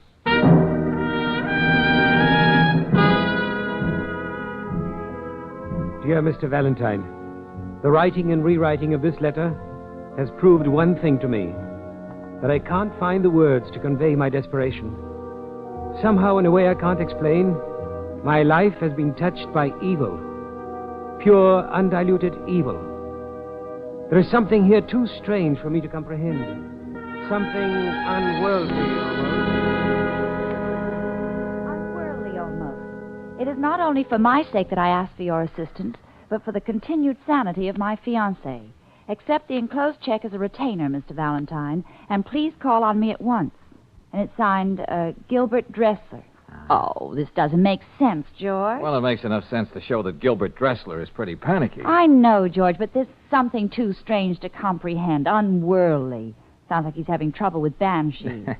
Well, whatever his source of trouble, it's our source of income, Brooksy. But how do people let themselves get into this kind of situation? This kind of situation pays the rent. So let's go find out what's on Gilbert Dressler's unhappy mind.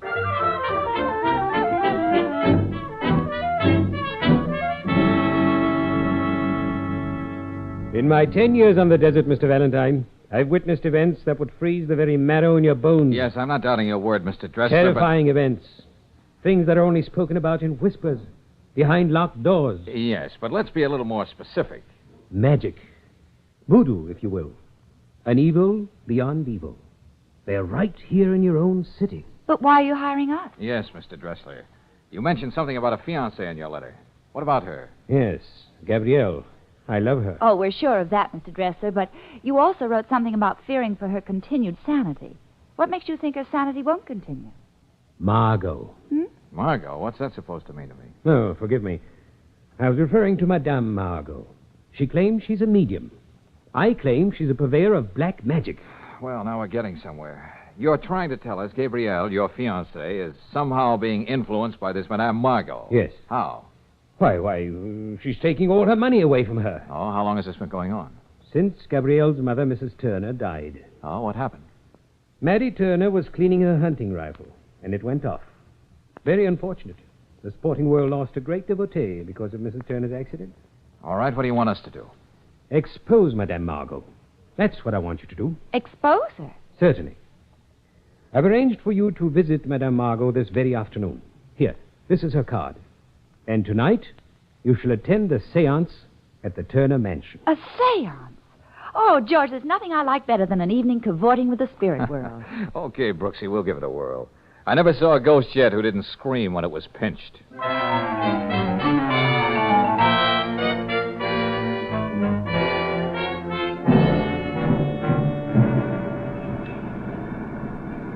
There's Madame Margot's place, George, 214. Yep, I'll pull up in front. Well, one thing I'll say for George. She's not squeamish about operating in a tough neighborhood. Uh-huh.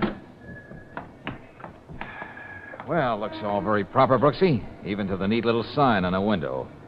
Madame Margot, clairvoyant and mentalist, seances by appointment.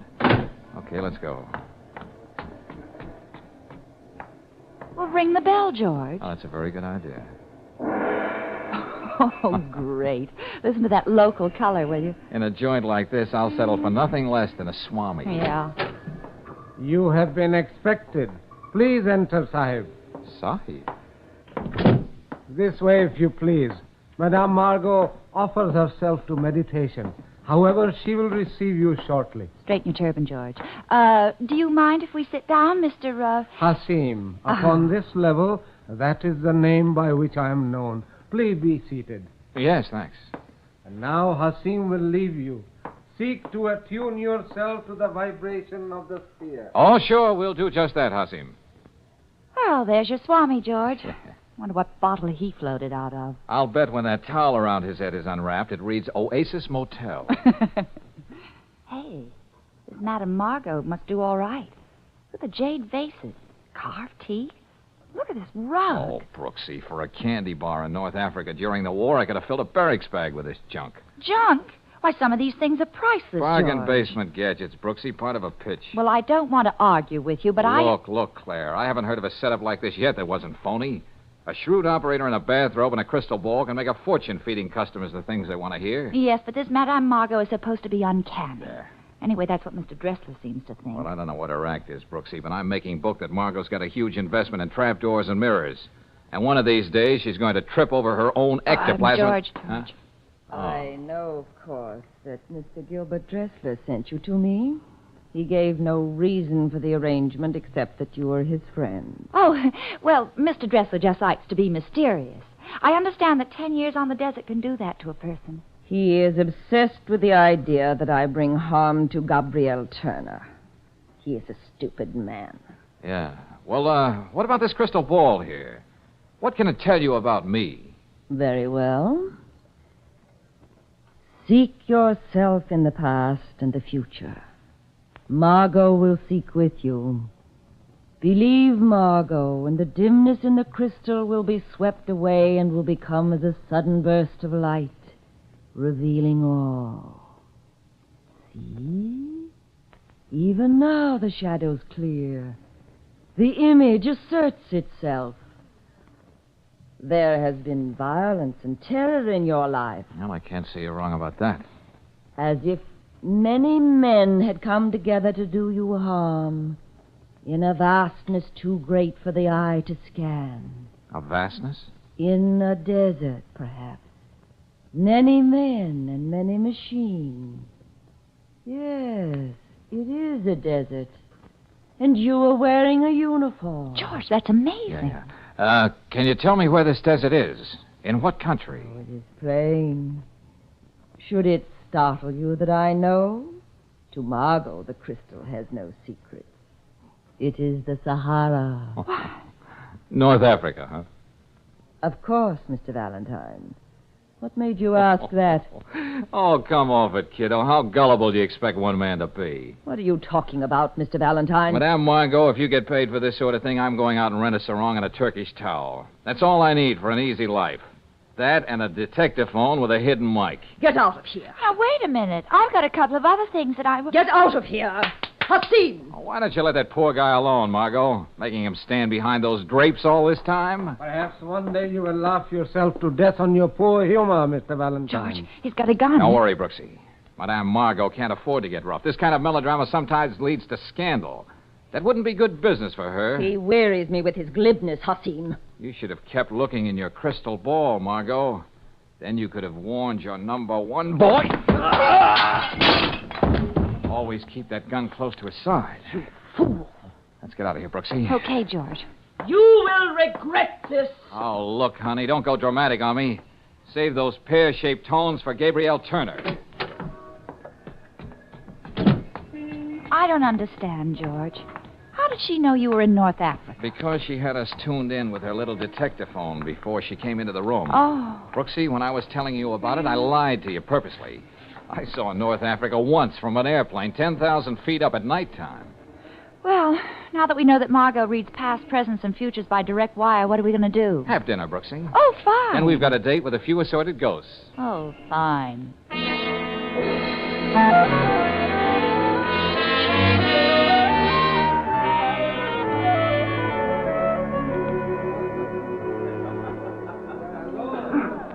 But how about the rest of these people here, Mr. Dressler? Are they friends of the family, too?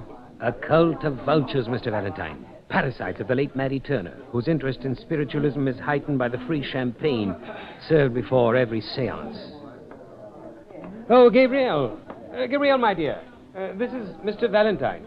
And Miss Brooks. How do you do? How do you do? I suppose you're welcome here, both of you. Even though you've come to sneer at us. Oh, I wouldn't put it that way, Gabrielle. We're just here to take a look. There have been scoffers before. Please understand that you've been invited only because Gilbert insisted upon it. Gabrielle? Oh, there you are. Have you explained to Gilbert's guests how stupid they are? Hey, where'd you get all your information, lady? I am Gabrielle's aunt, young lady, Vida Patterson. Oh. I happen to concern myself with the caliber of people with whom Gabrielle is forced to associate. What makes you think Miss Brooks is a bad influence, Miss Patterson? Oh, Gabrielle is emotionally high-strung. People like you, people from the outside, upset her. Huh, from the outside? My dear, the rest of the party is going into the sanctuary. Madame Margot is waiting. Oh, George, not again. Yep. Let's give the old gal another rumble.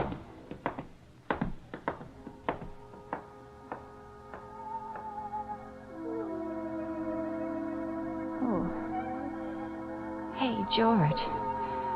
The hair on the back of my neck is going to look funny with my permanent. This thing is scary. Yeah, with all the trimmings. This sanctuary is a great backdrop for Dracula. Candlelight and polka music for a vampire. Have the courtesy to be quiet. Nothing must disturb Madame Margot while she reaches her control. Control? What's that? A voice, Miss Brooks. Margot's link with the spirit world. You'll see, it's very weird. The voice with which Margot speaks will not be her voice at all. Oh, Gilbert, why did you bring these people here? Hush, child, hush. There are alien presences here. Contact has been difficult, but there is a message to one who has traveled from a far place to be here. George. Listen. Listen. So many years. So much time. Gilbert. Listen to me, Gilbert. It's Janice. This is impossible. Please listen to me, Gilbert. Janice, what are you doing here? I thought you ran off to Cairo with Cecil. Rid yourself of those who would bring harm to Margot. They are evil. Remember, Gilbert, I've always known what's best for you, my dear. You haven't changed a bit, have you, Janice? Always showing up at the wrong time and knowing what's best. Janice, go away. Get rid of them. Get rid of those who do us harm. You never told me about her, Gilbert. You never mentioned a girl named Janice. She was always interfering. Always. I hardly expected her to pop up again, my dear. There is another message here from one who has newly passed over. She is suffering greatly. Oh, no. She has been murdered, shot. She suffers from the anguish of knowing her murder. Oh, no. I couldn't help it. I couldn't. Gabriel, what is it, child? Her murderer has not been avenged. There is blood on the hands of one who has shed it. Listen. She is trying Stop it! Make her leave me alone. I killed her, of course I killed her. Leave me alone, all of you. Oh, George. I've never seen anything like this in my life. Yeah, this time, Brooksy, the spirits have the right word for it. Murder.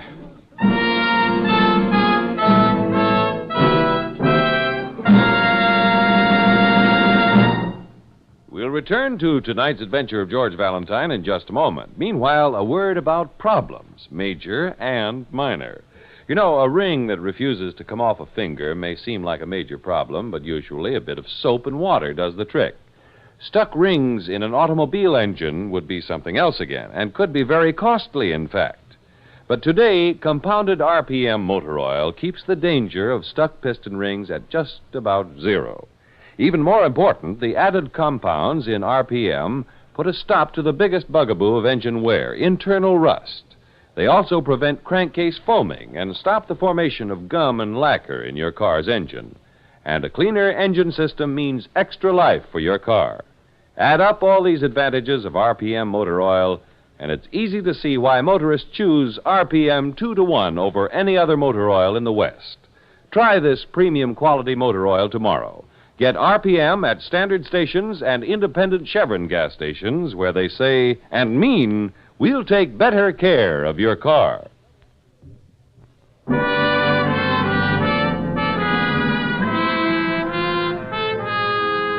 And now back to tonight's adventure of George Valentine. Well, there's an old saying that murder will out, but when it comes pointing its finger from the spirit world, then George finds himself tangled in one of the strangest cases he's ever come across. And at the precinct house, the day after the seance, Lieutenant Riley puts it this way. Valentine, ever since I heard that girl confess to murder while she was talking to a ghost, I've just been breathless waiting for you to drop around. Yeah, it's a weirdie, isn't it, Lieutenant? Well, maybe your boys just didn't feel like being clever the day Mrs. Turner was murdered. Is that why you called it a hunting accident? Now, look, Miss Brooks, I'm not perfect like your boyfriend Valentine. And I'd be the first one to admit that. Yeah. But as a matter of fact, I personally contribute to the support of you guys, a little thing called taxes. I'm just perfect enough to want a little action for my money. Valentine, 3 months ago, we were called in by Vida Patterson to investigate the death of her sister, Mattie Turner. We called it an accident because that's the way the setup looked. Because there wasn't any reason to call it murder. Well, whatever happened to that suspicious nature of yours, Lieutenant? Yeah. A prominent society woman is found dead, shot. A woman who surrounds herself with a house full of sponging friends. Don't you remember what your correspondence course says about a situation like that, Lieutenant? Look. When a person is found dead with her finger on the trigger, we consider the reports of ballistics, medical examiner, and a dozen other experts. Then we fumbling police arrive at certain conclusions. In the death of Mrs. Turner, that conclusion was accidental death. Hear, hear. Bravo, Lieutenant. But how could so many people fumble about the same thing? Yeah. Does that confession mean that Gabrielle is going to stand trial for murder, Lieutenant? Well, I doubt it. In that household of crazy people, she's the squirreliest of the lot. Unless her Aunt Mrs. Patterson isn't just a little bit ahead of her. Then Gabrielle will be committed to an institution. Yep. She's home now under the care of a physician and under police guard. She can't even remember confessing, much less how or why she killed anybody. Uh-huh. You wouldn't mind if Claire and I dropped in on the Turner family, would you, Lieutenant? Well, sure. Go ahead. You'll be in good company. But take my advice and hide when the wagon comes. Those young interns sometimes have trouble figuring who fits the straitjacket. Lieutenant, I secretly love all men who say nice things like that.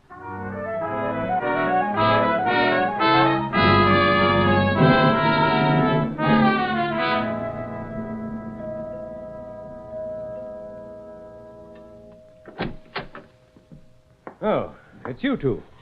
I was beginning to hope that I'd only hired you in a dream. Look, Gilbert, let's both get real grown up and face facts. You really did hire me, and we're both stuck. I'm not in the habit of paying people who bungle their jobs. It must be quite obvious that I don't need your alleged services any longer. But we haven't finished our job, Mr. Dressler. So if you will return my fee, which you have not earned... Oh, yeah. Well, let's chat, Gilbert. Mind if we come inside? I certainly do. Thanks a lot. Close the door, Brooksy. Now, look, Gilbert, you hired me to do a job. I'm not backing out of it. Why should you? You admit you failed, don't you? You don't have much room to talk, Mr. Dressler. Who was that Janice you were talking to last night? Janice is dead. She died nearly 10 years ago. 10 years? Then how did she I dislike to say it, but even I am now convinced that Margot is not a fraud. How could she have known about Janice? Oh, it's very simple. You blurted out Janice's name as soon as Margot began to broaden her age. Yeah, it's a good thing Margot didn't drop her H's, Mr. Dressler. You might have come up with the name of some little barmaid in Soho. You're not very amusing, young lady. Now, what about Gabrielle? Where is she? They've taken her away, Mr. Valentine. Poor girl. I was deeply attached to her. Uh-huh. I'll bet her aunt is overcome, too. Vida Patterson is a remarkable woman. She buries her sorrow in her books. Books. Ledgers would be a better word. Where is she? In the library. She explicitly informed me that she wishes to grieve. Well, now, that's very touching. Come on, Claire. What is it, Gilbert? I told you I wanted no interruptions unless it's absolutely necessary. It's absolutely necessary. Oh. Oh, it's the intruders again. Yes, I hate to take you away from your tears, Miss Patterson, but there are a few questions I want to ask you. And by what right? You're not the police? Oh, this won't take long. Just a moment of your lonely time, and you can go right back to eating your heart out. What is it you want? I want to know a little bit more about the murder of Mattie Turner. It was murder, wasn't it? Oh, imagine the ingratitude of the child. Killing my poor sister after all the wonderful things we've done for her. Oh, yes. She was so overcome by those wonderful things, she can't even remember killing your sister. Oh, Gabrielle has lapses of memory. An unfortunate trait which she inherited from her father's side of the family. Oh, well, this wealth you were talking about, what happens to that? Oh, how can you mention money at a time like this? Well, let's mention it anyhow. Who gets it? Well, of course, Gabrielle inherited the mother's estate, and now that she will be declared insane, why, I suppose well, I don't know. I've never given it a thought. No, I'll just bet you haven't. Well, thanks a lot, Miss Patterson. I just know it'll kill you every time you spend a penny of all those thousands of dollars. Get out of here! Miss Patterson doesn't like us, George. Yeah, we've got crazy ideas, Brooksy. All right, come on. Let's go see whether one of them will pay off.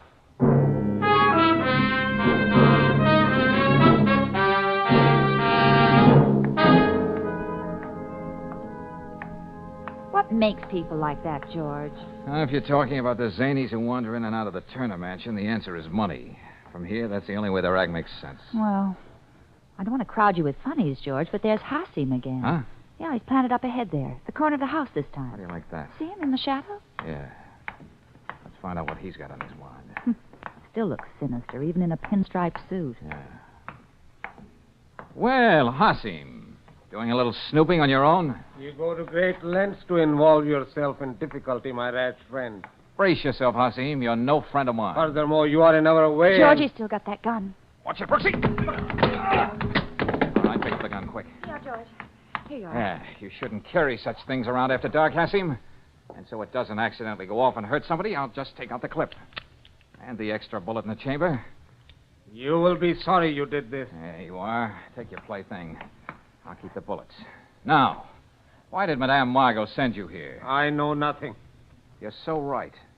Okay, take off, Nature Boy. Beat it. I'm tired of playing patty cake with people out of storybooks. You know what? It adds up, Claire. It really does. It does? Huh? Brooksy, I want you to get down to headquarters as soon as possible. Tell Lieutenant Riley to get that whole crew together, all those pixies who were at the seance last night. Including the spirits, George? Including Gabrielle Turner. Tell the lieutenant to bring them all back to the sanctuary. But why? If there really was a murder, Brooksy, I won't be able to live with myself until I find out the reason for it. Right now, I've got a date with a crystal ball. And maybe I'll get a preview.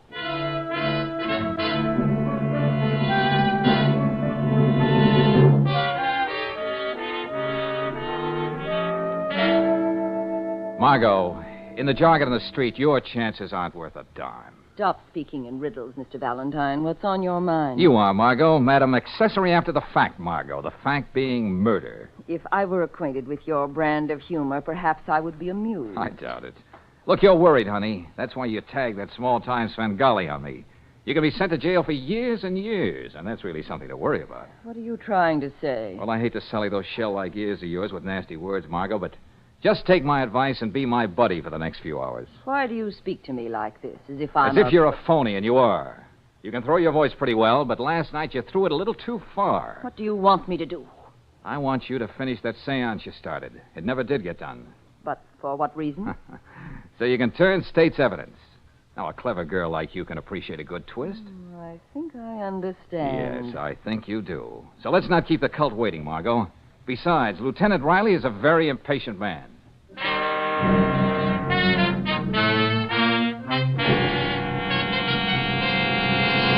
Valentine, if you can figure out how this girl murdered Mattie Turner by asking Mattie Turner how she did it, I'm going to turn in my badge, buy a turban and a crystal ball, and apprehend criminals while I sit in my easy chair. Just stick around, Lieutenant. This Margot will give you a lesson you'll never forget. You know, that's the wonderful thing about being a police lieutenant. Every amateur I meet wants to give me lessons. But Margot's no amateur. All these people think she's the greatest thing that ever happened to them. They believe whatever Margot says. Valentine, haven't you been the cause of enough suffering for poor Miss Patterson? I feel it is my obligation to defend her against your ill manners. Yes, and I demand to know by what authority you have entered my house. Why have you brought Gabrielle here? I'll have the law. You already have it. Lieutenant, this is Miss Patterson. She lives here. You got troubles, Miss Patterson? Oh, why, no, it's just that it's Gabrielle. Gabrielle's okay. She's in the sanctuary with the doctor. I wouldn't worry about her. Maybe we'd better go in. Margot's had plenty of time to get wound up. Okay.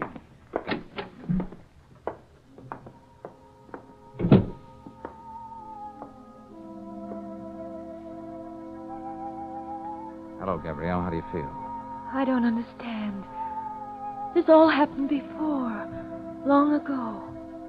A very long time ago. Yes, now you're all right. Just take it easy. I really didn't mean to. I didn't hate my mother, you know. Just sit tight, Gabrielle.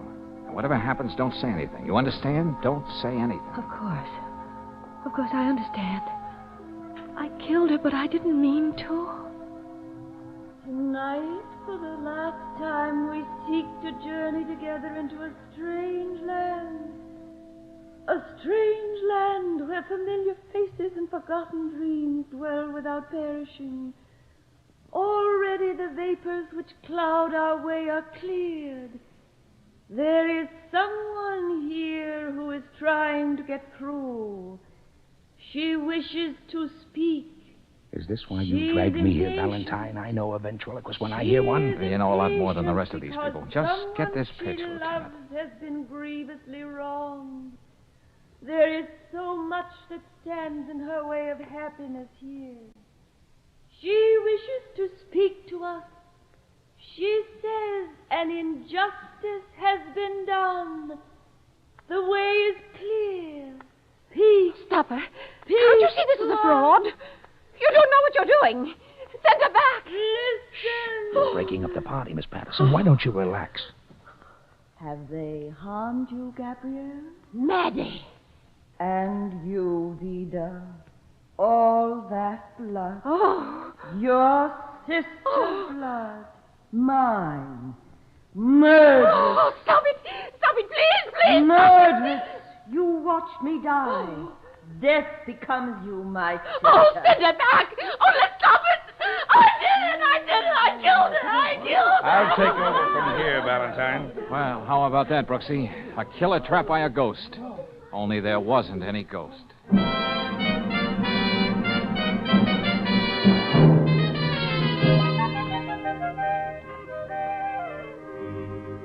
George, if I've got to say it, and I've got to say it, Huh? you're a genius. Oh, that's okay, Brooksy. You can say it. But all I had to know was that Margot was a phony, and Vida Patterson thought Margot was always on the level. Except once, that is. Astound me, genius. What do you mean, except once? Vida paid Margot to produce Mattie Turner and frighten Gabrielle into confessing. Why should Gabrielle confess to a murder she didn't do? Brooksy, there's a lot of evil people in this world. Vida Patterson is one of them. She knew her niece had a memory blank the night of the murder. So all this time, she's been making Gabrielle believe that she killed her own mother. So all you did was make Margot produce Mattie Turner again. Yep. Only this time, Mattie smoked. When Vida heard an imitation of her sister's voice, she thought it was the real thing. It was too much for her. Oh, well, there's just one thing I still don't understand, George. What happened when you went back to see Margot? Oh, she read my palm. Yeah, she said I had a wonderful heart line. Oh? Uh-huh. Margot looked at my hand and said I was a lover. Oh. Well, I got a pretty good heart line myself. Yeah? Look at it, George. Yeah. You know what I think, George? No, tell me what you think. Well, I think we ought to get our heart lines crossed and see what happens.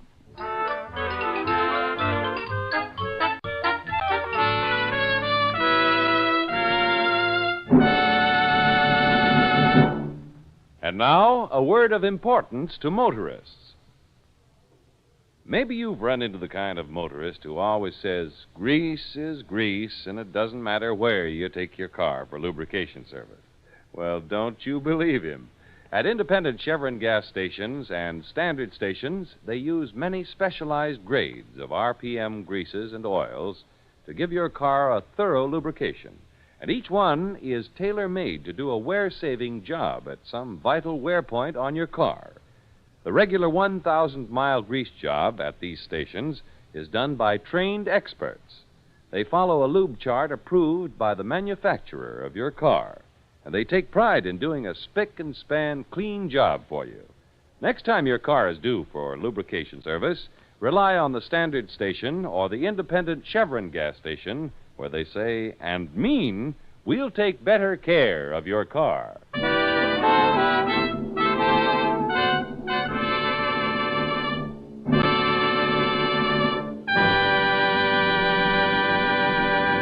Next week, when you tune our way for another adventure of George Valentine, you'll hear... Hey, Brooksy, tell me something. Yes, George? How would you like to play Cigarette Girl at the Kit Kat Club tomorrow night? You mean in one of those fluffy short skirts and long black stockings? Yeah, the works. Yeah, but what are you talking about, George? We're going to stage a little drama, Brooksy, with a cast of two. A Carnation and Art Gary. And I have a hunch the Carnation will be the star of the show.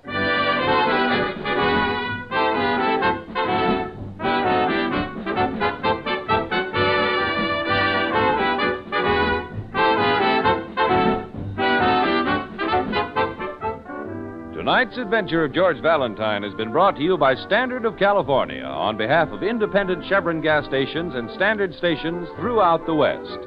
Let George Do It stars Robert Bailey as George with Frances Robinson as Claire. Wally Mayer appears as Lieutenant Riley. Tonight's story was written by Morton Fine and directed by Don Clark. Also heard in the cast were Don Morrison as Gilbert, Irene Tedrow as Margot, Sarah Selby as Vida, Gene Bates as Gabrielle, and Lalchan Mehra as Hasim. The music is composed and conducted by Eddie Dunstetter. Your announcer, John Heaston. Listen again next week, same time, same station, to Let George Do It. This is the Mutual Don Lee Broadcasting System.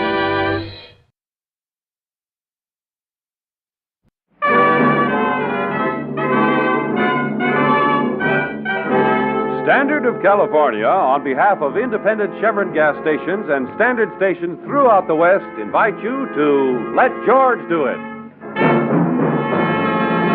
Another adventure of George Valentine. Personal notice. Danger is my stock and trade.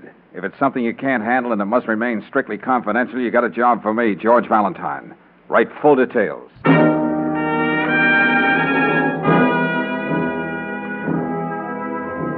Dear Mr. Valentine, I've worked very hard to get what I want out of life. A successful marriage. A husband who's highly respected in the community. Everything.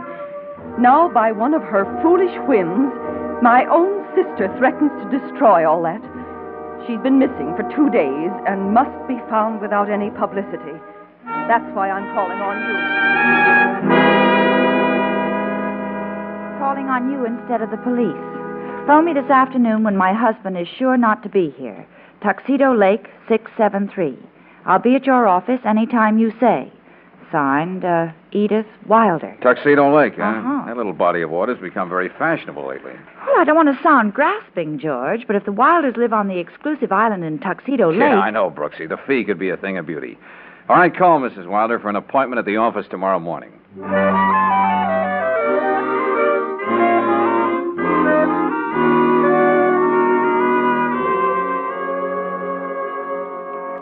After thinking it over, Mr. Valentine, I decided to bring Angela's husband with me. Oh, Edith, you shouldn't have hired this man's services. Angela is free to do anything she chooses now. Leave this to me, Walter.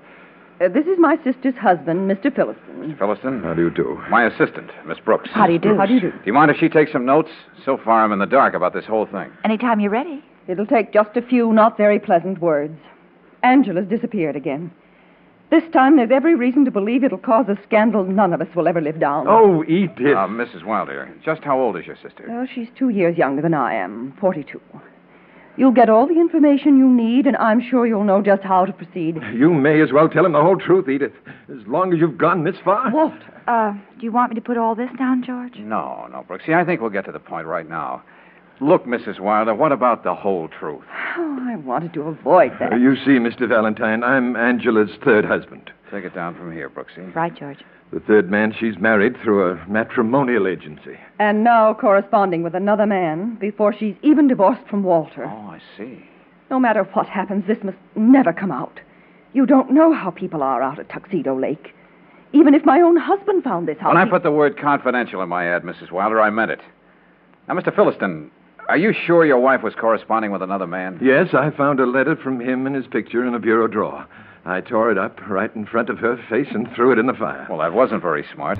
It might have helped you get a divorce without paying through the nose. Oh, I realize that now. What do you mean by that? Well, last Monday I had lunch with Angela. She said she'd settle for $20,000 in cash in our house on Tuxedo Island. And you mean you just shelled out $20,000 like that? Yes, that same afternoon. It seemed the easiest way. She threatened to sue me for desertion if I left her and take all the money I have if she took me to court and tied up my contracts. And I'm a builder, you know, and it would cost me much more than that. I just want you to bring Angela back here before she causes a scandal that will wreck all our lives. Mr. Philliston, would you recognize the man in that picture if you ever saw him? I can't be sure. I suppose so. I was so upset I don't even remember the name if there was one. George, don't you think we ought to get the name of that marriage club? I ought to know that. That's the way I met her. It's the Selby Friendship Club. Meet your companion for life. The important thing is this, Mr. Valentine. Walter is staying with me and my husband on the island. So far, we only told Richard that Angela is off visiting some friends. It must remain that way. Okay, I'll do my best. You'd better give me the keys to your place, Philliston. Maybe I can pick up a lead there. Here you are. That's that. When a woman is just over 40, well over 60... This is no time for you to feel sorry for yourself, Walter. Hey, Brooksy, take these keys. I'll meet you on the landing at Tuxedo Lake in a couple of hours. Then we'll go over to Mr. Philliston's house. Okay, George. Well, what are you going to do, Mr. Valentine? Pay a visit to the Selby Friendship Club. See what I can find out about Angela's unknown suitor.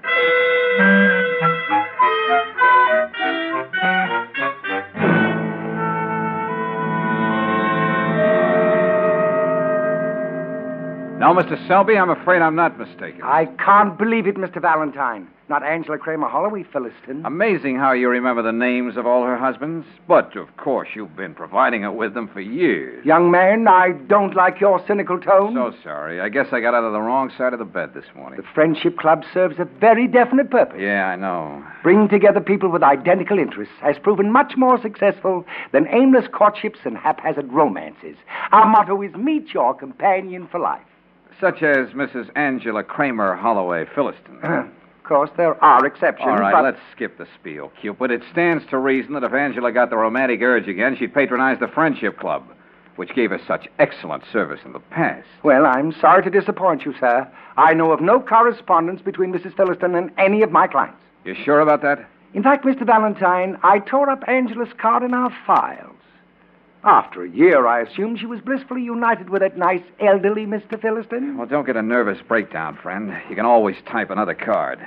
Now, look, you put out a bulletin, don't you, listing the different eager beavers bent on matrimony? Yes, indeed, once every month. Well, if I could get a hold of your latest bulletin, maybe Mr. Philliston could spot the man he saw in that letter. Unfortunately, the new bulletin won't be off the press at the Bixby printers for another week. Then I shall be glad to let you see one. Thanks a lot. Oh, don't mention it. But if you think I'm just one of those fly-by-night marriage bureaus, you're sadly mistaken. I've spent 30 years bringing together people who thought they didn't have a soulmate in the world. Goodbye, Mr. Selby.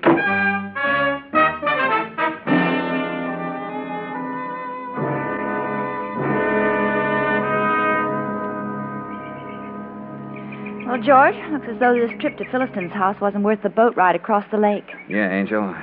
Everything neat as a pin inside there. Not a sign of violence anywhere. Well, we don't have much to work on, do we? Well, I thought I could get something out of Selby. That was a complete washout. Well, George. Yeah, Brooksy? May I say something? I mean, as a woman. I wouldn't have you say it any other way. Oh. Well, did you notice Mrs. Philliston's closets? Oh. Like any other woman's? Why? stuffed to overflowing with furs, lined with dozens of dresses and racks of shoes. Look, this is no time to comment on feminine extravagance, Angel. Yeah, but how about feminine psychology? Huh?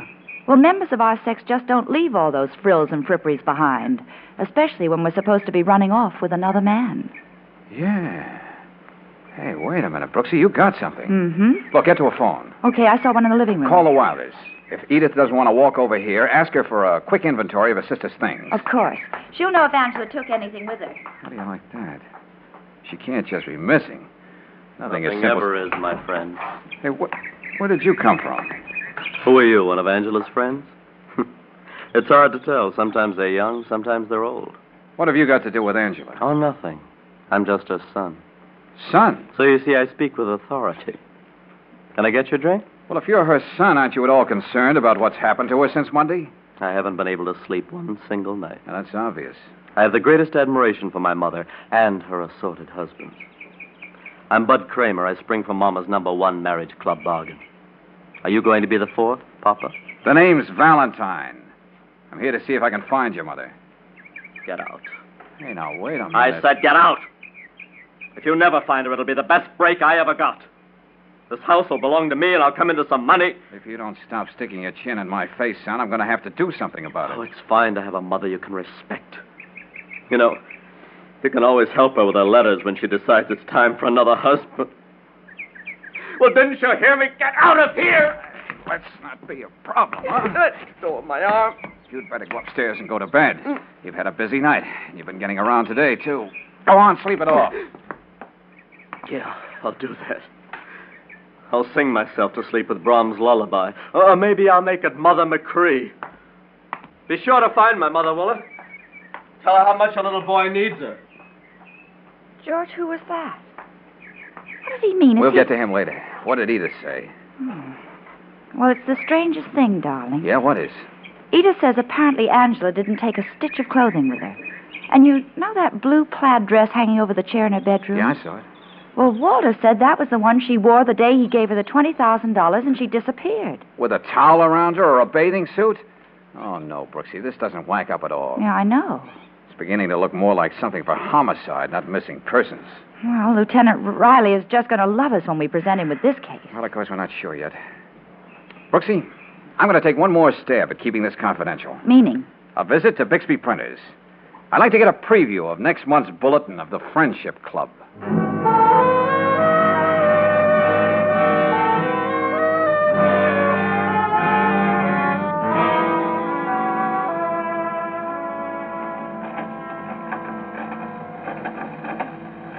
I know Selby's bulletin hasn't come out yet, Mr. Bixby, but could I take a look at the advance proofs? Well, I suppose I could do that for you. They're right over here. Well, we'll have them back in the morning. We just want someone to take a look at them. I take it, Mr. Valentine, you're from the police. Well, let's just say I'm working with the police. Well, okay, just so long I don't lose any time on the job. Yeah, they're right here in this file. I just had them out a couple hours ago. Selby called up and wanted something ripped out before we went to press. Oh. George, that would be after you talked to him. Yeah, I know. Look, Bixby, have you got that part Selby wanted left out? Was there a picture of a man in it? No, as I remember it, it was the listing of a lady. She must have changed her mind. Happens all the time. Sent the picture back to Mr. Selby by messenger. But here's the copy that went with it, if you want to see it. Yeah. Friendship Club member number 40. Young, attractive divorcee. Amiable, fun-loving, anxious to live life to the fullest. Major interests, good books, cooking, and so forth and so on. Well, that's a dead end. Yeah. All right, Mr. Bixby, we'll have these back to you in the morning first thing. Let's get back, Brooksy. You know, I'm beginning to feel like a Tuxedo Lake commuter.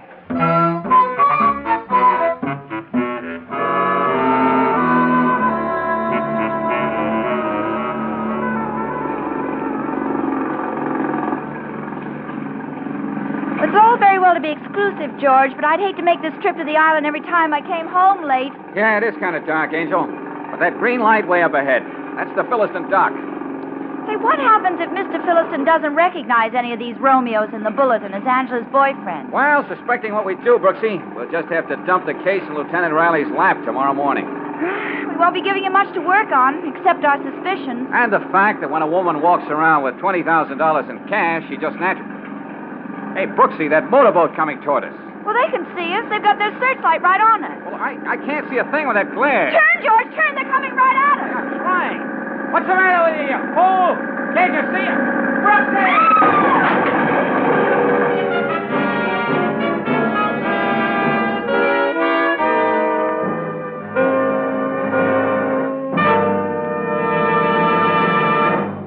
We'll return to tonight's adventure of George Valentine in just a moment.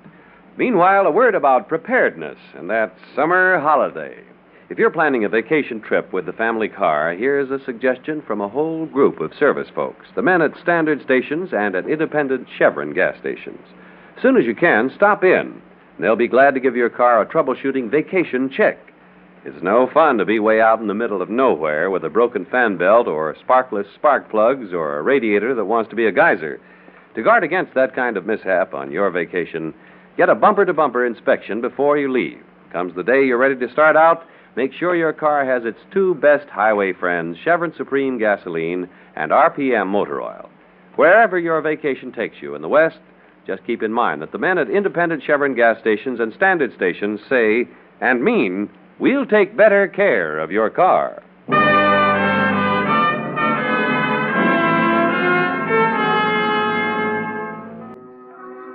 And now back to tonight's adventure of George Valentine. A small outboard motorboat heading toward the island in Tuxedo Lake. Suddenly, out of the darkness roars a powerful motorboat, its searchlight blinding George and Claire. A sudden, terrifying crash as the boat upsets, leaving its shaken occupants to struggle ashore. And now, a few minutes later, in front of the fireplace in the Philliston home, George and Claire are trying to puzzle out just what they might have stumbled on in this strange case of Angela Philliston. Angela, still married but corresponding with a matrimonial club, and now missing for days. Oh, George, this fire feels wonderful. Yeah, it sure does. Well, there's one thing sure. Whoever just tried to feed us to the fish is right here on Tuxedo Lake. Yeah, but what is it we know that we don't know we know? Oh, Brooksy, at this point, I don't know from nothing. The three people who might possibly want us out of the way are right here on this island. Bud Kramer, Angela's son, who hates his own mother. Mr. Philliston, who got such a raw deal from Angela the one and only time he used the services of the Friendship Club. Yeah, that's right. And Sister Edith, who said she'd do anything to keep a breath of scandal from the swank shores of Tuxedo Island. All this doesn't exactly give you a comfortable feeling, does it? Brooksy, before we see Lieutenant Riley in the morning, we're going to check every boat tied up around this lake.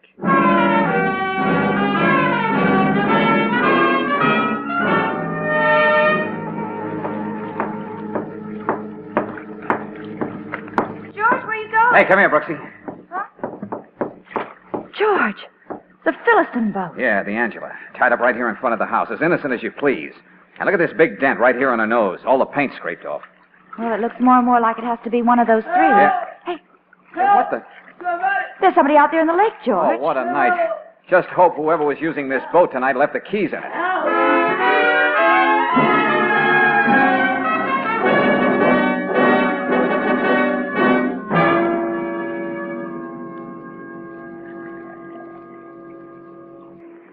Valentine, I've told you, I went into the village to celebrate. Sounds phony to me, Bud. What have you got to celebrate with your mother missing? Well, that's what I was celebrating. Let's skip that routine. I was feeling pretty good, so I thought I'd swim across the lake. Clothes and all? Seemed like a good idea at the time. Suddenly I had to prove to myself that I was a reasonable facsimile of a man. Yeah. Guess I'm not in very good shape. How about this version, Bud? You tied up the Angela after you plowed into us, and you were swimming away from the island toward the shore. Then you'd be in the clear. I don't know what you two are talking about. We'll see about that later. Now, you go upstairs to your room and stay there. Look, you can't order me around. I said go to your room. Yeah, go to your room, buddy. When I was a kid, whenever I was in the way, Angela would say, go to your room, buddy. My adoring mother. Fun-loving. Anxious to live life to the fullest. Oh, where's my wondering mother tonight? I can't help feeling sorry for that boy, George. To tell you the truth, I wasn't listening to him very hard. What? These red flagstones in front of the fireplace. Yeah, what about them? Red stains on red flagstones wouldn't show up very clearly ordinarily, but the light of the fire brings them out. Huh? Look at them, Brooksy. Is that blood? Could be. This might be the sign of violence we didn't find when we went over this place before. Well, if you're right, Lieutenant Riley will certainly have something to work on when we come back here in the morning. And if I'm right, Brooksy, it means Angela Philliston was murdered.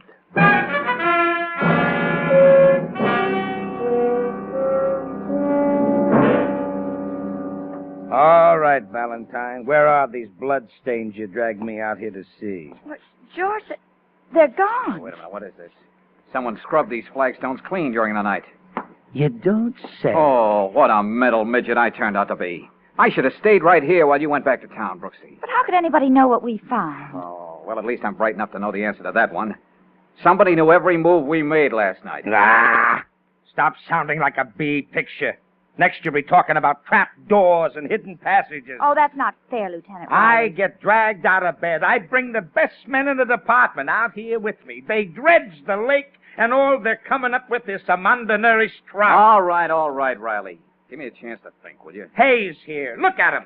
One of the best men in our lab, crawling around on his knees like a charwoman, looking for something that isn't here. I'll be through here in a minute, Lieutenant. Oh, I can't thank you enough for that bracing, invigorating trip across the lake, Valentine, but I've got better things to do with my time! Lieutenant, somebody tried to run us down on the lake last night, and he was using Philliston's boat. Yeah. Lieutenant. Yeah, what is it, Hayes?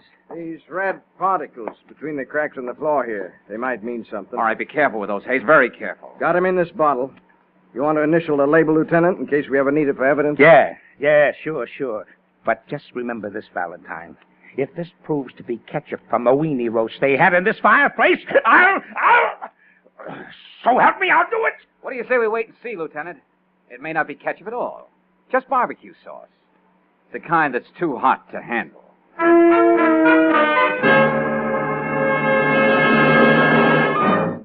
Well, Valentine was right. It was blood, all right. Human blood. Angela's? I don't understand. Who'd want to kill her? Oh, I can't believe it. We found it's the same blood type as your sister's, Mrs. Wilder. Oh, no. No. Now, that's not going to help at all, Mrs. Wilder. Oh, I know I may have sounded selfish and petty, just thinking of the scandal Angela might cause, but now that it looks as though my sister was murdered, none of that matters. All right, folks, all right. Let's settle down and do some straight talking, huh? Mr. Philliston. Yes, Lieutenant. Well, this is the way it shapes up. Your wife never left the island. If she did, she was carried out after she was murdered in front of that fireplace. And we'll find the body if we have to dig up every inch around Tuxedo Lake. Lieutenant, I admit I wanted to hate Angela when I found out what she was doing. But I'll give everything I own to find the man who killed her. Mr. Valentine, you were trying to track down the man Angela was corresponding with. What did you find out at that friendship club? I did have some pictures for Mr. Philliston to identify. But they're all at the bottom of the lake now. Yes, very convenient. About the $20,000, Mr. Philliston, that you were supposed to have given your wife. No, what about it? We checked into all of your accounts. There's no record of any withdrawal like that. Well, I took that money out of a safe deposit box. Well, that's not where most people keep that much money, is it, Mr. Philliston? Oh, no, but being in the building game, it pays to be able to put your hands on ready cash. All right, that's your story. Oh, I know what you're thinking, but you're wrong. Maybe it was foolish to resort to a marriage club, but I was lonely. She never brought me any happiness, but I never hurt Angela. Well, we're going to stay right here at headquarters because we got a lot of things to talk about. I'm still checking on Bud Kramer's story. All he does is prattle about his amiable, fun-loving mother. Oh, he's still at it, huh? Look, Brooksy. Yes, George. You stick right here. Lieutenant, you don't mind if I duck out for a few minutes, do you? Oh, I won't waste time asking you why. Oh, but I'll tell you. There's a little angle to this case I overlooked, but I'm going to take care of it right now.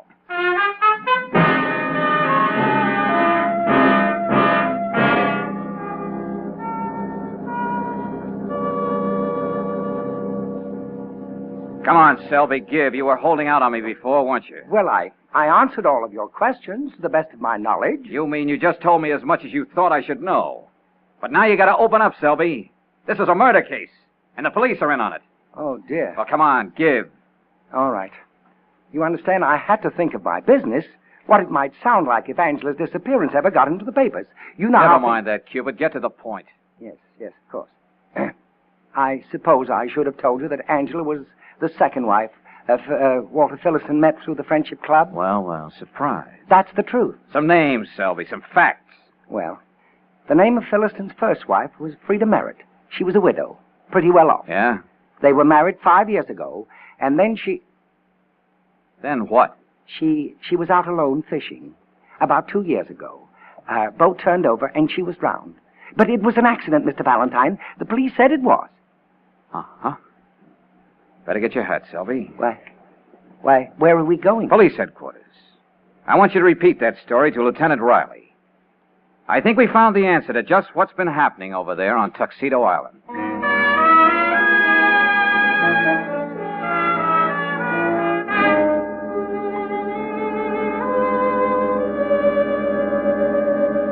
Well, thanks, Mr. Selby.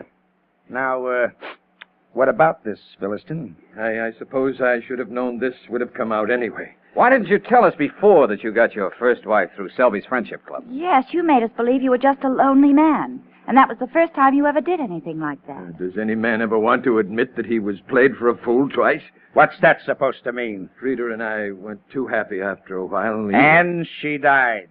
Well, believe me, we're going to check into that accident, and much more thoroughly this time, now that we know what we're looking for. That was an accident. And what about Angela? Oh, I don't know what happened to Angela after I gave her the $20,000. Of which we find no record. I'm sorry, Mr. Philistine, but I had to tell them what I knew. Oh, leave me alone. Oh, I do hope there'll be as little mention of the Friendship Club as possible in this affair. Is that all you've got to worry about, Mr. Selby? Of course, Miss Brooks. I've spent years and years building up... Okay, Selby, okay. You can beat it now. We'll call you when we need you. Yes, Lieutenant. Of course. Just a minute, Lieutenant. Huh? Is it your usual practice to let a murderer walk out of your office? What are you talking about? You mean Selby? What kind of a joke is this supposed to be? I told you all I knew. Let me in on this, Valentine. Me too. I'd certainly like to know what you're talking about. You had me on the hook for a long time, Selby, until I started remembering a few things. Lieutenant, he doesn't know what he's saying. Well, suppose we listen anyway. And stop squirming, Mr. Lonely Hearts.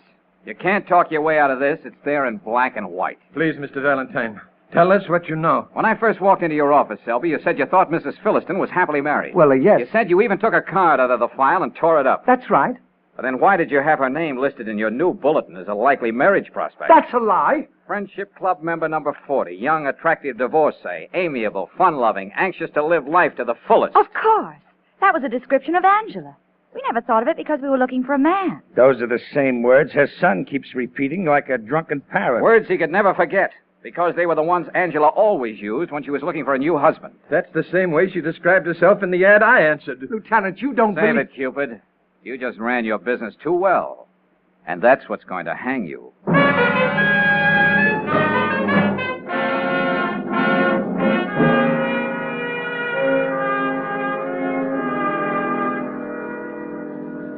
George, I still don't understand what reason Selby had for killing Angela. Because Cupid got double-crossed, Angel.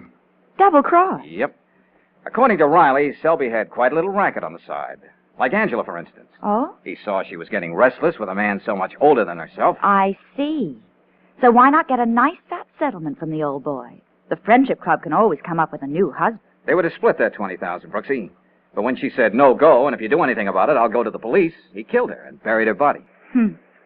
Selby didn't miss a trick, did he? Even to using Philistine's boat to run us down. Well, he knew what the police would think when they learned about how he married the first Mrs. Philistine and how she died. Which, by the way, was an accident. Oh, darling, I'm so glad. That we met in a nice, normal way. Oh, yeah. A USO canteen. Yeah, I remember. You were one of the hostesses. Yeah. You walked up and said demurely, "What about it, soldier? Dance?" Oh, yeah. Wasn't it beautiful? Yeah. And then I said... And that was that. After all, no girl could resist such a pretty compliment.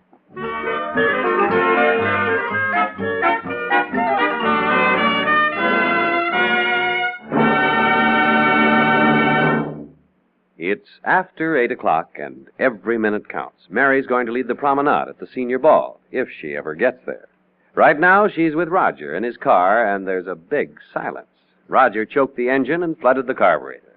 Too bad. He should have used Chevron Supreme gasoline in his car. Special blending agents in this premium quality gasoline assure instant starts, speedy warm-up, powerful getaway in heavy traffic driving, fast starts, and all the power your car can handle wherever you're driving in the West. That's because Chevron Supreme is scientifically tailored to each different climate and altitude zone. Whether you're driving a new car or one that's many years old, you'll like the new Get Up and Go that Chevron Supreme gives your car. Ask for it tomorrow at any standard station or independent Chevron gas station where they say and mean, we'll take better care of your car.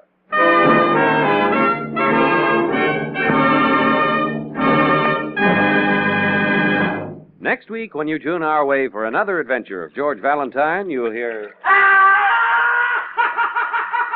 Oh, Mr. Dimmick. What was that? One of the many voices of darkness that echo through the tunnel of love. Now, calm yourself, Claire. But what's that up ahead? Yeah, what is that dim light, Dimmick? Seems to be coming from the wall of the tunnel. It looks like a man.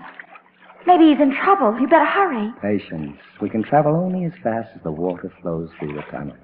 It's like fate carrying us. That man's got a gun in his hand. And pointed right at us. Down on the boat, everybody. That guy means business.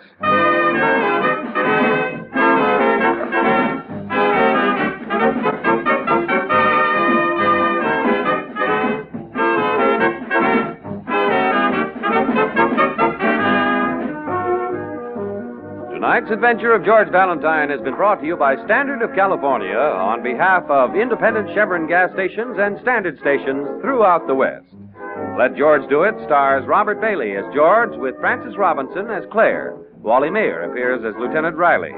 Tonight's story was written by David Victor and Herbert Little Jr. and directed by Don Clark. Also heard in the cast were Irene Tedrow as Edith, Paul McVeigh as Walter, Jack Edwards as Bud, Joe Forte as Selby, and Stanley Farrar as Bixby. The music is composed and conducted by Eddie Dunstetter. Your announcer, John Heaston. Listen again next week, same time, same station, to Let George Do It.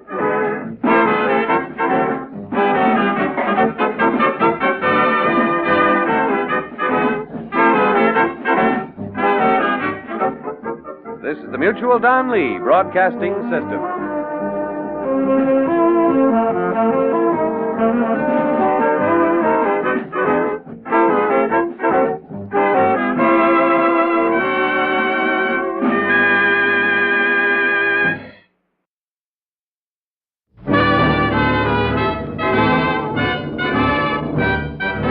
Standard of California, on behalf of independent Chevron gas stations and standard stations throughout the West, invite you to Let George Do It.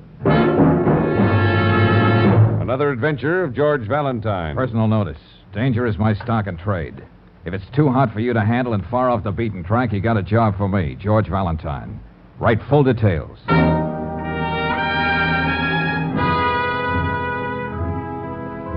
My dear sir, if you're a moviegoer at all, you must know me, Peter Murch, the small, ineffectual man everyone laughs at as soon as he appears on the screen. But there's nothing humorous about my present dilemma. After 30 years, I'm to be starred in my next picture. But unless you can help me, I'll have to say no to this dream of a lifetime. This is hard to explain in so many words. But if you'll meet me at the Farm Food Vegetarian Restaurant at 1 o'clock today, I'll explain everything. Signed, urgently, Peter Murch. Oh, sure, Brooksy. You know, that gnome-like character from the movies? Oh, Casper Milquetoast himself. That's the guy. The henpecked little man who puts galoshes over his rubbers when it rains. George Valentine, maker of stars.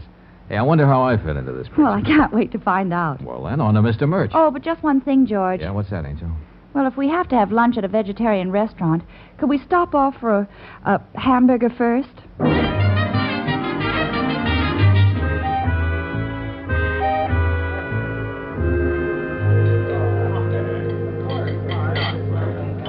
Vegaburgers. I insist we have Vegaburgers for lunch. Vegaburgers? Yes, indeed, Miss Brooks. And if I didn't tell you, you wouldn't know they were made of nuts and choice legumes. Peas, beans... Yeah, I'm sure they're going to be real tasty. But what about your letter? What's on your mind, Mr. Murch? Oh, dear. I knew that letter would sound confusing. To say the least.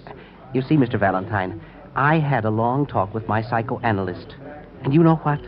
What? I'm schizophrenic. Oh, no. I'm not one person, I'm two, battling furiously with each other. Who's winning? I'm not really that mild, retiring little man that millions of people know. No.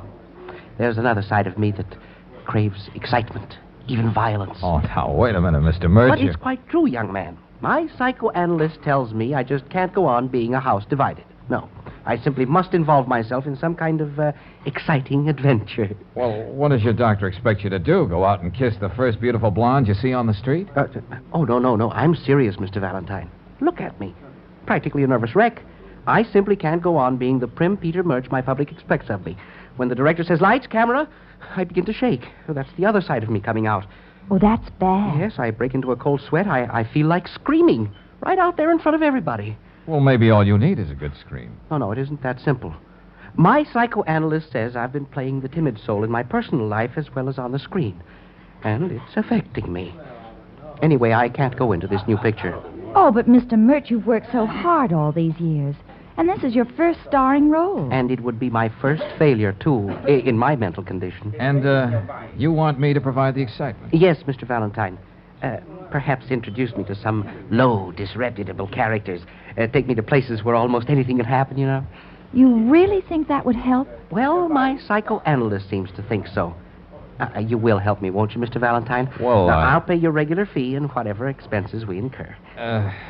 Well, okay, it's a deal. We'll see what forms of mild excitement we can find for you. Oh, thank you, Mr. Valentine. I'll be grateful to you as long as I live. Can we start now? Oh, hey, wait a minute. I have to make some plans. What about 8 o'clock tonight? You see, I usually don't go out hunting excitement, Mr. Murch. As a rule, it just happens.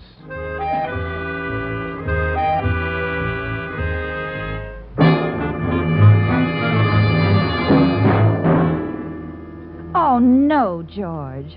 You're not going to take poor Mr. Murch to Mark Logan's grotto. Well, he wants excitement. Yeah, but not that low dive. He'll faint as soon as he gets in the door. Oh, darling, Mark Logan is a respectable citizen these days. He's gone straight. Yeah, in a crooked sort of way. He's running a genteel pool parlor and so-called grill. And if a fight breaks out now and then, you can't blame Mark.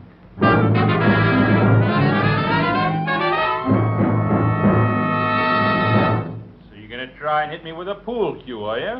You had it coming. I seen you move that number 7 ball and you thought I wasn't looking. Why you... Oh, Mr. Valentine. Oh, my goodness. This'll show you. Well, here you are, Mr. Murch. Life on the raw. Oh, my, this is exciting. 3rd brawl in 1 hour. Just what the doctor ordered. Okay, let that mug get up or beat his brains in. Oh, yeah, I'll tell you apart. Come on now, you two lugs. Break it up and get back to your game. I'm running a respectable joint here. Not yet, Logan. Not before I split his skull with his chair. Oh, my goodness. Oh, another inch, Mr. Murch, and that chair would have parted your head. Yeah, and permanently. Okay, beat it, both of you. Finish it out in the alley. All right, Logan, it won't take me long. I'll make it look like a pound of hamburger, brother. Don't forget.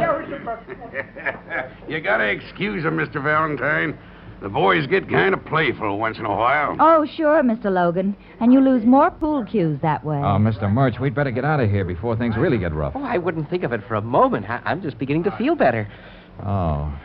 Mr. Murch. Yes, Mr. Valentine. Here's a nickel. Well, thank you. Why don't you get something on the jukebox over there? I want to talk to Mr. Logan a minute. This is so exciting.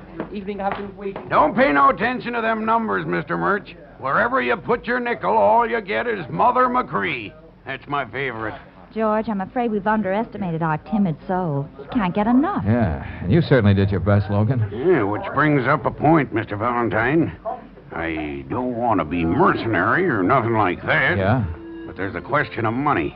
Joe and Alex just now almost killed themselves. There's them other 2 fights we framed up. Okay, Logan. Hey, this ought to take care of the boys. Yeah, thanks. Say, if I knew you was willing to pay this much, I could have fixed up something real messy for the old boy. Oh, that song. Ain't it beautiful? Mother McCree. Yeah, sure. Got any other ideas for excitement, Logan? Well, that little guy don't scare easy. Now, wait. How about this? When you people leave the joint, I'll get the boys to drive up in a big black sedan. Yeah? They grab the little guy and take him out in the country for a spell. You mean kidnap him? Oh, I wouldn't put it that way, Miss Brooks.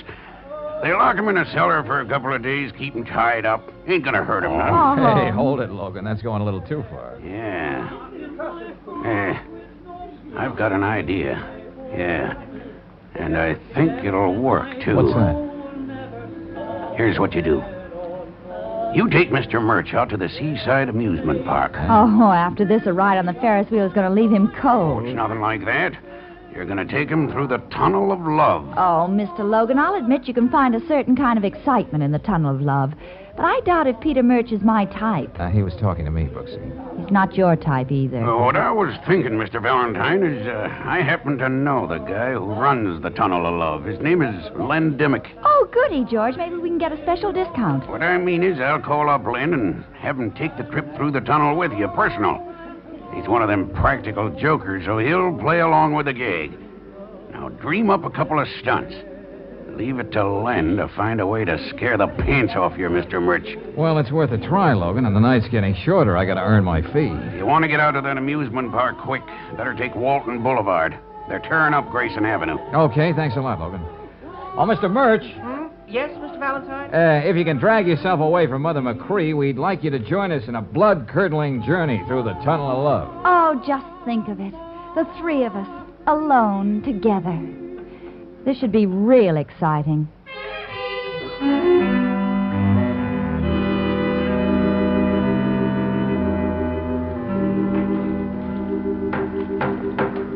Nice racket you got here, Dimmick. Selling 5 minutes worth of darkness? Darkness is a valuable commodity, Mr. Valentine. It is? Yeah, just like I was telling Mr. Murch here. Well, after all those gruesome things you've been telling us, I don't think I want to hear any more. Well, facts are facts, Mr. Murch. Dimmick is right. Now, could you find a cozier place for a murder than a Tunnel of Love? Yeah, that reminds me. I remember a happy couple who took a ride through here just for a little innocent smooching. And then... Yes? Suddenly, death struck. A silent, cruel blow. I wish we had some light in here. What? In the Tunnel of Love? Oh, yeah, I remember that, Dimmick. It was an unsolved crime, wasn't it? Often wondered how the poor man was killed, and how the young lady felt when she heard him scream. Here, in the darkness.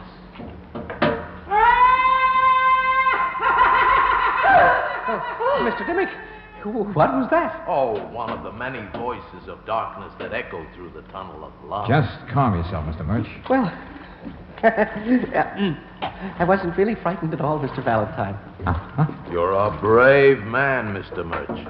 Nobody knows what the next step into the darkness may lead to. Nobody knows... Mr. Dimmick! I think our friend missed his profession. He should have been an actor. Mr. Valentine, Mr. Dimmick, I think he's fainted. Huh? Fainted? And his hair, I think it's blood. Oh, what are you talking about? Wait. My head. Let me get to it. George, he's not doing I'll light a match. Oh, look at him. We've got to get him out of here, get him to a hospital. In my... He's trying to say something to you, Mr. Valentine. What is it, Dimmick? What is it? What are you trying to say? In my pocket. Oh. Transfer. Yeah. Take it. Bus. Transfer. Hold on. Huh? We'll get a doctor, Mr. Dimmick. He'll take care of you. Here, strike another match, will you, Mr. Murch? Yes. I don't think Dimmick has much use for a doctor now, Brooksy. George. But, Mr. Valentine, this can't be true. Why, the things like this simply don't happen. I'm afraid this is an exception to the rule, Mr. Murch. Dimmick's been murdered.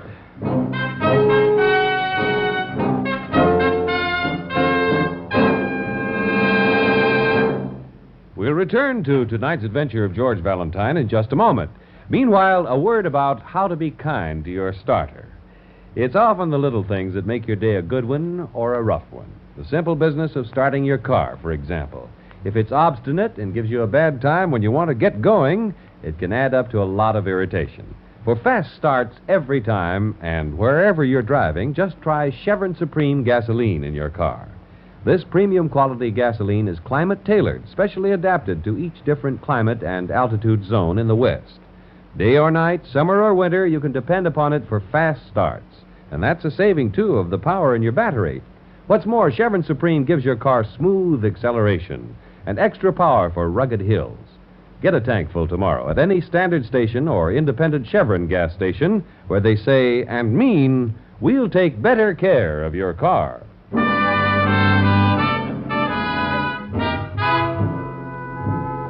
now back to tonight's adventure of George Valentine. Well, here's the situation. You take on a cockeyed job because that happens to be your business. A character actor wants you to provide him with some excitement because his psychoanalyst told him he's been playing the meek, timid type so long, it's beginning to affect his work. So you give Peter Murch a ride for his money, including a ride through the tunnel of love in an amusement park. And then, murder strikes in the darkness. Valentine? Yeah, Lieutenant Riley? Usually people manage to get killed in bed, in their home, or on the street. But Dimmick gets murdered in his own tunnel of love. And you're right there with him. Oh, I know it sounds fantastic, Lieutenant. But believe me, we were just trying to introduce a little excitement into Mr. Murch's life. That's right.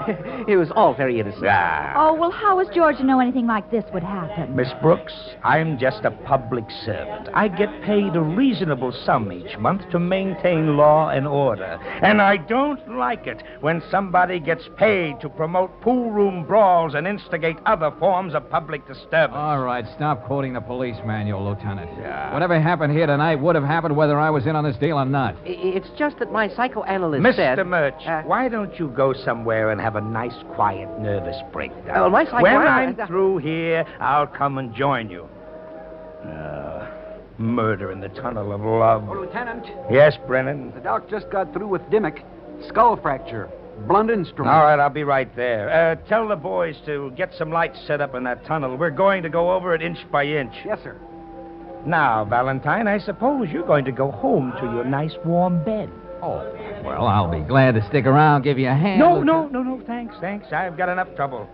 But I want to see you the first thing in the morning in my office. Sure. And you too, Miss Brooks. Yes, sir. And Mr. Murch. Yes? It might give you a little extra excitement to see the inside of a police station. So be there at 9 sharp. But looks like we're not wanted around here, so come on, Mr. Murch.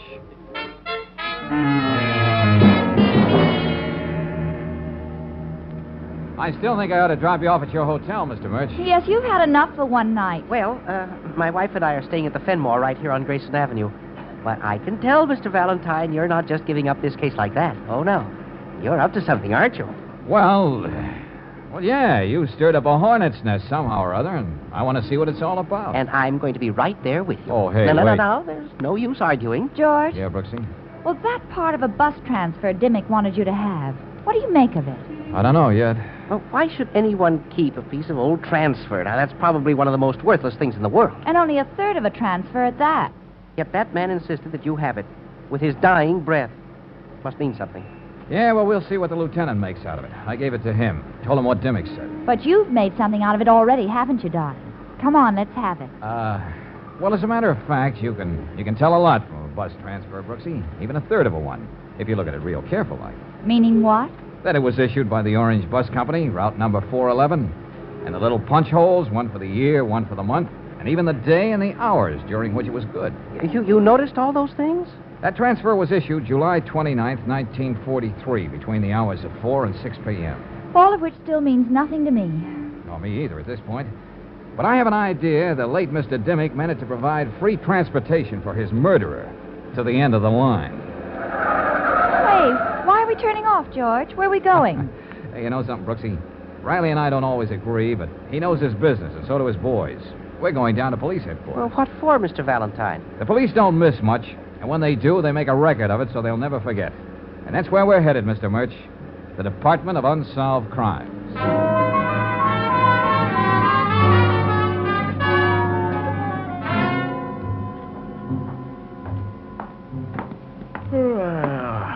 Oh, it's you, Valentine. Yeah, and this time I brought you a container of coffee, Dawson. Thought you'd need it. Well, the sleepier we can get down in this department, the better we like it. Who are your friends? Oh, my assistant, Miss Brooks and Mr. Murch. How do you do? What do you want, Valentine? You know these files aren't open to the public. Well, I'm not just the public, Dawson. Your boss, Riley, told me to be down here tomorrow morning and be sure I had the right information. He said that? Oh, yeah, sure. Go on. Call him up. Check for yourself. Oh, no, as long as he said so. What do you want to know? If there were any unsolved crimes on July 29th, 1943. July 43, let's see. Oh, it's that file in the corner near the window. Okay, thanks. Just what are you looking for, Mr. Valentine? The murderer, I hope. You and I ought to be used to being left in the dark, Mr. Murch. Let's see. Yeah, July 1943. Let's see what we got in this folder.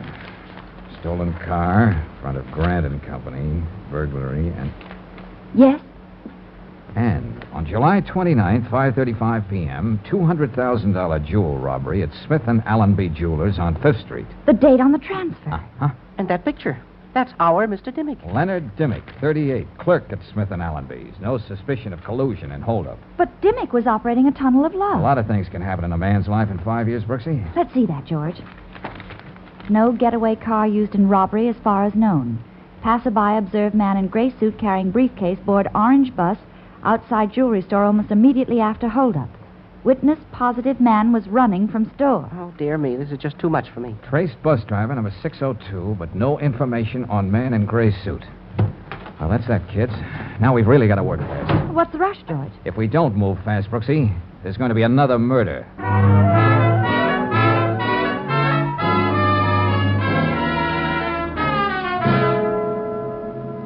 Mr. Valentine, as I told you, this is the busiest time of the day for us here at the depot. You know, getting the buses out on schedule. Yeah, I understand, Mr. Eldridge. But look, this is very important.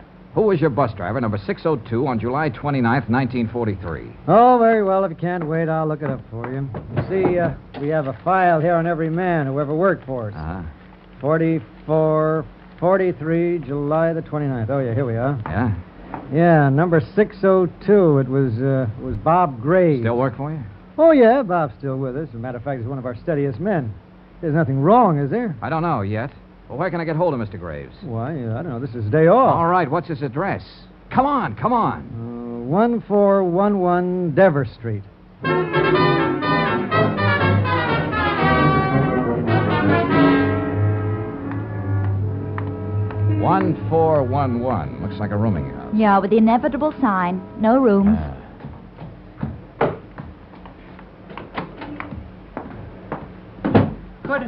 Could you take these steps a little slower, please? Oh, Mr. Murch, I almost forgot about you. Well, I'm not just as young as I used to be. Who is?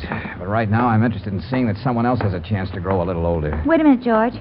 There's a name here under this bell. What does it say? Bob Graves. That's our man. But who is Bob Graves? An honest toiler, Mr. Murch. To be more specific, a bus driver. To be more specific, bus driver number 602, who had a very busy day, July 29th, 1943. Yeah, who is it? A friend of yours sent me over to talk to you, Graves. Go on, beat it. Get out of here. Okay, Bob. But Len Dimmick wouldn't like the way you treat me. What'd you say? Who are you? There's nothing much I can say with that gun stuck in my midriff. Never mind that. Who are these two? Just friends. What do you say we go inside and close the door? It'll be much easier that way. Okay. But what's this about Dimmick? Come on, talk. I wish he wouldn't keep pointing that gun. It makes me nervous. Nothing like excitement, is there, Mr. Murch? Look, mister, you said something about Dimmick. What about him? He's dead. So what? You bringing me an invitation to his funeral? No, I'm just trying to postpone your funeral. What's that supposed to mean? Just this, listen. You're going to have a visitor any time now. I'm surprised he hasn't shown up before. I still say what's that supposed to mean? All right, friend, if that's your attitude. And I thought you had to have some brains to be a bus driver. How do you know so much about me? And being a bus driver, you should appreciate the value of a transfer. Even a piece of a transfer. Transfer? That's right. All right, spill it. And remember, I got this gun in your gut. George, be careful. Don't worry, Brooks. He's much too curious to shoot. Yes, but that gun may go off accidentally. Who's that? Did you bring the cops? I didn't bring anybody. That's your visitor. What? Cool down your trigger finger and listen to me. What's this all about? Are you a cop? I'm strictly on my own. But if I'm right, whoever's knocking on that door is here to kill you. I'm not kidding now. Well... And no one knows it better than you. You gonna do as I tell you? All right. Brooksy, you and Mr. Murch get over there in that corner, away from the door. Make it snappy. Yes, George. Come on, Mr. Murch. Now, Graves, open up. Try to be natural. Put that gun away. Yeah. I'll be standing right here in back of the door.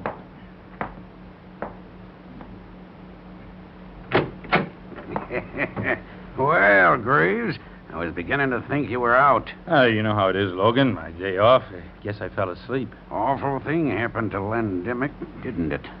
Yeah, I heard about it. Come inside, huh? And just when we were going to split everything 3 ways. Yeah, that's right. That makes the gravy all the richer, don't it? I don't get it. And if there was only one, there'd be nothing but gravy left. What are you talking about? You want me to interpret? Valentine, you... What Logan means, Graves, is he was going to kill you just as he killed Dimmick. You're out of your mind. Maybe, but you killed Len Dimmick. When I heard about Len, I thought it was something like that. Don't listen to him, Bob. You were just too clumsy about it, Logan. I took Grayson Avenue coming back. It wasn't torn up at all the way you said. So what? You sent us the long way so you could get to the Tunnel of Love before us. That's right, George.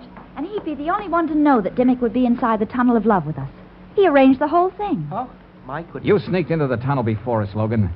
You were waiting on the platform for the boat to pass. But in the darkness, it could have been me. I could have had my head bashed in. I don't think I feel so good. No, it wouldn't have been you, Mr. Murch. Len Dimmick was doing all the talking. Made himself the perfect target. Graves, you're not going to believe this guy, are you? Yeah, I believe him. You killed Len, and you came here to kill me so you could have all the gravy you was talking about. Put that gun down, Bob. Put it down. Double-cross me, will you? Yeah, let me have that, Graves. You got a big enough rap against you now. George, let go. He shot Mr. Logan. And the first one who moves will get what he got. I'm getting out.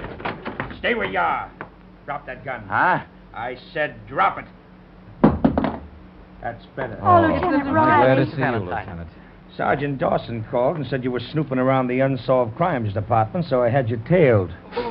Now, who's this guy on the floor here? How bad's he hurt? My arm. I should have blown your head off.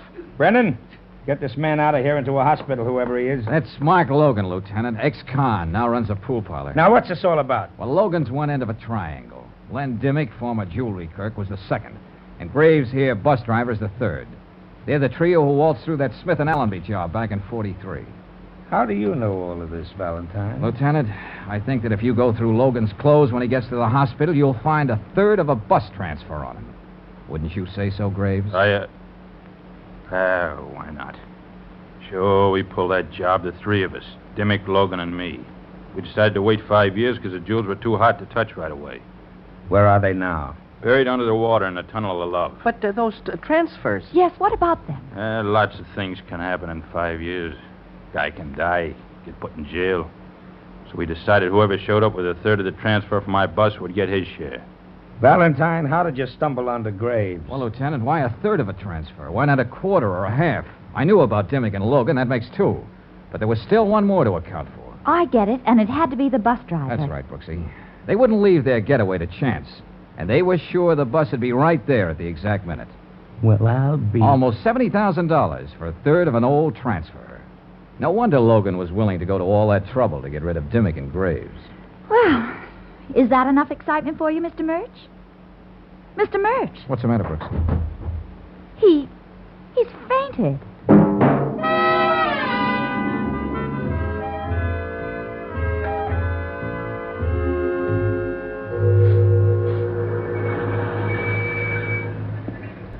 Well, here we are, Mr. Murch. Feeling better? Here's your hotel, Mr. Murch. I don't know what you think about me fainting like that, but I really do feel like a new man. My psychoanalyst was so right. Think you're up to playing that star role now? Oh, yes, of course. Now that I'm convinced I'm the swaggering, masterful type at heart. Good for you, Mr. Murch. Oh, well, just one thing. Yes? Would you two mind coming upstairs with me? But why? I stayed out so much later than I promised. Oh? You see, Mrs. Murch is such a forceful personality.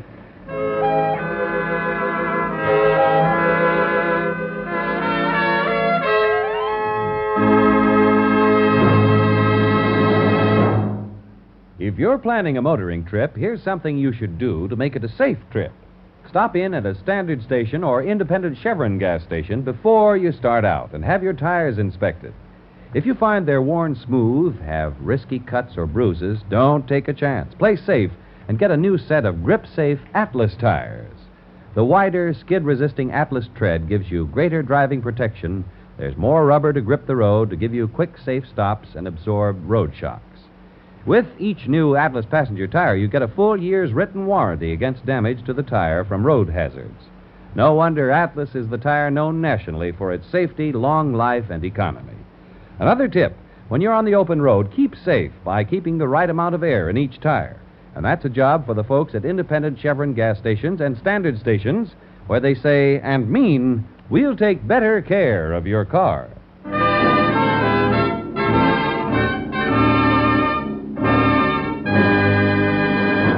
Next week, when you tune our way for another adventure of George Valentine, you'll hear Lieutenant Riley saying, Look, Miss Brooks, my feet hurt.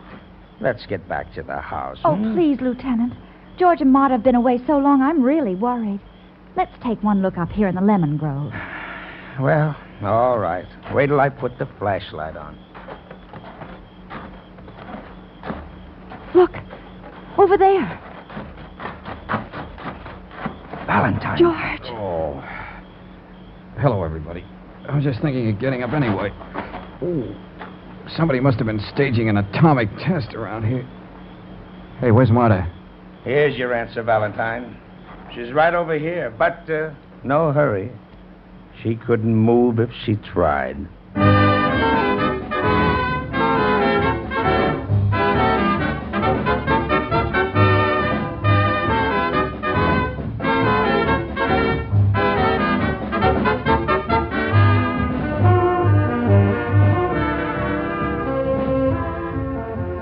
Tonight's adventure of George Valentine has been brought to you by Standard of California on behalf of independent Chevron gas stations and Standard stations throughout the West. Let George Do It stars Robert Bailey as George with Frances Robinson as Claire. Wally Mayer appears as Lieutenant Riley. Tonight's story was written by David Victor and Herbert Little, Jr. and directed by Don Clark. Also heard in the cast were Louis Van Ruten as Mr. Murch, Joe Duvall as Logan, Paul Frees as Dimmick, Barney Phillips as Graves, and Dick Ryan as the manager. The music is composed and conducted by Eddie Dunstetter, your announcer, John Heaston. Listen again next week, same time, same station, to Let George Do It.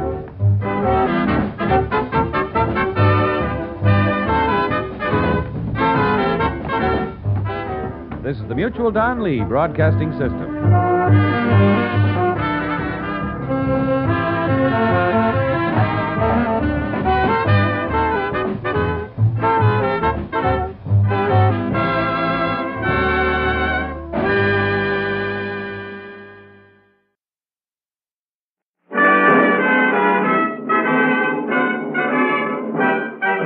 Standard of California, on behalf of independent Chevron gas stations and Standard stations throughout the West, invites you to Let George Do It.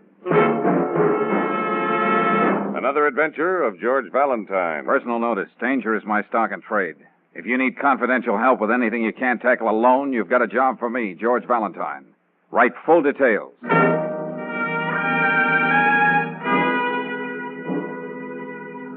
Dear Mr. Valentine, no doubt you have heard of me. My name is on circus billboards all over the city. Marta Dvorak, the most glamorous trapeze artist in the world. My work requires nerves of steel, but instead I'm shaking like a jellyfish. I've great fear. Fear for my life, and cannot go to the police. Do not trouble to answer this. I will not take no for an answer. For an answer. I may even be in your office before you receive this letter. Oh? So be sure to expect me. Signed, Marta Dvorak.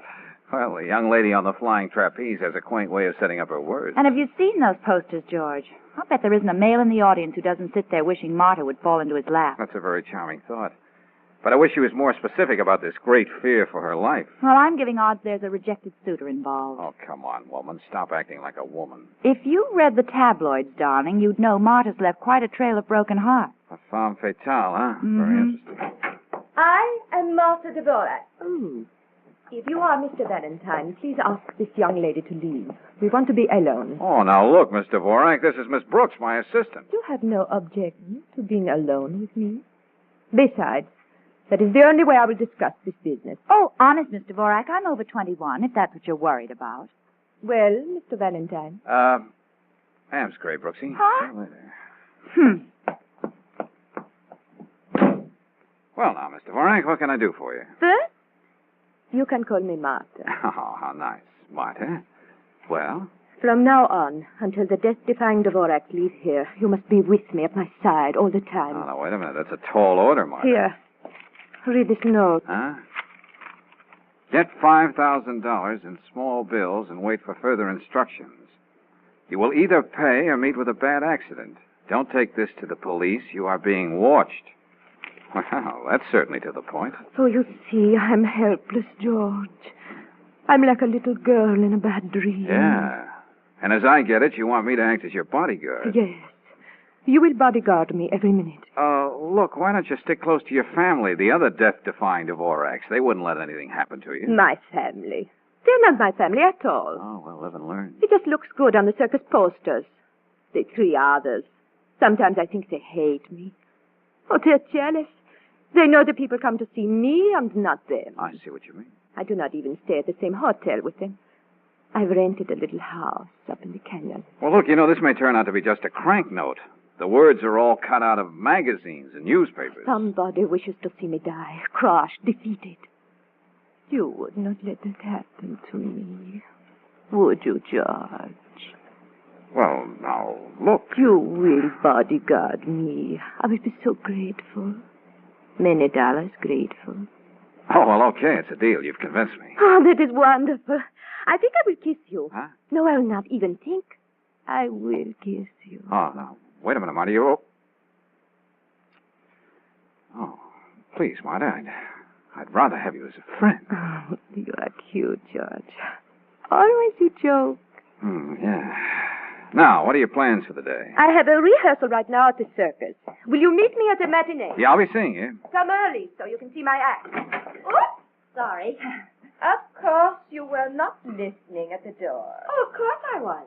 In fact, I was peeking through the keyhole. Really? Au revoir, George. Yes, so long. Well, Casanova? Oh, that kiss. Well, you know, Brooksy, these artists, so impulsive. Nice fight you put up. George. Oh, now, Angel, it's all business. Well, if you think I'm going to let you traipse around with that high-flying she-wolf, I'll be on your heels every minute. Oh, now, Brooksy, you can't do that. Oh, can't I? From now on, I'll be known as the Shadow. Oh.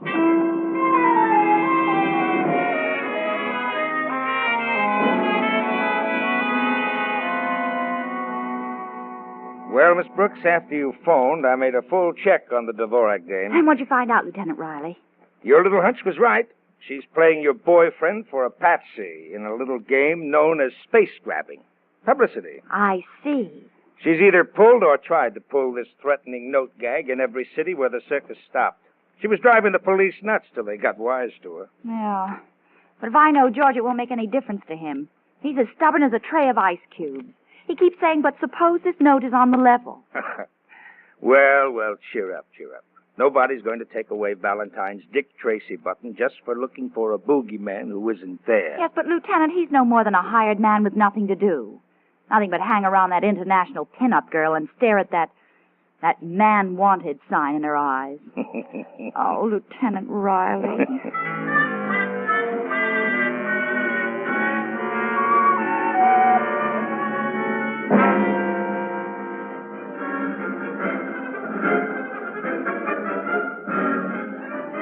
I know it's almost time for your act to go on, Mr. Dvorak. Whatever you want to know about little Martha, I can tell you, Mr. Valentine.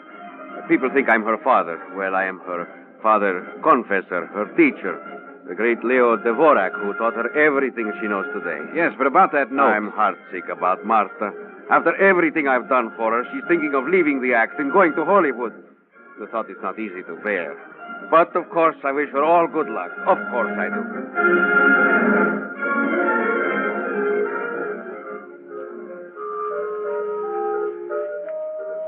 I don't know anything about that note, Mr. Valentine.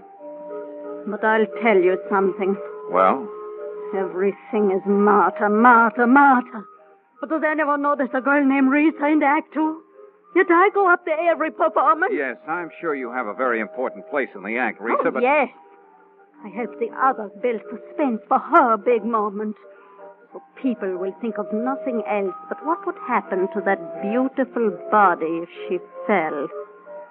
Oh, don't talk to me about Martha. Risa, you were going to tell me something. Yes, Mr. Valentine. I hate her.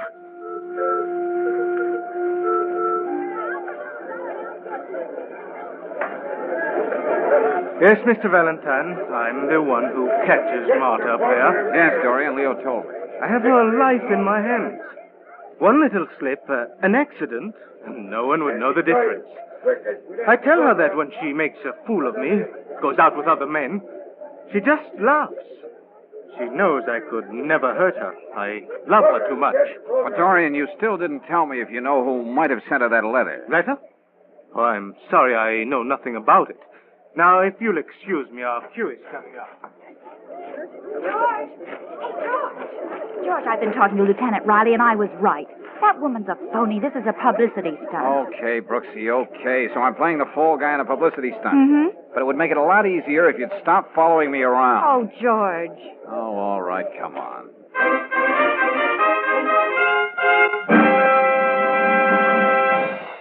Ladies and gentlemen, your attention, please, for the thrilling highlight of the afternoon. That sensational European act, a breathless duel with the law of gravity. And there they are, ladies and gentlemen, 200 feet above your very head. The one and only death-defying Dvorak.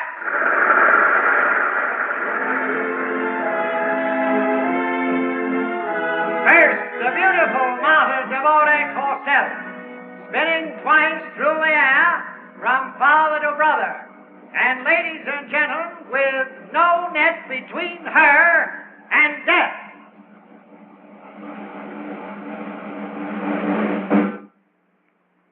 George. Oh, George, he's dropping her. No, he's still got her with one hand. Hold on to her. Hey, somebody lower the trapeze. Oh, George, I can't look.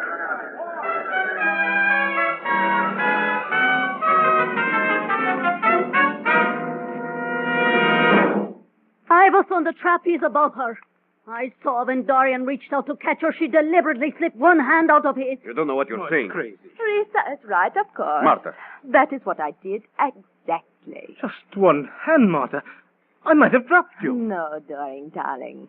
You would have let your arm come off before you let me fall. When will you learn to think of the act, the act? All those thousands of people will never stop talking about what they think nearly happened to me. And tomorrow, the newspapers, they will be beautiful. Shall we go, George? Tally up, Miss Dvorak. All I can get is a nervous breakdown.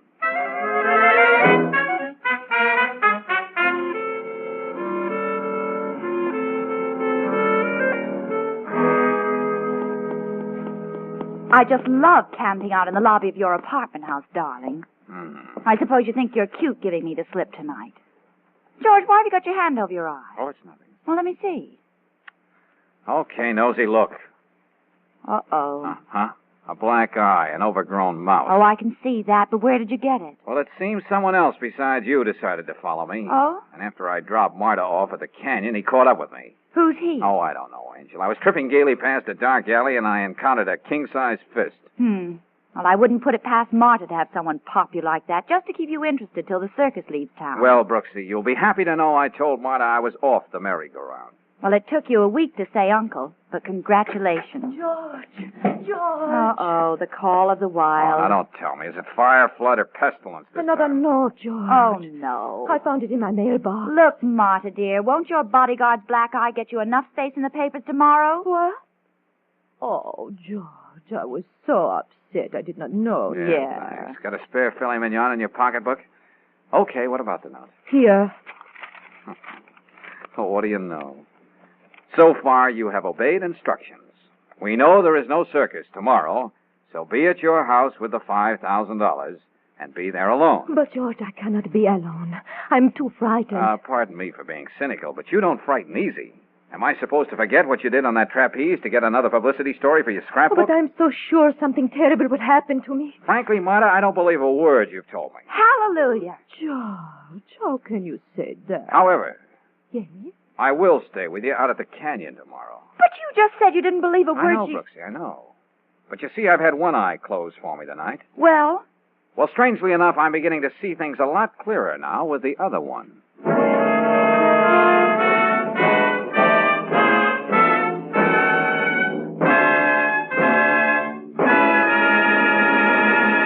We'll return to tonight's adventure of George Valentine in just a moment. Meanwhile, a word about summer car care. If you sometimes find summertime motoring plenty warm, how about your car's engine? Upper cylinder walls, for example, take a terrific beating. Temperatures in there get hotter than a blowtorch. Ordinary motor oils would run away from hot spots, leave upper cylinder walls bare and exposed to wear. But RPM motor oil is tailor-made to guard vital parts. Special compounds in premium quality RPM keep a cooling coat of oil clinging on every inch of your engine, every second. Make RPM stick to the job. RPM also keeps a protective film of oil on parts even when your engine's idle. The oil is on working parts before you touch the starter. There's no waiting for oil to pump up, no damaging startup wear. So to keep your engine safe at all times, get compounded RPM motor oil at independent Chevron gas stations or standard stations where they say and mean, we'll take better care of your car.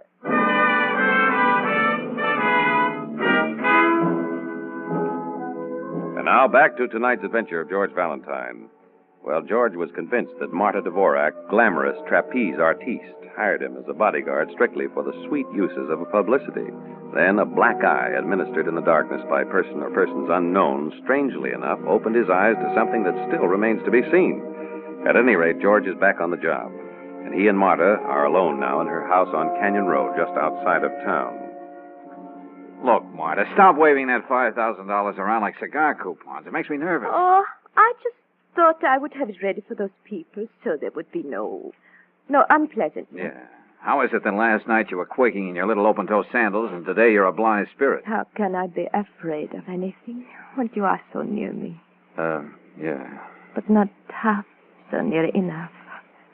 Now, if we were like this, I could laugh in the face of anyone who came in that door. Anyone. Oh, hello, everybody. Now, isn't this just too cozy? So, you, Miss Brooks. Uh-huh. How dare you? Oh, I'm so hard, Marta. Doesn't anyone have a kind word for a poor police lieutenant on his day off? Oh, I thought you always went fishing, Lieutenant Riley. Well, Miss Brooks here persuaded me it would be better sport to get a load of Operation Phony. Miss Brooks, this is your idea of humor. Oh, I know you didn't expect visitors, so I brought along the loveliest picnic basket. Liverwurst, knockwurst, piccalilli. Oh, Marta, you have made me so happy. Leo. Who's a this? visitor. I cannot tell you how I felt when you invited me here for today. What? I invited you. I never did. But that is very strange. A young lady called the hotel and left a message. What young lady? Who could have done a thing like... Oh? We may as well know each other. Mr. Dvorak, this is Lieutenant Riley. How do you do? Howdy. Yes, very happy, Marta. We have not been very close together lately. Oh, please, Leo. I wonder if I brought enough piccalilli for everybody. Piccalilli, what is this Piccalilli, young lady? Why don't you come out and let me show you, Leo? I have to put these things in the refrigerator anyway. This is wonderful. Oh, I'm always crazy for a quiet day in the car. Oh, I could kill somebody. And I think I know who. Me too. Well, Martha, here I am. Dorian, not you too? And Risa? Yes, I met Teresa getting out of a cab when I drove up. And I got your message inviting me to spend the day here. I decided No, to I come. will kill Just somebody. to see what it is you're up to now. But these people, Martha, we were going to be alone. On the phone, that's what the young lady said. Oh, now, there's a young lady who gets around. Are you again making a fool of me, Martha? Please, Dorian, not one of your scenes. Ah, this fresh country air. Congenial company. Yes, Valentine, I think this is going to be a day to remember.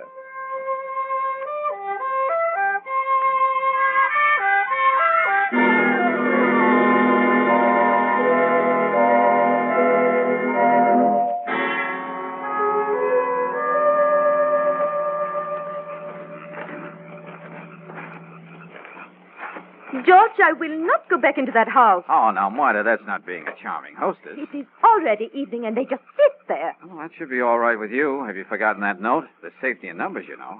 Now, come on, let's get inside. Oh, all right. Hey, hold it. Didn't you take in your mail today? Of course. Why? Here's a letter in the mailbox. I'm in no mood for letters. Huh? Yes? Another one of those little love notes. It's silly. Impossible. Yeah, but here it is. But I told you, it is impossible. It cannot be. I did not... You didn't what? Never mind. Let me have it. Well, what does it say? It says you did not live up to the bargain. You invited a house full of people. You know what to expect now. George. Oh, look, you don't have to put on that act for my benefit, Marta. We're old troopers now. But I tell you, this is real. You've been writing these notes to yourself, haven't you? I know I will not make you believe me. But I've got to get away from here. I'm afraid. Hey, wait a minute, Marta. Afraid of everybody. Hey, don't be a fool. I've got to get away from here. Okay, if you want to see who can run faster. But this is your last temperamental fling with me.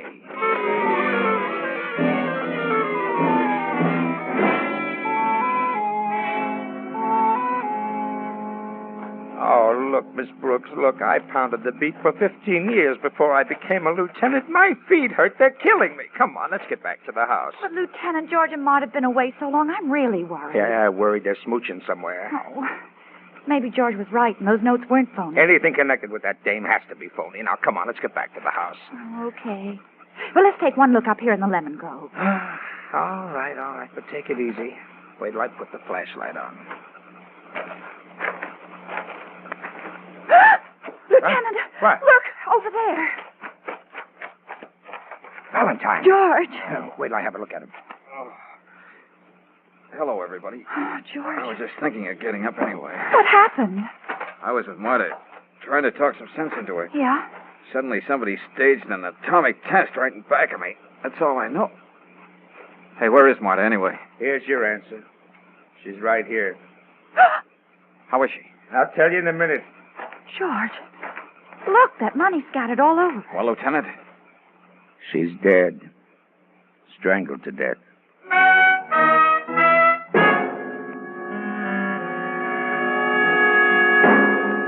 Okay, the holiday's over now. Now you better get ready to answer a few questions. George, you want me to get you something for your head? Yeah, no one, Brooksy. Well, we'll start with you, Leo.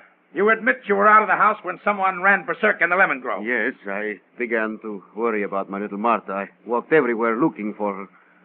She meant so much to me. Oh, admit it, Leo. You knew that without her there would be no act. That's all she ever meant to you. Didn't you happen to be outside too, Risa? What have you got to say? I can afford to be frank. I kept walking and walking, trying to forget how much I hated her. As long as we are all being so honest. Dorian, why do you not tell the lieutenant what you were doing out of the house? Tell him how jealous of Martha you always were. Well? Why not? Everyone knows about it. I loved Martha, and I was jealous of every move she made. Jealous of every moment except when she was flying through the air, her hands reaching for mine, depending on me, of all men. I would never see her hurt. You remember when she said that, Valentine? Yeah, I remember. What about the question, Dorian? Why did you leave the house? Where did you go? Looking for Martha. We didn't have a minute together all day. She was always with Valentine. Oh, fine. Everybody's out for a walk when mayhem breaks out. You aren't even listening, George. Doesn't any of this interest you? Brooksy? What are you doing with your nose in that magazine? Oh, it's the show world. Huh? I've learned some fascinating things from it. Oh, meaning what? Well, for instance, Brooksy and you were right, Lieutenant. Marta did send herself those 2 notes. You mean 3 notes, don't you? The 3rd note was the real McCoy, Lieutenant. Eh? The business. What? And you found that out just looking at Marta's legs in that magazine? Well, in a way, Brooksy. Now, here. Just take a look at these 3 notes. I'm all eyes. What about them? All addressed to Marta Dvorak. Yeah, Canyon Road 58. Canyon Road 58 and 58 Canyon Road. That's the what? Now, take a close gander at this 3rd note. The words for it were cut out of this page of the Show World magazine.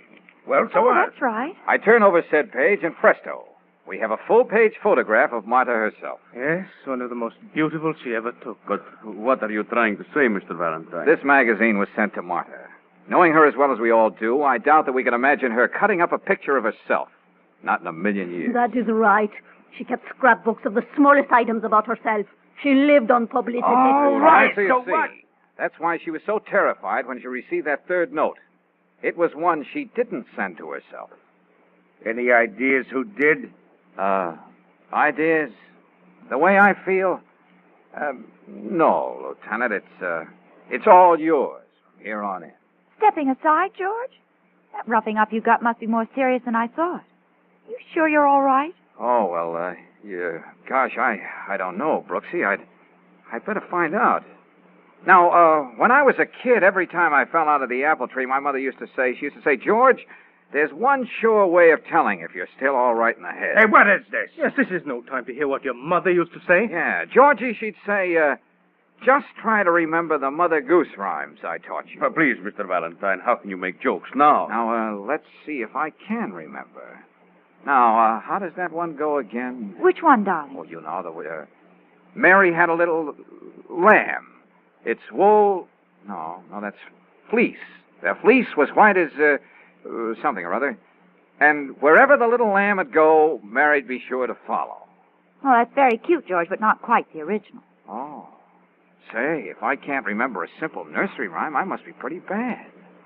Hey, wait a minute. I'll try another. Why must we stand here and listen to this man talk and say nothing? That is right. Take it easy, friends. Take it easy. We'll have to wait till the coroner's through anyway. Go on, Valentine. Go on. I'm willing to wait for you to make sense. Yeah, well, I'll try. Little Miss Muffet sat on a puppet? No. A Ruffet? No, that's not it. Hey, Tuffet. That's it. Tuffet. Munching? No. Chewing? No, that's not it either.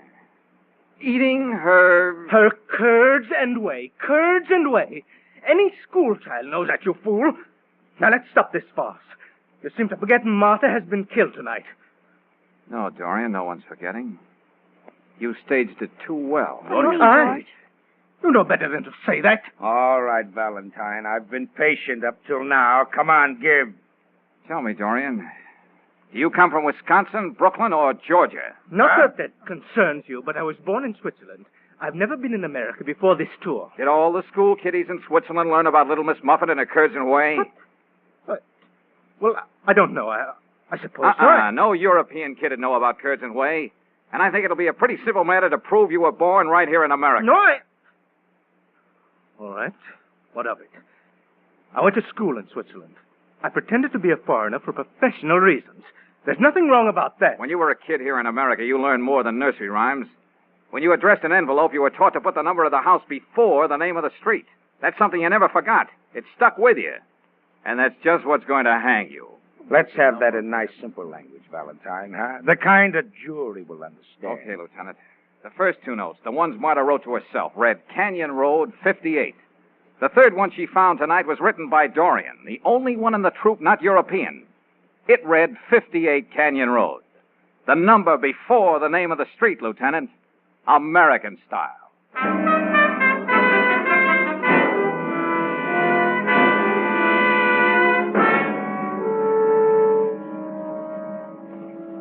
You know, Valentine, in my job, I see a lot of human nature, but this Dorian guy is a breed all his own. No, it was Marta I couldn't understand. Now I feel sorry for her. I think I know what you mean about Dorian, Lieutenant. He had every chance to kill her when he was up there on the trapeze and get away with it. Instead, he writes that letter and makes a super production out of it. Jealousy. Had it bad, Lieutenant. Bad enough to sock me in the eye for no other reason but that I was spending so much time with her. Well, how could anyone be jealous of a little thing like that? After all, it was just your job. Now, the truth is, Lieutenant, a simple accident wasn't good enough for Dorian. Marta had to know she was dying and that he was killing her. That's the only way it would satisfy his bruised and battered ego. As good an explanation as any. You know, it's strange. Marta dreamt of having a story about herself in every newspaper in the country. She certainly tried hard enough. Yeah, Brooksy. And when she finally made it, it was only to let the world know that she'd never be heard of again.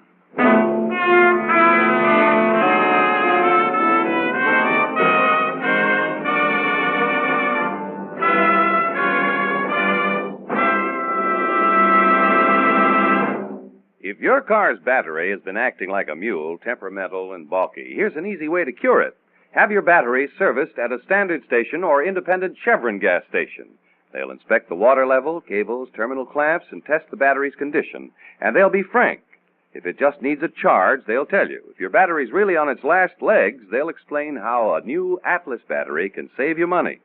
Every Atlas battery has its certified power capacity stamped on the case where you can read it. And you'll find these capacities meet or exceed standards set by the Society of Automotive Engineers. The longer-lasting starting power of Atlas batteries, by the way, is backed by a written warranty honored everywhere by 40,000 Atlas dealers. Independent Chevron gas stations and standard stations are glad to service your battery, proud to offer you an Atlas battery when you need one. That's why they say, and mean, we'll take better care of your car.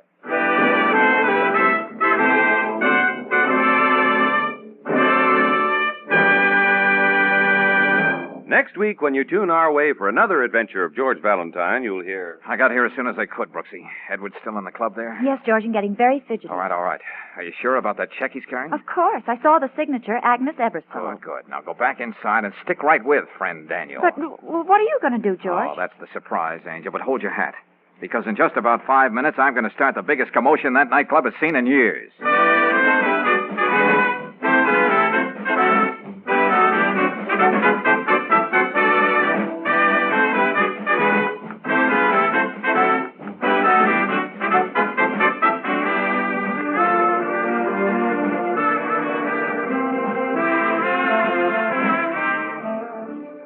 Tonight's adventure of George Valentine has been brought to you by Standard of California on behalf of independent Chevron gas stations and Standard stations throughout the West.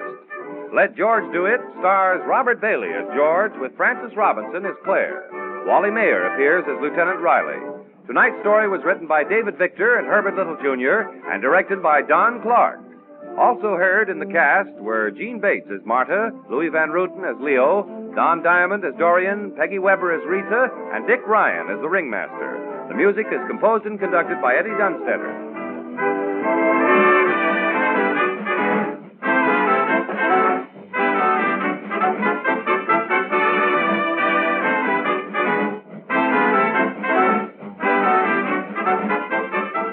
If it's safer, it's better. This is the key to accident prevention in Western living. The 3,000 delegates who will attend the 10th Annual Western Safety Conference in Hollywood from June 16th through June 18th will formulate safer procedures in every phase of public and private life. Their work will make your future safer. They say it's smart to be safe. Take their advice. Your announcer, John Heaston. Listen again next week, same time, same station, to Let George Do It. This is the Mutual Don Lee Broadcasting System.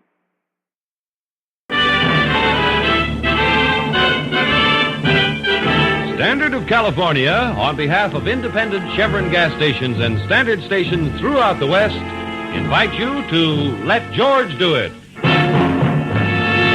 Another adventure of George Valentine. Personal notice. Danger is my stock and trade. If you feel that you're one against the world and the help you need must be discreet and confidential, call on me, George Valentine. Write full details.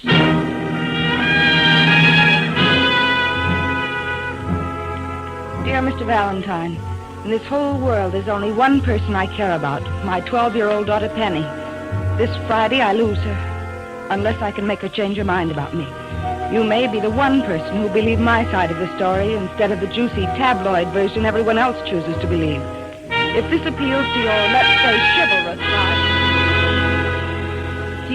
say, chivalrous side, I'll be home all day tomorrow. 19 Montclair Drive, Lakeside Heights. Signed, Barbara Ebersole. Barbara Ebersole. Well, what do you know? What do you know? Barbara Lawson Ebersole. All right, so she has a maiden name. Hey, you know, I flunked medieval history in college because of this gal. You mean she wouldn't let you copy from her paper? Nothing as intimate as that, Angel. You see, she was in a musical comedy, and it stayed in town for 6 weeks. Uh-huh. Matinees Tuesday and Thursday, 2:30. Same time as my class in medieval history. Yeah, I know. You had a conflict. On my history exam, they asked me who sank the Spanish Armada. And the only name I could think of was Barbara Lawson, the most beautiful girl in the world. To quote the poster. And I thought you worked your way through college. Yeah, except on those Tuesdays and Thursdays. Brooksy, we're going to drop in on Barbara Ebersole, if just for Auld Lang Syne.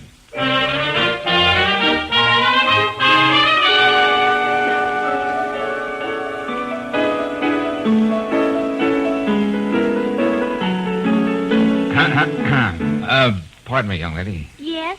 The maid showed us in. We're looking for Mrs. Ebersole. She's my mother.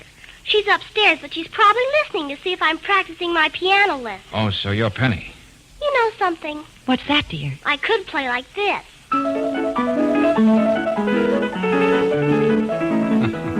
Well, that's a great improvement on what we heard when we came in. That's the way she'd like to hear me play. But when she's in the house, I play like this.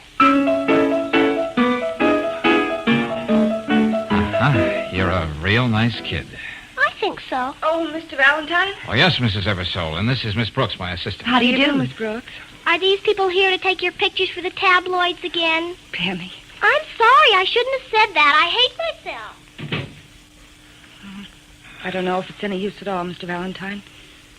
Even if the courts let me keep Penny, I can't make her love me. What is it that's so wrong between you and Penny, Mrs. Ebersole? Her father. Her wonderful, irreproachable father who drove his car off the cliff a year ago. Oh, I didn't know. I'm sorry. Why should you be? No one else ever was. I was the lucky one to have such a charming, attentive husband. Even his own child never suspected he was mean, cruel, and deceitful. No. That irresistible boyish smile took care of everything like that. I see. The last few months before he died, I started going out every night just to get away from him and his indifference to whether I was dead or alive. And of course, everybody was saying, how can she do that to Jerry? Poor, charming Jerry. Oh, you said your husband drove his car off a cliff. Somehow he doesn't sound the type. I'll never forget that night. We had the most bitter quarrel we ever had, and he stormed out of the house. Yes? Penny overheard us. Ever since, she's blamed me for what happened. Well, what's this about losing her on Friday? When Jerry died, his mother was determined to take Penny away from me. She almost did because Penny said she wanted to leave me. But the judge decided to put me on a sort of parole. One misstep, and I lose my child because I'm an unfit mother. Now I think I get it. That business about tabloids, that was the picture of you in the papers when you were brought up on a traffic charge. You don't have to be so charitable, Mr. Valentine. They called it drunk driving. But I tell you, I was framed. Framed? I had dinner with Dan Edwards. I swear I had nothing stronger than coffee. Next thing I knew, I was alone in my car on the side of the road, and there was the policeman. Oh, who is this Dan Edwards? I met him a short time ago. He was fun. We went out a few times, and then, well, this thing happened. Well, certainly this Mr. Edwards can explain you weren't drinking, that you were ill or something. Seems the little gentleman can't tell a lie. His version is that I had a little too much, created a scene in the parking lot at Club 44, and drove off without him. And you want me to prove it was a frame, is that right? I don't know how you're going to do it, but you must. And before Friday. Penny's all I got. I can't lose her. She'd go on thinking of me as a... Oh, Mr. Valentine. Oh, now, Mrs. Eversole, don't. 2 days isn't an awful lot of time, Mrs. Eversole, but I'll do my best.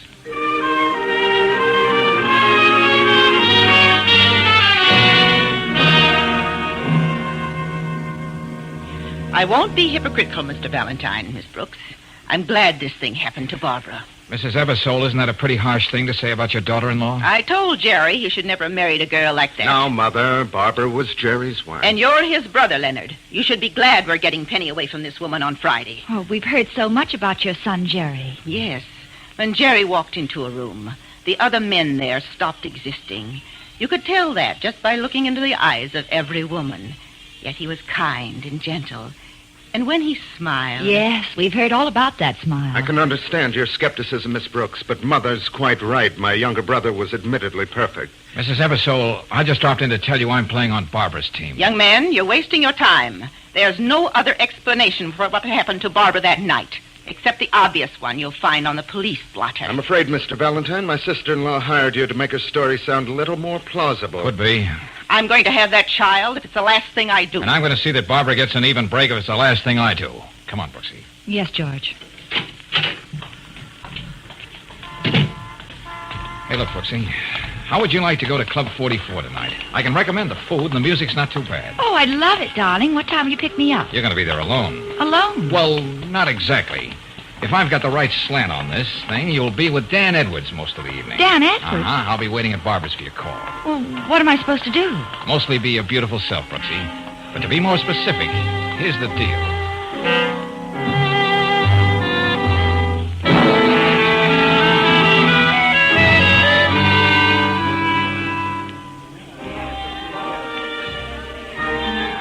Oh, I declare, Mr. Edwards, I'm just dreadful. I mean, being here alone in a nightclub in a big city with a strange man. Not a strange man, Claire. Just a lonely man. Oh. When Eduardo, the head waiter, told me that you were here all alone, I couldn't resist coming over to your table and introducing myself. And I wouldn't have it any different, Mr. Edwards. It's Dan. Yes, Dan. Oh, I wonder what Daddy would say if he could see me now. Daddy? He's always saying, Claire, honey, people with our position and money have to be mighty careful whom they meet. Oh, and he's so right. Would you believe it? I slipped out of the hotel after Daddy and Mother went to bed. Aren't I just awful? Let's compromise and say you're the sweetest thing that ever walked into my life. Oh, Daniel. And I'm going to find out a lot about you. What your daddy does, that great big house you must live in. Yes, Daniel. And I'm going to find out a lot about you, too.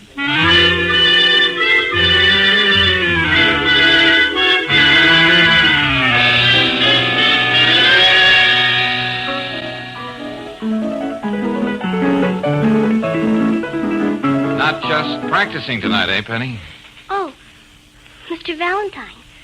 Anyway, she can't hear me. She's in her room, and the door's closed. Penny, you love to play the piano, don't you? Yes, when I'm alone. Well, tell me something, Pieface. Who started you taking piano lessons? She did, and made me practice every day, whether I wanted to or not. And now you love to play, but not when she can hear it. Well, that's kind of cockeyed, isn't it, kid? Well, I don't have to talk to you. I'm going up to bed. Where's my book? Oh, that's it? Yes, let me have it. Yearbook, Denfield College, 1933. Yes, my father's picture is in there. I'll show you what they say about him. Here, doesn't he have a wonderful smile? Listen. Ebersole, Jerry, most popular man on the campus. Captain, water polo team. Most likely to succeed. Yeah, that's all right. None of the others had things like that written about him. Look at the very next one under Father's picture. Eggleston, Frank, campus clown. Good old Eggy. See what I mean? Eggy the clown. Oh, it's good to hear you laugh, dear. Oh, I was just going up to bed. Penny, wait. Good night. Never mind. Did you find out anything, Mr. Valentine? No, but I did want to know a little more about this Dan Edwards. Well, he introduced himself and said he was a friend of Jerry's at Denfeld College. Yeah? He told me about the time just before he and Jerry were supposed to graduate. Jerry stole the clapper out of the chapel bell. Oh. Leonard had to square things with the dean and make sure his mother never found out. I see. Mr. Valentine, there was nothing wrong with my going out with Dan. For a year, I kept myself cooped up in this house, trying to be the perfect mother. Always remembering Judge Blanchard saying, "One misstep, Mrs. Ebersole, and Penny goes to her grandmother." And having dinner with Dan once in a while sort of helped take the pressure off. That's right. I can't think of any reason Dan would lie about what happened that night. But what'd you find out about him? Not much, Mrs. Ebersole, not much. But I have an idea that even at this distance, I'm learning more and more about Dan Edwards every minute.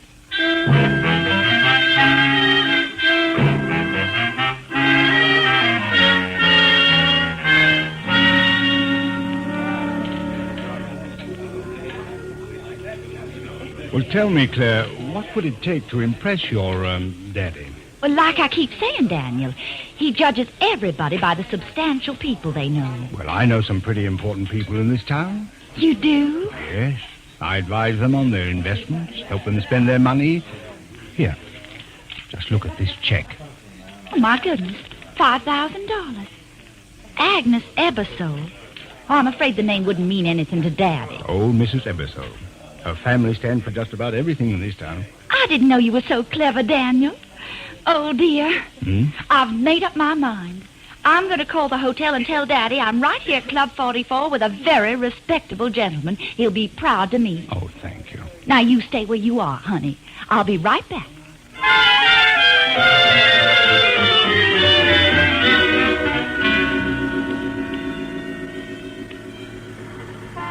I got here as soon as I could, Brooksy. Edwards inside? Yes, Daddy. And I just bet Mr. Dan is getting awful fidgety in there. All right. Are you sure about that check? Yeah, I saw the signature. Agnes Ebersole. Oh, good. That's a break I didn't even hope for. Now go on back inside. Well, what are you going to do, George? Oh, that's the surprise, Angel. The question is, who is it going to surprise most? Dan Edwards, Mrs. Ebersole, or Barbara?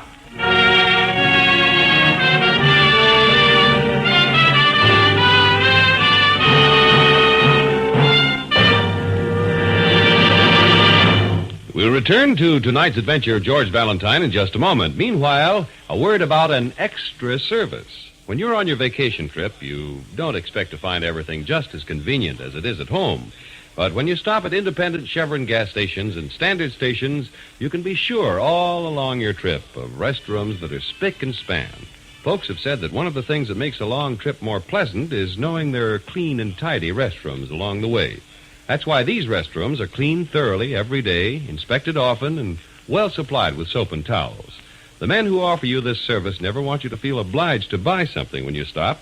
Just drop in any time at standard stations and independent Chevron gas stations where they say and mean, we'll take better care of your car.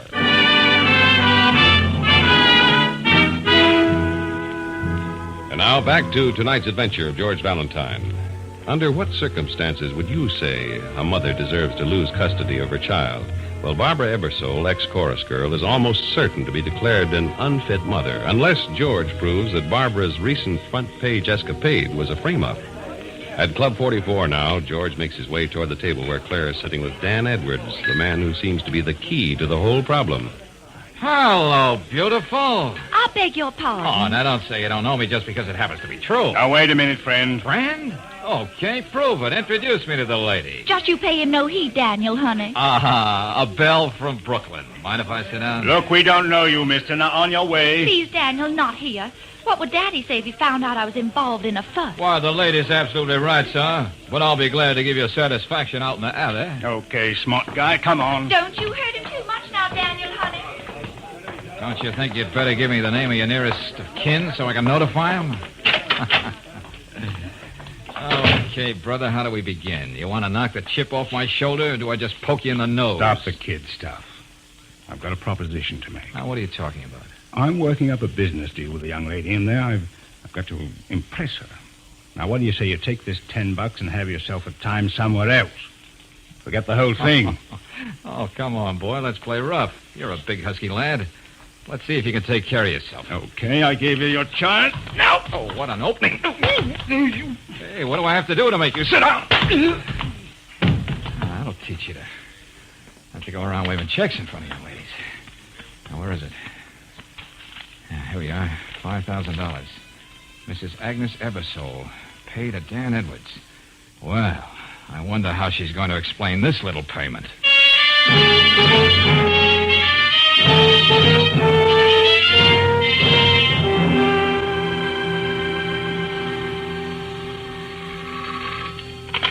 Yeah, hello?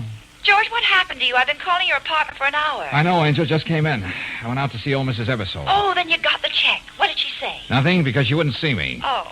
But maybe it's just as well. She can explain it to the judge tomorrow. So see you in the office nice and early. Oh, and Brooksy. Yeah? Just wanted to say you did a smooth job with Edwards. Thanks. Oh, it wa'n't nothing, honey. Good night, sugar child. Not as smooth as you thought, Valentine. What? How'd you get in my room, Edwards? I've been waiting for you to show up. Oh, maybe I underrated you, boy. You're quite a grim character when you're holding a gun. I could just ask you to hand over that check, but I'm going to do it the hard way, too. How's this for a start?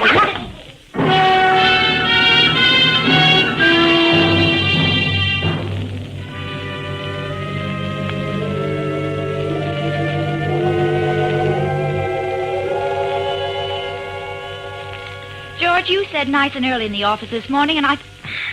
George! Now, no comments on my appearance, Brooksy. Let's just say I overslept with somebody's help. But... The important thing is I don't have that check anymore. Huh? Hey, wait a minute. Hello, Valentine. Yeah, Barbara? What's that? Well, when'd you miss her? Well, look, getting hysterical isn't going to help. Penny? Just a minute, Brooksy. Yeah, I have an idea where to find her. So stay where you are. I'll get in touch with you.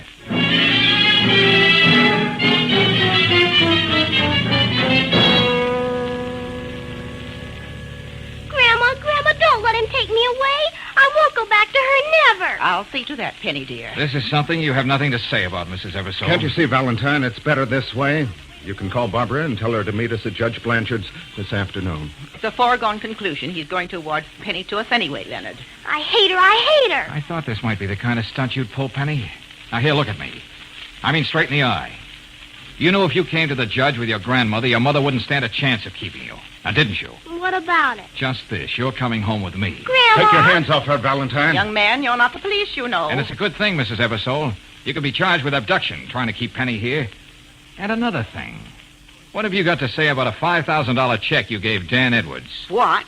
I never issued any such check. Oh, I see we're going to have to play this right out to the end.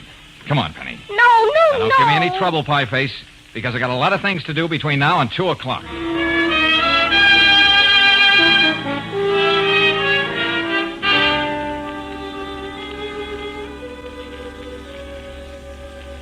Dean Bronson, young Jerry Ebersole was quite a big man here at Denfield College, wasn't he? Well, Mr. Valentine, he had one of those rare personalities that ingratiated him to everyone he met. Yeah, I know, that charming smile. That's right.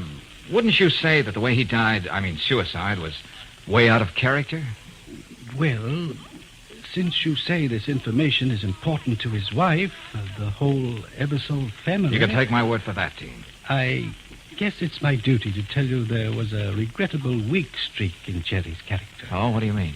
He forged quite a sizable check against the student body funds in his junior year. Of course, his mother made good, and, well, we hushed it up. You know, the family endowed the Eversole Library here at Dinfield. Yeah, thank you, Dean Bronson. You've been a great help. A great help.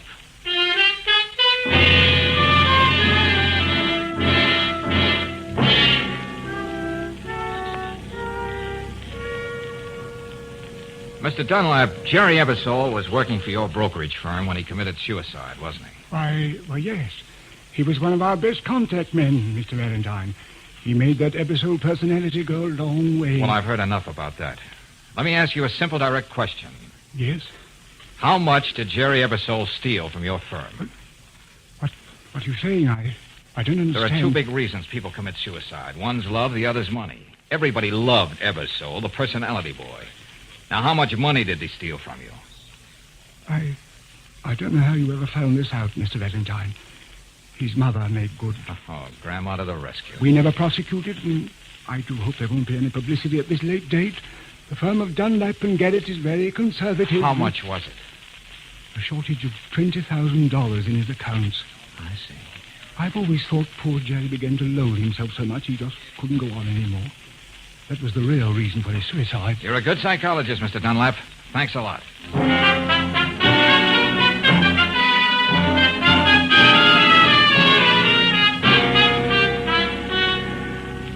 Brooksy, I've made up my mind. I'm going to tell both Barbara and the kid the truth about Eversole. Where are they? Upstairs, getting ready to leave for Judge Blanchard. Oh, that's right. We don't have much time. George, we usually see eye to eye about things. But I think you're wrong this time. Penny's a sensitive, unpredictable child. You don't know what a thing like this might do to her. Well, it may just jar her enough to realize what she owes her mother. Or it may have the very opposite effect. All right, so it's taking a chance. Okay. But look, Brooksy, Peggy is young, with a whole life ahead of her to get over any kind of shock. What does Barbara have left if they take a daughter away from her? Well... Oh, no, Brooksy. I'm going to tell them both what the score is before we meet the judge. And I'll need your help, just the way we worked it out.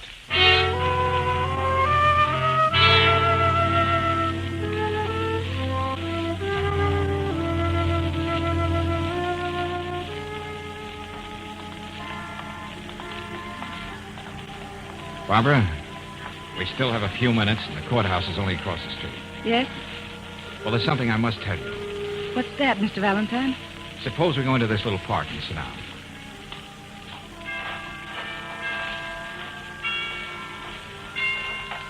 Penny wouldn't even walk down here with me. She insisted on walking with Miss Brooks a half a block behind us. What chance do I have? Let's wait and see, huh? Those chimes from the tower, they're beautiful, aren't they? Yes. What did you want to say, Mr. Valentine? I'd like to see the judge and get this over with. Please, Barbara. Those chimes. They make me feel like praying, and it's been such a long time since I've prayed.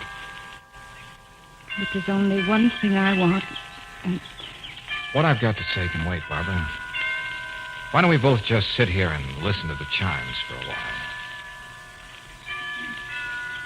Dear Lord,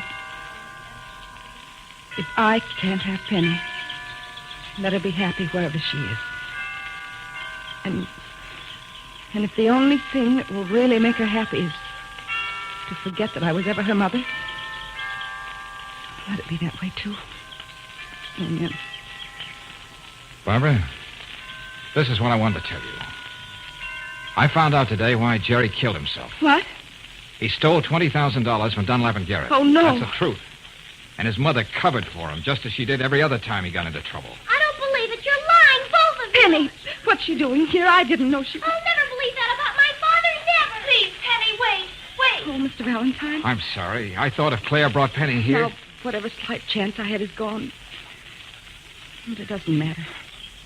Judge Blanchard's already made up his mind. Let's go and get the formalities over with.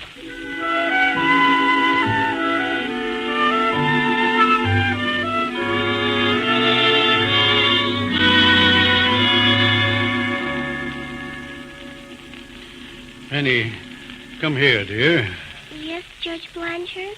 The last time we were together, about a year ago, I had to make the decision about you and your mother.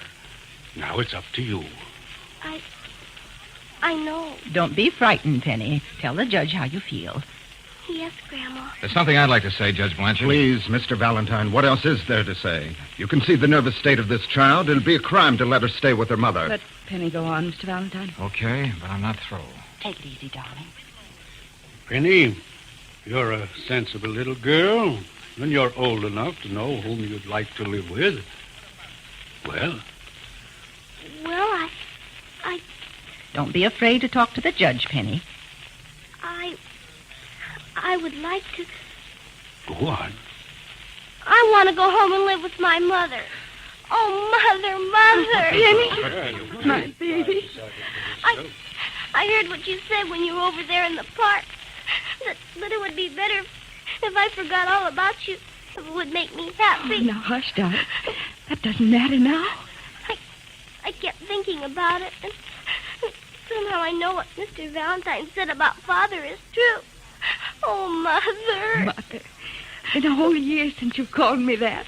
Judge Blanchard, I don't know what came over Penny, but certainly we can't forgive this woman's scandalous behavior. Don't you dare talk about my mother that way. Penny, what are you saying? Couldn't we go home now? Together, Mommy? Judge? I think you can decide the way your heart's telling you to, Judge Blanchard. And if we can have a few minutes alone, I think we'll even be able to satisfy the law.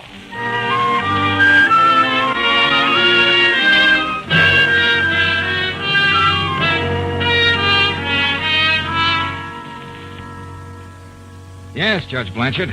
Leonard hired Dan Edwards to have Barbara conveniently drugged that night. But what would be Leonard Ebersole's reason for doing anything like that? Well, the old girl was prepared to leave her entire fortune to Penny if she could get her legal custody.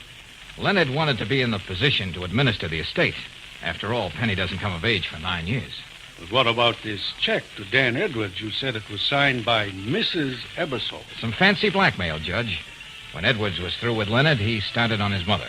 The Ebersole. It's hard to believe. George, how did you suspect Leonard? Edwards never graduated from Denfield with Jerry. In the college yearbook, it was Ebersole and then Eggleston. No Edwards. Then who could have told Edwards about that little escapade Jerry had in his senior year? The one with the chapel bell. Well, that was all hushed up, Brooksy. The mother never knew about it. It had to be Leonard. Pretty good work, Valentine. You know, when I was district attorney, I would have a job for you. Oh, well, thanks. George may be able to return the compliment and have a job for you someday soon, Judge. I hope. Beg your pardon? Huh? Oh, of course, we could go to a church. Oh. Oh, no. I'll be more than glad to say the all-important words, Miss Brooks. Oh, wait a minute. Now who's getting framed? Come on, Brooksy.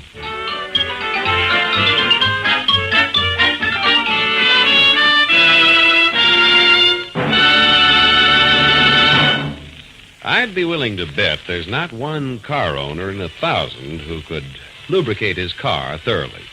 For there are more than 20 vital wear points on the average car, and if most of us tried to find them, it'd be pure guesswork. Even the expert lube men at independent Chevron gas stations and standard stations don't rely on experience alone when they grease your car. Instead, they follow a precise lubrication chart recommended by the manufacturer of your car. And they use RPM greases and oils, each one tailor-made to protect those key wear points. Tailor-made, too, to smooth out shocks and give you easier riding.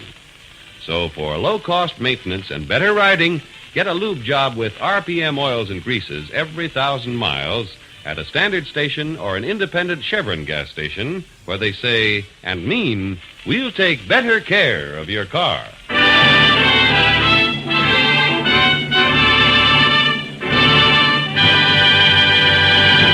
Next week, when you tune our way for another adventure of George Valentine, you'll hear... George, the door isn't locked. Yeah, wait a minute, Angel. Put the light on. George. Well, they couldn't have done a better job in this room if they used a bulldozer. Mr. Karofsky. Mr. Karofsky. Hey, don't be naive, Brooksy. They didn't make rubble out of this place just for exercise. Yeah, they gave Karofsky this little party and took the guest of honor away with him. George. Oh, come here, look. Huh? Oh, yeah. Blood. They couldn't wait, could they? Oh, but he's such a little man. We're up against a racket that thrives on little people, Brooksy. And we're going to keep at it until we find out what it is.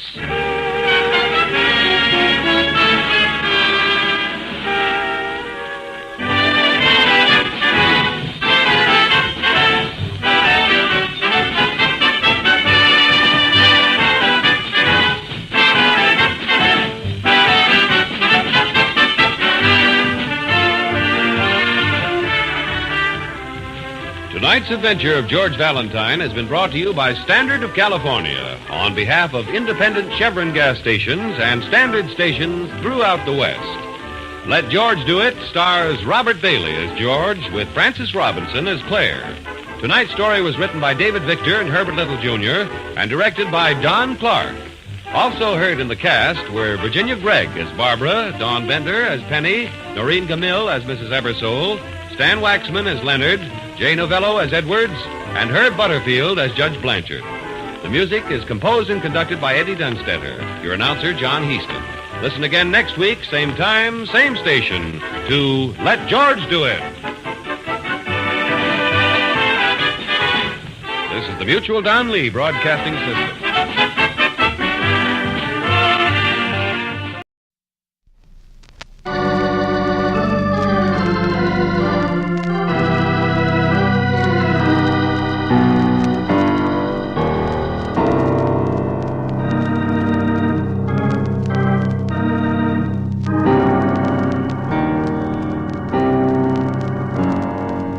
Standard of California, on behalf of independent Chevron gas stations and Standard stations throughout the West, invites you to Let George Do It.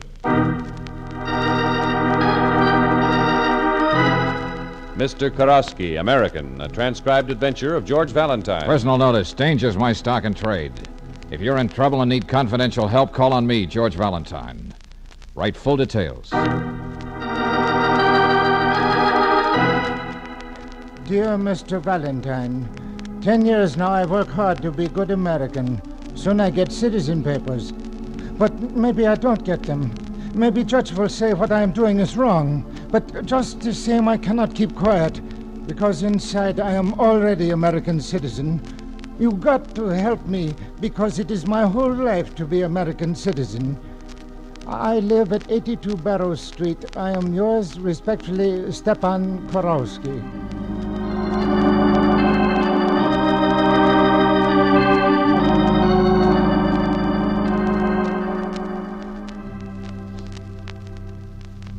Well, Mr. Karofsky, we got your letter. I do not write so good, eh? Well, you got across what you wanted to say, and that's all that matters. Please sit down. Here, lady, sit. Take soft chair. Oh, thank you. I am just bachelor, but I make very good cup of tea, almost like married missus. No, thanks. Don't bother, Mr. Karofsky. Now, in the letter you said something was worrying you. Well, what seems to be the trouble? I saw what you put in newspaper. Well, maybe I don't have enough money to pay you. Oh, then it's my tough luck. Okay, let's have it. All right, I tell you best I know. A couple of months ago, a man came to me and said, Karofsky, you are an important man in this neighborhood. Oh, I'm sure you are. Yes, I am janitor, young lady. Pipe leaks, Karofsky. Husband beats up wife, Karofsky. Anything in the house go wrong, Karofsky. Okay, so you're a big man. Just like on the other side, I was mayor in my village, so people trust me. Like this man said. Yeah? He said, my company collects money from many people in this part of town. Every month they will bring the money to you, and we will send somebody to get it from you. And you will get a few dollars, Karofsky. But money for what? The man did not say. So I thought it was for furniture, radios, things like that. You know, people down here buy most time on Sterling plans. Yes. So people start coming with envelopes and the money inside. They also look at me like they want to kill me. Some don't even talk to me on the street no more. And that made you think something was wrong. That's why you got in touch with me. No, Mr. Valentine, something happened very bad, very bad. Mrs. Andello, I know her a long time. She said to me, this month I have no money. And she began to cry. I say, don't worry, you pay next month. Then what happened? Next day, I found out Mrs. Andello go in kitchen. Turn on gas. Oh, how dreadful. Well, maybe she had other troubles. No, this is why she killed herself. I know it. Maybe I'm helping break the law. When this man comes around, why don't you just tell him you don't want to play anymore? They will just get somebody else to do the same thing. As good American, I cannot let that happen. But that is where I am stuck. Oh, I get it, Mr. Karofsky. If you go to the police, they'll find out you were mixed up in this. And I don't get my citizen papers. Yeah. I try so hard to do everything right, so judge is proud to make Karofsky citizen. Well, if this is some kind of a racket, George, Mr. Karofsky is in a spot, all right. Oh, it's a racket, sure enough. No collection agency would work this way. When does this man come around the next time? The man only came first time. After that, his young lady. She knows nothing either. She gives money to somebody else. Oh, sure. He gives it to somebody else, so nobody knows who's at the top. Okay, then when does this gal come around? She comes tomorrow, 1 o'clock. Only one good thing come from all this. What's that? I meet fine woman. Soon we get married. Well, good for you. Wait a minute. You mean she pays off 2 each month and won't even tell you what it's all about? No, and that makes me even more worried. When I talk about it, she just looks at me and says nothing. Anna make me promise to never ask her again. Okay, Mr. Karofsky, let me have her name. I'll talk to her. Maybe she'll open up for me. Mrs. Anna Feder, a widow lady, just around the corner over Baker's shop. Okay, you just sit tight. How can I thank you? Skip it. Let's just say I'm trying to be as good a citizen as you, Mr. Karofsky.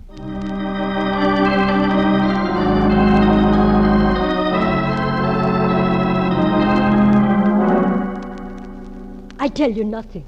Nothing. Mrs. Feder, what are you afraid of? You get out now. Go. Don't you see what this means to Mr. Karofsky? We have to clear this thing up for his sake. Always the same thing. Stepan, the good citizen. He doesn't know what kind of trouble he's making. Now get out. But Mrs. Feder, listen, please. Golly, what did we get into here, George? That woman is scared to death. Yeah. And I wonder how many more there are like her. Well, maybe we'll find out tomorrow when that girl makes a collection at Karofsky's.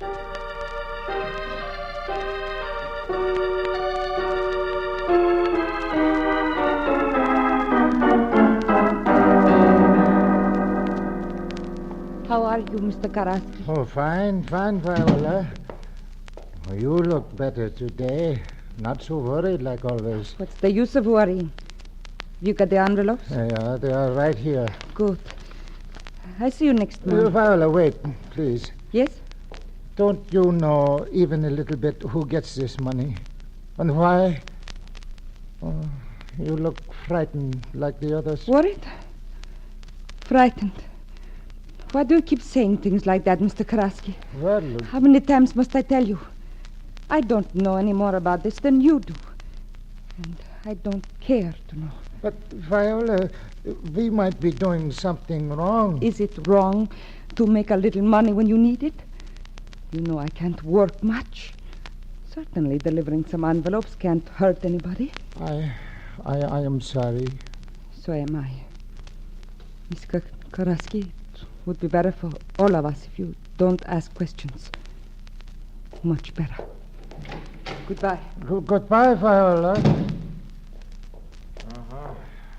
Well, that certainly didn't tell us very much. She sounded as though she's in the same boat as Mrs. Feder. You see what I mean, Mr. Valentine? Yes, I do. Come on, Brooksy. Let's make sure we don't lose her.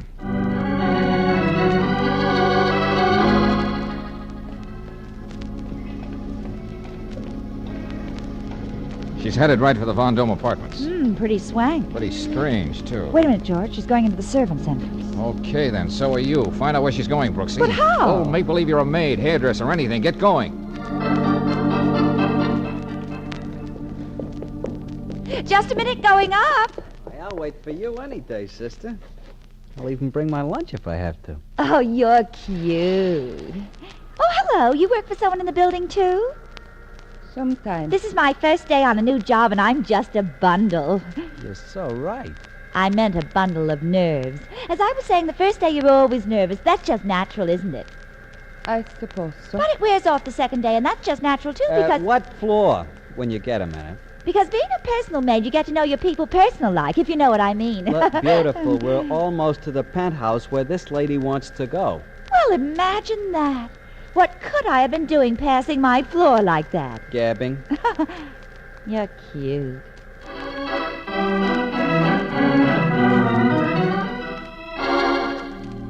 George, Viola might be doing housework in the Armstrong penthouse and won't be down for hours yet. Well, I don't intend to wait for hours. Besides, it won't hurt to find out just who Maurice Armstrong is. And who are you going to be? Oh, I'll think of something on the way up.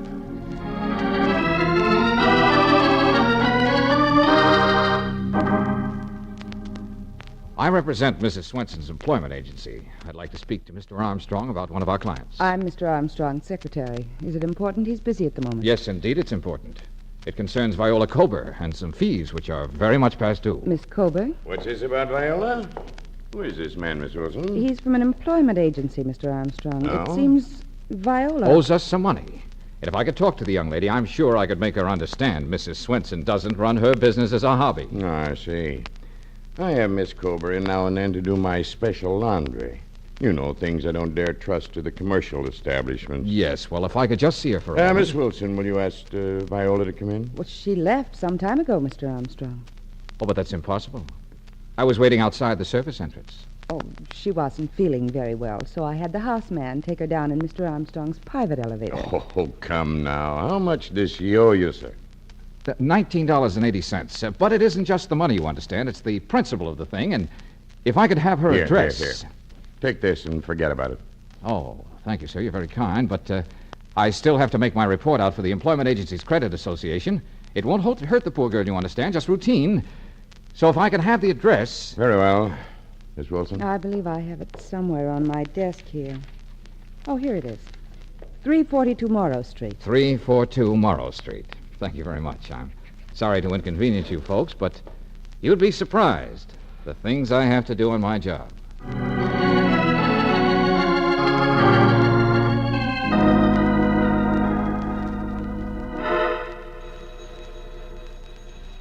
Now, this is strange, Brooksy. You mean Viola's not being home? Yeah. If you were that sick, where would you head for? Home, if I could make it. Just what I mean, Angel. But it's no use hanging around here. We'll get back here later. Well, where are we bound for? Another blind alley? Oh, you're a pessimist, sweetheart. Blind alley? Oh, we made a lot of progress today. We found out that one Maurice Armstrong is a big tub of lard who buys and sells rare books and has his dainties laundered by hand. Oh, I know how you feel, darling. So we're going to talk to Mr. Koronsky some more. I mean, let him do the talking.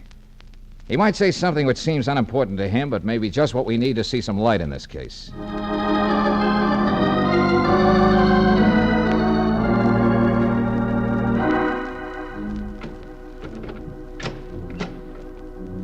Hey, the door's unlocked. Yeah, wait, Angel. I'll put the light on. Okay. George! They couldn't have done a better job if they used a bulldozer. Mr. Korosky! Mr. Korosky! Don't be naive, Brooksy. They didn't make rubble out of this place just for the exercise. They gave Korowski this little party and took the guest of honor away with them. George, come here, look. Yeah, blood.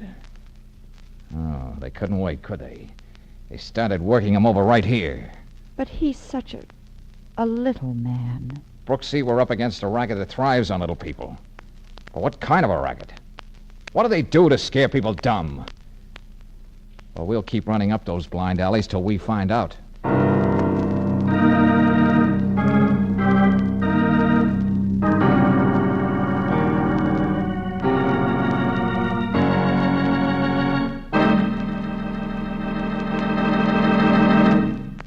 We'll return to tonight's adventure of George Valentine in just a moment. Summer weather means sunburn weather, but luckily there are lots of ways you can keep from getting too sunburned. But what about those hot spots inside your car's engine, like upper cylinder walls that have to operate in blowtorch temperatures the year round? You'll be glad to know there's a sure way to protect those precision-made parts, a way to keep them lubricated in extreme heat. That's by using compounded RPM motor oil. One of the compounds in RPM is an adhering agent that keeps a smooth film of oil on moving parts at all times. Where ordinary motor oils would give up, leaving hot spots bare and exposed to wear, RPM does almost the impossible. It stays on those vital hot spots, helps your car get more mileage with fewer repair bills. No wonder RPM Motor Oil's first choice in the West. Get it at a standard station or independent Chevron gas station, where they say and mean, we take better care of your car.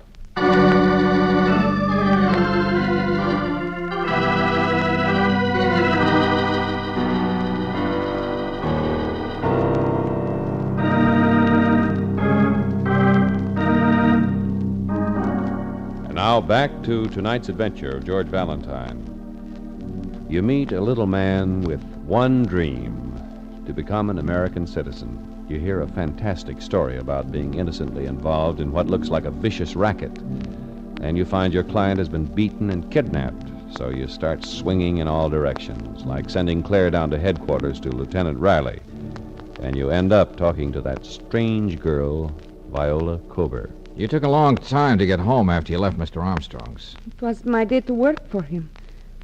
But why should I tell you anything? Well, it's better to tell it to me than to the police. Oh, Okay, you know the information I want. there's nothing to tell. Once a month I get that money from Mr. Karaski and I hand it to a man who's always waiting at the entrance to Hanover Park. Now we're getting somewhere. What man? It's a different man every time. Oh, sure, that's pretty slick. They know what you look like, but you don't know them. I'm not doing anything wrong, and I need whatever money I can make. You see, I'm not well, and I can't keep a steady job. I take it you met this Mr. X on the way home from the Vendome. Yes, Viola, I think you're holding out on me. I won't tell you anymore. I won't tell anybody. I have reasons. What's that supposed to mean? Whatever you want it to. They're not going to do to me what they did to Mr. Karaski. Now, please leave me alone, please.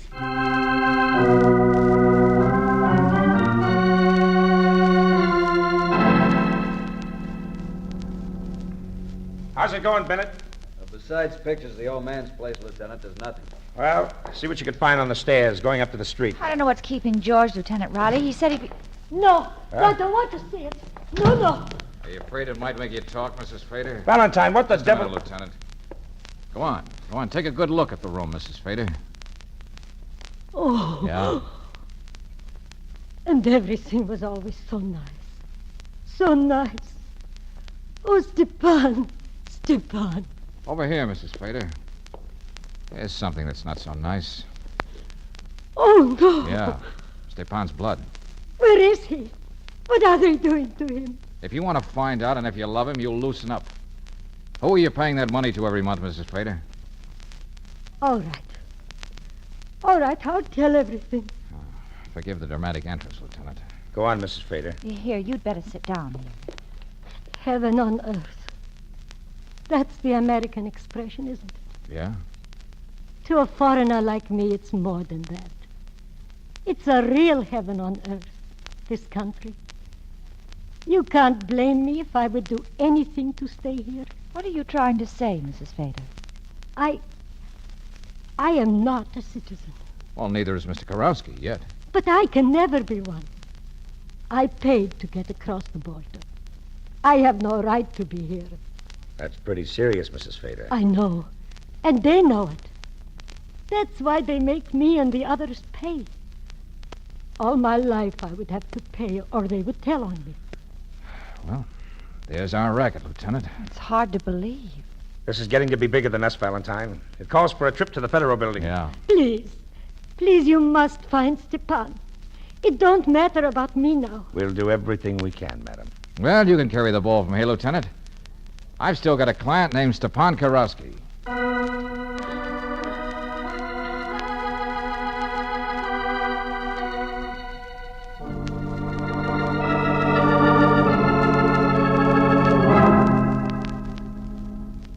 Brooksy, I'm going to stay right here in this office all night till I think of something. So go on home, get some rest. I can't hear a word you're saying. Thanks, Angel. Oh, darling, you mustn't blame yourself. Oh, I know, but I keep thinking of that little guy. Pipe gets a leak, Karowski. Anything goes wrong, Karowski. Oh, Brooksy, why don't I draw anything with blanks? Well, good evening. I see you've changed your mind. Yes, Mr. Valentine.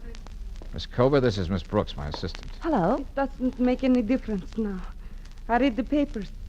Why those people were paying all that money. But I could not say anything because I was just like all the others. Okay, now we both know. So what? The immigration people will get to me soon now.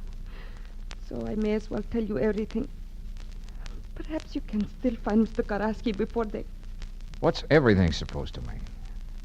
I know who is the man at the top. George. Yeah, go on. I lied about meeting those different men in the park. I always brought the money directly to Maurice Armstrong. Why, that fat... It's bigger than you think, Mr. Valentine. He takes all he can get to smuggle people into the country. then blackmailed them for the rest of their lives.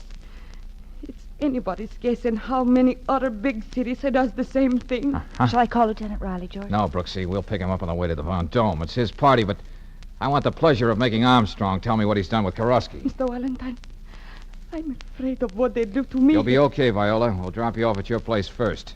Lock yourself in and stay put till you hear from me. Now, come on, let's get down to headquarters.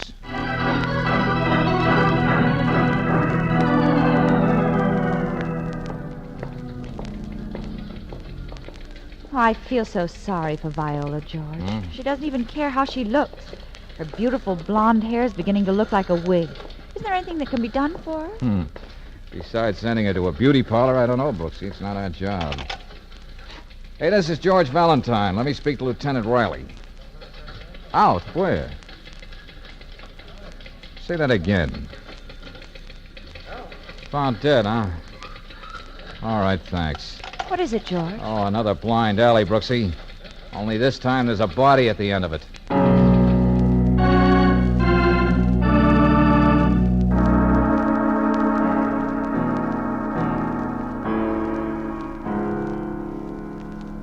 Well, Valentine, there he is, sprawled over his desk, the gun still in his hand. No doubt about it, Armstrong killed himself. Yeah. After what you told me, my guess is he thought we were closing in on him. Well, there goes our last chance to find out what happened to Mr. Karofsky. Yeah. I've got the boys going through this penthouse with a fine-tooth comb, but no records at all on this alien racket. Well, they'll find something because Viola put a finger right on him. Who reported the suicide, Lieutenant? Well, the houseman came in to say goodnight and found him like this. I remembered the name from what you told me yesterday, so I beat it right over here. I just heard about Mr. Armstrong, What? and Who are you? Louise Wilson, Mr. Armstrong's secretary. I was. The girl on the switchboard called my apartment and told me what happened. I see. Miss Wilson, just what were your duties as Mr. Armstrong's secretary? Did you notice anything strange about his activities? No. He was a very well-known rare book dealer. I kept records of his transactions, cataloged the volumes, went to dealers with him, but I did notice he was very nervous and irritable the last few days. How do you mean? Well, I don't know. He acted as though he were afraid of something. Was there anything, Miss Wilson, to make you suspect that he might have been interested in something else besides old books? Well, to tell you the truth, Mr. Valentine, I've sometimes wondered about some of the people who came to see him, Yeah? They were practically all foreign-born, but of course so many book dealers are. Yeah. Okay. Now we'd better get hold of that girl, Viola, so she can identify Armstrong before we take him down to the morgue. I'll pick her up, Lieutenant. Oh, I just thought of something else. Well, let's have it, Miss Wilson. About a week ago, Mr. Armstrong gave me a package to keep in my place. He told me if anything ever happened to him, to mail it to a certain address he gave me. Well, for the love of heaven, why didn't you think of that before? I could have it here in half an hour. All right, get going. Yes, Lieutenant. Well, what's the matter, George? Why don't we get going for Viola? Oh, there's no hurry, Brooksy. Huh? What? What do you mean there's no hurry? We want to get through here tonight. You know, that's been the trouble with me up to now, Lieutenant. I've been trying to cover too much ground too fast. But I'm beginning to get a nice, clear picture of this deal. If you don't stop talking in riddles, See you in a little while, Lieutenant.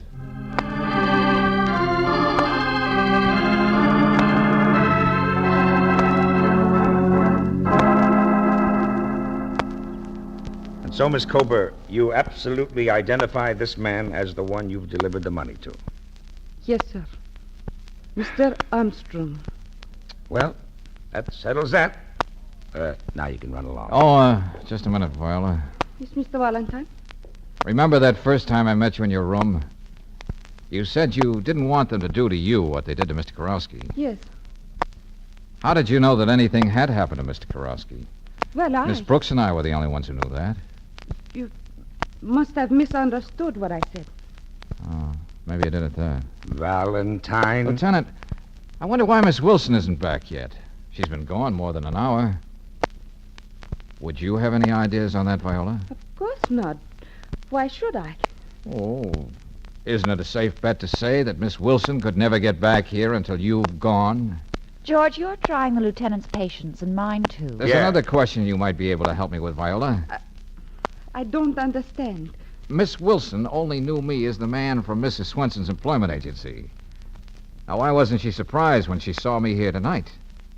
And why did she call me Mr. Valentine? Lieutenant, what is this? Remember, Brooksy, you remarked about Viola's hair? Mhm. What a pity it was that such a beautiful blonde locks were beginning to look like a wig.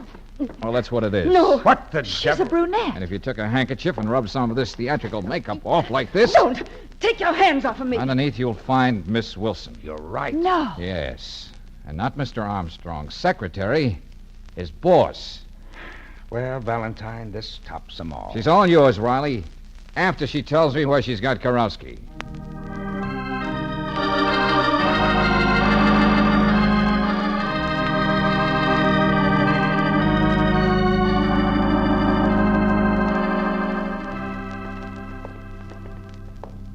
Oh, nurse, may we see Mr. Karowski now? In a few minutes.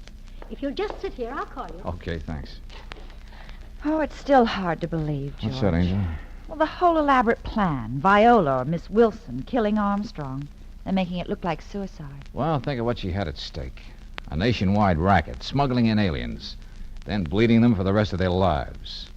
And the silence of the victims almost guaranteed, until Karowski's conscience began to bother him. Well, she fooled me completely. Then she got rid of Armstrong, who was just a figurehead. Everybody'd think the trail ended there. And with all the records nice and safe, she could go right on, under any other name. You can go in and see Mr. Karowski now. Oh, good. Let's go, Brooksy. Yeah. How do you feel, Mr. Karowski? Outside, not so good, Miss Brooks, but inside, beautiful. Thank you, Mr. Valentine. Thank me. Coming from a guy who took the beating you did, that's a laugh. We spoke to Lieutenant Riley, and you don't have a thing to worry about, Mr. Karowski. You've practically got your citizenship papers now. I am very happy. Oh, yes, there's another thing. Yes? You know, there are a lot of things a new American citizen can do. For instance, if it's all right with the judge, the moment he gets his papers, he can be married. And if the lady isn't a citizen, she becomes one, too. That is, after she spends a little time, say, in Canada or Mexico. You mean Anna and me? Let me be the first to congratulate you, Mr. Karowski. Oh, my. This is a wonderful country.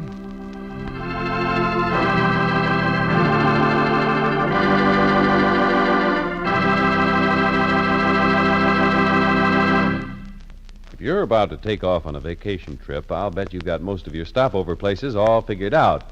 There's just one thing I'd like to add to that. Along the highways and byways, stop at independent Chevron gas stations and at standard stations for that great Chevron Supreme gasoline. You'll find it's terrific in traffic, gives your car speedy pickup. Count on it for faster starts, too, and for ping-free power on hills. Wherever you motor in the West, you'll find Chevron Supreme gets the best out of your car. That's because this premium quality gasoline is climate-tailored, tailored to the season and to the West's different altitude and temperature zones. In fact, you can't buy a better gasoline for today's high-compression engines and for older cars that need new power. Get a tank full tomorrow at a standard station or an independent Chevron gas station where they say and mean, we take better care of your car.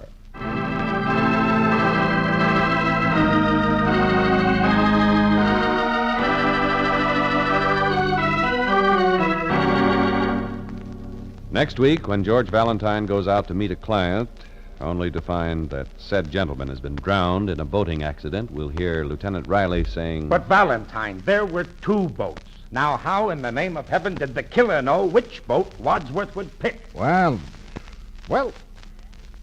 Riley, this is quite a case you have on your hands.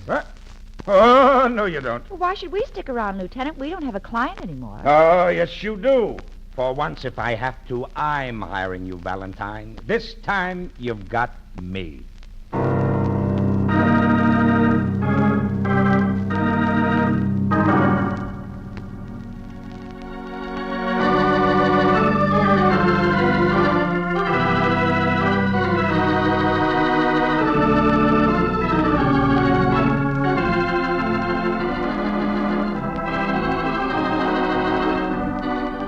Tonight's transcribed adventure of George Valentine has been brought to you by Standard of California on behalf of independent Chevron gas stations and standard stations throughout the West. Robert Bailey is starred as George with Francis Robinson as Brooksy. Wally Mayer appears as Lieutenant Riley. Let George Do It was written by David Victor and Herbert Little, Jr., and directed by Don Clark. Also heard in the cast were Virginia Gregg as Viola, Robert Griffin as Kurowski, Olga Violin as Mrs. Fader, Ken Christie as Armstrong, and Harry Bartell as the elevator boy. The music is composed and presented by Eddie Dunstetter. Your announcer, John Heaston. Listen again next week, same time, same station, to Let George Do It.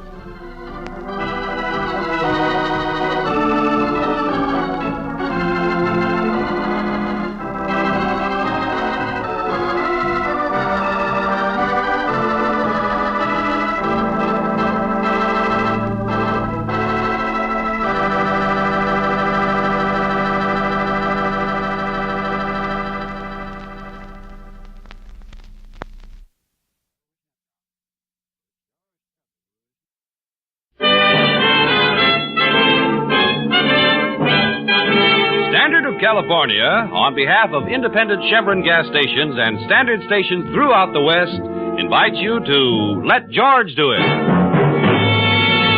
Another adventure of George Valentine. Personal notice. Danger is my stock and trade. If it's way over your head and you need discreet, confidential help, call on me, George Valentine. Write full details.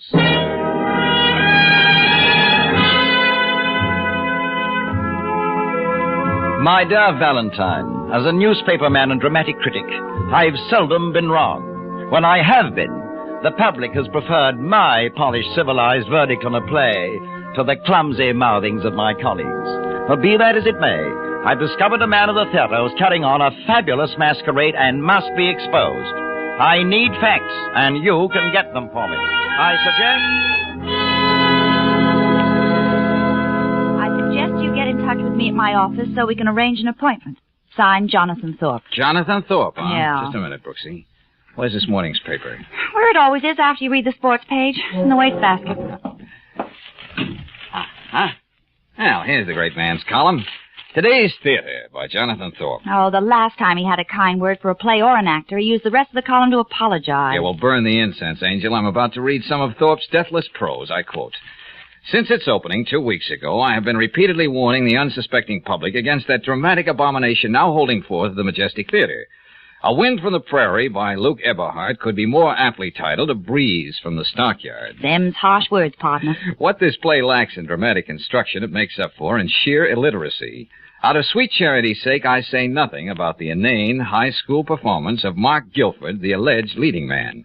In more than 20 years, I have seen some pretty bad plays. Oh, all right. I get the general idea. You know, Brooksy, it might be very interesting to meet this poor man's George Bernard Shaw, so how about making that appointment?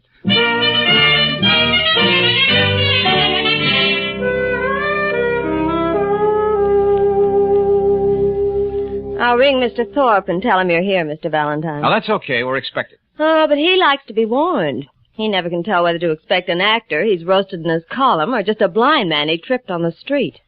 I'm his first line of defense. Oh, the perfect receptionist. I see you're a member of the Down with Thorpe Society. What have you got against Jonathan? Oh, nothing. He just won't stop breathing. Right down the hall here on the main floor, the last office. Come on, Brooksy. Okay. Mr. Thorpe, there's a Mr. Valentine on his way to see you. Oh, I bet he's just a little runt with a Napoleon complex. Please, Angel, please. You're talking about our client. Valentine, come in.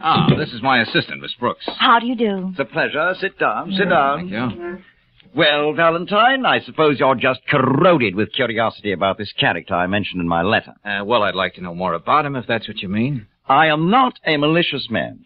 I live for the theater. I regard it as a sacred temple. It's bad enough to see it desecrated by mediocre talents. I won't have a criminal take refuge in it. What has this monster done, Mr. Thorpe? Several years ago, he was the key figure in a rather daring robbery. A robbery which, by the way, has never been solved. Yeah, go on.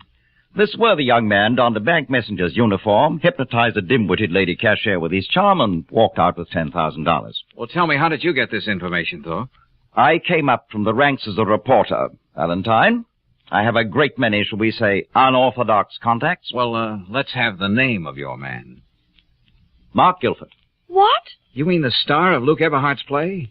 The one you've been panning for the last 2 weeks? That wasn't the reason that I panned it, Valentine. But that is the man. When he decided to take this fling at crime, you Just another unemployed actor. Mark Guilford, oh, that's hard to believe. Oh, Miss Brooks, you're just like my wife, Evelyn. Hmm? Here, look at the picture. Very young and beautiful, but equally naive. You see, things like this do happen. Excuse me. Yes, Peggy? Who? Oh, tell him up. I want to talk to you, Thorpe. Never mind, Peggy. The wind from the prairie just blew in. What can I do for you, Eberhard? I don't remember your making an appointment. Why don't you lay off me, Thorpe? You got something else to write about besides my play. What do you got against me? Nothing personal, my dear fellow, except that I find your brainchild particularly offensive. Now, please, I have business with Mr. Valentine here. Oh, don't mind us. The other critics didn't think it was so bad. You're deliberately murdering it. If I am, it's a mercy killing. I don't know why you're doing this, but I'm warning you. Lay off. If you don't... Bravo! You should be playing Mark Guilford's part. It would be an improvement. Good day, Mr. Eberhard. Why, you... Oh. His first play. One is tempted to be kind, but that would only encourage him to write another one. Now, where were we, Valentine? Tell me, Mr. Thorpe, this business about Mark Guilford. Why don't you go to the police with it? Maybe that's so simple you didn't think of it. I'm a newspaper man, Miss Brooks.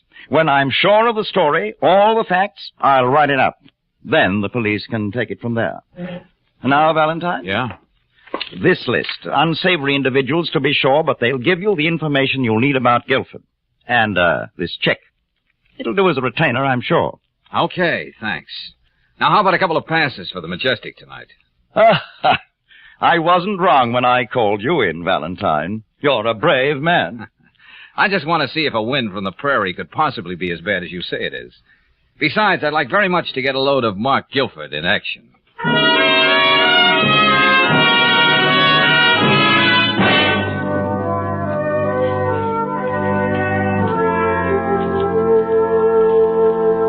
I know it's lonely here, Alice, but we belong in this house. You and I are complete, and our love will be as timeless as those mountains, and always as clean and fresh as a wind from the prairie. George, you haven't even been listening. What's that, Angel? That girl in the front row, you haven't taken your eyes off her. Oh, wait a minute. Let her go up the aisle ahead of us. Okay. Hey, George, I recognize her now. Yeah. The picture Thorpe showed us. His wife. Uh-huh. Now, let's stay right behind her. Right. For Mrs. Thorpe, there was only one person on that stage tonight, Mark Guilford. Well, I thought he was quite good. And it really wasn't a bad play. I can't blame Eberhard for wanting to see Thorpe roasted on both sides. Well, Jonathan's campaign worked all right. The house was half empty. Taxi! Where'd you park the car, George? Oh, wait a minute, Brooksy. Oh, I see what you mean. Yeah. Mrs. Thorpe is heading down the alley, straight for the stage door. And Mark Guilford. Oh, Angel, I think I want out of this deal. Why? It's the old triangle. But with Jonathan Thorpe in one corner, it promises to be nastier than usual. All this talk about the theater, a sacred temple. Oh, no, I'm not digging into anybody's past for Thorpe and whatever game he's playing. And, Brooksy, I'm going to tell him tomorrow that it's strictly out of my line.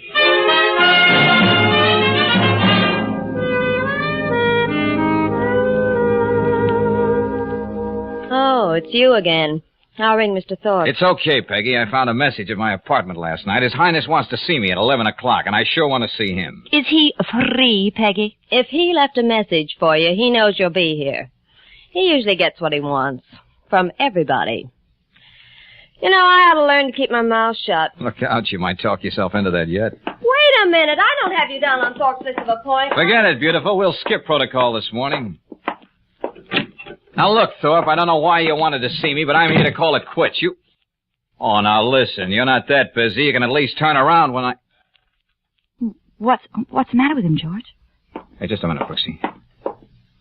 Oh, if he could turn around with that knife stuck in his chest, it'd be the neatest trick of the week. The letter opener. Yeah. Golly, and he just seemed to sit there as though... Hey, Peggy, get me Lieutenant Riley at police headquarters, quick. You okay, Brooksy? Oh, fine. We'll wait till Riley hears about this. Yeah, I know. He'll probably... Oh, Lieutenant, this is Valentine. I want... You've been asking for this, Jonathan. Turn around. Mrs. Thorpe, put that gun down. Oh, George. Hang on, Riley. Stay on the line. I killed him. You certainly did your best. But he didn't suffer as much as he made other people suffer. I don't care. I don't care what happens now. Brooksy, take her over to that couch. Yes, George. No matter what they do to me, couldn't be worse than what I've been through. All right now, Mrs. Thorpe. Okay, Riley, you can stop your yelling. Yes, those were shots you heard. Jonathan Thorpe, the dramatic critic, Fine Arts Building. Better get over here right away. Now, look, try to get hold of yourself, Mrs. Thorpe. What? Who are you? What are you doing here? The name's Valentine. Your late husband hired me to investigate Mark Guilford. I know all about that. He made sure I did. He taunted me with it. That's why I killed him. But, Mrs. Thorpe, I think you ought to know that... Brooksy, let it go on. I wasn't going to let him wreck Mark's life. I asked him for a divorce, but he couldn't stand the thought of my finding any happiness. Oh, it was all right for him to humiliate me whenever his ego needed some woman to fawn over him. Even that girl Peggy outside was one of them. I suppose I should feel horrified at what I've done. But I don't. George, you've got to tell her. Tell me what? You didn't kill your husband, Mrs. Thorpe. What are you saying? Just that. Somebody beat you to it.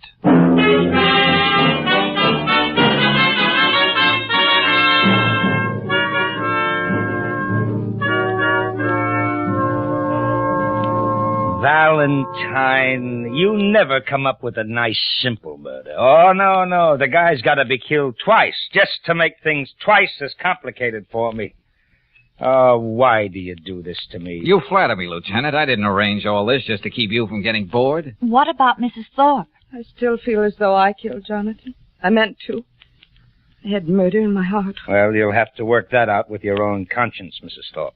The simple legal fact is that he was already dead when you shot him. Well, then there can't be any charges against Mrs. Thorpe. Oh, Lieutenant. Yes, Valentine. Now, if I promise, honor bright, not to complicate things, how about me playing along? Well, okay, but just stay out of my way. Oh, that'll be easy, Lieutenant. I'm pretty sure what I have in mind would be much too weird for your tastes.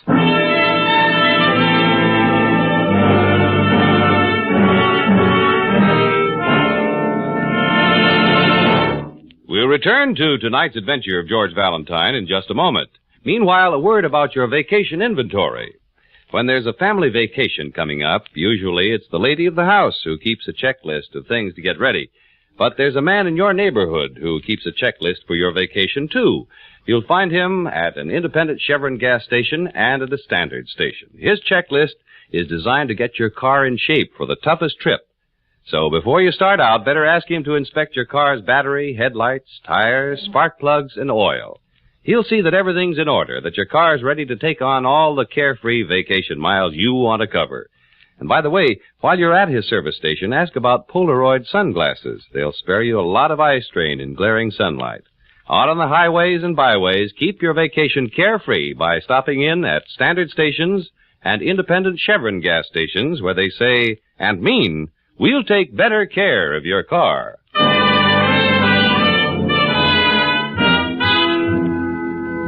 And now, back to tonight's adventure of George Valentine. Well, if you were in George's shoes, here's the situation in which you'd find yourself. A caustic, well-hated dramatic critic hires you to clear up an unsolved crime. But before you can even get started, you find said critic with a letter opener in his chest. And then before you can even say, well, what do you know, the critic's wife rushes in and pumps her already dead spouse full of lead. At headquarters, George and Lieutenant Riley are trying to bring a little order out of chaos. All right now, Peggy. Take a good look at Mr. Guilford. Look, Riley, you don't have to drag this out. You'd better let the lieutenant do this his own way, Guilford. It'll save a lot of time. Well, I'm looking, Lieutenant. All right. When was the last time you saw him? 10 o'clock this morning. He breezed past my desk and headed straight for Thorpe's office. And words began to fly. Not being a lady, I'd be glad to go into detail. I've already told you, Thorpe and I had a quarrel. He knew the trouble I was mixed up in 3 years ago and was holding it over Evelyn so she wouldn't divorce him. I told him to go to the police with it. Get it over with. And what did Thorpe have to say? What did he ever have to say? He just sat there and made with epigrams. You're on the spot, Guilford. You were in love with his wife and he was digging into your past. That's an awful lot of motive. Oh, Peggy. Yes, Mr. Valentine? After Mr. Guilford left, are you sure Thorpe had no other visitors till I showed up with Miss Brooks at 11? Yeah, I ought to be sure. All I have to do at that desk is to watch people go in and out. We had a fight. Lord knows I felt like killing him, but I didn't. The coroner's report says Thorpe was stabbed to death sometime between 10 and 11. I didn't kill him. If you ask my opinion, Lieutenant, Mr. Guilford did the world a favor. Young lady, we're dealing with murder. Just the same, exterminators are paid for getting rid of things like Thorpe. That's a personal character reference, Lieutenant. You know, I ought to keep my mouth shut. You know, that's a good idea. Oh, Mrs. Thorpe, will you come in now, please? Mark. Oh, Mark. Oh, easy, darling, Let's easy. get away from here anyway. Mrs. Thorpe, Peggy tells us that only one person saw your husband this morning. That is before I showed up. Then why have you been questioning Mark in here all this time? Well, why? He wasn't there. Tell them, Mark, tell them. No, Evelyn, But what you about Luke Eberhardt? Jonathan had an appointment with him at 10:30. He mentioned it at breakfast. He never kept it. I still don't know what that has to do with Mark. I was there, darling. What? Well, you promised you wouldn't. Sorry, Mrs. Thorpe, but there's no question about his being there. Evelyn, you've got to believe me. I didn't kill him. I had to talk to him about us once and for all, but Guilford, I'm booking you on suspicion of murder. Come on with me. And if you have any more talking to do, you'd better wait till you see your lawyer. Wait, you can't lock him up. I'll raise bail for him. This is a murder charge, Mrs. Thorpe. Oh, that'll be all for now, Peggy. You can go. And thanks. And to think he once said he might make me the second Mrs. Thorpe. Boy, was I lucky. When will I ever learn to keep my mouth shut? Oh, I can't believe it. I won't believe it, Mr. Valentine. Mark couldn't have done anything like that. Well, unfortunately, Mrs. Thorpe, the faith that moves mountains doesn't move the police. They're sticklers for evidence. Mr. Valentine. Yeah? You were willing to work for Jonathan. Well, as a matter of fact... All he wanted to do was hurt people.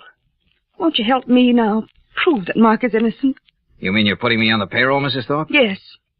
Oh, please. Okay. Okay, we'll call your husband's retainer check the down payment. Now, you understand, of course, I may only come up with the kind of evidence that'll build the case for the police. Oh, you won't. I'll take that chance. Mark is innocent. All right, Mrs. Thorpe, all right. I'll do my best. And I think I'll start by having a chat with Luke Eberhardt, the man who didn't keep his appointment.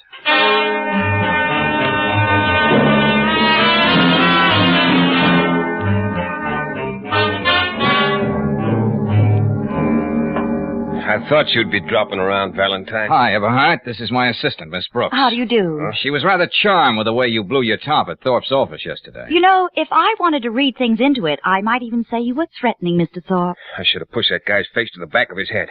Now, get out of here, both of you. Oh, now, look, friend. Put a lid on that temper of yours. Here, have a cigarette. I roll my own. Sure, George, like they do on the rolling prairies. But I don't understand how with all that wind you can... Does she stooge for you like this all the time? Anyway, the routine leaves me cold. Go on, get out, Valentine. Oh, wait a minute. Don't crowd me, Prairie Boy. I'm here on business. Now, what about that appointment you had with Thorpe this morning at 10:30? Who made you a cop? Show him your Dick Tracy badge, darling. Come on, answer the question, or you will be telling it to the cops. I don't know anything about an appointment.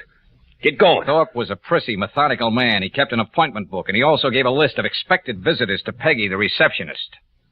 You were on that list, Eberhardt. Okay. I didn't keep the appointment. I was afraid I'd lose my temper and kill him. Can you prove you weren't there? Can anybody prove I was? Look, I read the papers. They got Guilford, and they don't want me. Now, out you go. Wait a minute. You're going to straight arm me once too often. Look out, George. I'll do more than that. And stay out. Well, I'd say Shakespeare Jr. has a tough guy complex. Yeah, well, next time, Brooksy, remind me it needs psychiatric treatment. Yeah, something therapeutic, like a haymaker. Oh. Well, now where? Thorpe's office. There must be something there we've overlooked. Anyway, that's the way I've got to play it.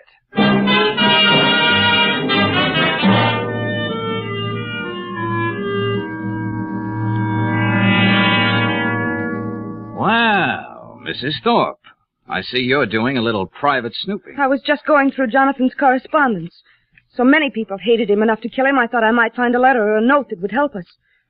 Thought of Mark in jail. Tell me, Mrs. Thorpe, how did you get into your husband's office? They've got a police sergeant stationed outside at Peggy's desk. I know. I came in by the fire exit on the second floor and down the stairs on the rear. Well, you don't say. You know, it might be a good idea for you to stay on the sidelines and let me take care of this. Now, Brooksy, let's be just as methodical about this as the late Jonathan Thorpe would be. First, Mr. Valentine. Well? In this ashtray. Well, cigarette butts. 5 ordinary cigarette butts. So what? This one. It isn't like the ones Jonathan has specially made for him. I roll my own. Remember, George? Eberhard. When he was here yesterday, he wasn't smoking. So he must have been here this morning. I'll take this, Mrs. Thorpe. He could have known about that fire exit on the second floor, and that's why Peggy didn't see him. Brooksy, take Mrs. Thorpe over to Lieutenant Riley's. Right. Looks like I may have to use that psychiatric treatment on Eberhard sooner than I thought.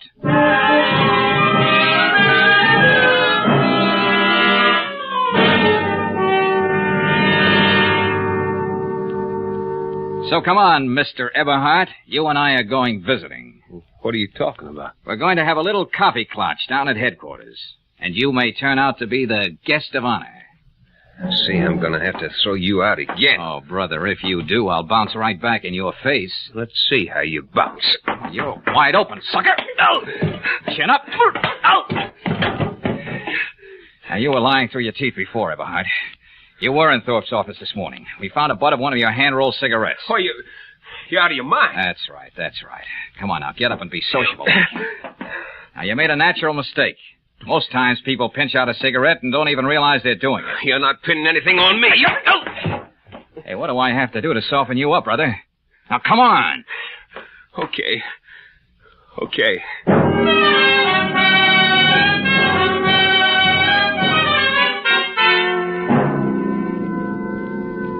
Yes, Lieutenant Riley. I was there, just like Valentine says. Then why did you lie about it when we first questioned you? Well, I was playing it safe. A lot of people knew how I felt about Thorpe, the way he was needling my play. Yeah, you were pretty specific about what you'd like to do to Thorpe when I was there yesterday. Lieutenant, why don't you ask him why he used the fire stairs in the first place? Oh, Miss Brooks, what would I do without you? And why don't you give me a chance to find out? Touchy. Yeah. Well, what about that, Eberhard, huh? Well, Thorpe really went to town on me in this morning's newspaper.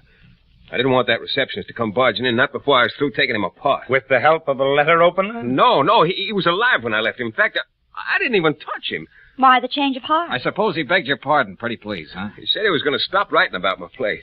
Didn't fit into his plans anymore, whatever he meant by that. I think we know what he meant by that, Lieutenant. All Thorpe was ever interested in was giving Mark Guilford the works. With me on the job, he thought that was in the bag. Eberhard, you know what your story's done for you, don't you? What? How do you mean? If Thorpe was alive when you left, that lets Mark Guilford out. Peggy saw him leave the building at 10:15. Oh, wait a minute, Now you're the last known person to be in Thorpe's office before Valentine got there, and just a few minutes before that at that. I don't care how it sounds. I told you the truth. I'm afraid I'm going to have to hold you. Oh, do what you want, but it won't get you anywhere. Would it be all right if I went outside and told Mrs. Thorpe you're releasing Mark Guilford? Hold it, Brooksy. Lieutenant. Yes? How about keeping the status quo for about a half hour, huh? Well, forgive my curiosity, but why? And would you mind getting Peggy, the receptionist, over here? I still say why. And would you call the boys in the photo lab and ask them to extend me the courtesy of the profession? I won't ask why. One of these days, I'm going to say no to you, even if I have to eat crow for it. Thanks, Lieutenant. The truth is, when I told you I had something in mind that was on the weird side, well, that was understatement.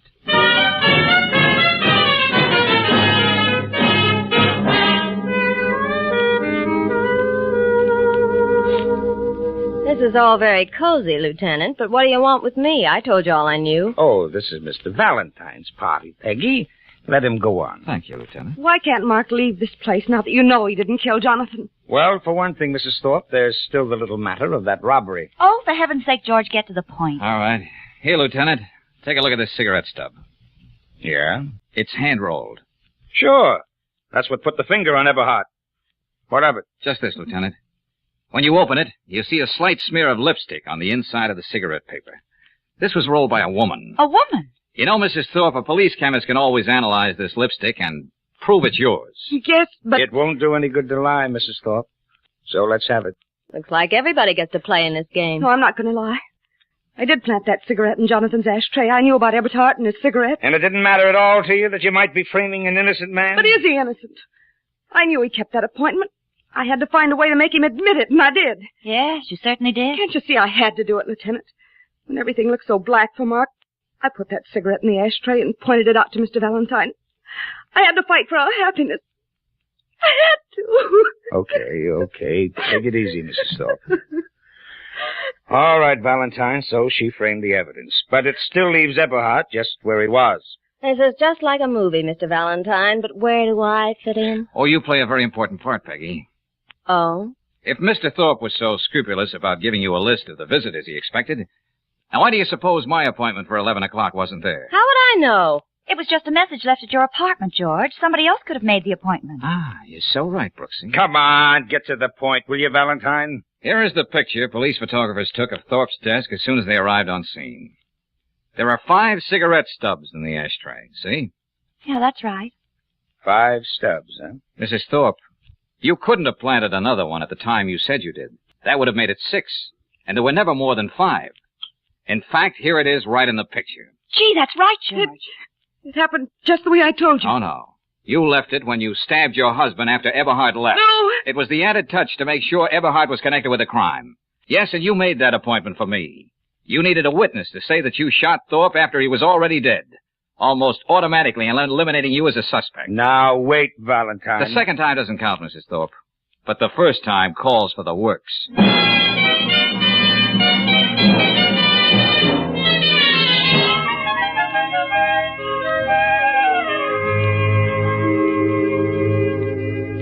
Golly, George. Jonathan Thorpe must be turning over in his grave. Well, if he is, Angel, it's with an appropriate epigram. Here in the paper, after the panny gave a win from the prairie, all the publicity is making it a box office smash. Ah, the little ironies of life. This case was full of them. Huh? What do you mean, darling? Well, Mrs. Thorpe, with all her well-laid plans, never dreamt Mark Guilford would blunder in that morning and make himself the #1 suspect. Mm-hmm. And the cigarette she planted. Instead of clearing Mark, just placed the guilt on her. One final bit of irony. The biggest slip she made was the most obvious, but one we overlooked at the time. Oh, what was that? Well, look, Angel, when you come in and send 3 bullets in the general direction of a man's back, you're bound to wonder whether he's still alive. Yeah, that's right. Well, Evelyn Thorpe didn't. Now, she went right into hysterics. You see, Brooksy, she already knew he was dead.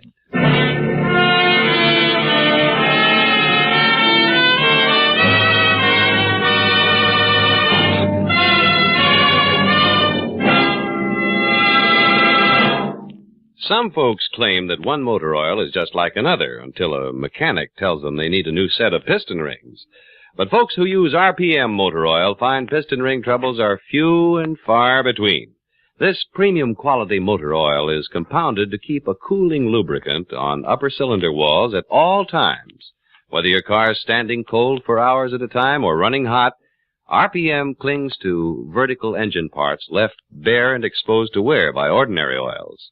And because RPM is always on the job, your chances of engine trouble caused by rust are reduced to about 0. That's mighty important when you remember that hidden rust causes as much as 80% of engine wear in the average car.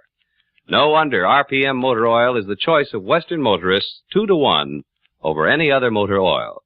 For trouble-free operation and longer car life, get RPM tomorrow at independent Chevron gas stations and standard stations where they say and mean, we'll take better care of your car.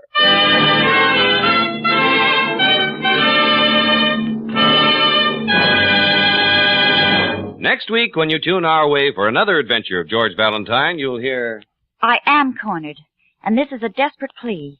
Could you be at my apartment tomorrow morning? And signed Joyce Dunning. Husband, wife, best friend. The time-worn triangle, Brooksy. Yeah, but something new's been added, darling. The third member of the triangle doesn't usually get such consideration from the rival female in the case. Yeah, but Brooksy, I wonder if Miss Dunning's reference to death could be a refined way of hinting at murder.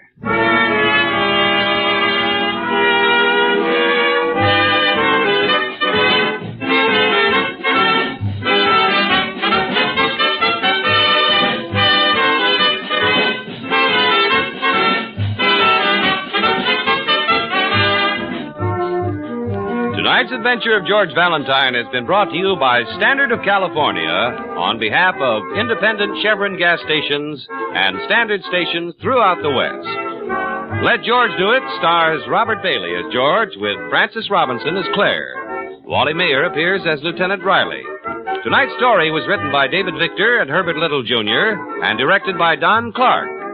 Also heard in the cast were Ramsey Hill as Jonathan Thorpe, Virginia Gregg as Evelyn Thorpe, Betty Moran as Peggy, Peter Leeds as Mark Guilford, and Jeff Chandler as Eberhard. The music is composed and conducted by Eddie Dunstetter. your announcer, John Heaston. Listen again next week, same time, same station, to Let George Do It.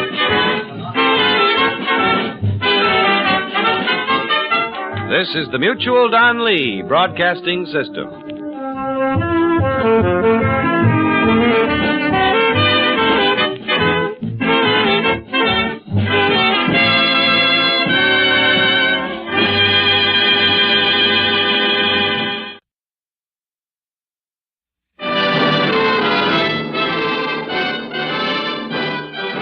Standard of California, on behalf of independent Chevron gas stations and standard stations throughout the West, invites you to Let George Do It.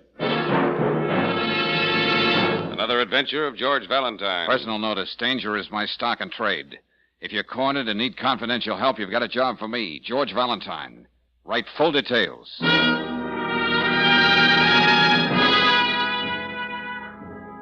Dear Mr. Valentine, I've loved a man now for many years, a hopeless love. Because you see, I'm his wife's best friend. He says we must be together at all costs. And I know that would almost certainly mean her death. I couldn't build any kind of happiness on that. I have an answer, but I need your help to carry it out. I need your help to carry it out. Could you be at my apartment tomorrow morning? Signed, Joyce Dunning. Husband, wife, best friend. The time-worn triangle, Brooksy. Yes, but something new's been added, darling. Oh, you mean the oversensitive conscience? Mm-hmm. The superfluous member of the triangle doesn't, as a rule, get such consideration, especially from the rival female in the case. I wonder if Miss Dunning's reference to death could be a refined way of hinting at murder. Oh, some women have been known to just turn their backs and let mayhem happen. Oh, now you're being cynical, Angel. No, dear. I've just spent a lot of time in powder room. Oh. Well, anyway, our friend has her own answer, and I seem to fit into it. I hope that isn't a refined way of saying, welcome, sucker.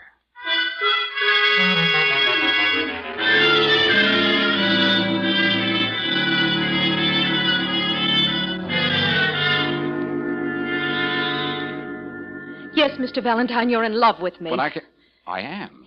He is. It's obvious to everybody. Your every action must show it. Oh, now, just a minute, Oh, Miss don't Dunning. you see? It's the only way. I've got to make Lawrence despise me. Miss Dunning, I'll admit Mr. Valentine has certain qualities that might arouse jealousy in other men. Thank you. But just why are you going to all this trouble? As a stand-in Romeo and potential punching bag for your Lawrence, I'd like to know that, too. Lawrence Putnam isn't an easy man to convince. That's why it must look like the real thing between you and me. Oh, wait a minute. Hold on. Did you say Putnam? Oh, yes. I suppose you've heard of him. Oh, yeah. Lawrence and Bernice Putnam, in deepest Africa, in fabulous Somaliland, in timeless Tibet. Lawrence and Bernice Putnam, one of the ideally mated couples of our time, sharing adventure and romance side by side.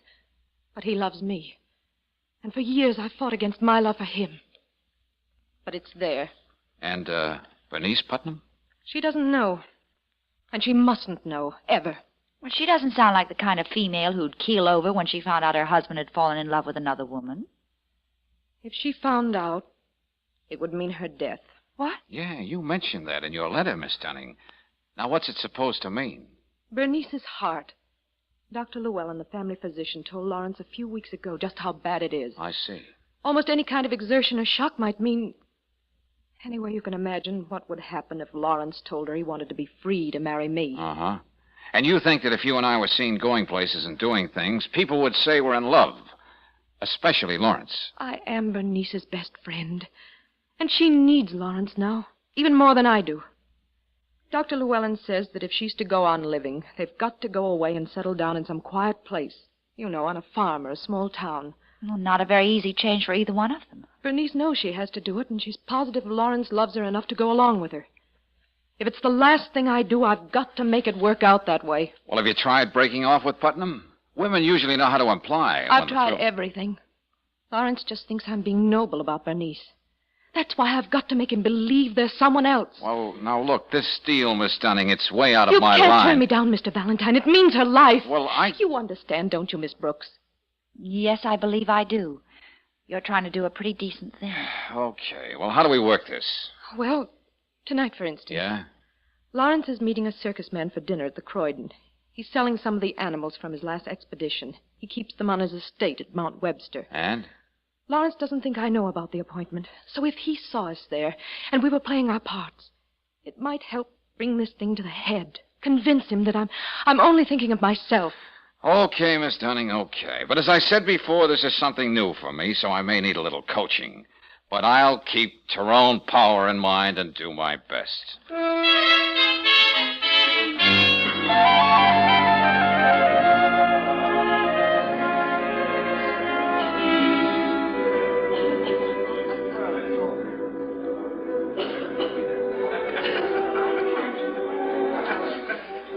Everybody else but Putnam seems to be noticing us. When Lawrence gets on the subject of that menagerie he has on his estate, he doesn't notice anything around him. Well, we're certainly playing the romantic couple to the hilt. Your tiny hand in mine, rapturous glances by candlelight. You know, all we need is a gypsy violinist at our table playing Zagonia. I never thought anything could hurt so much. Oh, I'm sorry, Joyce. Dr. Llewellyn told Lawrence he has to get Bernice away in a matter of days. This has to work. Hey, wait a minute. What? Don't look over, but I think he spotted us.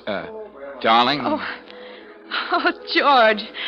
We should at least pretend we're interested in all this lovely food. What'll the waiter think? Well, he's had a good look at you, hasn't he? Oh, I think he'll forgive me. You are beautiful tonight, Joyce. Oh, if I hadn't told you just a few minutes ago how much I loved you, I'd say it again. Why don't you, Joyce? What? Why, Lawrence, What does one say in a situation like this? What a coincidence, or fancy meeting you here? Joyce, darling, I don't believe I've had the pleasure. Lawrence, this is... I was just having a most interesting discussion with Mr. Folsom, my guest, but, I just had to come over and pay my respects. Well, I hardly expected to see you here. But, Lawrence, I did try to tell you before, in so many ways. Great animal man, Folsom. We were talking about living in the jungle, which isn't too unlike civilization. For instance, when you're on a safari, you have to trust whoever is with you, blindly, without reservations. Lawrence. A betrayal of trust is the one thing you can't tolerate. Your well-being, your comfort and happiness, your very survival depends on that rather primitive law. So you do something about it. Well, that's a rather grim conversation for such pleasant surroundings. Look, we'd like to ask you and your friend to join us, but, you understand. Perfectly. Good night, Joyce. Oh, but Lawrence, Easy, Joyce, and hold that smile. Yes. Yes, you're right. Well, we put on a nice act, but I doubt if it's the old convincer. It's pretty obvious Putnam isn't letting it go at that.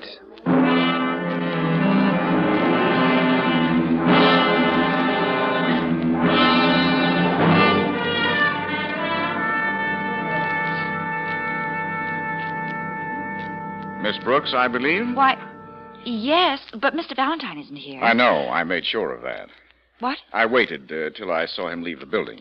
Oh, I'm afraid I don't understand. I'm Lawrence Putnam. Oh, yes, of course. I should have recognized you from your picture. Miss Brooks, how much is Joyce Dunning paying Valentine to help her stage this phony romance? What are you talking about? Please. I've taken the trouble to find out all about Valentine and this, unorthodox business he's in. What? Yes, and I've also learned that he's not just your boss. He means a great deal more to you than that. I don't see where that's any of your business. Everything about Valentine is my business now. Oh, I'm sorry. George might have meant something to me once, but in the last few weeks all that's changed. Oh? I don't know where he met Miss Dunning, but I know he hasn't been the same man since. All he can think of is when he's going to see her next. Well, I don't care what he does now. I have my pride. Maybe I had this thing lined up wrong at that. All right. You're interested in Valentine. I'm interested in Miss Dunning. Suppose we work together. Oh, I'd be willing to do almost anything. Good. Now, why don't you tell Valentine that I feel very bad about my rudeness at the Croydon last evening? I'd like him and Joyce to spend the weekend at our place on Mount Webster. And while I was here, I suggested that you come along, too. Oh, but wouldn't that be rather awkward? Well, why? After all, we don't live in the jungle. We're civilized people, and Mrs. Putnam and Joyce are very close friends. And you and Mr. Valentine both having the same interests. Yes, it should be a very pleasant weekend. Come Monday morning, we should all know just where we stand.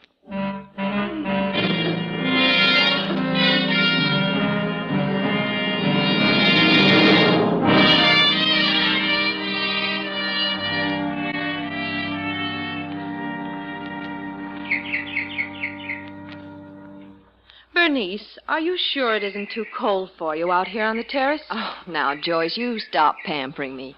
I have all I can do to put up with Lawrence and Dr. Llewellyn, the old tyrant. Oh, that's hardly fair, Mrs. Putnam. After all, they aren't here to defend themselves. Oh, Mrs. Putnam, the view from up here is breathtaking.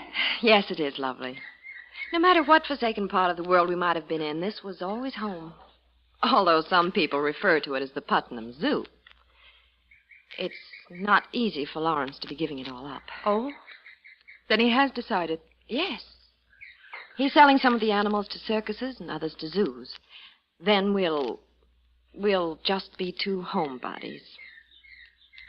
Oh, but this couldn't possibly interest Mr. Valentine and Miss Brooks. Oh, here comes Lawrence and Dr. Llewellyn. Good. Time for your nap, Bernice, and no wheedling out of it. He's right, my dear. Oh, dear, see what I mean by the thin line between thoughtfulness and tyranny?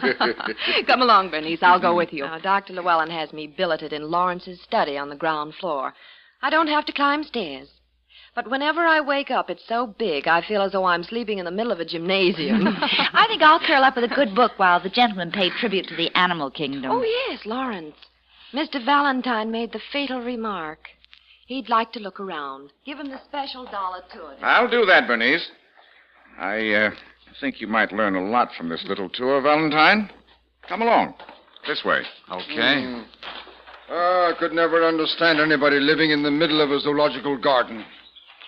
Not only the infernal noise, but, the odors. Say, in that cage, what are those birds? Parakeets, Valentine. Probably the most beautiful ever brought into this country. Oh, this is nothing. On the other side of the hill, he actually has cheetahs, jaguars, and crocodiles. You don't say. Oh, here's something for you to see, Valentine. What's that? Here in this big cage, a bird that very few people know anything about. Wow. He's an ugly character. Looks like a buzzard or a vulture. Yes. The condor. The killer bird of the Andes. Oh, Juan! Si, senor. Open the cage, Juan. Tomorrow, maybe, senor. Tonight he has very bad temper. He looks harmless enough. Well, don't let appearances fool you. Those wings can spread more than 10 feet. The talons are larger than your hand. You know, I've seen how condors lie in wait for a pack train or a herd of cattle. They single one victim out, blind it with their claws, and go at it even before it's dead. Yes, they can eat 18 pounds of meat in one day. Good heavens. The facts you don't learn in a movie travelogue, huh? Let me have that machete, Juan. Now, this is the only thing as sharp as his talons, Valentine.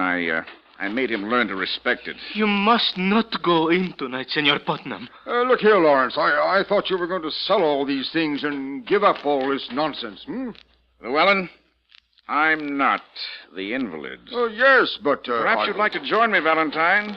It'll be an experience. Oh, yeah, sure, I bet. But, frankly, I could live without it. Oh, it'll be quite safe. Now, this condor hates me, but that's only because he fears me.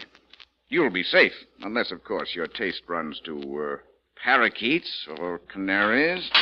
Okay, Putnam, I'll play along. As long as you say it's safe. Well, I'll stay here, but really, Lawrence, you shouldn't. Look at that condor, Valentine. Isn't it a beauty? He's beginning to spread his wings. You're up to something, aren't you, you beady-eyed monster?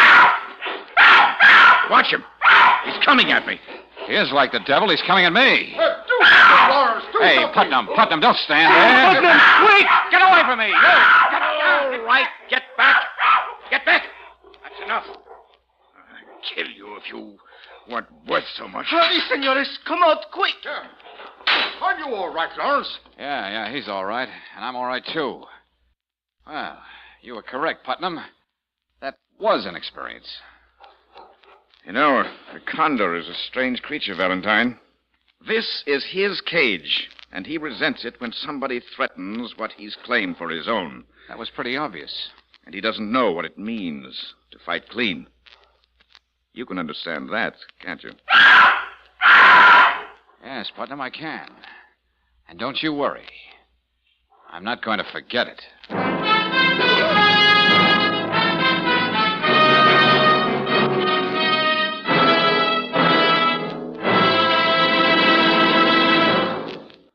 return to tonight's adventure of George Valentine in just a moment. Meanwhile, a word about a summer motoring precaution. If you're planning a trip, better get those worn tires inspected tomorrow at an independent Chevron gas station or a standard station. That's where you'll find your best value, Atlas tires, famous for giving more mileage and safer mileage. Besides having more rubber to grip the road and a road-tested design for safer stops, Atlas tires give you greater riding comfort, too. And each new Atlas passenger tire is backed by a written warranty. For a whole year, this warranty covers damage to the tire from ordinary road hazards and guarantees the materials and workmanship for the life of the tire. Best of all, your Atlas tire warranty is honored by 38,000 dealers, coast to coast and in Canada. For safer, better driving, go on Atlas tires. And for expert tire care, rely on standard stations and independent Chevron gas stations where they say and mean, we'll take better care of your car.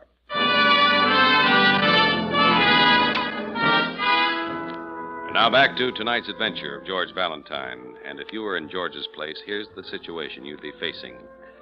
A lady asks you to help break off a hopeless love between her and the husband of her best friend. Pretty corny, you say. But then she explains that the wife has a heart condition. The shock would most certainly kill her.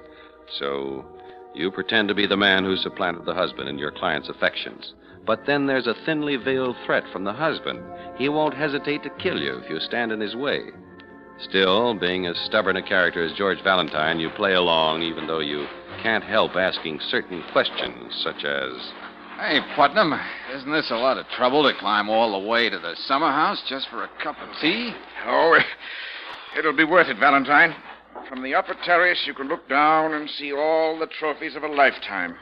Birds and animals you've risked your life to find in every corner of the world. Oh, take it easy, Lawrence. It's a steep climb, and there's not that much of a hurry. Dr. Llewellyn, This has been my whole life. This one last look, before I give it all up, means a great deal to me. Are you all right, Bernice? Yes, dear, fine.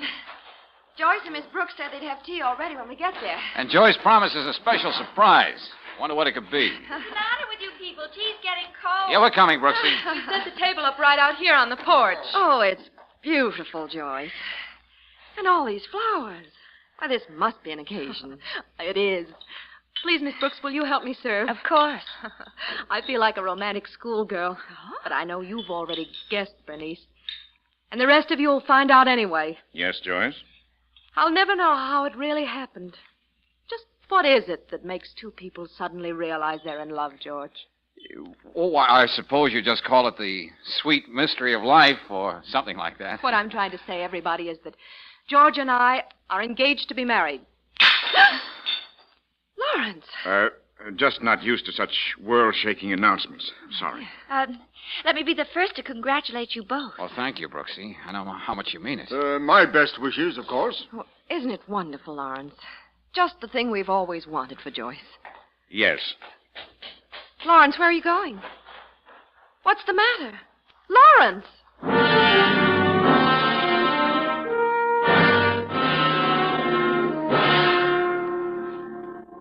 Lawrence, you shouldn't have left us like that. Bernice couldn't understand the way you acted.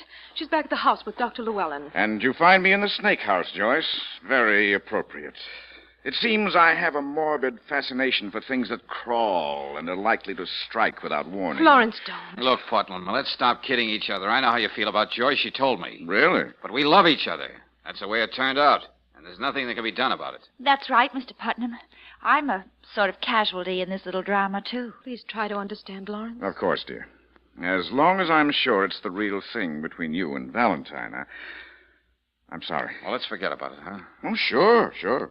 But now you must really allow me to play the gracious host. What do you mean, Mr. Putnam? I'm going to show you my rarest prize. I think you ought to go and talk to Bernice. Bernice would want you to see it. The king cobra.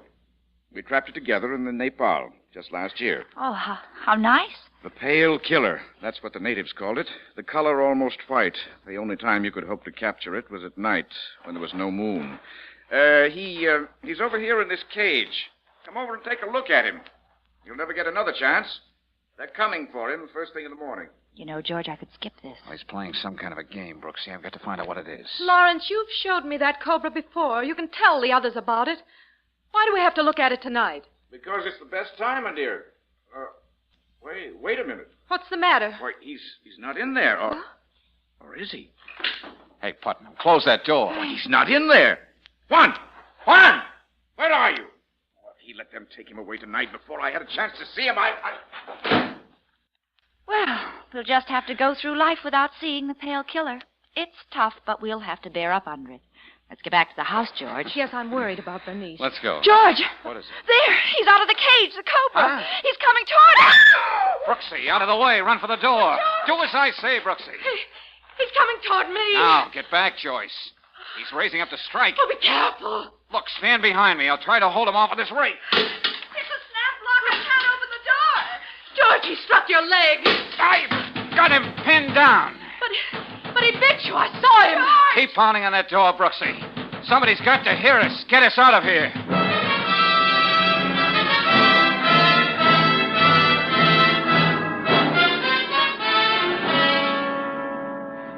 It's about time you showed up, Lawrence. This man might die. Don't just stand there like that. Lawrence, you certainly must have an antidote for something like this. But there's really no need for all this excitement. Glad you think so. Well, but how can you talk like that? Can't you see? What are you saying? I thought I mentioned it, Miss Brooks. We had the poison sacs of that cobra removed. Oh. He'd be much too deadly to have around otherwise. Well, I guess you could stop pampering me now and I can get up. Yes, I'm sorry about this, Valentine. I could have sworn the cage was empty. That cobra must have been coiled up in a dark corner. Uh-huh. I heard all the commotion in the snake house. When I looked in, I saw you, Valentine, get Miss Brooks out of danger and then go to Joyce's rescue. You saw all that? But why didn't you do something? Yes, Lawrence. As I said, I thought I told you the snake was harmless. I did open the door as quickly as I could. Yeah, Oh, thanks. you could have saved us all a lot of worry if you weren't more concerned about getting that cobra back in his cage. Well, it's all over now, Doctor, and the best thing for all of us would be to turn in. Oh, yes, Doctor. On the way to my room, shall I stop in and give Bernice those pills for her heart? I've done that, Lawrence. She's probably fast asleep. Oh, it's a good thing, too, considering all this excitement. Mr. Putnam, I suppose this little incident should make a chapter in the next book you write. Well, you may have something there, Valentine. It was quite an experience. The kind of experience we learn a lot from, whether we realize it or not.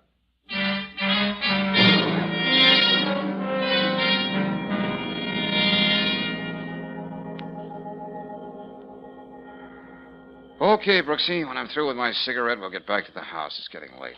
George, I'm afraid. Oh, no, Angel. Well, he's such a strange man. Can't tell what he might be up to next. Well, one thing you can be sure of, he doesn't believe that gag about me and Joyce anymore. No, he planned that little job in the snake house, and it worked. Oh, I can't explain how I felt, George, when I saw that the only thing you could think of at that moment was me. Putnam saw what he wanted to see, all right. That I wasn't thinking of the woman I was supposed to marry, but of you. Mm-hmm. Well, now that he knows, it doesn't seem much use to go on with this farce. And I'm wondering about something else. What, darling? Now that Putnam knows that Joyce went to all this trouble of hiring me because she loves him so much, what is he going to do about Bernice? Is he still going to give up Joyce and all the excitement in his life for a quiet place in the country? And Bernice is so sure he loves her enough to do anything for her. Yeah, no.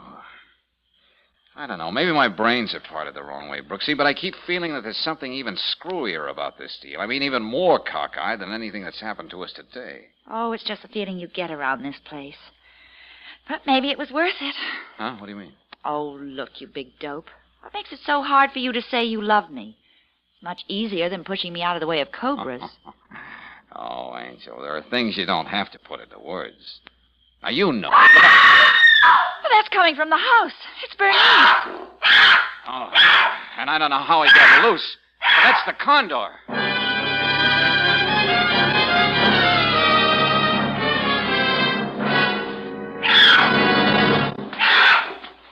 Lawrence! Lawrence, don't go so near him. Watch your eyes. I thought I taught you to fear me. Bernice, get into the closet. So you finally found a way to escape. Lawrence, look out. Don't try to fight him. And your hate even led you right to my room, didn't it? Putnam, don't be a fool. You can't fight this thing off with a chair. Stay out of my way, Valentine. I've listened to you enough today. This is the only way to handle a killer like this. Oh, is he? Yeah. Now we know what a dead condo looks like. Oh, God. Look, go on over and take care of Bernice. Yes, George. I'll get Dr. Llewellyn the shot. What in heaven's name is... Yes, what's happened? Fortunately, nothing, Joyce. That bird never had the chance to touch him. Dr. Llewellyn. George. Lawrence, on the floor like that. Huh? Oh, Lawrence, oh, my God. But I told you the bird never got to him. Bernice, Lawrence is dead. What's that? Oh, no. He was trying to save me. But how, Dr. Llewellyn? Why? I guess all our deception didn't work, Bernice. Deception? What do you mean, Doctor? We knew Lawrence would never give up the kind of life he wanted and needed, not for himself. He would do it for Bernice. Dr. Llewellyn. Yes, you see, it was Lawrence whose heart was so bad.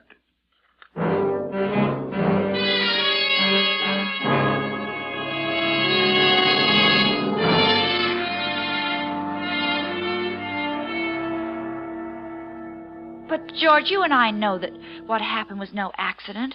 Putnam wasn't there in that room to save Bernice. That's right, Brooksy. Yeah, he was hoping the shock of waking up in a room with a condor would be enough to finish off his wife. And then he'd be free to marry Joyce. And with no murder charge to worry about. Still, Angel, our record of this case is going to agree exactly with Dr. Llewellyn's. Heart failure. Well, I guess you're right. It'd be too cruel to tell Bernice or Joyce the real truth. Hey, now I know what that feeling was I had when we were walking back toward the house.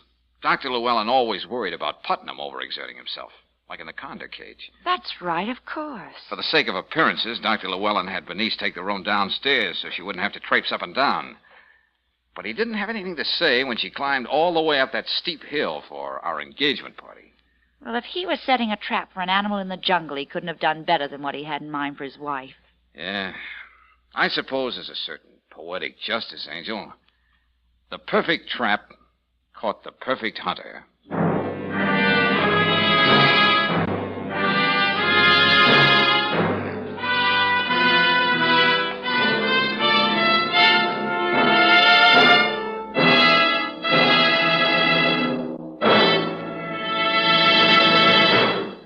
Maybe you've run into the kind of motorist who always says, grease is grease, and it doesn't matter where you take your car for lubrication service. Well, don't you believe him.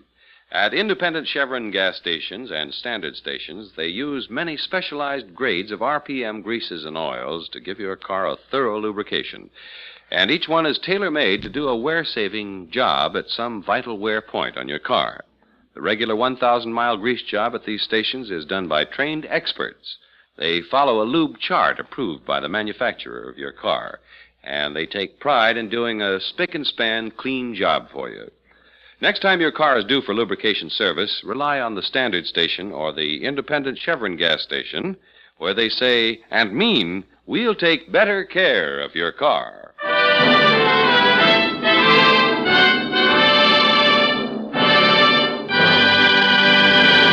Next week, when you tune our way for another adventure of George Valentine, you'll hear George saying... Take another look down the highway, Brooksy. What do you see? A pretty highway. Yeah? One lane going east, the other going west. Uh-huh.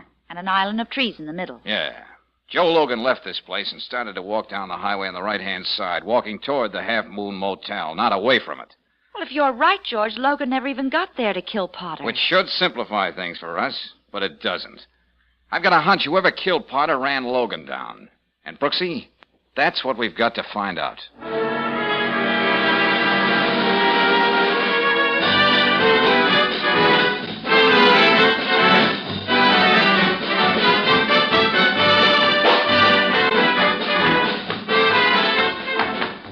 Tonight's adventure of George Valentine has been brought to you by Standard of California on behalf of independent Chevron gas stations and standard stations throughout the West. Let George Do It stars Robert Bailey as George with Frances Robinson as Claire. Tonight's story was written by David Victor and Herbert Little Jr. and directed by Don Clark. Also heard in the cast were Gene Bates as Joyce Dunning, Ted Van Elst as Lawrence Putnam, Dorothy Lovett as Bernice Putnam, Herbert Rawlinson as Dr. Llewellyn, and Don Diamond as Juan. The music is composed and conducted by Eddie Dunstetter. Your announcer, John Heaston. Listen again next week, same time, same station, to Let George Do It.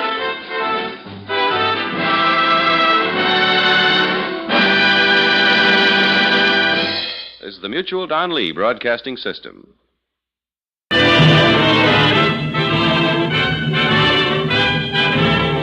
of California, on behalf of independent Chevron gas stations and standard stations throughout the West, invites you to Let George Do It. Another adventure of George Valentine. Personal notice. Danger is my stock and trade. If it's so far over your head you can't even reach it with a sky hook, you got a job for me, George Valentine. Write full details.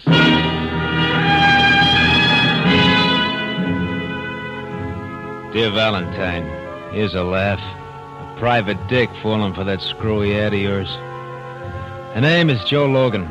We ran across each other a couple of times, but that's not important. Here's the deal. I'm meeting somebody at the Half Moon Motel tonight. I'm not the sensitive type, but something about this rings phony.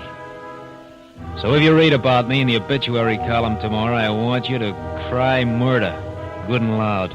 Encloses $100. $100 for your trouble.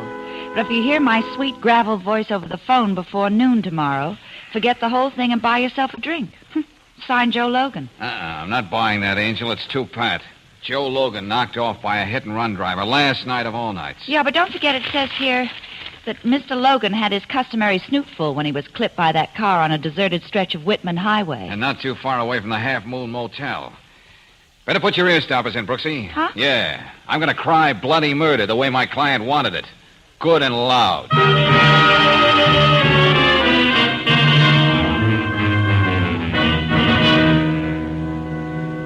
Look, Valentine, I don't want to be antisocial, but the only thing I've got eyes for this morning is a report just sent in. Frank Potter, prominent banker and philanthropist, was murdered. How about one Joseph Logan? I think he was murdered, too. You think, but this I know. Frank Potter was murdered, and he happened to be a close friend of the police commissioner. Oh.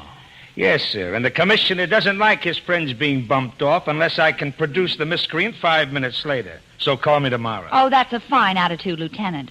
The only safe way to get murdered in this town is to be a friend of the commissioner's. Oh, now look, Miss Brooks, why don't we talk this over on my day off when I can afford to be a gentleman, huh? Oh. Right now, I want... now what? Yes, Riley. Huh? Okay, I'm on my way out there now.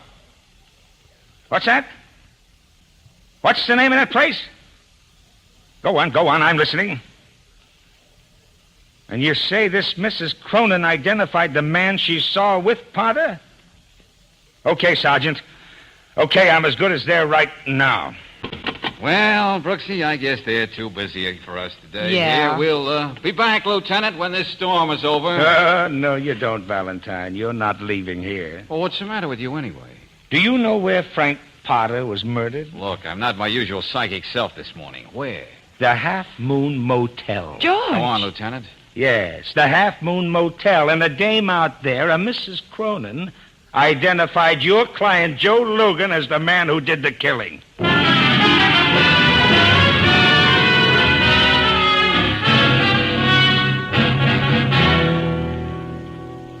I'm surprised, Mr. Valentine. The police didn't get around to me yet. Any time now, Maggie. They know that in a racket like Logan's, the secretary knows more about a boss than anybody else in the world. Maggie, don't you have any idea what Mr. Logan might have been afraid of last night? I just know that Joe's death was no accident. I didn't even know he wrote that note. Not that it matters to Logan now, but that letter to me puts him right there in the Half Moon Motel with Potter. Why does it? Joe had other clients. Whenever he didn't want to meet somebody here at the office, he'd call up the Half Moon Motel.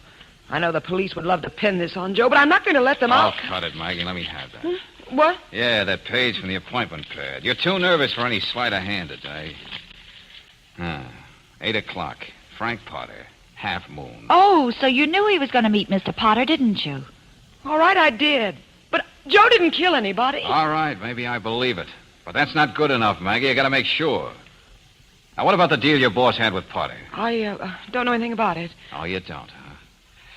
Okay, come on, Brooksy. We're wasting our time. Wait. You want to play this hand face up with me? It's the truth. I don't know what Potter wanted with Joe. Or perhaps what Joe wanted with Potter? Whichever way it was, but they did have a quarrel right here in the office yesterday morning. That just makes the case stronger against Logan. I couldn't hear what they were fighting about. Finally, Potter slammed out of here in a rage. I see. Just one more point, and let's face it. The medical examiner reported that Joe was a little more than slightly crocked when that car sideswiped him. Joe never drank so much he didn't know what he was doing. Just the same, how about a list of his favorite bars? It might help if I knew where he was before he went to meet Potter. Joe's favorite bars? How do you want 'em, from A to Z? Oh, George, can't you see she's all upset? Could have been Johnny's place near City Hall, or Chris's on West Laredo Street, or it could have been... Mort's Paddock Bar on Whitman Highway? What's that, Brooksy? Look at this book of matches in the ashtray. Mort's Paddock Bar, where good sports meet. Yes, that's another place Joe used to like to sit and talk to Mort. Whitman Highway. That's on the way to that motel. And Mr. Logan was run down on Whitman Highway. Yeah. See you later, Maggie.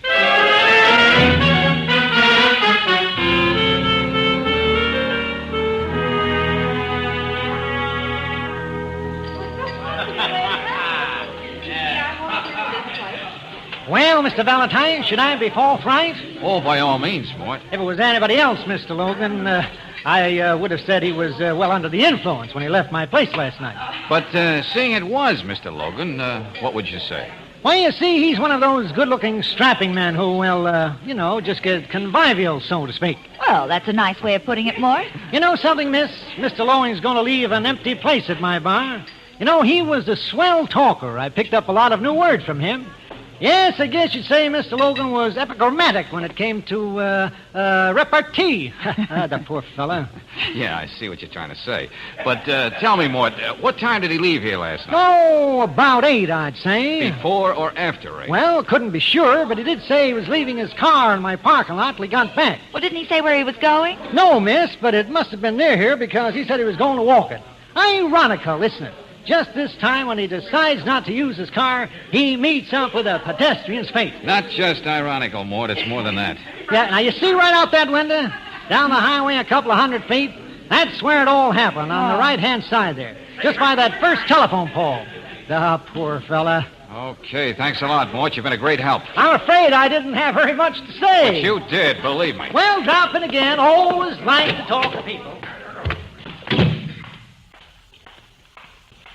Well, darling, do I ask questions, or are you going to let me in on the brainstorm? Take another look down the highway, Brooksy. What do you see? A pretty highway. Credit to the state. One lane going east, the other going west. An island of trees in the middle. Yourself. I see what you mean. Yeah. Joe Logan left the Paddock Bar and started to walk down the highway on the right-hand side, walking toward the Half Moon Motel, not away from it. Well, if you're right, George, Logan never even got there to kill Potter. Which should simplify things for us, but doesn't. I've got a hunch whoever killed Potter ran Logantown. Yeah. Well, what next? Well, I understand there's a Mrs. Potter. Have a talk with her, Brooksy, huh? See if she knows what business her husband had with Logan. Okay, where'll I meet you? Back at the office. In the meantime, I'm going to scrape up an acquaintance with this Mrs. Cronin, who swears she saw Logan at the Half Moon Motel.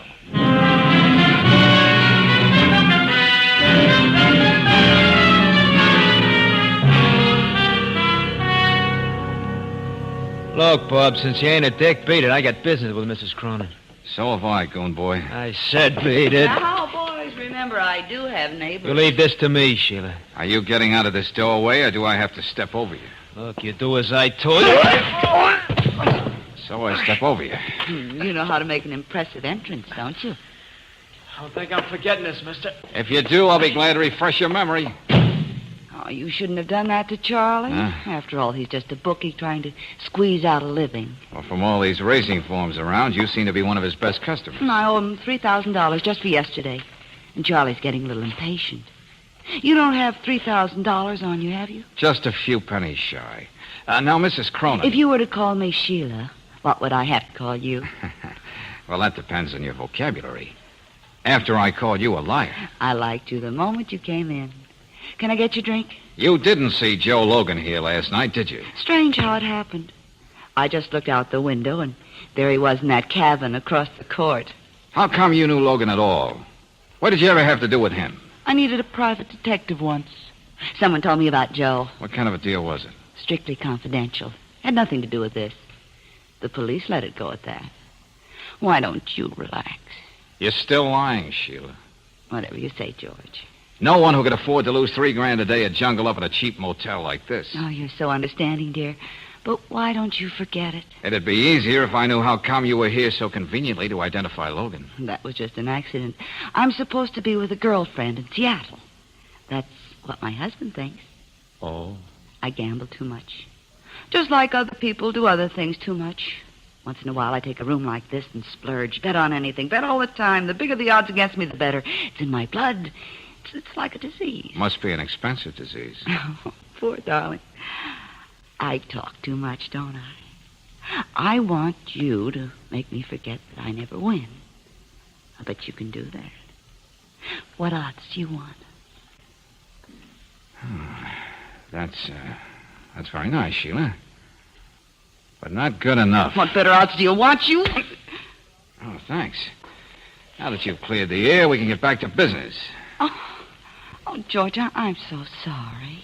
Did I hurt you? What time did you tell Lieutenant Riley that you saw Logan? 8 o'clock. How come you're so sure? Well, Charlie just phoned to give me the result of the last dog race in Miami. I happened to notice the time. You're not still angry with me? You want to bet? You're not leaving? Sorry, Sheila. I expect to be a very busy boy. Oh, George. First a phony accident, then a number. A murder. And now you. Yes? You going all out to make me stop wondering if you frame Logan. And somehow I think it all ties together. Now all I got to do is prove it.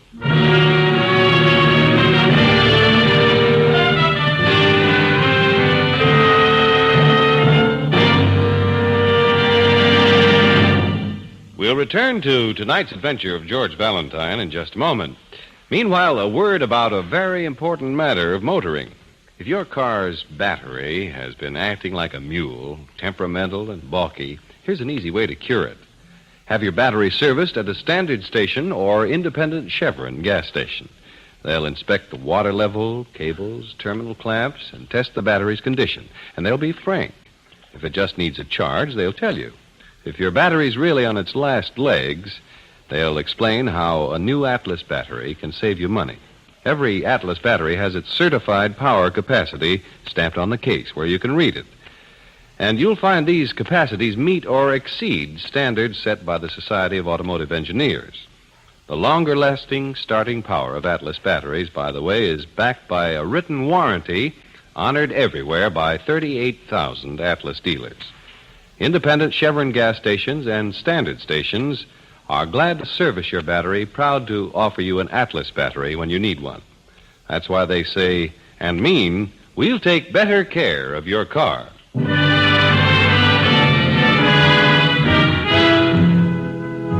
And now back to tonight's adventure of George Valentine. A private detective, of all people, mails you $100 and tells you to cry murder if he's among the missing tomorrow morning. Sure enough, the gentleman, one Joe Logan, is run down by a car during the night. Then a prominent banker is found dead in a cheap motel. And an incredible blonde who prides herself on betting on anything puts the finger on your dead client as the murderer. All of which makes you decide to ask Joe Logan's secretary a few more important questions.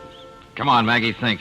What truck did Logan have with Sheila Cronin? It was just a routine case, Mr. Valentine. It was more than a year ago. Nothing involving that hot tip addict could be routine. She's too far out of this world. Now, let's have the facts. Well?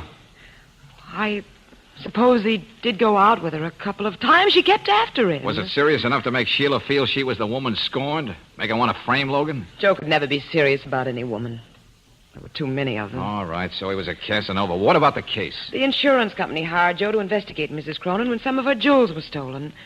Everything proved to be on the up and up. Joe was only on the case a couple of days. That doesn't give me much. That hot-eyed blonde is the key to this fancy frame-up. But why? That's what I got to find out. You wanted to know about Mrs. Potter. Yeah? Joe never had her for a client. I even looked through all his personal papers. Which also gets us nowhere. Unless Brooksy comes up with something on Mrs. Potter.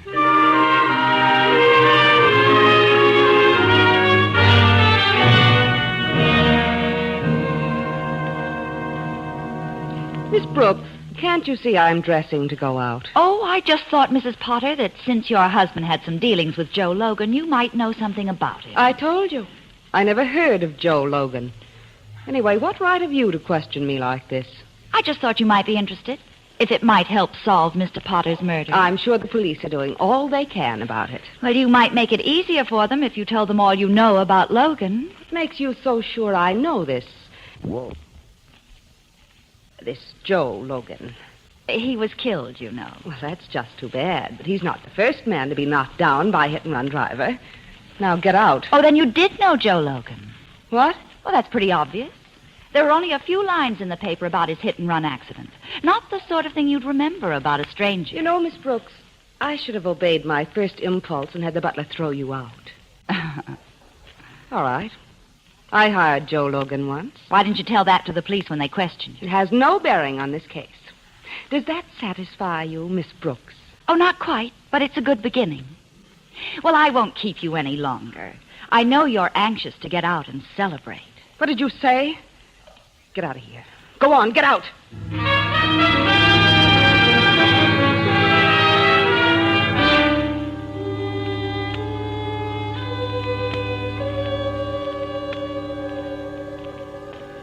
Good work, Angel. I don't know what it means, but Mrs. Potter must have a good reason for denying that she knew Logan. Well, it's hard to know what she's thinking. Vivian's a cold dish with a memorized smile. Our friend Logan seems to have gone in for females who insist on being characters. Anyway, why can't we find any record of this deal with Mrs. Potter? Maybe it's something you just don't put down on paper, huh? Could be, Brooksy. Well, all we know up till now is that Potter and Logan had a quarrel. Yeah, And that's both right. Sheila and Vivian were Logan's clients at one time or another. Oh, make something out of that if you can.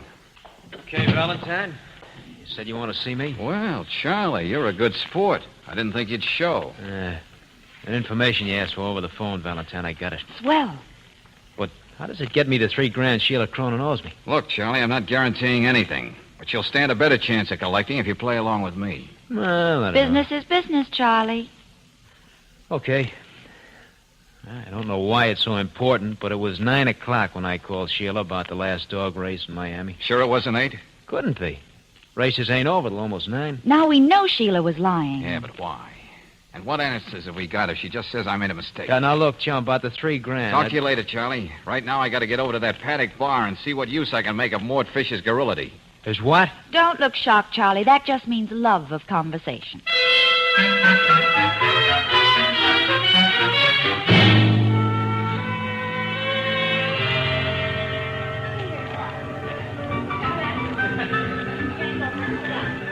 Well, it's sure good to see you, Mr. Valentine. You know, I was hoping you'd drop in. How are you, miss? Hi, Mort. Say, look, you like to talk, Mort. I thought if we sort of sat around a while, you might remember something Logan said last night that could help us. Why didn't you tell me this morning that the police think Mr. Logan bumped off this Potter guy? Then, ironically like, mean up with an accident. Oh, you found out, huh? Oh, sure. Why, it's in the evening papers, miss. And piling irony on irony. Yeah? Look what happens to here, right here in my own bar tonight. Did you ever see anything so, fortuitous, you know? Well, look, you know who's sitting down there in the number 1 booth all by herself? No, who, Mort? Why, it's Porter's young wife. She's drowning her sorrows with champagne cocktails. Except she doesn't look too unhappy, if you ask me. Then you know Mrs. Potter. Ah, that's more of the irony, miss. She used to come in here with Mr. Logan. Oh, hey, now we're getting somewhere. But that's not all. 2 minutes after she comes in, that good-looking blonde from the Half Moon shows up. You know, the one who identified Mr. Logan, recognized her from the pictures in the paper. You run a popular bar here, Mort. Oh, just thanks. But it's mostly, of course, the location. Last bar on the highway for the next 5 miles. Don't be so modest, Mort. Say, would you mind keeping Miss Brooks entertained? Hey, but wait, I have got something else to tell you. I'll be right back, Mort.